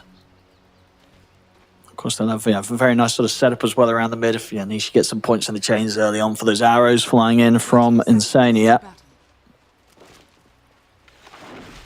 Outside of that, the lane could be a bit tricky. That static link in mind from Nothing to Say. At the least, it'll give him like a nice last hitting advantage for the 12 seconds that it's up. But again, the downtime is massive on the skill. You used to be able to just abuse this to win almost any 1v1, but now it's like a little bit of a window. It's more of like a harassment tool. You use it to deal a bunch of damage in 10 seconds, and then maybe you get 2 or 3 last hits with it. Insania off the mark with the arrow. Now it's going to be 33 going down here. First blood for Monet. Not quite connecting all the spells there on Liquid, and taking a fight that they were heavily outnumbered in. G2RG able to come out on top of that one. 2 for 2 on the bounties. But yeah, first blood for Monet, so a strong start here for the CK. I mean, CK as a hero, how do you sort of consider this hero right now in the carry? Is this when is it a good CK game? CK is kind of countered by AoEs. Usually you deal with his illusions. Basically, I look at him more a little bit about his strengths. He's very good at doing single target burst damage. So what you want to do is have a CK in a game where you can kill a high value hero in like a 2-second window where your team disables him. So in moments like that, CK feels good. So against a Weaver, I'm pretty happy. I feel like CK is a good carry against Weaver, because if Weaver dies, Weaver takes a huge amount of burst damage in 2 seconds. You can kill him, and it provides tons of value. So looks good here. But if you're playing against some like Luna or something like that as CK, you're just not going to burst her in 2 seconds. Her armor is pretty darn high. Her HP is decent, and she has tools to survive her death. So I think this is a great CK game. We'll see how well he does in the lane. Should be pretty solid. Of course, they had to switch up this time. G2RG, we've got the techies up there up top. And Baboka this time taking the hoodwink down bottom to team up with JT. The sentry set up as well, so see if these two can put some pressure onto Mickey. Of course, once they've got the level 2, they'll have pretty good combo. I see Baboka straight away trying to go for Insania, but Insania also with the 2 does have the point in leap if he feels threatened. The torrent though, that's going to be perfectly done. Doesn't matter though, stick charges are there. Insania will be fine. Very good connection there from JT. Nearly able to get the kill. It's still a tough laning stage for Insania though, because they had that little fight at the bounty ring. He ends up skilling Arrow over Starstorm, and that basically means that he can't ever trade good against Baboka's hoodwink, because he doesn't just get this free 100 magic damage nuke. He's instead using Arrow to kill neutrals while he lanes, which is a good way to do it, because it's going to accelerate his levels to help get him towards Starstorm, but also give him some gold on top of that. So even though he's not trading as good with Baboka, he's still going to accelerate his game a little bit, and ultimately that'll help Weaver a little bit. But Weaver's going to have a slightly hard time in this lane. The fact that he's got 14 last hits is going great for Liquid, so they're not really sacrificing too much as a result. Mid lane though, mid lane's looking pretty rough here, Kev. Yeah. This is, I mean, I don't know if this is what they expected. You know, obviously the way that this was picked with the Ember this game last pick, I think they've got to have known there's a high chance that they would have obviously just put the Razor mid against it. But this is not going to be an easy entry into the game for Nisha. 6-2 against the 16-10. It's going to be a very slow start for him this game. Yeah, for sure. That's a tough one. I mean, jungling and farming as Ember is not that great. And you saw it last game for Nisha. He had a solid laning stage. He went the same last hits as Zeus. He transitioned out of farming, and he just got behind in net worth for a bit. And that's just because the hero just doesn't farm that fast without like a Maelstrom or something here. Oh, that was really cool. Did you see what Nisha did there? Yeah, that's neat. That's neat. Just the slight, if you guys didn't see it, he slights to the neutral camp that's farther away than the static link to break the static link early. Very cool play. I mean, the thing, yeah, that's the thing. You sort of see that sort of play, and then you kind of wonder if maybe in Nisha's head when he goes into this matchup, he's kind of considering that will allow him to do well on the early levels.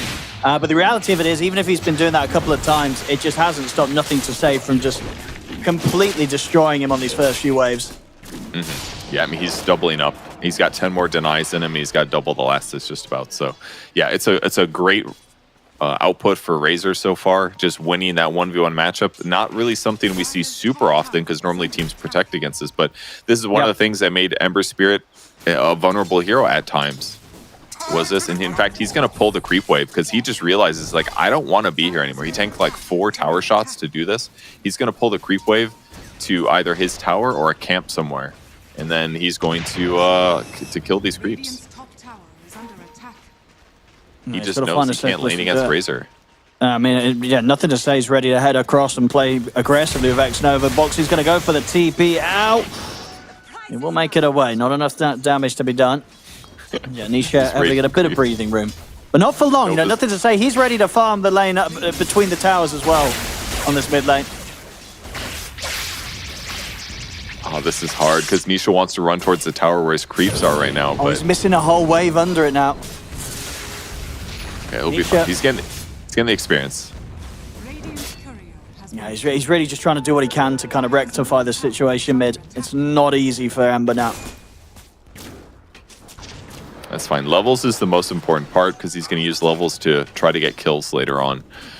He did a lot of farming last game. It wasn't necessarily ganks in the early game, but maybe he'll get a little bit more active. He's still going the same skill build. He's 1-1-2 right now. He's holding his fifth skill point. See if he uses that to go for more damage. He could go like a slight build. No, he's going to still go Flame Bard.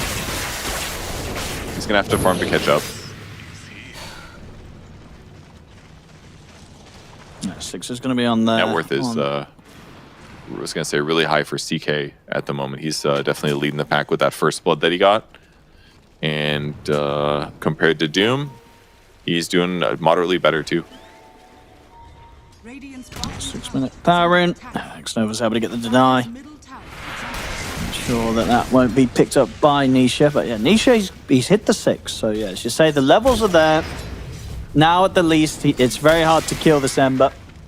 You'll always be able to jump back to safety.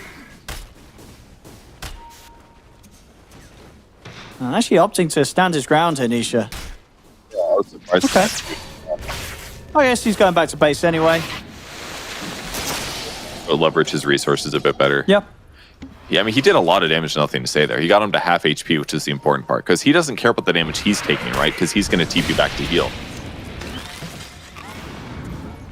Top lane, ooh.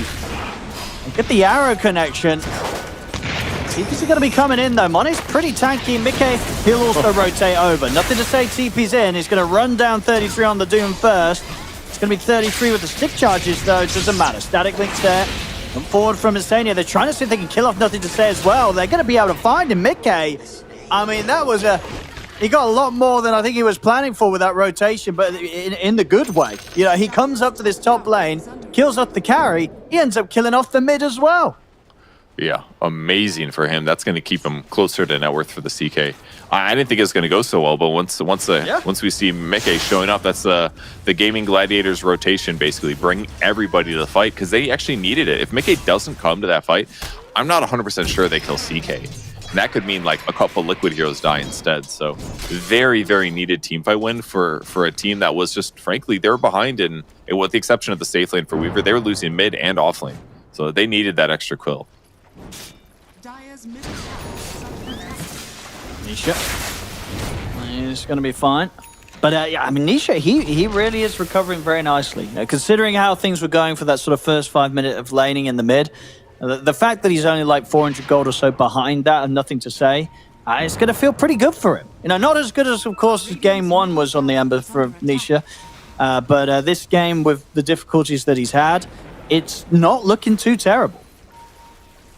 He's really running at Xnova here. He's got the amplified damage rune. Sets up the arrow. They're very dead techies, and he's out.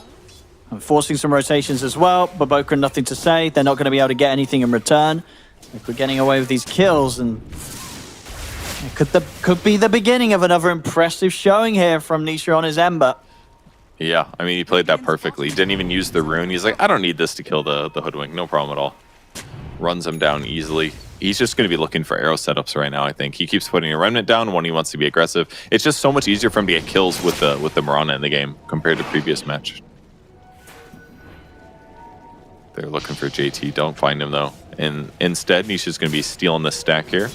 Yeah, he even stacked it again himself. So getting a lot of efficiency out of this. And not getting punished for it whatsoever. Ooh, and he gets a neutral item. Beautiful. See Mickey. He's going to try and start something onto JT. I mean, Nisha's in on the side. Gets the chains onto Baboka. The arrow comes in as well. Mickey swings across. And Nisha finishes off the job with a sleight of fist.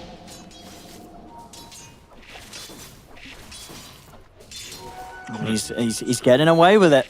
He really is. What dispelled him? Oh, wait, what the taser does a basic dispel. Oh yeah, what Taser's playing, yeah. Top lane. 33 will get outnumbered to drop the Doom down onto Monet. Monet's not going to care too much again. Mickey, though, maybe see if he can capitalize on the fact that Monet's going to get a little low. Under the tower, though, is difficult. The mid lane's actually where the focus is. As Nisha and Boxy, they're diving in. Looking to take out Nothing to Say. Nisha has to jump away at the final moments, but Boxy with the stolen plasma field will help finish off the kill. I mean, Nothing to Say for all the sort of the easy time he had in the 1v1 initially. He's not really been able to do a whole lot with the fact that he got that good start, that easy matchup to play the lane with. He's made that rotation top, ends up dying, and now getting caught in the mid lane. The team not able to back him up. That early momentum from the Razor is falling behind. You look at the state of the two mids now. Nisha, he's on exactly the same sort of stage now in terms of gold as this Razor. Yeah, that's the tough part. There really weren't any ganks towards Ember Spirit pre-level 6 there. And then since they both hit 6, it's just been Ember participating in tons and tons of fights looking for kills. The Razor one looked a little hairy because they missed the arrow, but you know, with 3 heroes and enough damage, they can eventually kill him. So good game so far for Liquid. They're just pressuring the map way better. Well, I mean, ooh, Anisha. If he gets the slight change, maybe they could have tried something with the arrow, but I'll hold back on it. Just look to continue to cut the wave and try and take this tier 1 tower, or at least put the pressure on and see if they can force reaction from G2IG.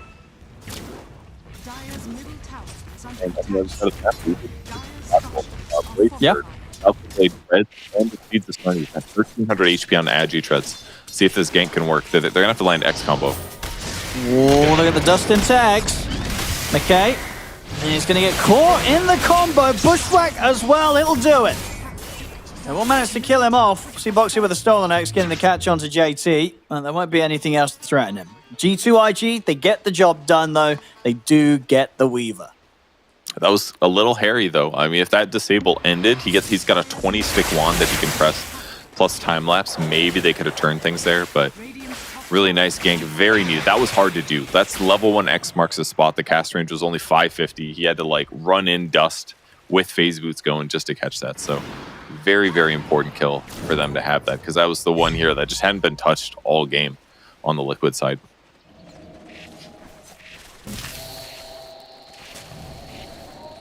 See what the move's going to be next. I mean, JT, he's the man with the plan here. He's got the setup that they need to go for these kills. And Monet is going to consider getting a bit of lockdown again. Wants to go for the armlet into the Orchid. Some sort of silence so they can threaten the Ember and the Weaver. They're building one on Kunkka as well. They do not want to let the carries just be unkillable. And it's good against Wember. That's one downside to the Liquid draft, that both their mid and their safe lane is countered by the same item. We'll see how much of a window they get, though, when they've sort of got those done and they can make plays with them. And, you know, Liquid themselves, if they're able to get something on their supports in terms of save potential, make things difficult. We're going to see Boxy. He wants to go straight for the Blink Rush this game on his Rubik. Make sure he can make the plays. I'm into it, honestly. They need some other setup, probably. This is one of the downsides of not being a hoodwink, basically, is that your disable and catch as a Rubik just isn't nearly as good. So you will need a fast blink dagger to compensate for that, because somebody's got to set up the arrow, and it can't be just Ember Spirit every single fight. So they'll need it for stacks sure. It. The Liquid's able to clean up. Not bad. See what Nisha wants to do now that he's got that item pretty much done. I mean, Nothing to Say. Nova setting up around the mid. Nisha may be seeing if there's a way to get in here with this haste room, but there's quite a fair few of them. Evoker as well will manage to stop Nisha from being able to bottle up the illusion runes. With those last seconds of haste, Nisha wants to go charging in, and further numbers turning up as JT's also around. Set up with the silence. That's a bit of element of surprise. Indeed, will catch and kill Nisha. JT turning up with the item reveal, and it will get the kill that evaded them the entirety of game 1. This Ember Spirit can die this game. Yep, and he's got magic resistance from the Mage Slayer, but that is just way too much magic damage, or way too much damage at this point in the game. Huge kill there by JT. Big impact now. He's level 10 with that pickup. Last game, he rushed Ags. He had it by 20 minutes. It was a really good timing, but this Orchid is going to put so much more pressure on the map, because now Liquid doesn't just get to do pressure Nisha-like things, you know? They've got to worry about making mistakes and getting punished like this. Boxy pretty much straight away. Nisha queuing up the Yules after that encounter. Needs to get any sort of self-dispel online as soon as he can. Yeah. Not a fun item to buy this early in the game as an Ember Spirit, because offensively, it's not really the best either. The best thing you can do is what Yule's Razor as he's running down his teammate or something. It's not great, but yeah, he has to do it. It's that or Manta, and Manta's going to come way too late. G2IG, they feel pretty strong here, being able to set up with JT, having this Orchid and the X-Mark combo. If anybody shows their face down here, probably going to be going down. Insania, he'll be happy to take the fall for this, though. Even if he does end up going down, he's still got another leap, so he can definitely waste their time. And yeah, they won't bother chasing him, but that doesn't mean that the smoke is put to waste. Insania able to get the info required to ensure that the rest of his team stays safe. Oh, he might get a courier accidentally. Oh, he's That's nice. Ends up being the one that gets the bonus out of that after all. Courier's taken down. They'll still lose the tower. Yeah. With their items, it just makes sense. There's like no way that Liquid can fight right now. I talked about the Orchid countering the Ember and the Weaver, but also counters the Mirana too, actually. It's a hero that relies on spells to be a very survivable support, so just a really good game position for G2IG to pressure right now. They want to get them all involved here. Monet ready to fight. It's not easy really for Liquid to try and fight back right now. Mickey needs time, needs to get his Gleipnir done before he's ready to turn up. As for Boxy, very close to his Blink Dagger goal, just about 400 away from that. 33 should have the Shivas for the next fight. I'll see again, JT trying to see if he can get these catches. Mid lane tower is going to be taken. They're swinging over towards the bottom, but Mickey is playing careful. Shikuchi down and away. I still want to see if they can try and get a grab here, JT. The perfect Kobold digs it up, kills the ward, it spots the rotation. Mickey lives, Insania lives. I mean, JT's still kind of on track, but yeah, he's not outrunning this Weaver anytime soon. I mean, Monet, they know kind of the movement that Mickey's going to be making. I mean, Monet, he's not going to get the silence onto Mickey, though. As Mickey with that will be able to TP out. But it was a good effort there. You know, Monet definitely knew where Mickey was heading. Wasn't able to get the grab on him, though. Yeah, that's a good read. Dire's top tower has fallen. Okay. Well, not quite getting the kills like they wanted to. Slightly similar to last game in that G2IG has this like little early advantage that they're trying to pressure, but Liquid is dodging their moves a little bit. Makes it a little hard for them to play their game. Blink Dagger is up on Rubik as well, so it just feels to me like despite the Chaos Knight being moderately ahead, just feels like a decent position for Liquid. They're kind of getting what they want. The Yules should be flying out now for Nisha. What Liquid basically did, as soon as that Orchid kill happened, Nisha and 3-3 were just double teaming Ancient stacks, basically. They gave up on their kill attempts because they're like, okay, we just don't have the opportunity now. And then they power farmed until the Shiva's finished and the Yules finished. And now Liquid just, again, can play aggressive. So I'm expecting to see them fight bottom here. Yeah, I think so. Yeah, we're getting the smoke coming out from 33. And Boxy is 33, just ready to just run in from the back of the fight, get in onto JT, drop that Doom down before Kunkka can get the combo off. JT's out of the action. Let's see if they can push on for more. 33's in on top of Xnova. Xnova will put the mech. Nisha, Slider Fist comes in and he's ready to try and jump over towards Xnova with the Remnants. Another Remnant in. He's in on top of the techies. Double kill for Nisha. Nothing to say, he's got the static link, but they've still got to back off him. G2IG, they're not in a position to fight. They're outnumbered now. They have to back off under the tier 1. Nothing to say. That was fine. Mirana, no leaps. And nothing to say, still a bit hesitant on committing for the kill, so Insania may just get the chance to walk this one off. Baboka looks for the bushwhack, won't find it. Only end up getting Boxy out of all of that and end up losing the two, JT and Xnova themselves. Honestly, not bad. I mean, jumping on Kunkka was a great move there. Get rid of the boat combo, the X combo, the Orchid, all of those annoying things that JT is providing.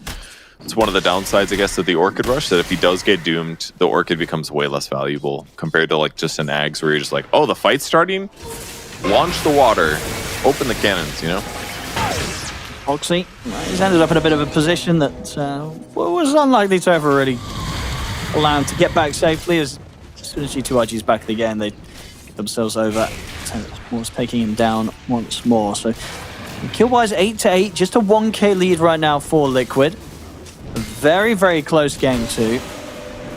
All Greaves now on Insania, so also having a way to get that silence off him. Very nice. Yeah, they're doing great itemizing against all these Orchids. They got one good kill with it. Oh, it might get Nisha. Nicely done there. Well timed with the Bushwhack, able to catch him as he came out of the Yules. Smooth stuff there from Baboka. Leaves no chance for Nisha to get away. Very good kill. They needed that one because I felt like their Orchids just weren't paying off. Prior to that kill, they had just gotten the one on Nisha mid lane is what it felt like. So they needed that one for sure. Nicely done that they got to like trick him into the Yules there.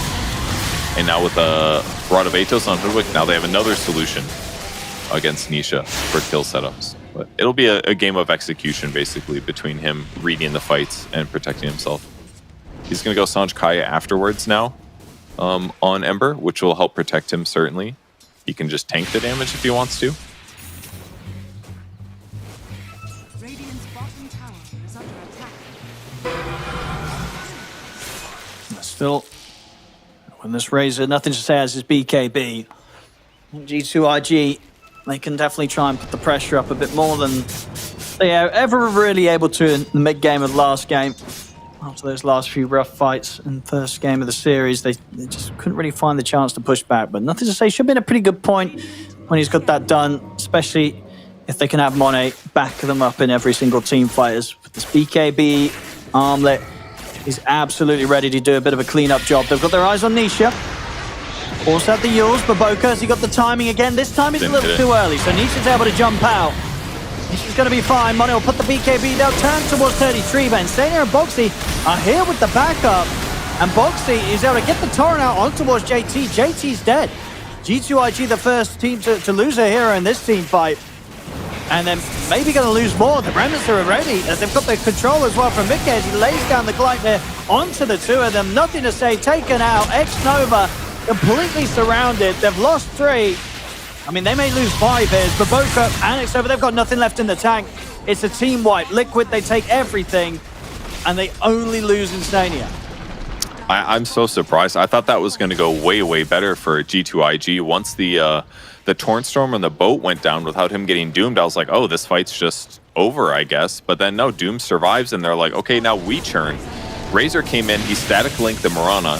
Mirana instantly leaped. He got 2 damage from that. So they just like knew Razor was not going to have any good damage impact in the fight. And that's part of the hard thing for Razor this game. Like, who does he link, actually? Linking Weaver is usually not going to feel that good because he's going to run away. Ember's probably got a Remnant down, so you can't link him. So it's basically like, do I steal damage from a Doom? Or do I link a support? And he can't. He's learned his lesson. He's not linking Mirana again, that's for sure. I mean, that whole situation has made things very difficult now for G2IG. We had sort of the fight in that last game where things really began to go downhill. This game, getting team wiped like that, it's even rougher than sort of the first fight that they lost in the mid-game last time. And see G2IG, though, not to be sort of put off from looking for the aggressive players. If they're back in action, they'll look to smoke. See if they can do it this time. Last few efforts haven't been too successful. That last sort of move going downhill as soon as they didn't manage to time the catch perfectly on Nisha as he came out of the Yules. Now Mickey with the BKB, he is very, very difficult to take out. It's going to get to the point where these Orchids, the impact is going to fall off a bit. And so the answers that Liquid have been able to build against it. Mickey just instantly put the BKB and he's ready to fight back on us. He's going to look over towards Baboka and JT, and they've got the backup of Boxy. They're in, they take out Baboka. JT caught under the tier 2 tower. He's dead as well. This is not going to get easy for them. And at 33, he's also got his eyes on nothing to say. He's been able to set up onto the Razor. See if anyone can join him. Boxy trying to jump across, the able to offer up a Fade Bolt. I mean, yeah, 33 staying in on top of nothing to say. It's another one for Liquid. 3 kills just like that. I think G2IG, I mean, in terms of their play today in this series, I feel like they're just having a bit of a rough one, Kev. They're close. They're definitely close to like nailing things amazingly. The Orchid timing gave them a really good position, but Liquid is just so good at team fighting and staying a step ahead of their opponents. And I think that's one place where 3-3 really shines, is that like he knows that fight is over. He's looking for the next guys that are like sort of close, but not super close.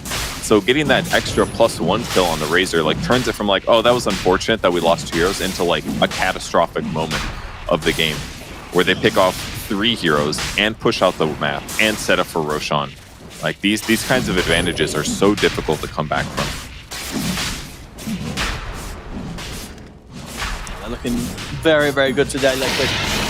And also to the point where, 2 games now, Niche is coming with the Ember Spirit. It makes you wonder if there may be some drafts in the past that they could have tried the Niche Ember, because bringing it out here today, no question about it. I'm sure, even though the draft, as you say, did lend it to being a good Ember game, I'm sure there's going to be opportunities in the future where Liquid, they're going to find the chance to drop the Ember Spirit last pick again, because these 2 games, it's looked pretty brilliant. And this game in particular, being a game in which the laning setup was not easy for Nisha. He did fall behind in the first 5 minutes, but he was still able to completely recover. And outside of 2 deaths, he's been a real nightmare in these fights. And now that he's got these items, he has to use his ever get he's going to look to get Shivas on top of the Kaya Sands next. It's going to be so hard to deal with this Ember.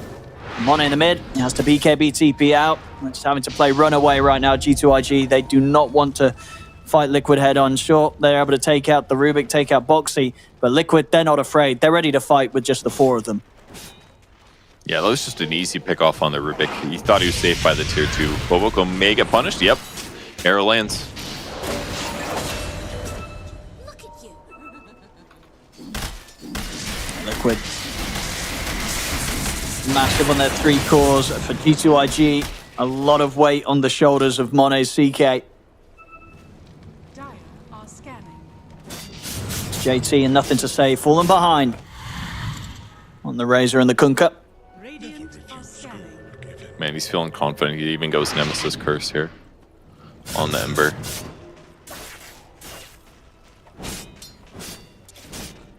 Kind of a cool neutral item on Ember, really, because like you take turns slashing one guy, so it's almost like AoE damage amp. Kind of cool. A setup on another to say. He has to BKB, get out of there. A lot of BKBs having to be used defensively on G2IG. Not really finding the opportunities to fight around these BKB timings. Just having a run.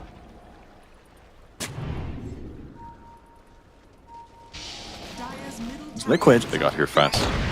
Mickey's going to head up into this. Caught him in the stun.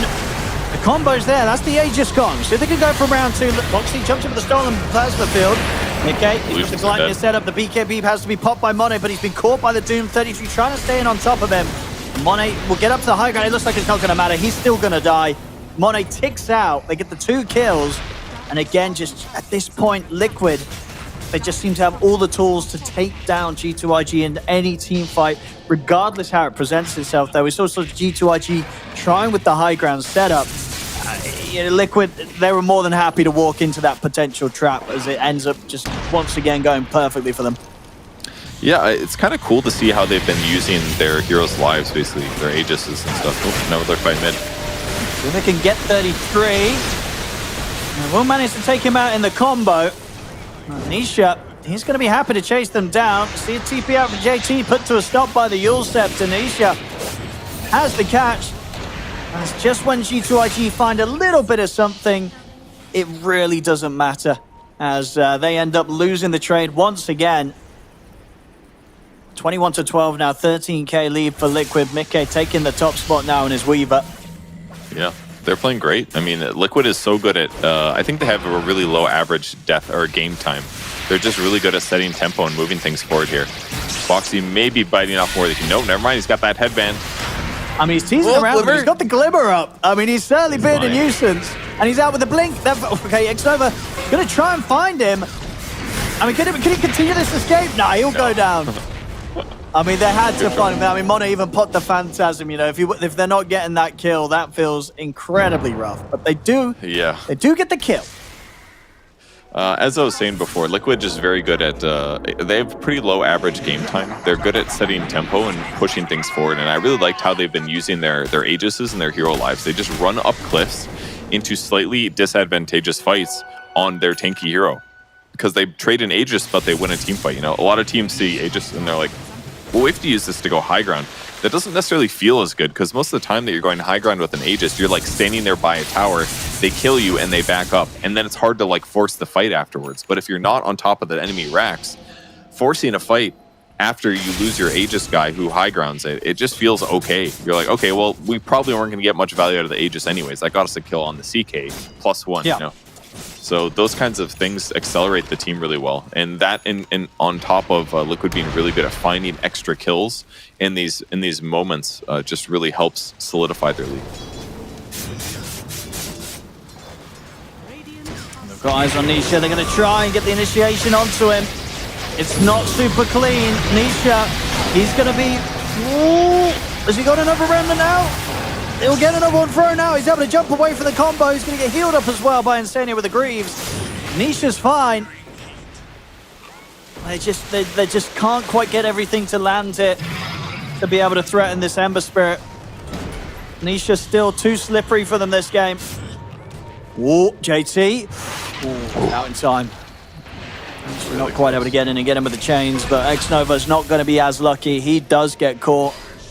Another kill for Liquid. Yeah, once again, 3-3 aiming for those backlines, looking for those extra kills, finds one. Nisha's survivability is still pretty high. Boboka being chased by 3-3. Yeah, there's like no way you catch the Hoodwink. He's just going to hide in trees. Unless you get him with the Shivas. He's got Blink in 2. All right, let's see if we can no-scope him. Oh! I mean, he's going to get him with the Stun of the Doom. Now, whether he gets out of this one, that might be another thing. 33. He's got BKB actually up, isn't he? He's able to walk away. And is Boboka dead to this Doom damage? I think so. He's very dead. He's going to get the kill. He gets away with it, 33. That's sick. So Meke's going to spawn, nothing to say. Okay. That wasn't going to happen. The tier 3s. But I think Liquid at this point, they know they can get away with pretty much anything.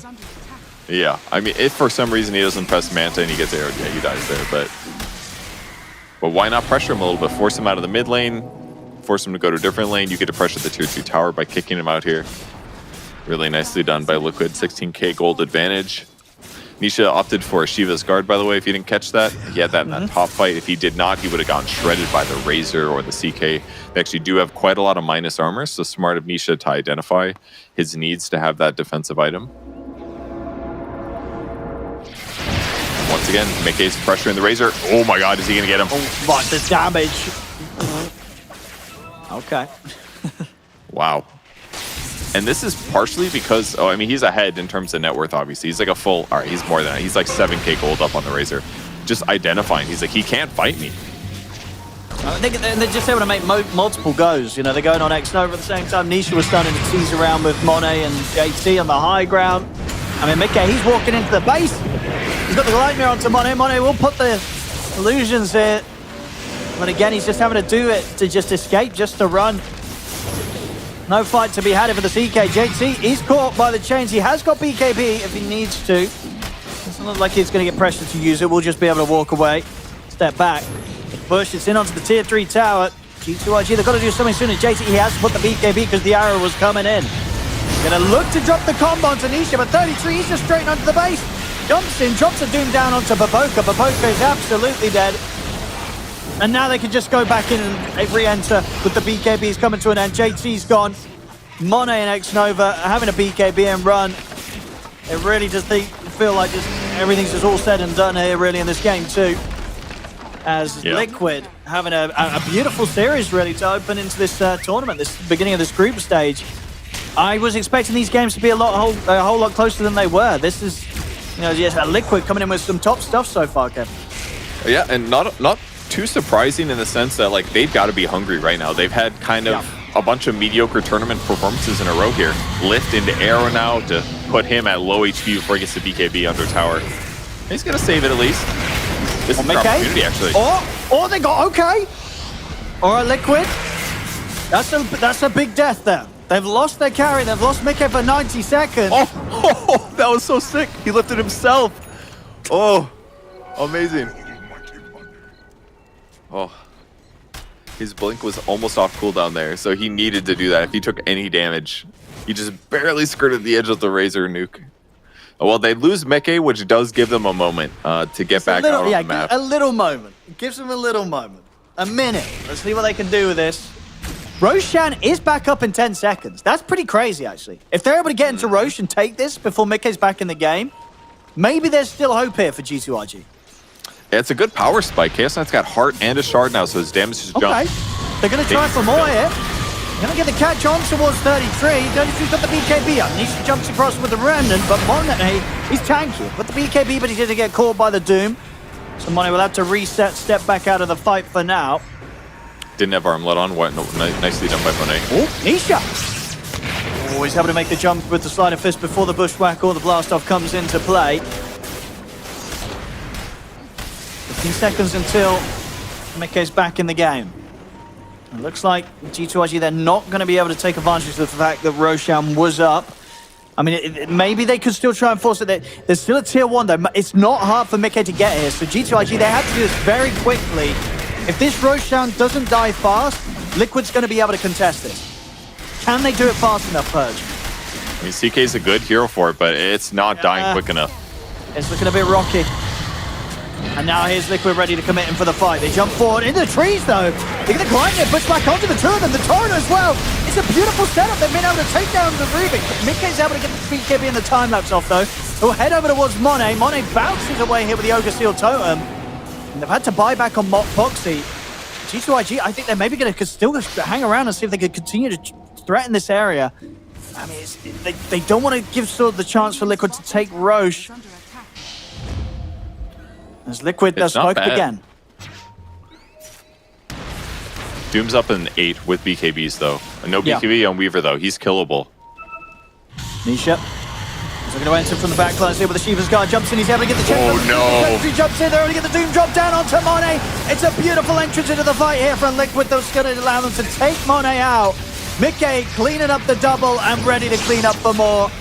G2IG, that little bit of hope that they had, getting completely shattered there by that wraparound of that entrance in. Beautiful setup with the chains in the two-man stomp, and no hesitation for 33 to follow things up with a fantastic Doom. That will be the Roshan secured here for Liquid. Yeah, just one of those moments where they just happen to be grouped up at the worst possible moment to set up that double stun you pointed out. Yeah, just great entrance. 33 sees his target straight away, get the Doom down onto Monet. Monet just completely helpless at that point. Very quick moves, and they're going to continue to keep them coming as they're in onto the mid. Looking for JT. He's not got any BKB, but 50 seconds. He's trying to walk it off. Nisha's going to have a slight chance to catch him one more. The Torrent Storm will be there as well as the Tidal Wave. JT, he's going to get found though by Boxy. Boxy in with the Telekinesis stun and the Fade Bolt. Zap takes him down. Provoker in the trees, surrounded by the three of them. And we'll be back up at least with 3 heroes in 10 seconds. So they may have one more fight in them, G2IG. But it's going to be a pretty rough one. As Liquid, they're pushing in the lanes. They'll clean up the top set of racks. Take out the bottom as well here. Yeah, good luck. Mickey's got Aegis BKB. I don't see them killing him twice. This is really hard here. Phantasm Mickey. Going straight into what was nothing to say. Just have to pop the time lapse. He's back to business, looking towards the barracks. Tree line, 33. He's gone in for Monet. Monet's able to turn with the Phantasm. 33 up in the air for now. Now with the BKB and the Doom ready to drop back again down onto the CK. Monet has to escape back to the fountain, but there's no surviving this. He's out. He's dead. Mickey will fall, but he's got the Aegis. He's more than happy to come back for round 2. Don't come back up in 5 seconds. I mean, Liquid, they're sort of considering doing a bit of fountain diving here. They're feeling pretty comfortable with the state of this game. Of course, 33k lead. And they're ready to start teasing around close to the base. Maybe a bit too close for comfort for Boxy, though. Boxy's getting caught in the Torrent. Jump forward over towards 33. And he's going to be fine, though. As they're just getting bullied, held in the base. GG is called. Liquid will take the series here 2-0 against G2IG. And they look good doing it, Purge. They did. They looked really, really good. What's cool about how Liquid played this game, and both of these games, frankly, is that they had moments in these drafts that were just hairy. You know, like a lot of times when you're drafting, you're like, oh, I want everything to go good. I want strong lanes. I want to transition. They're like, okay, our lanes maybe weren't going to be ideal. We maybe don't have the most ideal hero, but we're going to play around our weaknesses really well, dodge fights, and then fight when it suits us. So I think they did a really good job doing that for their team. Just picking the right heroes for the circumstances, getting their good matchups. They killed, I think what was really crucial this game is they killed Razor a couple times in that mid lane. Because by the end of the game, he didn't even have Refresher. He just had Manta BKB the whole game. He just was not a threat like most Razors are. He needed to have that Refresher or that Satanic to have a big impact, but he just wasn't there. He was sucking damage from people, and they're like, yeah, I'm just going to kill you anyways. So just amazing play from Liquid to exploit weaknesses and create openings that IG didn't anticipate. And absolutely. I think, yeah, G2IG is going to be feeling pretty rough overall about that series, partly because of the play and just partly because of the fact that this last pick Ember ends up just being fantastic both times round. You know, a hero that I don't know if G2IG was ready for it to be picked against them today. I wouldn't blame them because people just were not picking it. But I think Liquid at least are going to start to pick it a lot more. Really hot stuff from Nisha. Look fantastic. I'm looking forward to seeing if they find further series, further drafts where they can get this Ember picking, because it looks like he was having a great time playing the Ember Spirit. And G2IG, I'm sure they're going to be able to pick themselves up coming into future series. I expected a bit more from them today on this best of 3, and it just didn't happen. It was just a bit all over the place, Berg. It was a little, but I think that's just the nature of them playing against better opponents, as simply what we're looking at here. They just didn't get quite as much done on the map as Liquid did, and Liquid just keeps getting their pickoffs and taking their good team fights. So, yeah, just solid Liquid play. Nothing to be too ashamed of for G2IG, in my opinion. Sure. Yeah, it's only one series at the end of the day. Still many games ahead to recover and make sure that as a team, of course, you do end up in that top half, top 8 teams out of the 16 to be able to move forward to the next stage after the groups. Yeah, Liquid, a hot, fiery start here. Nothing to really falter here on their play. Looked very, very solid in both games with the way that they sort of drove their lead into a victory. Never really giving a chance for G2IG to swing things back around. And we see there on the scoreboard, Mickey's Weaver having a fantastic game. I think last game he only died the once on his Luna. This game just the twice. Nisha likewise as well. Last game didn't die at all. This time only a couple of deaths. And even sort of from the support perspective as well, Insania, very clean game once more. Playing this Mirana squishy hero, but only ends up getting caught the once. So I think I saw the silent supports. Insania had the very impressive stuff. But yeah, we've got to give a shout out to Nisha here, the main man, the front man here from the mid lane for Liquid, picking up this Ember Spirit 2 games back to back, and both games he made this hero look very appealing, Purge. He did, yeah. His items look so weird together, those 6. But he was the frontliner. He spotted his opponents. He was difficult to kill. If he's against a Doom or something like that, he's going to be a lot more worried, I think. But against most of the heroes of the patch, he's stupidly survivable with good execution. And I just feel like there aren't a huge amount of heroes that are just going to be able to do enough lockdown unless you have some like Lion or Shadow Shaman or Doom. So yeah, a perfect hero for their mid laner. Created a lot of space and spotted things for his opponents and made it easy for his supports to get follow-up kills. So yeah, really well played. Absolutely, yeah. Congratulations to Liquid for getting the victory here. 2-0 against G2IG. We've got one more series left on at least this stream to go today, and it's going to be a very interesting one. So don't go anywhere, ladies and gentlemen, because coming up after this break, we'll be going into the final series on this stream, which will be Gaimin Gladiators up against Team Secret.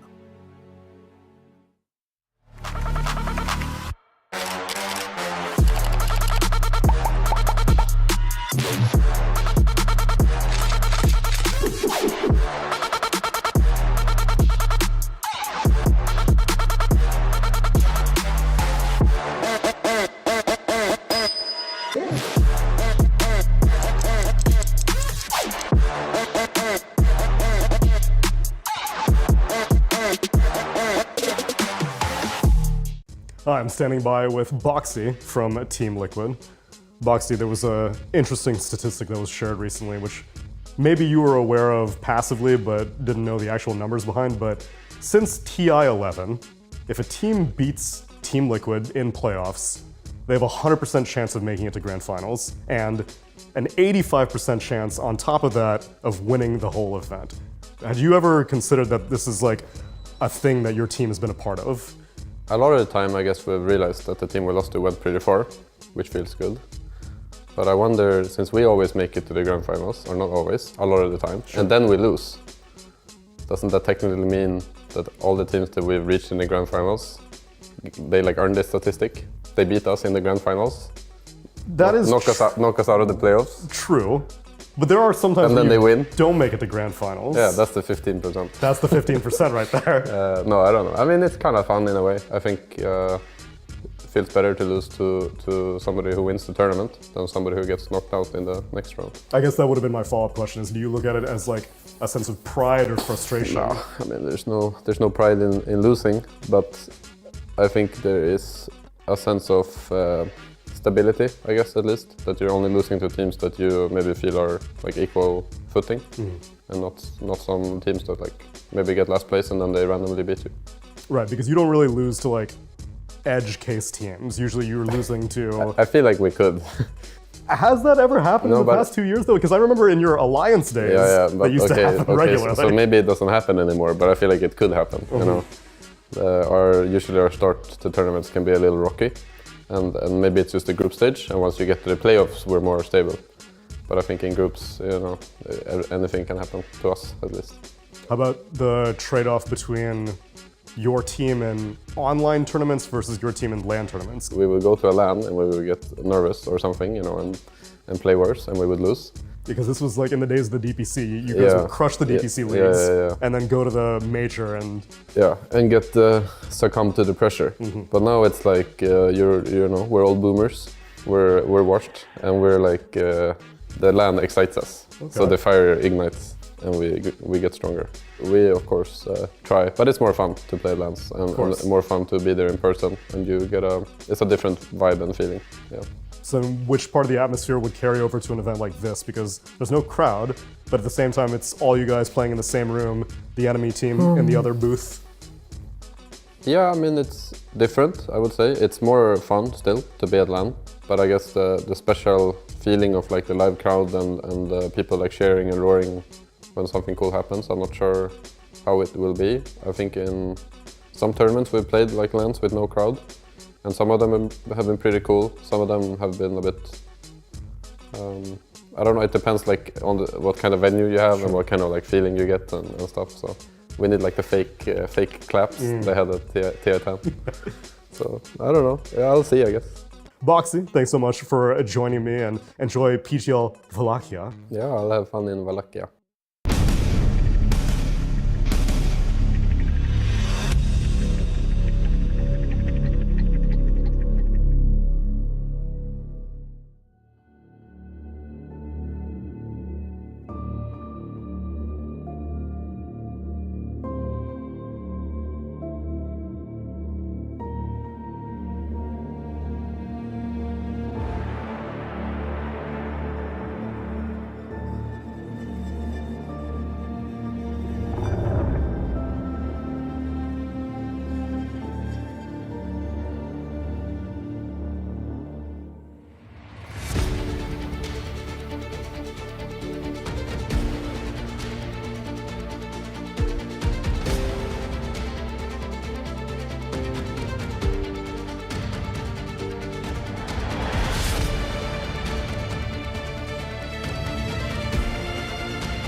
Oh, apologies, ladies and gentlemen, you heard nothing that I just said, but welcome back to PGL Wallachia Season 1.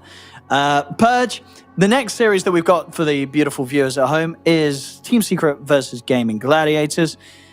What are you expecting from this series? Because interesting stuff going on with both teams, right? Gaimin Gladiators, they just had a pretty rough time at the recent event, Birmingham. And Secret, they've been trying to make these changes a few times now to try and find something that works. They've just made another one. The question is if this is going to work out with this roster, and is it going to work out in this series against Gaimin? Yeah, this roster swap should give them a little bit more oomph for sure. They've been kind of cycling through a variety of typically C players to try to get a lot of nice impact. In this case, Theo Lacour standing in for them. Really solid player. Definitely could make things work well for them. Gaimin Gladiators also did underperform a little bit at the previous tournament, but should still be really solid. I mean, when you win almost every tournament for a solid year, teams are going to learn how to beat you. They're going to steal your strats and things like that. So I am not too surprised that Gladiators is going to slump a little bit here and there, but they're still very good players, as are the players on Team Secret. Here's the Gladiators. Look at that energy. I can see that energy, and Ace is very happy. He's pumped up, Ace, yeah. You like his hairstyle? I do, yeah. I mean, yeah, it's a good-looking bunch of lads here. I've got the style here, and they're ready to go. Gaimin Gladiators, certainly there. He's got the love, and we'll see. I mean, as you say, like you expect this team. There's no way, surely, 2 tournaments back to back where they do rough in groups. It's not going to happen, right? Surely, Kev. Like, well, Gladiators. It's got to be a bit of an outlier, the Birmingham performance. And they actually, on the others. They consistently do bad in group stage, though. Like Gladiators, maybe not bad, but Gladiators consistently like underperforms in group stage. They'll go like 7-7 type stuff. Like they go equal wins to losses in groups. They do that almost every tournament. They just kind of got knocked out abnormally early last time. That's all. Yeah, it was definitely an upset. Definitely a result I can imagine they're not happy with. And I guess one of the reasons why for Secret this series might be very tough, because you've got to imagine Gaimin Gladiators, they're going to be coming back in with quite a bit of a punch after just having to be sitting at the sidelines really during Birmingham and just watching the playoffs without actually getting to play themselves. I'm sure they're going to be pretty hungry. But I guess also Secret, as an organization, are going to be very hungry to find these victories, as this is their big chance. They're getting to play in PGL Wallachia Season 1. They missed out on a few other tournaments. So this is absolutely where they have got to just give it their all. Gladiators turn to ban. They definitely need to. Monkey King ban in the first phase against Secret. Okay. 10 seconds remaining. Worried about the Monkey Roam, I suppose. It must be like a player-specific thing, like a Theo Lacour thing or something. Remaining. Oh, or of course, Crystallis, his favorite hero. Banning all of Crystallis's heroes. That's like one cool thing that Secret has actually, is that there's not. Feels like there's the top teams have like these hero specialists that get target banned in the first phase, but a team of like Secret stature at their like win-loss, like where they lose quite a lot of tournaments, it feels like they have like targeted bans that are worth taking out despite being like a weaker team, which is kind of interesting and unique for them, I feel like. Turn to ban. Let's see the further bans here from Gaimin if they do indeed continue to respect Crystallis. How many bans do they feel is going to be needed to be thrown his way to try and throw him off his game?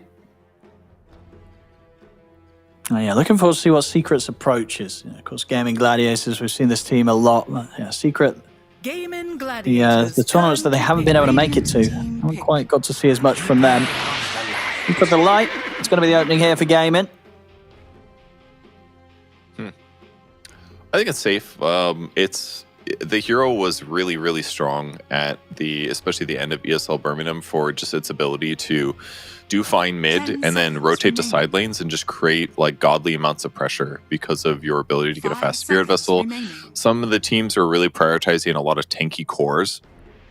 So having Coddle in your mid lane kind of like helps shut that down, whether it's a Kunkka or a Primal Beast or something else like that. CK type heroes. So I think as an opening, it's fine. Maybe there's some solutions against it mid though. We'll see if Secret has any matchup ideas. MOUZ is a great solution right off the bat. Not a lane counter, but a later game counter. Caudle is he's got a horse. He's a fast man. So putting him in that MOUZ arena really helps to help solidify those kills once you do catch him. That way he can't just like, oh, you caught me, blinding light, slow you run away type stuff. 5 seconds. That's a good setup. I'll see what they want to follow it up with, and if they're able to get some potential for a strong lane duo. MOUZ plus a lot of aggressive supports can be quite potent in the laning stage. Gladiators, they will have their chance to really pick and choose what they want Duraccio to lane against that MOUZ with. Of course, it's not also completely out of the question for maybe the MOUZ to be thrown in somewhere else, maybe even in the mid lane if the matchup's good. I could see a Lifestealer maybe, something like that would probably match up decent against MOUZ. Was definitely regarded as a really strong carry in this current patch. It's fallen off a little bit since then. Luna is definitely more up there in terms of viable heroes, but laning against MOUZ, Lifestealer definitely goes a long way. They ban out the Weaver themselves on the Gladiator side, knowing that it would be problematic for them to pick it against MOUZ, thus they don't want their opponents to play with it either. TA also similar game plan there. Gaimin Gladiators turn.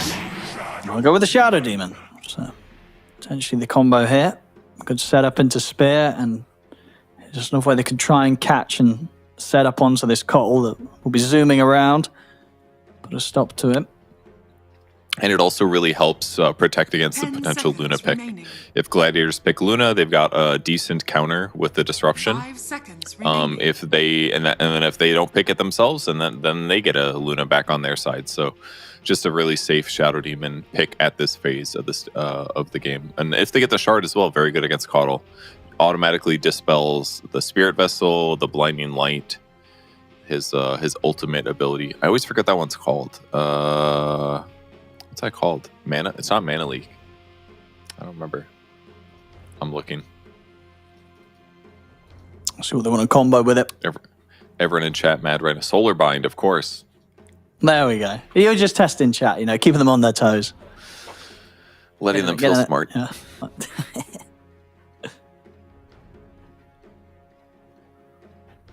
Let's have a look. What do they want to grab to try and potentially put in lane against the MOUZ? Yeah, if they do want to get the carry now. I mean, in terms of bans from Secret, they were very much support focused. So a lot of hot carries still in the pool. I've seen Duraccio though take have his day there. It isn't going to be his hero though. They'll get the clock first.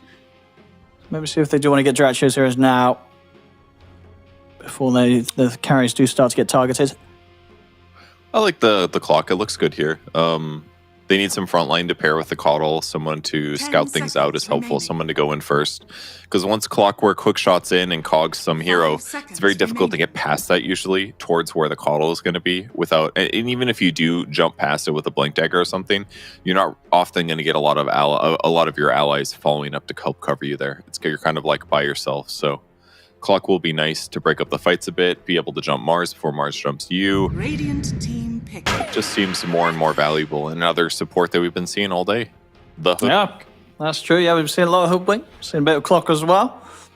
Yeah, very aggressive support duo. Lots to set up, lots to catch. See if Secret, they want to sort of find themselves ways to deal with the fact that these cogs are going to be catching them, trapping them in. See what they feel like, especially core-wise, who's going to be able to deal with this. If you just, they don't have very good disables right now is one thing. They have a lot of catch kind of, but if somebody has some kind of escape, I don't think they're too worried about Hoodwink plus Clock plus Caudle at the moment. Yeah. Some Void Spirit type hero maybe could easily get out of this problem. Ember Spirit all day, baby. Let's I mean, Liquid definitely have been making a case for it. We'll see if Secret ready to take a page out of the book. Not today, at least, not for Secret's side. They'll go with the Zeus pick. Get that out here nice and early. Third in. Solid burst, and yeah, if indeed it ends up being that matchup against the Kotl in the mid lane, he's the solid mid that's going to be able to blast the wave back with the Arc Lightning spam and be able to hold their own and just kind of push and pull the farm 5 seconds in the mid. remaining.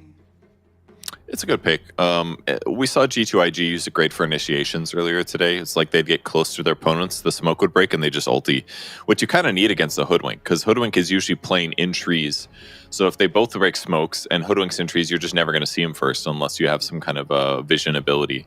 So Zeus ulti plus Mars combo afterwards to follow up is just a great way to start fights for Secrets. So I like their lineup so far. Good damage amp, good survivability counterplay stuff between Mars Arena and Disruption. Zeus can leap away to get away from the clockwork.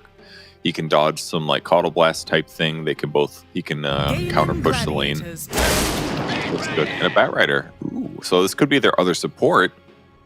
It's probably going to be their other support. It's probably not going to be. I imagine so. Yeah. Support. Yeah, because they're going to definitely save this one last pick here for Crystalis. And yeah, so it's going to be what? Did you imagine it's going to be the Bat Mars laning together, or it's going to be SD Mars laning together? It could go both ways. Laning SD against Clock is actually not that bad because you get illusions to absorb the battery assault, but kill potential is probably more important. So I would assume Bat Mars. I think it's fine both ways. Kind of depends on the carry, maybe a little bit. That's fair. SD is just a solid laner right now. Like disruption damage at level 1 is so much higher than it used to be. It does like each illusion does the same damage as like a hero does almost. Maybe not quite that high, but it's like kind of close compared to back in the day where it was like your illusions did 30% at level 1 and that was it. So like 2 illusions was not even dealing the same damage as a hero. Now it's both illusions definitely do more damage than a hero. So yeah, disruption setup into spear is an option. You could do flame break knockback into spear. Like they've got lots of options here. But certainly laning Bat Rider against Clock sounds kind of good, to be honest. Because then if you do have Firefly, you're just like, okay, I don't have to worry about cogs. I can just fly away from you. 10 seconds remaining. I'll find a ban from Secret. I'm going to be taking something away from Duraccio. Very interesting to see what both carries are able to get their hands on. CK is going to be taken out. The reaction here, I don't think Duraccio was too phased by that. I'll see what his plan was regardless. I think at the moment, just sort of discussing which carry he does not want to go head-to-head with. 10 seconds remaining. Kind of interesting to see CK and Clinks work their way towards this phase of bans now. Because Clinks was seen as like the wacky carry sort of at ESL Birmingham until it became kind of a staple for a couple teams, and now it's just moving up again. Teams just respect what the hero can do finally. I think it's been doing pretty well in the pubs recently. Let's have a look actually the pro tracker Clinks. Yeah, but it's 51.5% over like 1,700 games. It's a decent win rate. And this popularity has been rising for sure. If its average win rate is good, and pros are way better at abusing like sharp points of heroes, then yeah, that win rate's more than good enough. We got Void. Poor Faceless Void. And they do ban out the Lifestealer as well, a hero that is just kind of difficult for them to disable and kill. It would have made it harder for Coddle to rotate into that lane. What do they go for as Secret? What do they want to play against this Void matchup? Something that's going to be able to do well in lane against the Brew and be able to deal with the fast and early movements that these supports are going to set up for the mid-Kotl to run around the map and cause havoc. Maybe they themselves want something that the SD is going to be able to create good illusions of. Yeah, I mean, Luna's still in the pool. It is, yeah. I feel like that's just the most obvious. Yeah, they're going to go with it. They'll keep it simple. You got an SD, you pick a Luna. Yep. It's pretty straightforward. You've got to imagine though that Gaimin Gladiators, they didn't really care about this. You know, they, as you said, you know, it was going to be what Secret probably wanted to take. Gaimin Gladiators had the chance to ban it. They obviously ban out the more for the Lifestealer in turn instead. So while Secret have indeed got solid combos like the SD Luna, I got to imagine that Gaimin Gladiators, they feel they've got a plan for this. Yeah, I think so. I mean, between like Clockwork and Hoodwink and Brew and Coddle, like they're going to be able to run at heroes consistently, and a disruption alone is not going to be enough to save Crystallis from that when they go on him. I feel like so it's a pretty selfless diving squad is what it feels like. They're just going to be able to run it down on whatever lanes they're running at. The downside is that if the game gets kind of long, I feel like Gladiators is going to run out of damage because you've got a Brewmaster off lane and you've got a mid Coddle. And yeah, the support duo has some damage output, but like Coddle at some point is going to fall off a little bit despite providing heals to a squad. So they could struggle there. I'm a little bit worried for their sake. If things go rough in terms of damage output, it's because it's going to take a while for Void to get online. But Void against Bat is good. Void against Zeus sounds good. Hit him with that time dilation. It should be a close game. Yeah, do you feel like is it very difficult? You feel for Secret to kill Dyrachyo for a large part of this game? Like how tricky is it to kill him? You've got Lasso and Spear. Their disable is weak. Their catch, well, it's not weak, but it's kind of low. Their catch is not very good either. Zeus does not impact much there. He's more of a add damage to what your team is already doing. Their carry doesn't really impact ganks that much outside of like a Lucenbane or maybe an Eclipse. So maybe Secret's going to struggle a little bit in terms of catching heroes. But luckily for them, their opponents are going to be coming at them. So they just need to be there with enough damage to kill them when they overextend. It's going to be exciting to see. I'm looking forward to see what Secret can do against Gaimin. On paper, when you consider past results, it's going to be a tough match for Secret. But maybe the fact that Gaimin Gladiators did struggle in that previous tournament, maybe the struggles continue here, and Secret will find the chance to punish them. So have a look as we get into, as I said, the last best of 3 on this stream today of the PGL Wallachia group stages. Secret versus Gaimin Gladiators. And already Secret smoked up and looking for action as they're going to enter in to the high ground. No real way to start things off though. And Dyrachyo knows it. He's happy to stand on the front lines. He knows they have no way of opening up into them. So no kill to be found. He didn't even have time walk. He was playing with them there. It was on a 4-second cooldown. He used it to get out of the fountain to break the smoke for that reason, actually. Which is kind of interesting. If he hadn't used it out of fountain, would he have gotten there in time or would he have died? Kind of an interesting thought experiment. I mean, they're going to try and hit back with a smoke themselves. At least set up for the 2 top bounties. Their way of starting a fight is definitely a lot better if they're able to get in. Celery gets in on top of anyone, so Secret have got to be a bit careful around these runes. Wait for it. That's kind of cool. He put his wards down before he went for that scout. He didn't want them to know that he still had a ward. Batrider in a great position to steal the bounty rune. This could... All right, there's no way Boom goes for this without dying, but... Did they get they're just... 2 and 2. Yep. Ace was able to get the grab, get the steal on the one down bottom as well. Let's see how these lane setups go. So yeah, top. These teams are good. Boom on the MOUZ here with Theodore supporting on his bat. See how much of a tough time they can give Dyrachyo, or if he's just able to perfectly farm. I think the mid lane's going to be pretty even, at least it should be. Corden and Quinn both able to shove the wave. It's the Zeus and the Coddle. And bottom lane, Crystallis and Puppey, but I feel like these two probably have to be a bit careful. Sure, they have sort of disruptions to try and bail Crystallis out a little bit if he gets gone upon, but this Hoodwink and Brew lane can be pretty in your face. Yeah, especially against the Luna. Luna is a hero that doesn't really like taking that much magical damage. She's got really solid armor and good damage, but if she's getting nuked and slowed and stuff, she can definitely be chased down by these heroes.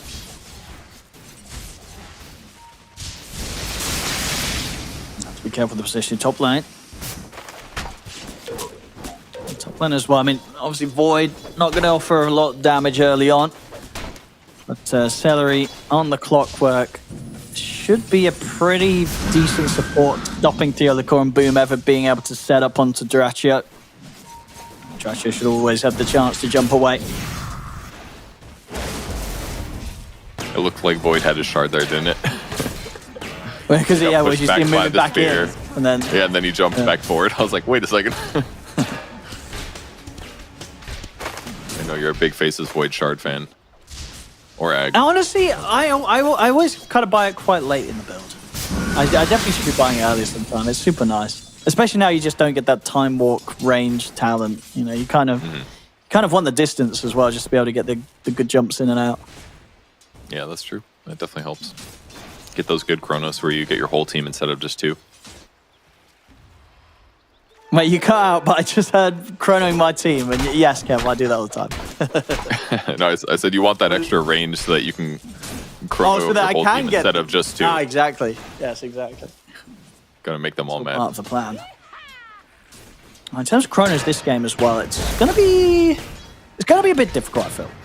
They've got quite a few, four ranged heroes, and you do have this Shadow Demon. You know, Puppy's gonna be able to bail people out of a chrono with the disruption, so not gonna be easy for Duratio to get some kind of crazy full team combo chronos. That's a good point about the SD. The classic counter was disruption into chrono, but the game is just. There's so many different ways to use your spells these days that the one-to-one counters aren't quite as obvious as they used to be. But yeah, saving some Luna or something could be really impactful. I'll tell you what, so far, Corden's doing a very good job in the mid lane. He's actually getting a decent enough leader against Quinn. 22-6 against the 15-2. About just over a wave advantage. So getting some nice denies in. It's not the most surprising just because Caudle has pretty bad base damage at the very start of the lane.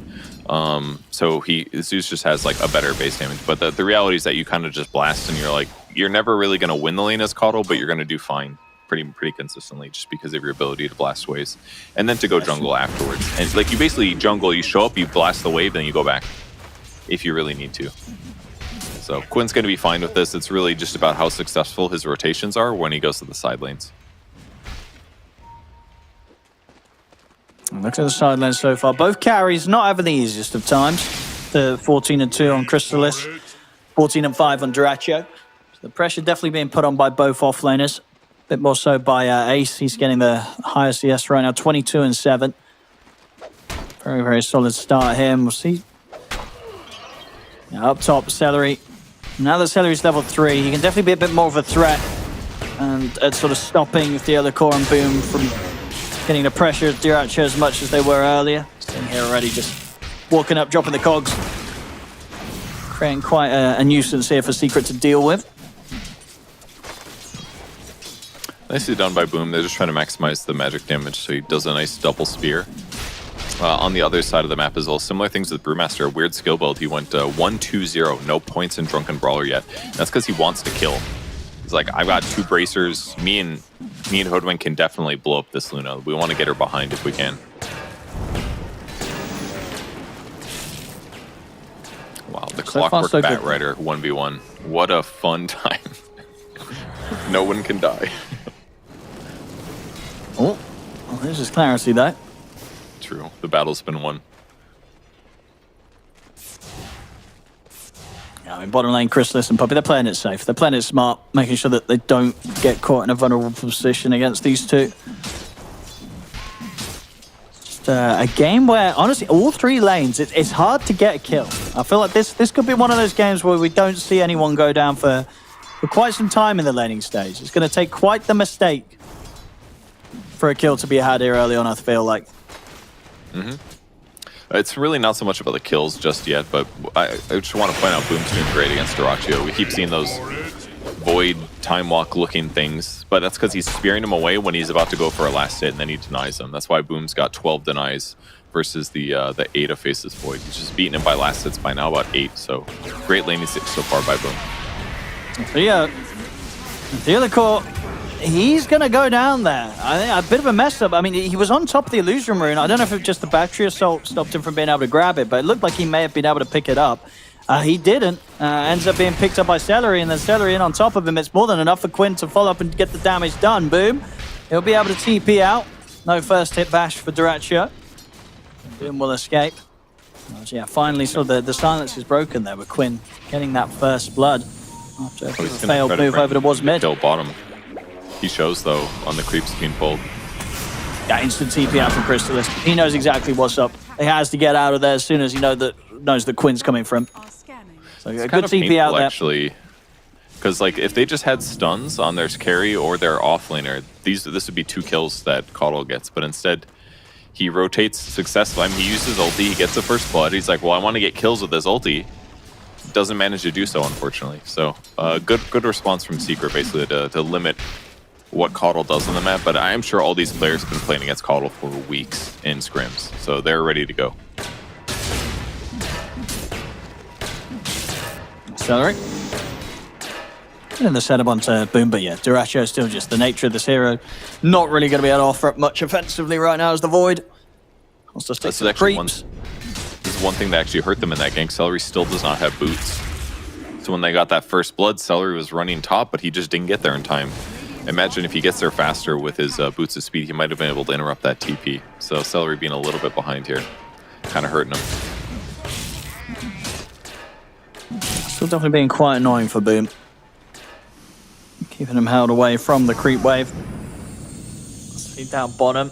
Ace just about a wave away from hitting the 6. And the primal splits there could be the key to setting up to dive the tower and allow Quinn to join. This time, Theodore, he will be able to succeed in making sure that the power rune doesn't go the way of Gladiators. And up top, Boom, he's got the setup and they've got the kill with Corden dropping the Zeus ult. Celery getting blown up there. Okay, good start for them. Finally getting a kill on the board. As a whole, I don't think Gladiators are too upset right now. I mean, they're still collecting levels. Ace is hit 6, so killing Luna is definitely a possibility. That's going to force Crystallis to go jungle now. A little bit earlier than he would prefer, being level 5. But it's just the nature of the situation. Is Caudle in there? Yeah, Quinn's jungling nearby in case he shows. They've got the Spirit Vessel ready to go. Any hero they see, they're going to go. And that's why this was cool what Puppey did with the, he disrupted himself, runs one illusion in to like try to counter push the lane a bit.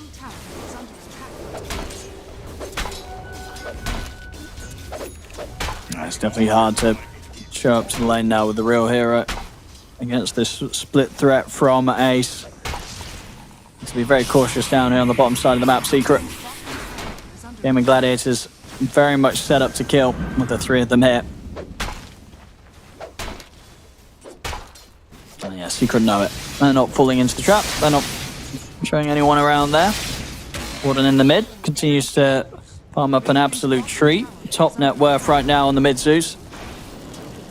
Gonna get very good timing on the phylactery.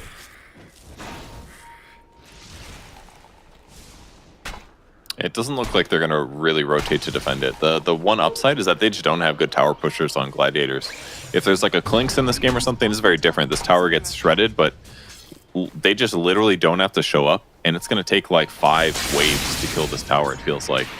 Like, Ace is getting a lot of farm by all means, but no kills. Accelerate. Until the calls in on top of him, but the cogs are down. Duracho TP's over. He has got the Chronosphere. He's going to be able to catch the 2 of them. A very good catch. Corden, I mean, well, they've got to finish off the kill. They'll get him just in time before he's able to get a Zeus ult off. If they can get Boom as well out of this. Quinn, he's got him with the slow. The blast connects. Boom taken out. Gladiators, they get the kills that they want. They're able to get in and turn up really with the numbers. And Duracho getting a good usage out of that early Chronosphere. Yeah, really nicely done. Perfect opportunity to rotate after Zeus is already used Heavenly Jump. You solidify that kill and get the follow-up one. Good start for Gladiators, getting 3 kills for nothing. Again, they can't kill towers very easily. So being able to get this instead is great. Looks like Brew wasn't in the mid-fight, right? He used Brew Split recently. Yeah, he used it to zone Crystallis.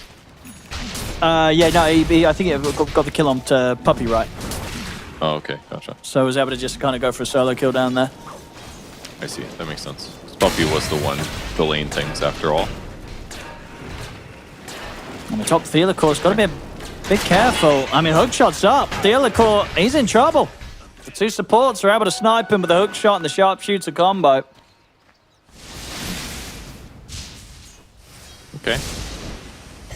2k gold advantage now for the Gladiators. Remember, their ultra late game is decent, but we definitely wanted them to set tempo, having the Keeper of the Light. On him. They're going to try and go for Ace, but Ace, he's just able to TP out. There was no Lucent Beam at the ready to put a stop to that. Already been used. Now the rest of Gladiators, they're in, they're looking for Corden. Oh, what a grab. So much damage here. I mean, this is the point of the game where Keeper of the Light really is king. So if they can get anything else, they've got eyes on Puppey beyond the tier 2. I mean, they're considering it, but they won't continue to commit for it. They'll hold back. As Quinn, he's going to be smashing the timings here with these first few kind of pickoffs. 2-0-2. Bots are going to be out. That's 12-minute vessel bots. That's exactly what you hope for here on the mid-call. Yeah, he's really happy with his game position for sure. So basically, anytime they're looking to get a kill, he's just going to jump in, run you down with his horse, and probably secure kill. Hookshot now on Puppey. See if they can get there in time. Secret, they're bringing in some backup. Puppey's already gone. Can Corden set up anything in return? He's looking to burst through Celery. Celery's got the stick charges. And Corden, Zeus ult, it will get dropped there first to finish off the kill. Theolicor may be in trouble himself. Let's see if he can break his way across the tree line. Quinn is going to be in on top of him. Ace also closing the gap. Firefly comes to an end. He's going to try his best with the Dukes. Knocks them back with a flame break, but they're gone. It's going to be another kill here for Gaimin Gladiators. Theolicor continuing to kind of suffer on the bat. It's not looking to be an easy game here for the bat support. Very easy for them to kill. Yeah, he's having trouble. But yeah, they have great ways to catch him.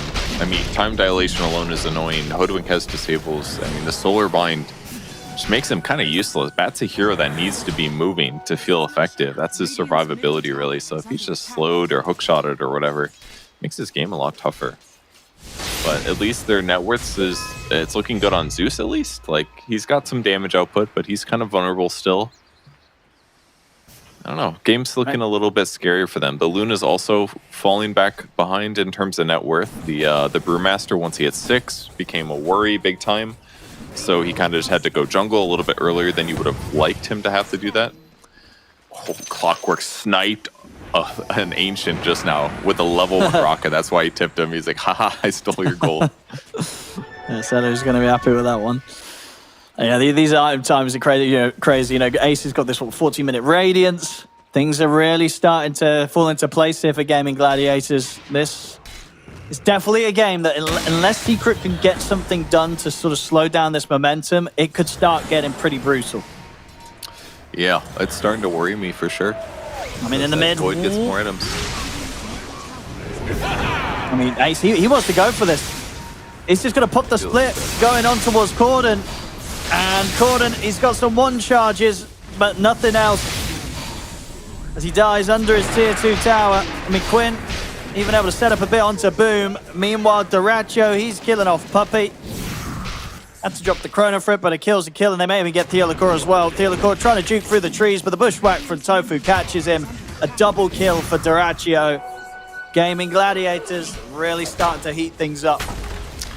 Yeah, this game state is just really tough. Ace's Brewmaster just feels unstoppable right now with his Radiance. Yep. Like, if he gets anywhere near the Zeus or the Luna, those heroes are running for their lives. And over on the other side, Boom's like, I mean, I want to help, but he's really behind now. Look at these network differences. This game is being exploded. Like, he doesn't have his blink yet, so he can't even like begin to try to offset this. Like, ideally, if he's got his blink in that fight, they do some like blink arena spear into Zeus combo to kill Brew. If they kill Brew at the start of the fight, they can take a fight. But if Brew's not dying and he gets split off, like, Zeus is just screwed. The best he could do is like run to a cliff and jump up it so the Brewlings can't follow him, you know?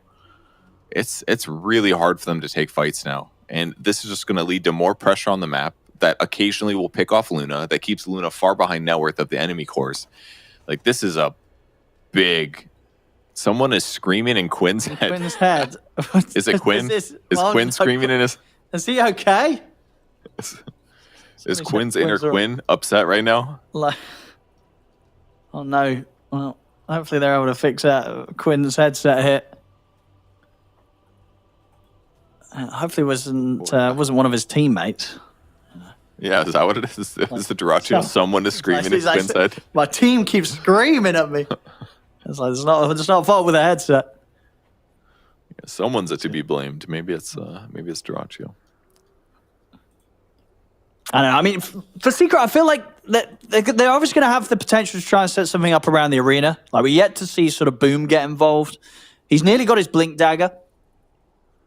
But they've definitely got to try and pull something together in terms of getting a combo, getting a kill. Because if they sit back, Gaimin Gladiators is just going to take over everything. I'm wondering why things changed so much, because, I mean, there was a period of time where Zeus had, like, pretty comparable net worth. But these last, like, skirmishes just felt really rough. I feel like what happened was they were probably scared of Coddle rotations and maybe played a little bit more defensively and thus got less farm, trying to avoid the rotations maybe. And this has just kind of put them in a bad spot. That's what it feels like to me. I'm not quite sure, though, because all of a sudden the net worth has changed huge. Obviously, they won the last few fights. That's also making a big difference. But there's a lot of top teams that you'll watch where this happens, where they, like, lose skirmishes, they keep getting picked off, but their net worth is still, like, quite high. I would say some Falcons or Tundra level, or old Tundra, I guess, level thing. It's like lose the game slightly, but we're getting net worth, so it's okay. That's not the case here. This is like they're losing fights and they're getting really far behind in net worth. That, like, has the signings of a stomp, basically. Yeah. But we're not quite there yet. They still have potential. They've got to get Blink on bat, who's a painful 700 gold away from it. And then after that, they need to do Blink lasso kills on either Void or Coddle or Brewmaster. That's where they get back into this game. But the sad part is they're not super close to those Blinks yet. And until they get them, I just don't know if it's going to be easy for them to get these kills. Yeah, absolutely not. Yeah, they need that sort of surprise potential to have a chance of killing Gaimin Gladiators. And Gladiators, very, very strong. Yeah, but Duracho, yeah, he's got the Maelstrom complete, so very, very fast timing considering the fact that he did have a bit of a slower first few waves in the lane against Boom. Completely recovered. And talking about Boom, yeah, there's the Blink Dagger. So we'll see if Secret can do something with this puppy. Ready with the smoke. They do want to try and make something happen. They've got to hope for a pick-off, though. If they find any sort of number of Gaimin Gladiators will be able to turn. Here comes the smoke. Still about a minute window where Duracho doesn't have the Chronosphere, so he would be quite the target if they can succeed in killing him. They've got eyes on him. They're going to get the setup. The spear. Oh. What? What happened? I think he lassoed and then tried to drag him through the wall, and then the wall bounced back, like, pushes him and so breaks the lasso. Oh. Doesn't matter. They get the kill. It was a little messy, but they get the kill. Okay. Wow, that could have been a big mistake. Very important they got it. After he just died, though, I just want to point out something really cool he did. Like, carries, they are greedy players. Duracho just stacked the large camp, pulled his creep wave into it, and let the creep wave die to the stacked camp. That was cool. That's like a little economic thing that most carry players won't do. And then he went and farmed the small camp afterwards. So that was kind of a cool thing that he's doing to impact some of this net worth loss on the map. It was still a really good kill by Secret, doing the Blink spear into Arena, which sets up Theolicor's lack of a Blink, because then he gets an easy lasso follow-up. That was well done. A very important kill to affect the net worth swing here. It was. And yeah. Because now Theolicor, he's able to get his own Blink. Gaimin Gladiators, though, they are coming running at them. I'm going to see if they can find the bat. They will. And Ace, he's actually looking to pressure Chrysalis under the tier 2. He's popped the split. Getting in on top of the Luna. They have to come in with these TPs. They've got to try and keep Chrysalis safe. I mean, Ace, he's nearly basically doing this on his own. As Chrysalis is going to get saved just in time by the destruction. Ace with the last Brewling. He's going to get him. They'll kill him off. But Ace did succeed in what he set out to do. As Chrysalis is dead, Celery, can he get out from under the tower in time? A couple of tower hits coming in. Oh, Boom with another beautiful snipe. All right, he's making the magic happen here with these spears. So they will be able to punish Gladiators for that. I mean, it would be pretty insane if Ace was able to get away completely with that play. Just popping the split, diving a tier 2 as he went for Chrysalis. He gets the kill, but they lose 2 heroes in return. Yeah, very needed, though. They get a bunch of experience on both Mars and Zeus there with the cleanup. So definitely some heroes that they need to have good impact with. So, and if they just keep the net worth even right now as the game continues, that's really helpful for them. Another kill maybe for Boom. Boom's setting up some good stuff there. Really good. Ace. Try and chase him down a bit, and Duracho, he has turned up. Undulation at the ready, puts a slow to Boom's escape.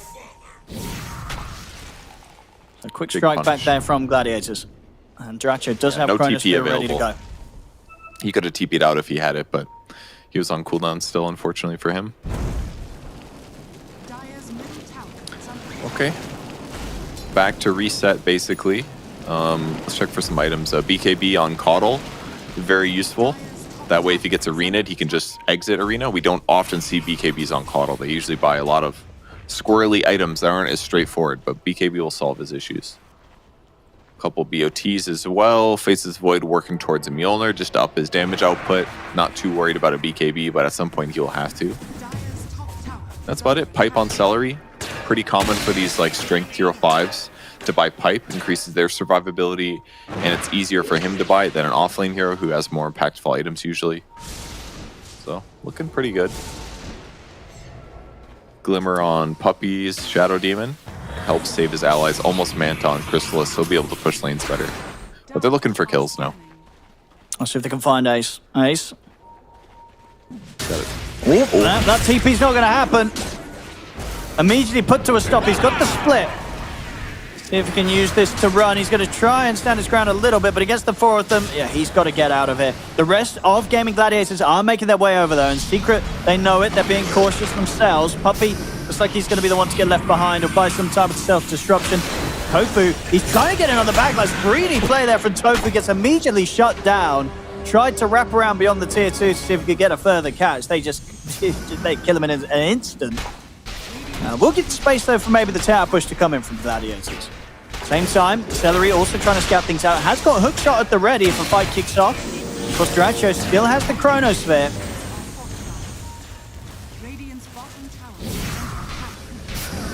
Yeah, I feel like they probably should have been able to kill Brewmaster there. The Batrider went for like a Flame Break play that pushed him away from the Luna. Maybe he's expecting like Lucent Beam into Lasso, but he messed up his Flame Break. But once he got the Brew split off, it got harder. Oh, he's going to Chrono bottom. He'll go for the solo kill. No hesitation there for Dracho. Sees a chance to get a kill with the Chrono. He drops it. Rough game for Theolacor. Very, very tough. I mean, I'm sure he's kind of stressed playing in this tournament after getting roster swapped and now on a tryout, but hopefully he recovers a little bit. But so far, this game has not felt so good from him. No, it's been tough on the bat. Yeah, Gaimin Gladiators has been able to kite him and kill him very easily. He's back in action in 5 seconds, and yeah, Lasso in 20. Secret, they've got a couple of smokes ready on Puppy, so could look to try something themselves. Same time, Celery's coming in with this wraparound.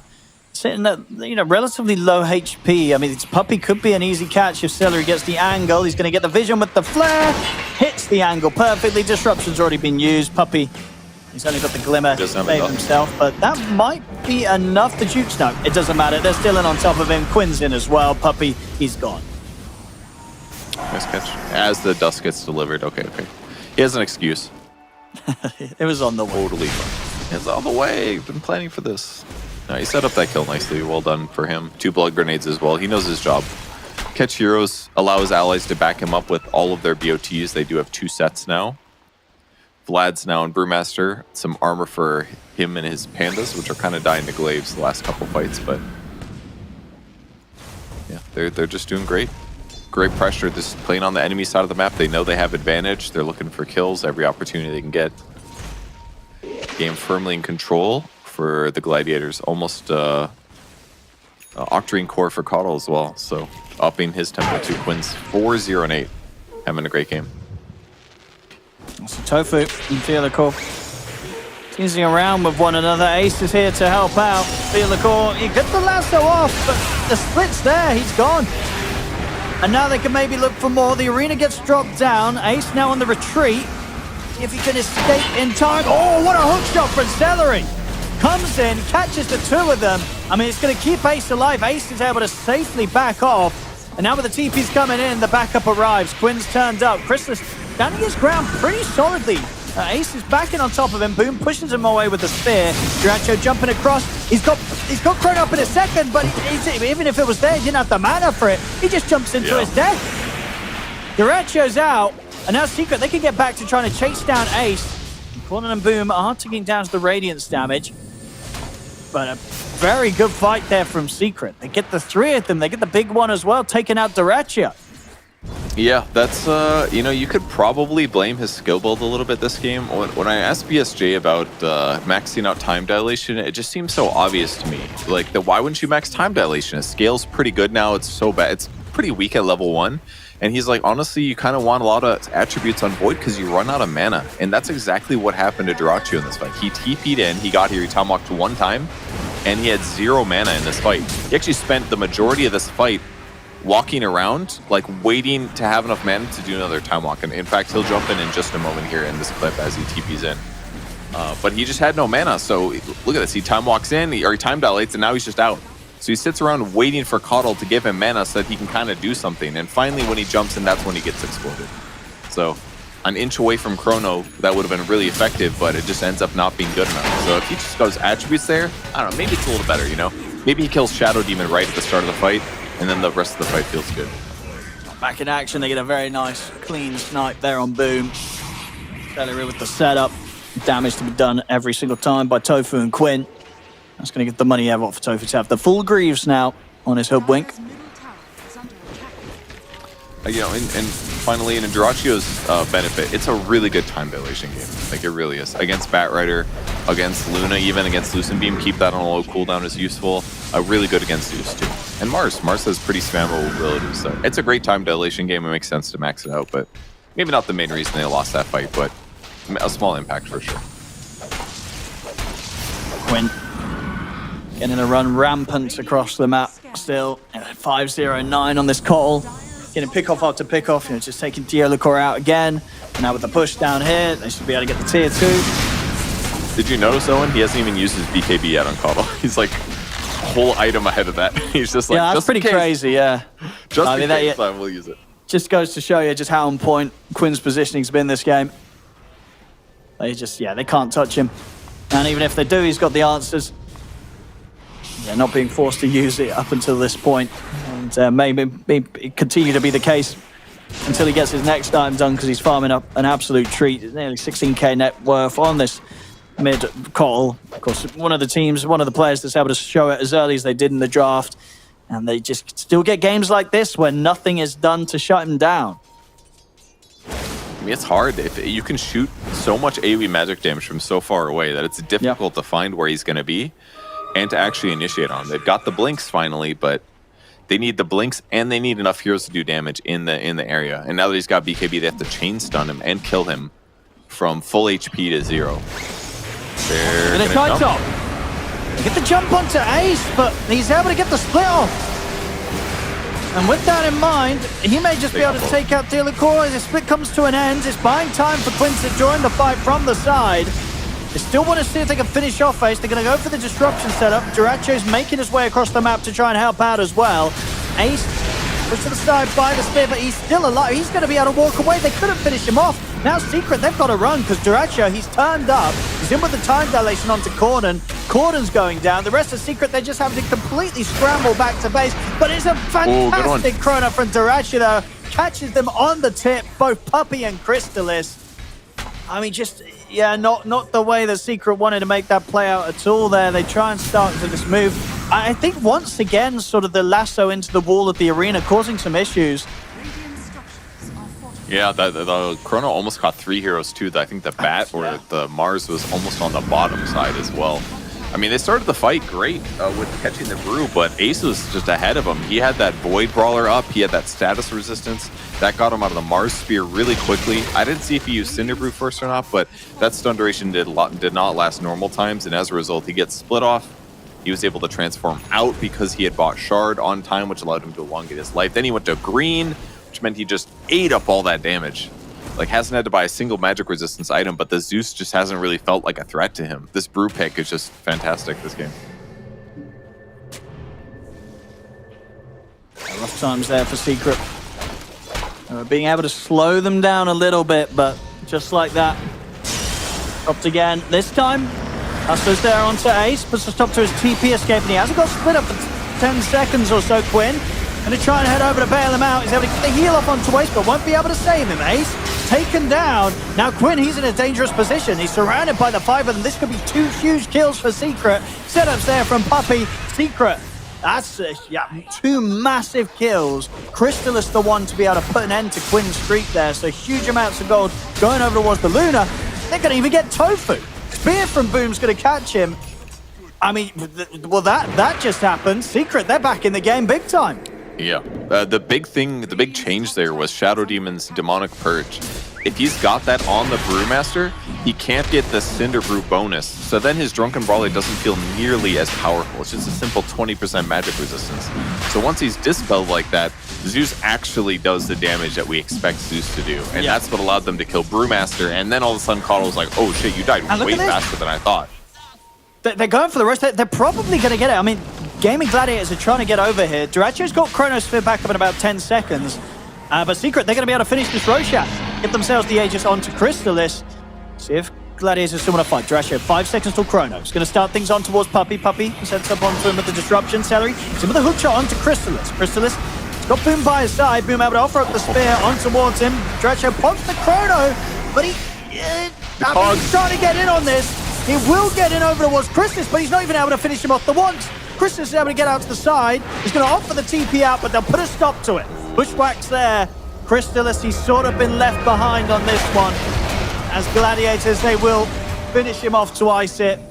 So a good catch there to be able to take down Crystallis. The rest of Secret might escape.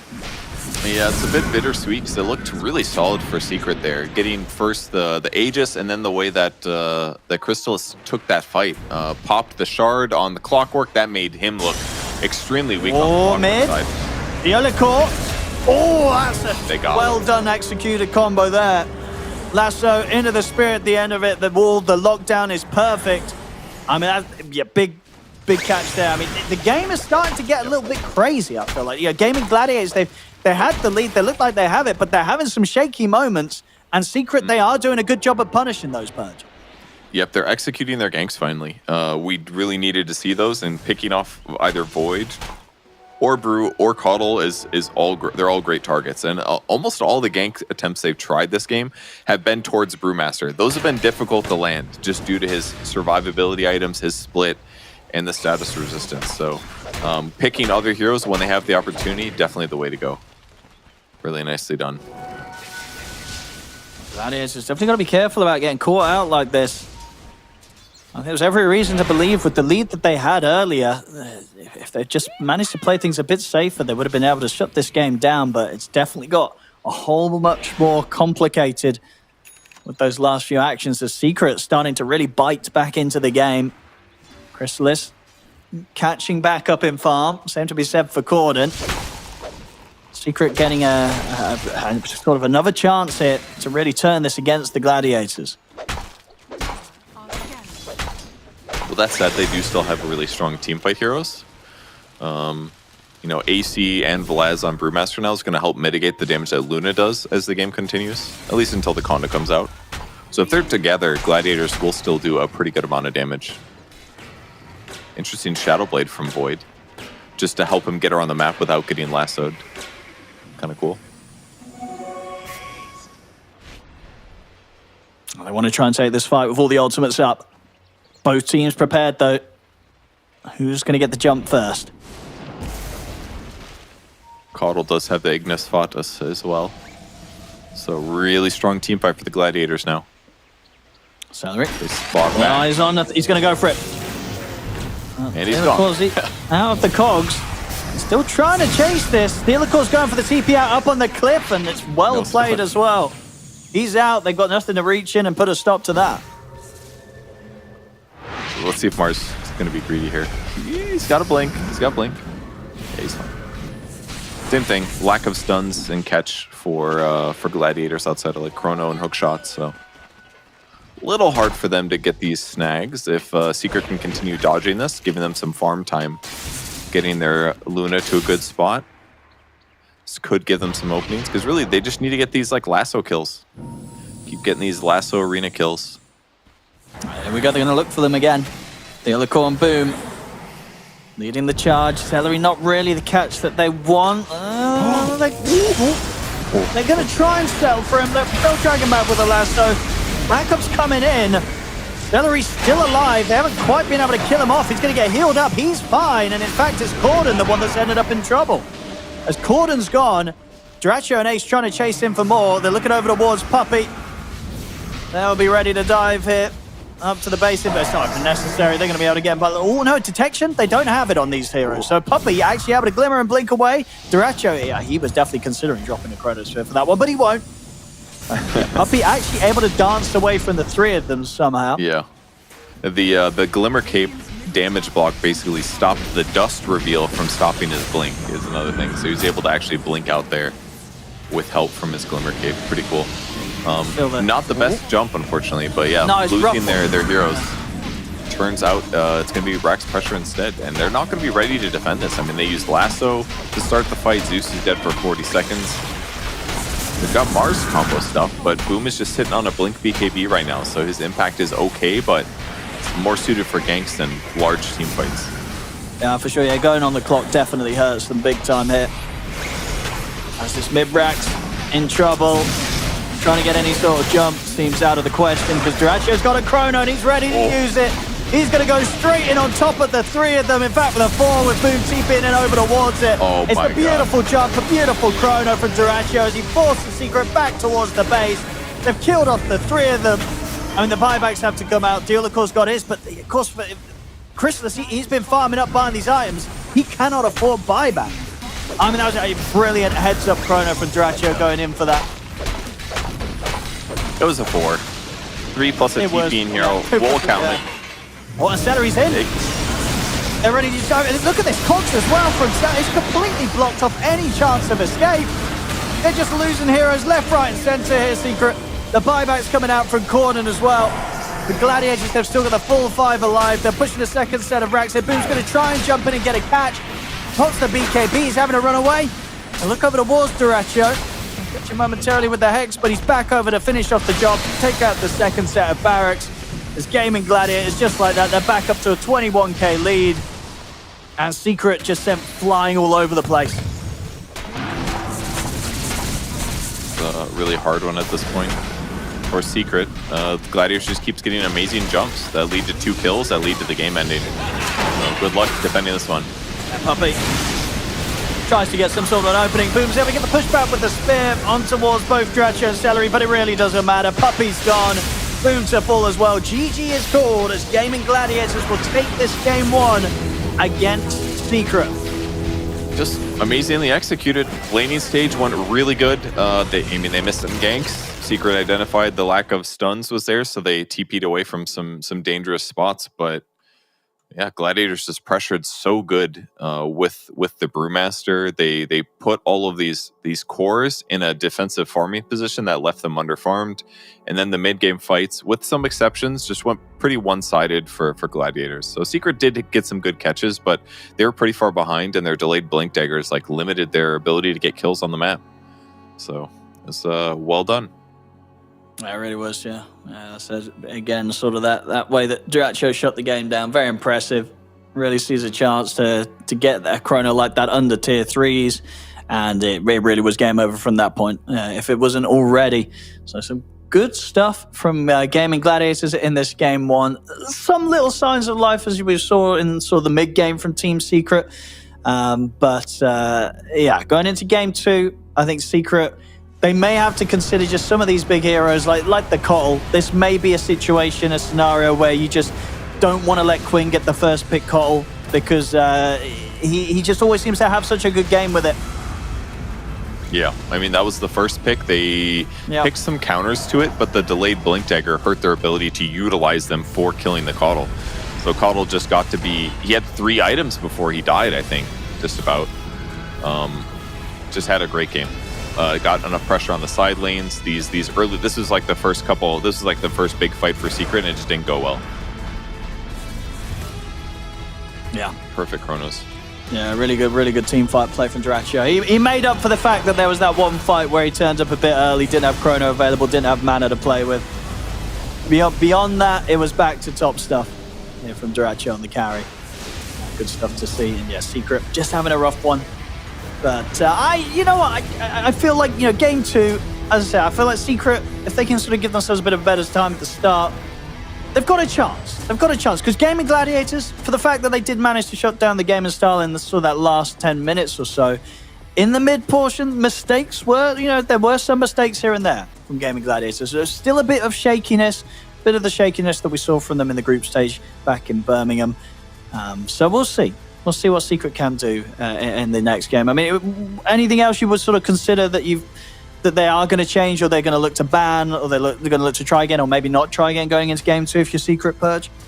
Coddle definitely seemed like a little bit of a worry. Maybe the Batrider was not the right hero. It gave them some like lasso into setup play, but he opted for the fast blink instead of buying a bunch of movement speed items, and because he had a rough game, that just didn't materialize, and that put them in a really bad spot. They didn't pressure Quinn like they needed to. His GPM was high, his XPM was really high.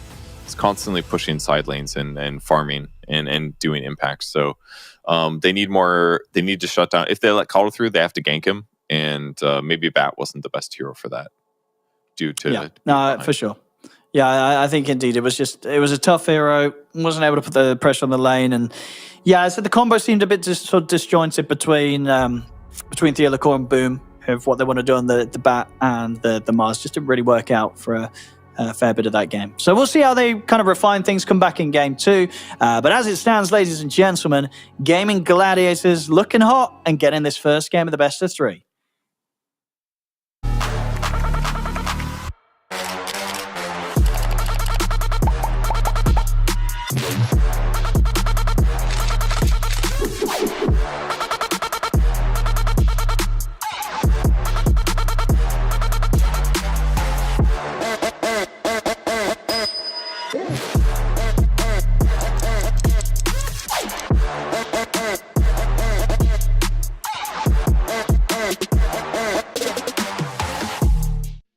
Hi everyone, this is Tsunami for PGL Wallachia Season 1, and I'm joined by Corden of Team Secret. Corden, thanks so much for joining me. Now, I remember your history because it was me covering your Southeast Asian DPC days on Bleed, but the people at large may not have seen too much of you since you've joined Secret, so I was just hoping that you could maybe share to people about what your Dota adventure has been like for the past 2 years about trying to become a competitive player.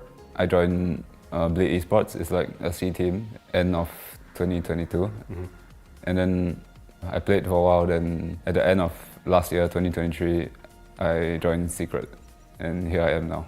So what was the process like for joining Secret? Did Puppy say, I'm looking for a new mid laner? I've been seeing you pop up on the leaderboard, stuff like that, or did you shop yourself around to different teams?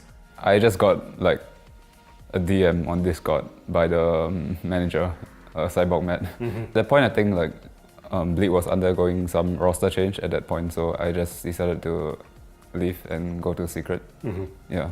And then has the process of swapping regions been intense, or for you, you're pretty okay with being able to move? Region-wise, I think it's better to play in EU. Yeah, I feel like the Dota is better in this region, just generally. All right, then how about your process of growing on a Team Secret? Puppy, obviously a very famed captain, but I think people have a stereotype of him that he kind of likes to break down players and then like remold them how his vision is for his team. Have you experienced that, or have you felt like you kind of joined the team and were able to keep doing what you felt you were good at? Like, I didn't really feel any pressure from him or anything. I have had to change my playstyle much to fit this team or anything. It's just share each other like our ideas and try to adapt to each other. I would imagine that that is the fear for new players. It's like, oh, I gotta fit in, I wanna make everyone happy, and as a result, you kind of lose your identity in the process. Was that over-adaptation something you recognized in the moment, like while you were still on Bleed, or is it something that now you look back on and you're like, oh, maybe I should have just stuck with my own ideals? Yeah, probably after. Yeah, because in the moment it's hard to tell, you know, like when you're in the team and playing. Well, that's it then, Corden. Based off of your knowledge of the English language, I have no doubt that you're going to do great at this event, and looking forward to how Team Secret does. Thank you.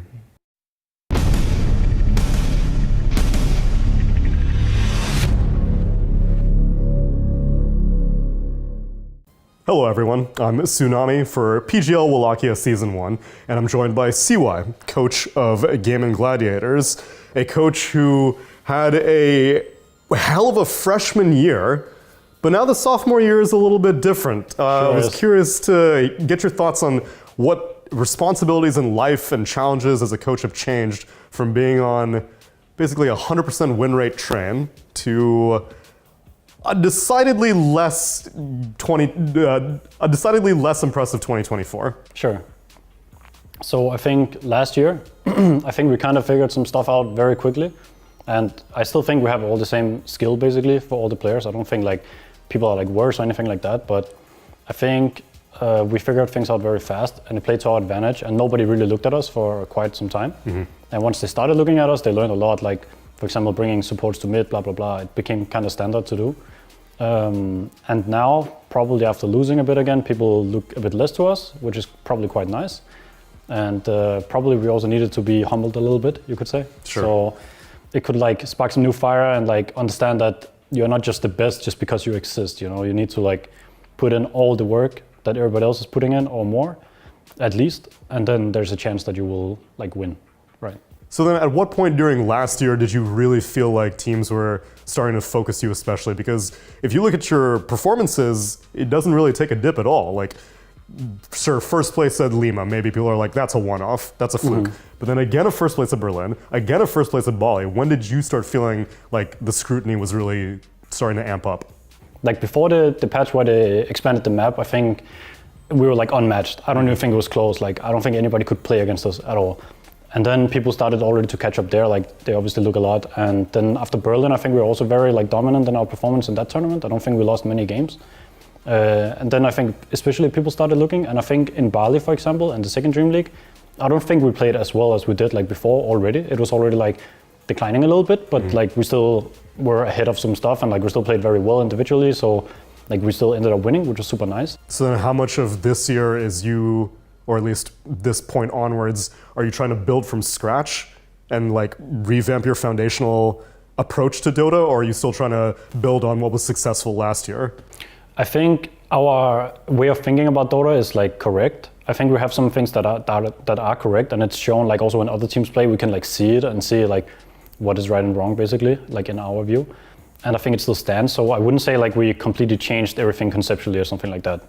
Like we still want to play fast, like we still want to destroy our enemies, as we did like in the TI lower bracket run, for example. It's just harder now. It's also a bit different, and it also requires everybody to be like at their peak kind of when you play like that, because small mistakes will change the game a lot, or like not seeing small openings in the game and stuff like that. So it's just hard to do, basically. So then coming into this event, how would you characterize your team's motivation levels compared to maybe the beginning of qualifiers in January? I think it's higher. I think it's way higher now. And I want it to be. Like if we're getting last place and people don't get motivation from that to pull themselves together, like me included, you know, if we didn't get that, I would be very sad, because that's not really for me. And I don't think it's for anyone in the team. Like nobody is gonna clap and be happy and go home and just chill, like after getting the last place. Like there's no way, not in my world at least. CY, thank you so much for joining me for this interview, and You're best welcome. of luck in this event. Thank you so much.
Welcome back, ladies and gentlemen, to some more coverage here of PGL Wallachia Season 1 group stage. I'm ODPixel here with Purge, and we're currently enjoying some Team Secret versus Gaimin Gladiators. We just had Gaimin Gladiators take Game 1.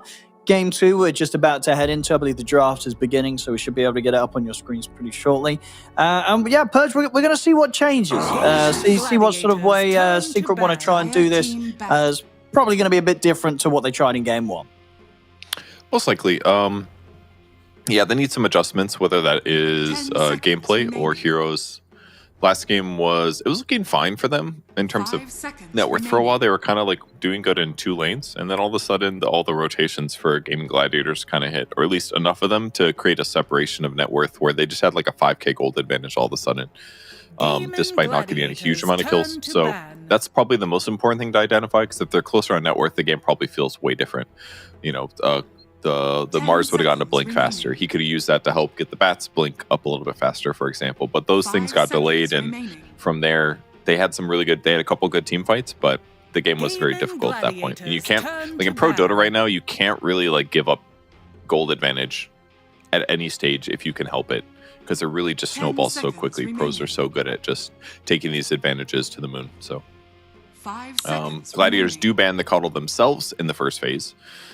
Despite playing with it first pick last game. I like this strategy typically for confident teams to be like, yeah, we just smashed you with this, but we're going to ban it ourselves because we know it's good. And we're just going to like switch things up. We're not going to like let you learn from the last game. We're just going to do an entirely new strat because we know we're better. I really like that play style. Let's see what sort of strat they do want to go for. Ban-wise, their Pangos, their Ios, where will be taken out. I see Secret. What else they feel that they need to stop Gladiators from getting their hands on? Yeah, Gladiators are going to be feeling pretty comfortable after that Game 1 victory. They know that if they clean up even just a little bit more, they can get pretty quick wins. See the pick for Secret. They don't want to run the risk of their Monkey King getting banned, so in order to deal with that, they're just going to throw it out as first pick. Why not? He feels comfortable playing in all matchups. Most offlaners are melee heroes, so if he feels like he knows these matchups no matter what, he should be able to take those W's.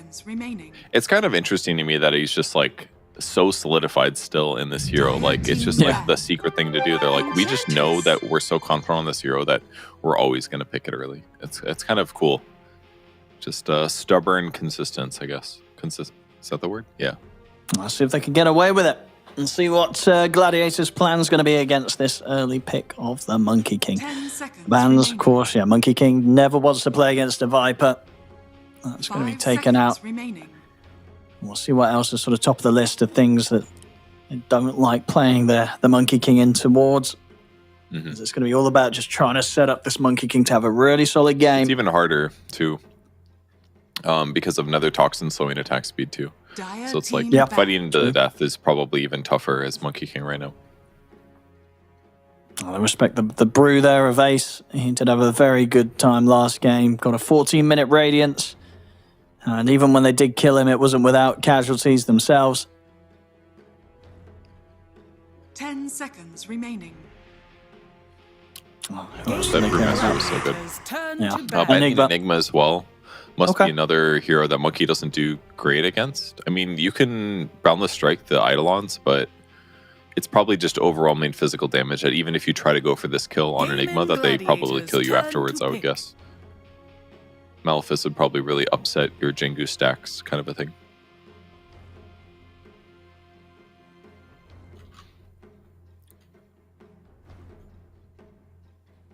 Gladiators' turn. 10 seconds remaining. What kind of strat do they want to run here? 5 seconds remaining. It's going to be for sure different to what we saw last game from them. I'm not quite sure where they're going to go with it. I mean, Enchantress solidifies their laning stage. They're going to want some like carry to carry matchup advantage against Monkey King probably.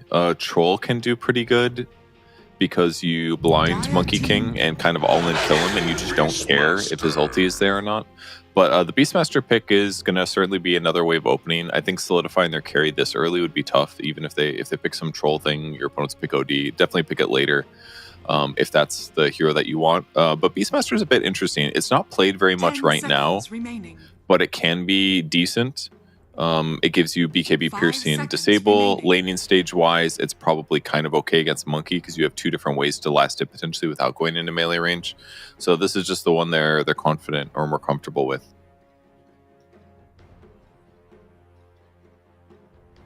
It's definitely going to be pretty scary for Secret. They don't have some sort of way to deal with the push.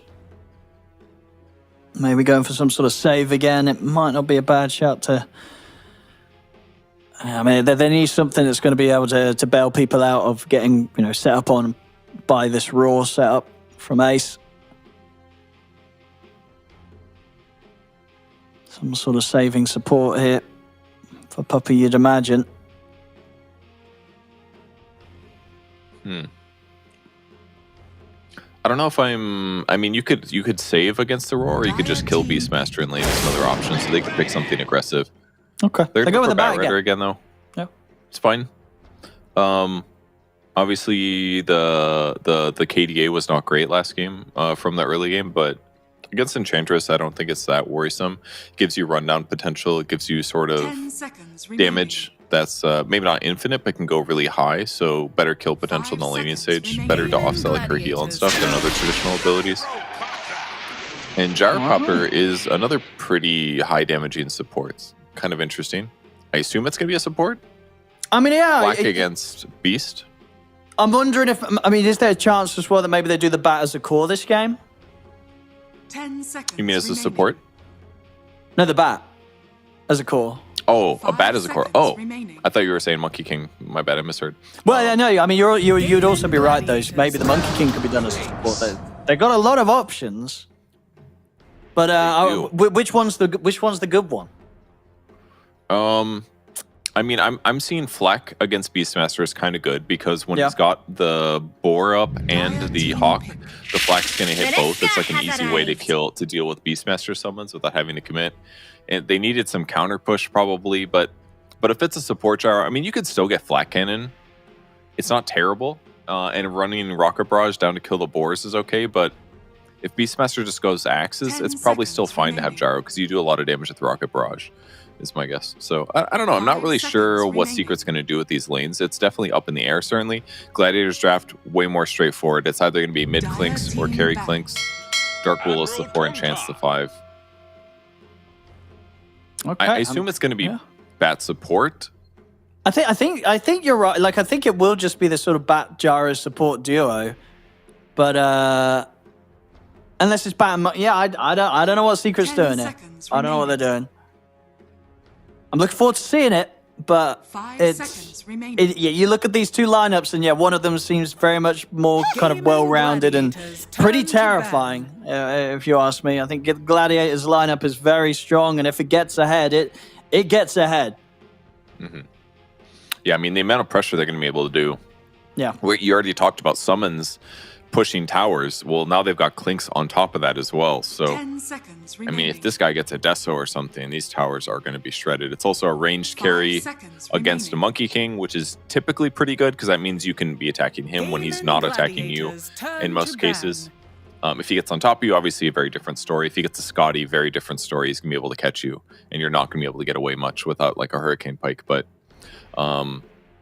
yeah, the Clinks looks good on paper. The one weakness maybe in their draft right now is Dark Willow doesn't synergize super great with the other heroes. You can't really, there aren't like the most obvious like blink stun initiators. But Bedlam on Beastmaster is probably still fine, but it's still an okay hero. There's a lot of mobility on the enemy squad, so being able to get some separation between them and your team would definitely help in engagements. 10 seconds remaining. Final ban 5 goes the way of the Zeus, so Gladiators still expecting that whatever goes on with Secret's lineup, none of these heroes are going to be taken to the mid. Which, I mean, it could be indeed the way, probably the most likely way, but there's definitely ways that Secret could run this, where maybe the Kunka's mid, or maybe if they want to do something crazy like the bat back to mid, there's flexibility. And Secret's last span also going to be looking towards the mid lane, and that's something they can definitely, they themselves, be much more sure about. Gladiators definitely still looking for quiz, unless, as you say, maybe the Clinks has that flexibility to go mid. Team pick. It definitely does. It's an option, certainly, because it gets you get your level 6 so quick and allows you to take towers if you want. They pick up Earth Spirit for their mid, I assume. I really don't know. Actually, I don't know. Yeah, it could. I'm not sold on Bat mid because I feel like when you gank side lanes, dealing with Roar is going to be an issue. There's like no solution to Roar. He's going to come gank, you're going to get roared, and they're going to run away is what it feels like to me. So I assume it's going to be Bat support, probably mid Earth Spirit.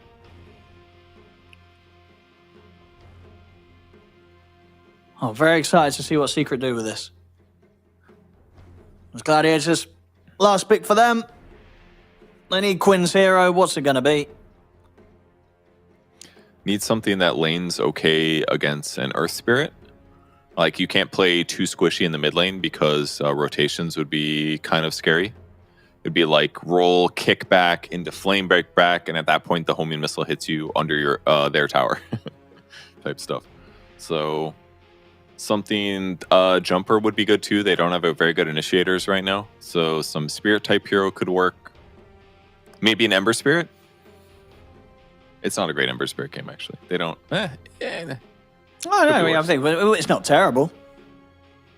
It's going to hurt against Gyro later. You kind of want. I think they need a little bit more single target damage. Ember is more of an AoE mid hero. If it that's assuming it's Gyro carry, but it's probably not. It's probably a Monkey King carry, I assume. God, who knows, man? I don't even think Secret knows where their lanes are going. It's like their lineup. It's like a lineup where they've got like one hero that's a traditional support, like the Earth Spirit, and that hero might not be the support. So it's like, who knows where people are going. But as I always like to see it when teams come in with these sort of lineups. It doesn't necessarily always work out great.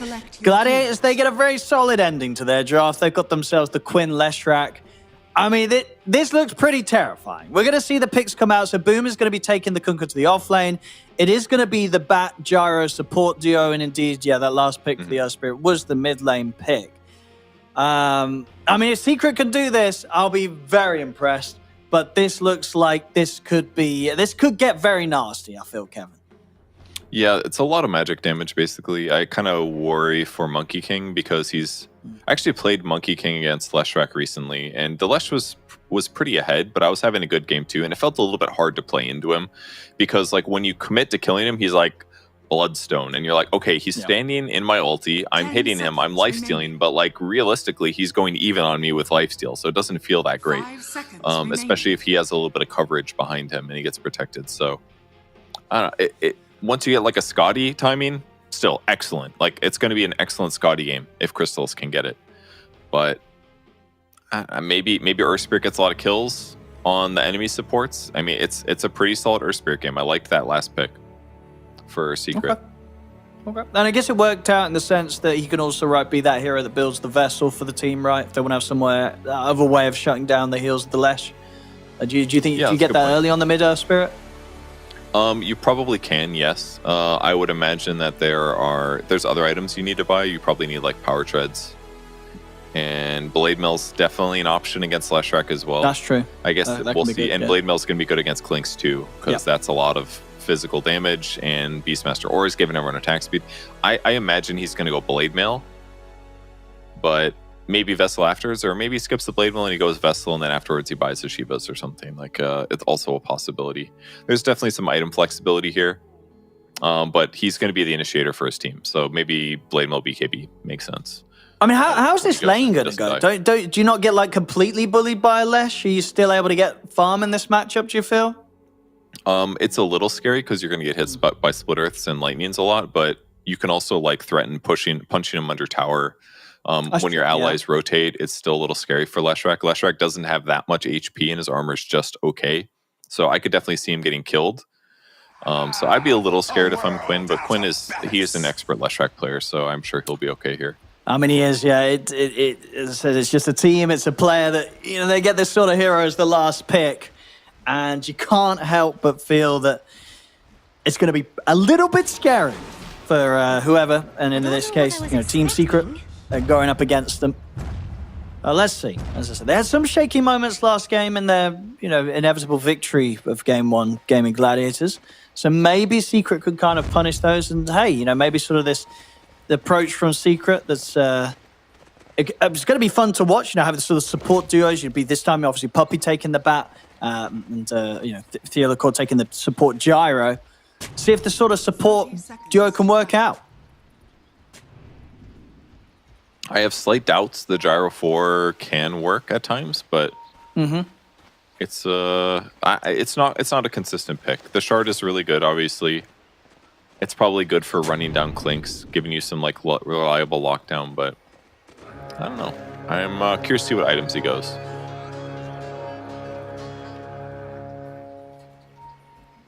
See if anyone's going to see if they actually commit to this fight for bounty. Bottom lane. They may get the bounty rune, but I think... Ooh! Hey, nice little kick there from Corden.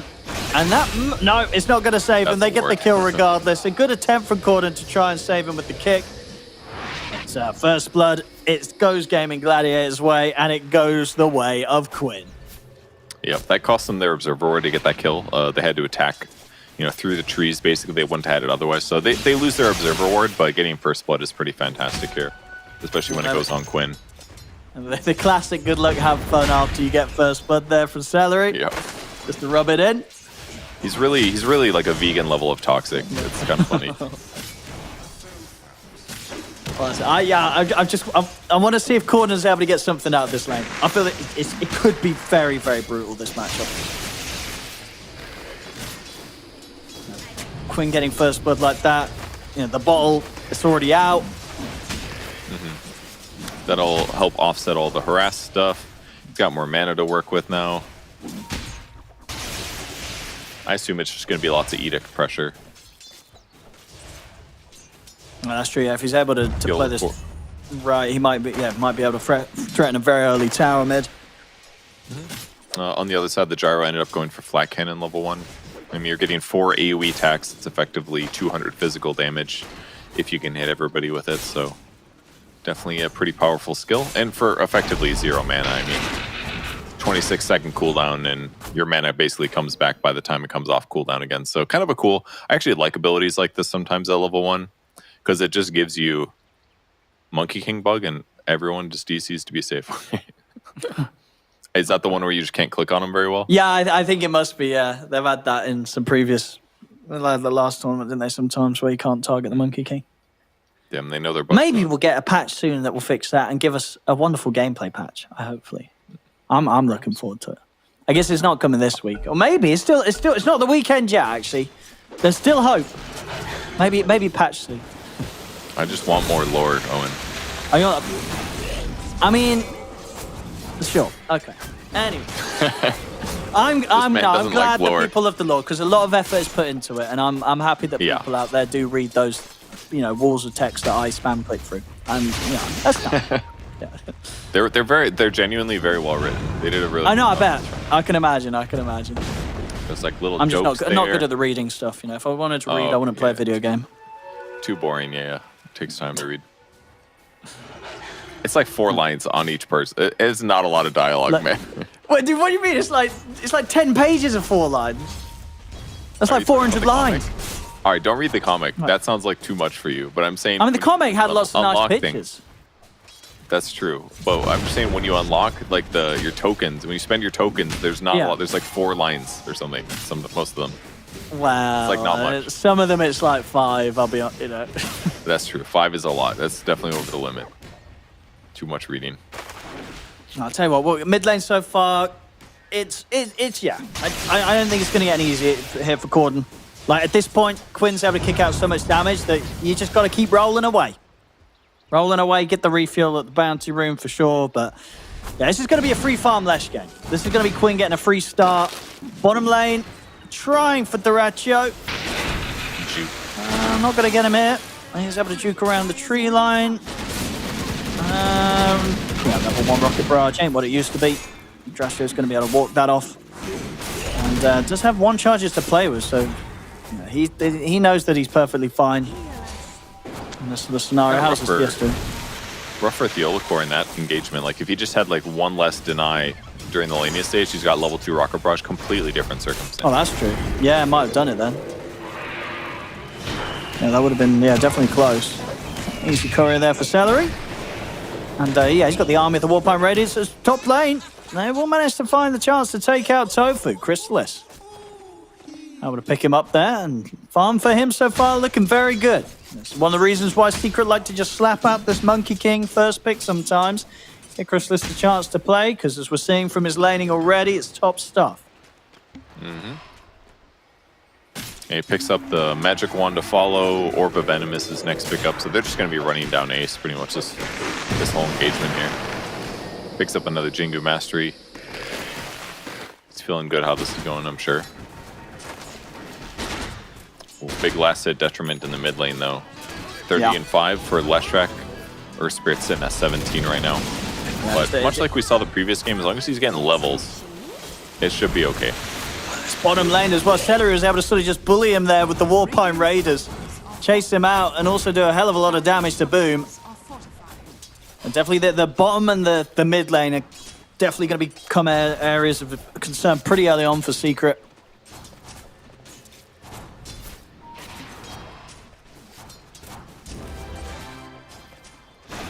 And maybe... Oh, we got a salve. Let's see if Corden's able to make any sort of early rotations.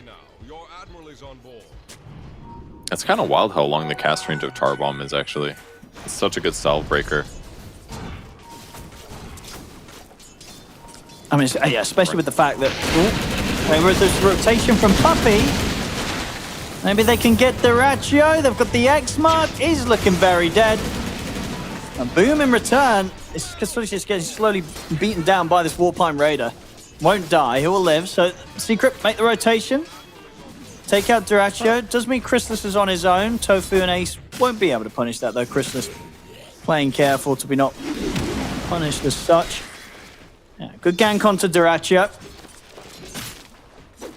Yeah, he's got a little different of an item build than we saw Monet get earlier today. Monet had like... He had Null Talisman into fast Sage's Mask so that he could just get as much mana regen as possible. But I guess in a lot of ways, Duracho needs some movement speed when dealing with the Gyrocopter, because you got to get away from Rocket Barrage in a lot of cases. It's kind of hurt him. Quinn taking the mid tower. Yeah. Not necessarily just because of that first blood, but you know, it definitely helped a little. Yeah, I mean, Quinn is definitely set to have another fantastic game. He's got the haste rune in the bottle. Everything's gone his way in this matchup mid. These are the sort of games that Quinn kind of runs away with.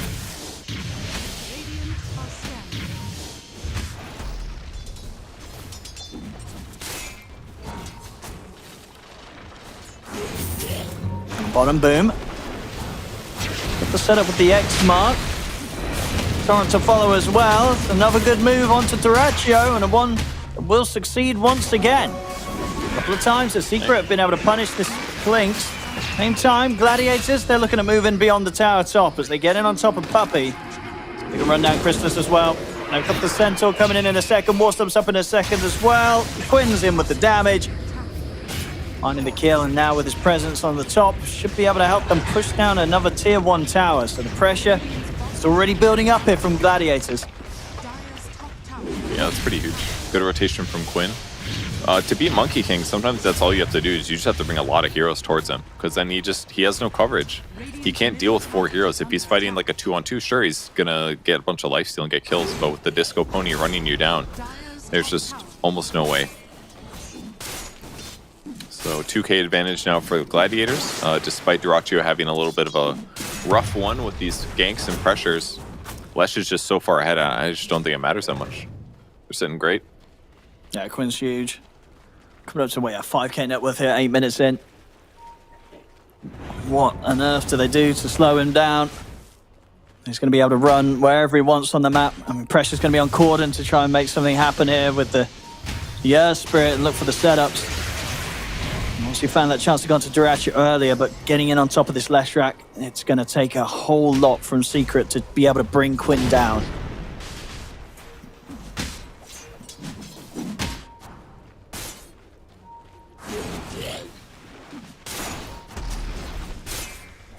bottom. Boom does have the 6, so maybe a chance to set up and go for the combo. And the smoke's coming in as they do want to team up with Boom. Try for the kill down here. I've done it twice here, Dratcher. Surely this time round, you'd imagine Gaimin Gladiators is going to be a bit more prepared for this sort of play. So if that's the case for Dratcher, it does get caught out again. As they go beyond the tower for him. There's the setup. Should be pretty dead. He's going to try and stand his ground. Okay, no, he's not dead at all. In fact, they have to bail out. They don't have anywhere nearly enough damage. As the two of them, no, they're not even able to get him down to half HP. A death pact or so, and he's healing up, getting that extra HP. It's just a failed attempt, or maybe some miscommunication. I mean, Boom wasn't really near enough. He wasn't anywhere near really. He couldn't connect on it. Maybe if they had Boom connecting, they could have tried for that move. But with the two of them, I guess it just was never going to happen. Yeah, I mean, he had two charges of Death Pact, it looked like. So he's, that's 650 HP on top of the HP he already had, which is a Treads, Wand, and Falcon Blade. His survivability is really high in that circumstance. And Gyro does do a lot of damage, but he wasn't 6 yet, so he's missing maybe 250, 500 extra damage.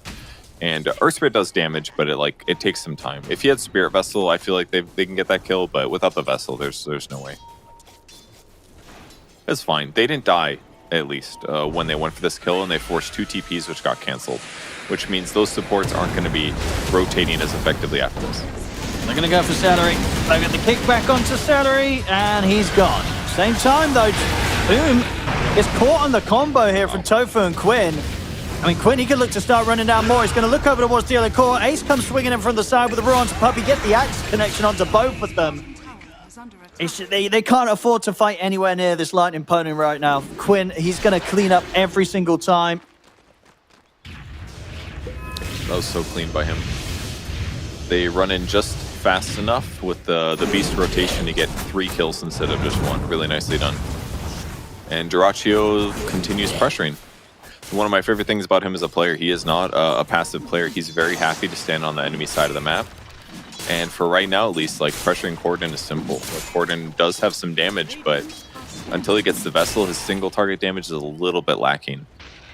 So they pressure him, limit his farm a little. Maybe Boom gets ganked again.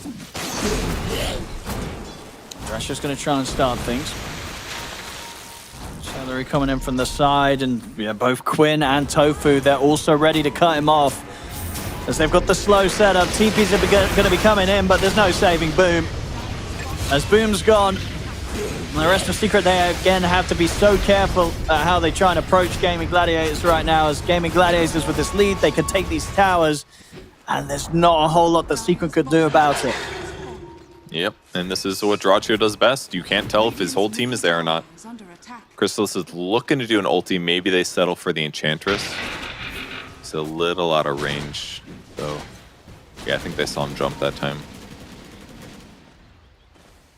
He wants to go for these ulti combos, but his stun is only level 1 right now, so it's a little bit hard to get a good one off. They're looking for Quinn. I mean, they're going to try and get in on top of him. Have they got enough damage? Quinn getting brought down low. They have. They'll finally be able to take him out there. That Vessel coming in clutch, making sure that he can't stand his ground. They needed that kill, and they do get it. It goes the way of Theo Lacour, though. Obviously, Chrysalis would have loved to get the touch on that. Now we see Dyrachyo. He's actually wrapping around here behind the tier 2 towers. See what they can find. They're going to look to try and get the setup onto Boom, but Boom's already able to turn with the X-Mark combo on towards Tofu. That will allow Secret to kill off the Dark Willow. So a couple of kills here for Secret. A little bit of a punch back. That was big for him. Theolacor stole the Lesh kill, unfortunately. But either way, he's getting kind of close to Shard. It's a good time for him. But Crystal's getting that second one is definitely very needed. It was such a good call for them to go on the Lesh track. They definitely outmaneuvered a little bit here. Puts them in a better spot, but they are still 5,000 gold behind, which is not great. And then Quinn just does a triple stack. So if you make that work. It's like everywhere I look, there's like a Gaimin Gladiators hero farming 2 camps at the same time. It's not easy for Secret to keep up with this. Unless they could keep trying to just find action with Corden and this Vessel.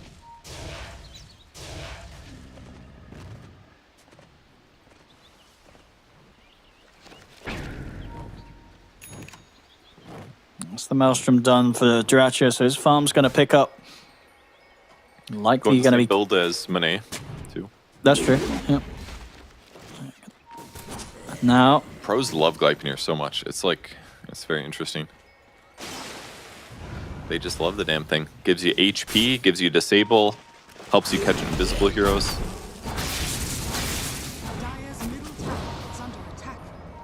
Quinn and Celery are ready to fight again. They're heading into the triangle. Again, just sort of stealing farm from potential areas of the map the Secret want to hold themselves.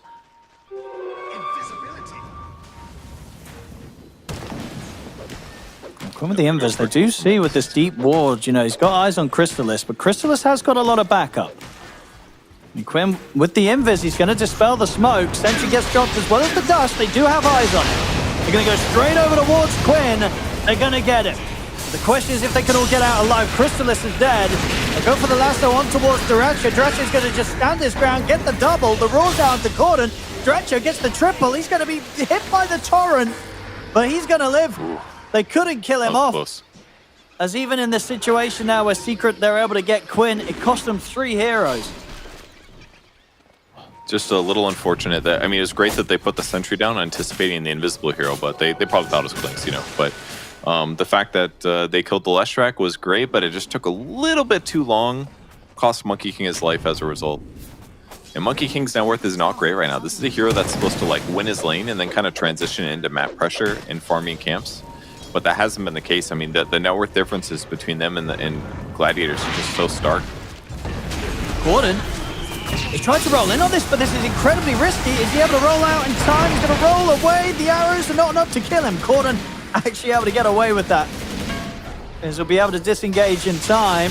Quinn is watching from the sidelines, though, ready to wrap around behind the tier 2. They get in on this. I mean, Dyrachyo also sneaking around behind Secret, seeing if he can get on top of Corden. Corden, he'll roll back to the safety of the high ground. Dyrachyo will turn towards Diolacour. Diolacour's taken out. Same to be said if a Puppy, as the 2 supports for Secret fall. And the space is here for Gladiators to go for the tier 2 top. Man, just it's nice to see these games once in a while just to like show you how much of a separation there is from like a top 6 world team to your like top 20 world team kind of thing. It's a big difference. These like, I mean, the kills aren't that different, but a 10k gold advantage at this with the net worth difference of the 2 cores, the cores for the Radiant team and the Dire team is just so big. That's like a full item now. 3,000 gold. It's a really huge is. difference as these fights happen. Full Helm of the Overlord is finished for Ace now, so he gets a big boy creep for whatever auras or abilities those entail. Like Leshrac's gonna have his Bloodstone finished in a moment. Just basically unkillable at this point, even into Monkey King. Monkey King just has a Maelstrom, you know? It's not even a bad item build to have at 17 minutes. Maelstrom, Orb of Corrosion, Wand, Wraithband, but like compared to what the Radiant team's working with, they're just getting more gold per second than you. Looks like they're going to get the Roshan here as well, Gladiators, as they head into the pit. Quinn and Ace easily able to do this between the 2 of them. And once they have that Aegis, they can definitely look to try and really threaten the high ground. Quinn's going to head back to base. His Bloodstone picked up, refuel. There's the Blade Bam. Obviously, the Vessel's the big thing that Corden, you know, he did get it first. He's got to try and just get that charge down onto Quinn to just stand a chance of killing him. But obviously, with the Aegis picked up on Quinn, doing that twice in a fight, very unlikely. And that is a huge timing for them, but if the Aegis buys them 4 minutes basically to lower his chance of getting ganked, and now can Quinn farm his BKB in time? Because once he gets his BKB, then the Spirit Vessel is just not a big issue at all. So that's basically what they're playing against. Do they have this little window that they can hit where they can find Quinn and kill him without losing too many people? Or does he get BKB and then this little moment is just kind of gone? Like Kunkka, same thing. Once he gets BKB, Kunkka's less useful. Weird skill build for Boom, actually. Look at this, 4-4-2 skill build. Not maxing out X early. But in some ways, this makes sense because he's got Torrent Storm. You want your Torrents to be good, right? Yeah, definitely makes things a bit. I guess he feels, you know, for the early game, they had the Earth Spirit to get the setup. So would always be able to just follow up on Corden getting in for a torrent. And it lowers the cooldown of Torin a decent amount, so Groucho getting a pick off on Puppey though. Yeah, able to do this simple, easily and that's now. why you get that's why you get the Gleipnir, because against heroes, Gleipnir Burning Barrage is a lot easier to do. They just don't move, and then they get hit by 6 Burning Barrages for 75% of your normal damage. It's a lot. That's a lot of damage. Now with the smoke, Quinn and Tofu, they're trying to get around behind the tier 2. They know that Boom's trying to go for the take smart play. They're in straight away on top of the Thealicor, on top of Boom. Boom will be able to keep his distance. We'll get the Torrent Storm off. Quinn getting held back for now. A little bit low, but they won't be able to do it. In fact, Duracho, he gets the wraparound and the shot down on Boom's attempted escape. Has ended up getting dragged up to the high ground. Have they got any way to get him back out at the base? They don't. So Duracho will die for his efforts there. Big kill as well. Christus able to get it. It's a lot of money going into the hands of the Monkey King. Okay. It helps. Monkey King's, I mean, look at his net worth now. He's jumped up a huge amount in the last fight. Yeah, it's something. Got 800 from Duracio. Not bad. Once he gets BKB, then things become easier. He doesn't have to worry about Last Track life-stealing off of him as much. It's easier for him to commit to those fights. Still can get roared, but he doesn't have to worry about the Willow. Doesn't have to worry much about the Enchantress. Gives him something. Two in the mid. It's gone though. But once again, Quinn takes the tower. Yeah, it's just a crazy amount of pressure. Gladiators are able to continue to apply him in bottom lane. Corden he's going to roll out. Duracho's got eyes on him though.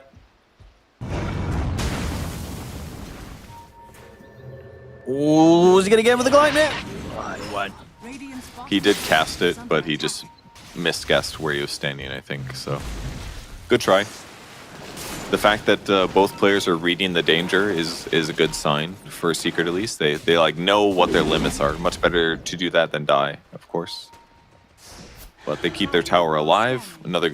All of their towers are alive, in fact, on the Gladiator side. No gold advantage to their opponents. That's one thing that's compounding this advantage so much.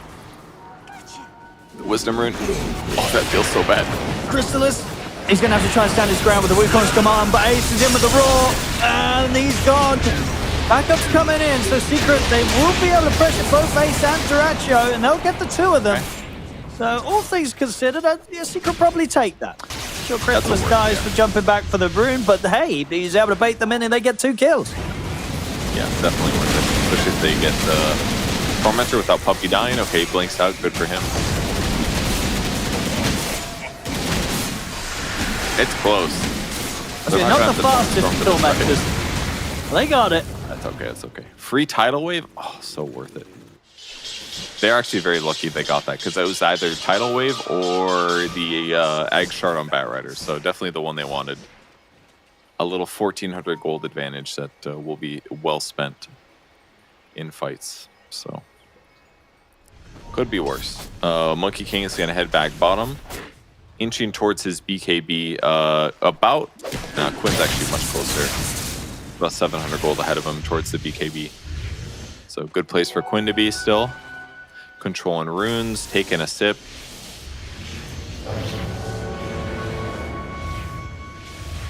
Just all BKBs for all these heroes, actually. Almost everyone's got one queued up right now. They might hold off their next push until then. Secret, they want to go. Try and punish before these BKBs are online. See if Boom can get the catch here. Around the mid, it's just Celery and Quinn. Quinn would be the bigger of the two. They might try and sell for Celery and Puppey with the jump forward, but not able to get the lash off in time. The glimmer's there from Celery.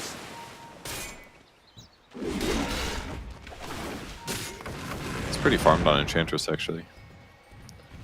It's looking great. He's almost got as much net worth as Earth Spirit, actually. But good items. Dragonlance, Specialist Array, Drum, Null, Glimmer. He's hard to kill, and he does good damage. I mean, Boom's going to try for the setup.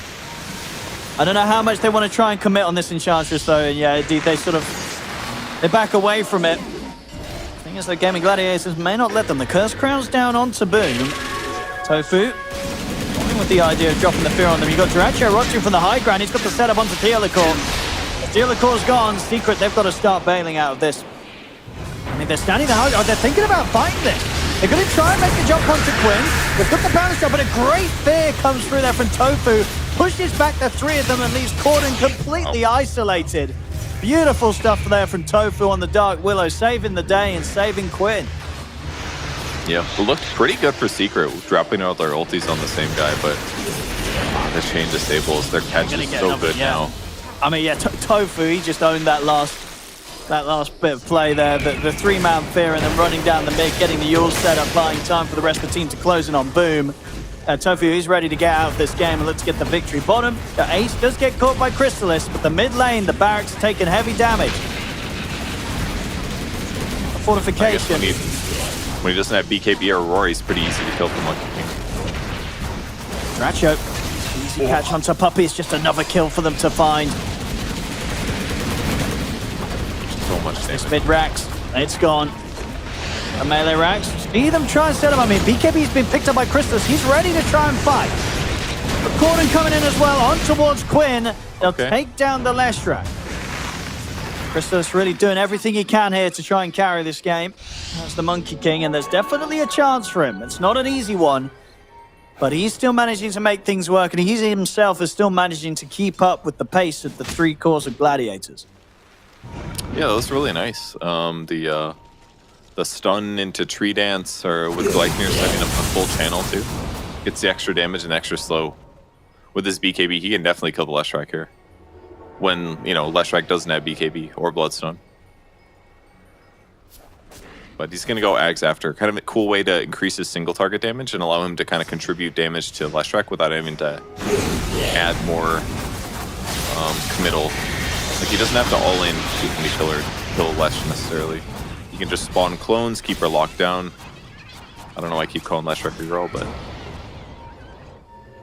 it's the horse, I think. The horse is throwing me off. Right, who's it? You cut out again, Kev. Who's horse? I kept referring to Leshrac as a woman. Oh. I think it's the horse that's making me mess that up. Okay. No comment, that's okay. No, you keep cutting out. I don't know what. I just hear horse and woman. I don't know what you're going on about first. But as I'm just getting random bits of the sentence. If you can hear me, it's still going to be confusing. Okay, I expected as much. Well, Quinn, he's got the BKB this time. So if he needs to press it, he should be fine. There's tried to go on him with the full combo, but indeed he's able to put the BKB. Crystalis, he's dying through his BKB, and he is dead. He's gone. Boom. Also out of action. Corden, will his BKB save him? He's going to pop the BKB and run. DP's on cooldown though, so all he can do is run. Another roll forwards. But Tofu, he's there ready and waiting. The Curse Crown comes into play. They're being able to shut down his escape. One more roll, but Duracho, he was waiting for him off the back of that roll. Perfectly lined up and shutting down the escape of Secret one by one. Gladiators, they'll get the kills. And now they're up to the high ground. This tier 3 is gone. A second set of racks likely to be in shambles here. And Duracho, he's just in for more blood. Goes in for Puppey, gets him beyond the barracks. I mean, it looked like once again maybe Secret would have a chance, but that little bit of glimmer of hope that they had gets immediately just shut back down. Yeah, it's just hard to take these fights against them when they're this much gold behind. It's really, really hard to play Dota because they have like a whole 1 to 2 items ahead of you. That extra Kaya Sange makes your damage higher, your lifesteal higher, the disable's lower. Just trying to kill Leshrac through his BKB just becomes like an impossible task for the Monkey King. Really tough. I mean, they've got good itemization. I think they bought the right items on Secrets, just they got behind. That's really the gold advantage. Top lane Corden. Roll forward. I guess BKB just came back up. My goodness, is he lucky it did as well. If it wasn't there, he'd be dead for sure. Yep, Bramble and Aurora definitely get some So 21k here. That's rough. 2 sets of barracks behind. They need to make kills happen somewhere. Kill supports maybe. Clinks has BKB, so he's hard to kill now. They're gonna go on Roshan here.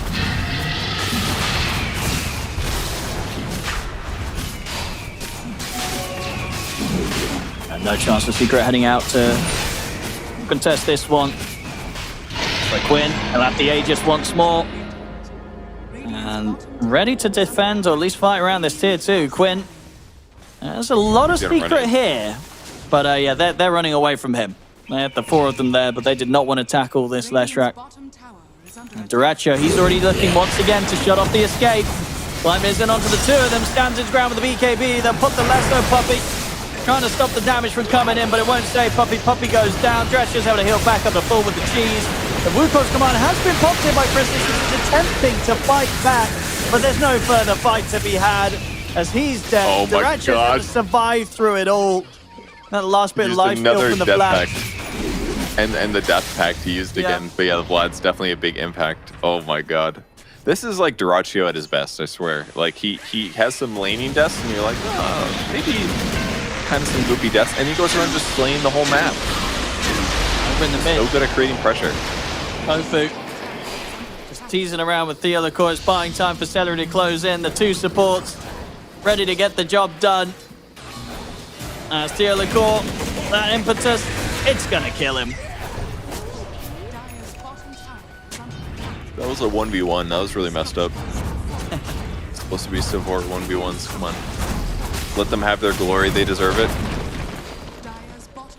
No, this game is quickly going to be over, I think.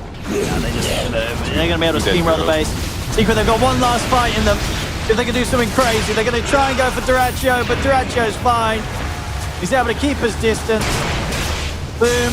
I mean, Celery at this point, he's kind of just killing them all with the impetuses. As Boom's gone, Cordon's out. They're running out of buybacks here, Secret. Cordon, no buyback available. Puppy, he's also dead. He does have a buyback himself. Still looking for Quinn, but the Aegis is there. He's going to have his BKB back up in 10 seconds. They'll take him out the once. They will get Ace. They did get Dyrachyo. Can they kill Quinn a second time? BKB's up. Quinn holding his ground, but the same to be said for Chrysalis. Chrysalis popped the BKB. Quinn is good off. TP out the back. There. They've shot down Quinn's TP out. They're going to get him.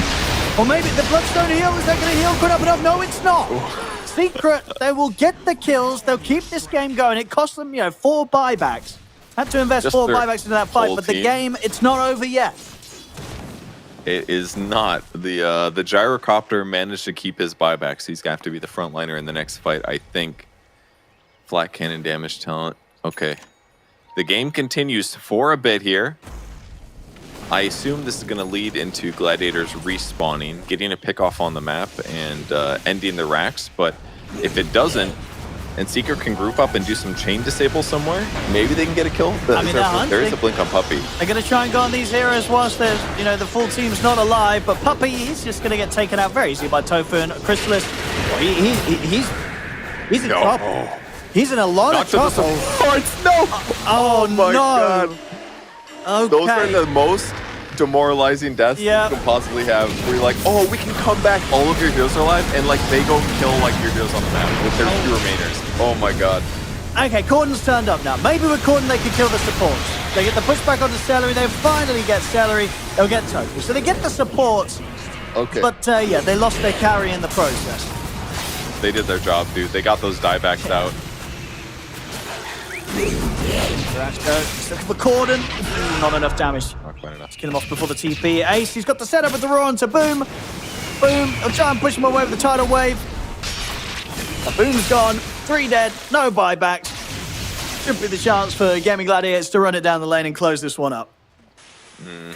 Yeah, draw 2 is going straight in. There's no point to wait. Don't need the creeps. In fact, he wants another kill. He wants more kills, yeah. Forces himself forward. And they'll call it.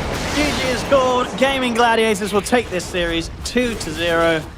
And they look pretty good doing it. Secret, Yeah. They struggled. I like that they tried sort of a different thing here in the second game. We definitely sort of saw glimpses of why Secret want to do this lineup, this draft, where they just pick the Monkey King first, because it had its strong points. Problem was they weren't anywhere near as strong as the strong points that basically the entirety of Gaimin Gladiators had. And definitely one of those drafts where it's probably going to feel a bit rough when you try and close things up with an Earth Spirit. And you've done that against a team, against a player like Quinn, who still had his Leshrac in the pool. You know, that last pick Leshrac was pretty devastating. Yeah, it was very effective, especially when he gets the first blood and he takes the enemy mid tower at 6 minutes by himself. Yep. That's just so early in the game that you can't necessarily expect the supports to rotate for that. And maybe they could, if Earth Spirit's 6, maybe both supports come mid and they kill Quinn when he does that. But the fact that he was able to get it for free kind of just upset the game too much. And one of the other downsides about opening the Monkey King, it's like, okay, you get your comfort hero. He's usually going to beat those offlane heroes. But what's going to happen if the game goes bad is that your hero just doesn't farm very fast. And it's very consistent for like carries to need to be able to jungle really quickly. And for Monkey King, it just takes some time, it feels like. Yeah. These final moments where Secret really tried to do what they could to turn things, but yeah, wasn't going to be the case. I think this the Clink's hero Duracho, as you said, definitely seemed to fit his play style perfectly, setting up a lot across the map and just making sure that these sort of pickoffs, they're always getting something more. Duracho always had his eyes on the next target.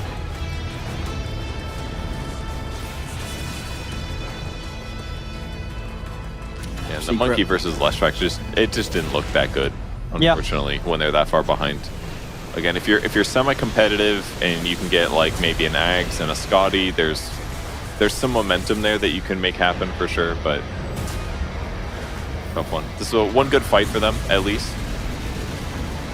Stop Quinn's TP here as he tried to go back to base. I mean, when you're 30k gold behind, like you can have these moments, and it's just unlikely for it to catapult against good teams, because immediately after this, the supports are like, oh, we're the only two left, let's go kill the carry by ourselves. And that's just game-winning behavior, Yeah, they had to invest so much in their defense. The 4 buybacks. Secret. We'll see how they sort of are able to clean things up going into future series. I think this series was always going to be a tough one. As I say, Gaimin Gladiators, sure, they didn't do great at the last tournament, but they're still Gaimin Gladiators. They're this team that's had this incredible run of tournament wins after wins. And I think evidently so here in this first series, they could be back to top form. It could be a pretty impressive group stage performance from them. And again, they typically do bad in their group stages, or they do, maybe not bad, they underperform what you would expect of them in the group stages. They usually go like about even in wins, losses.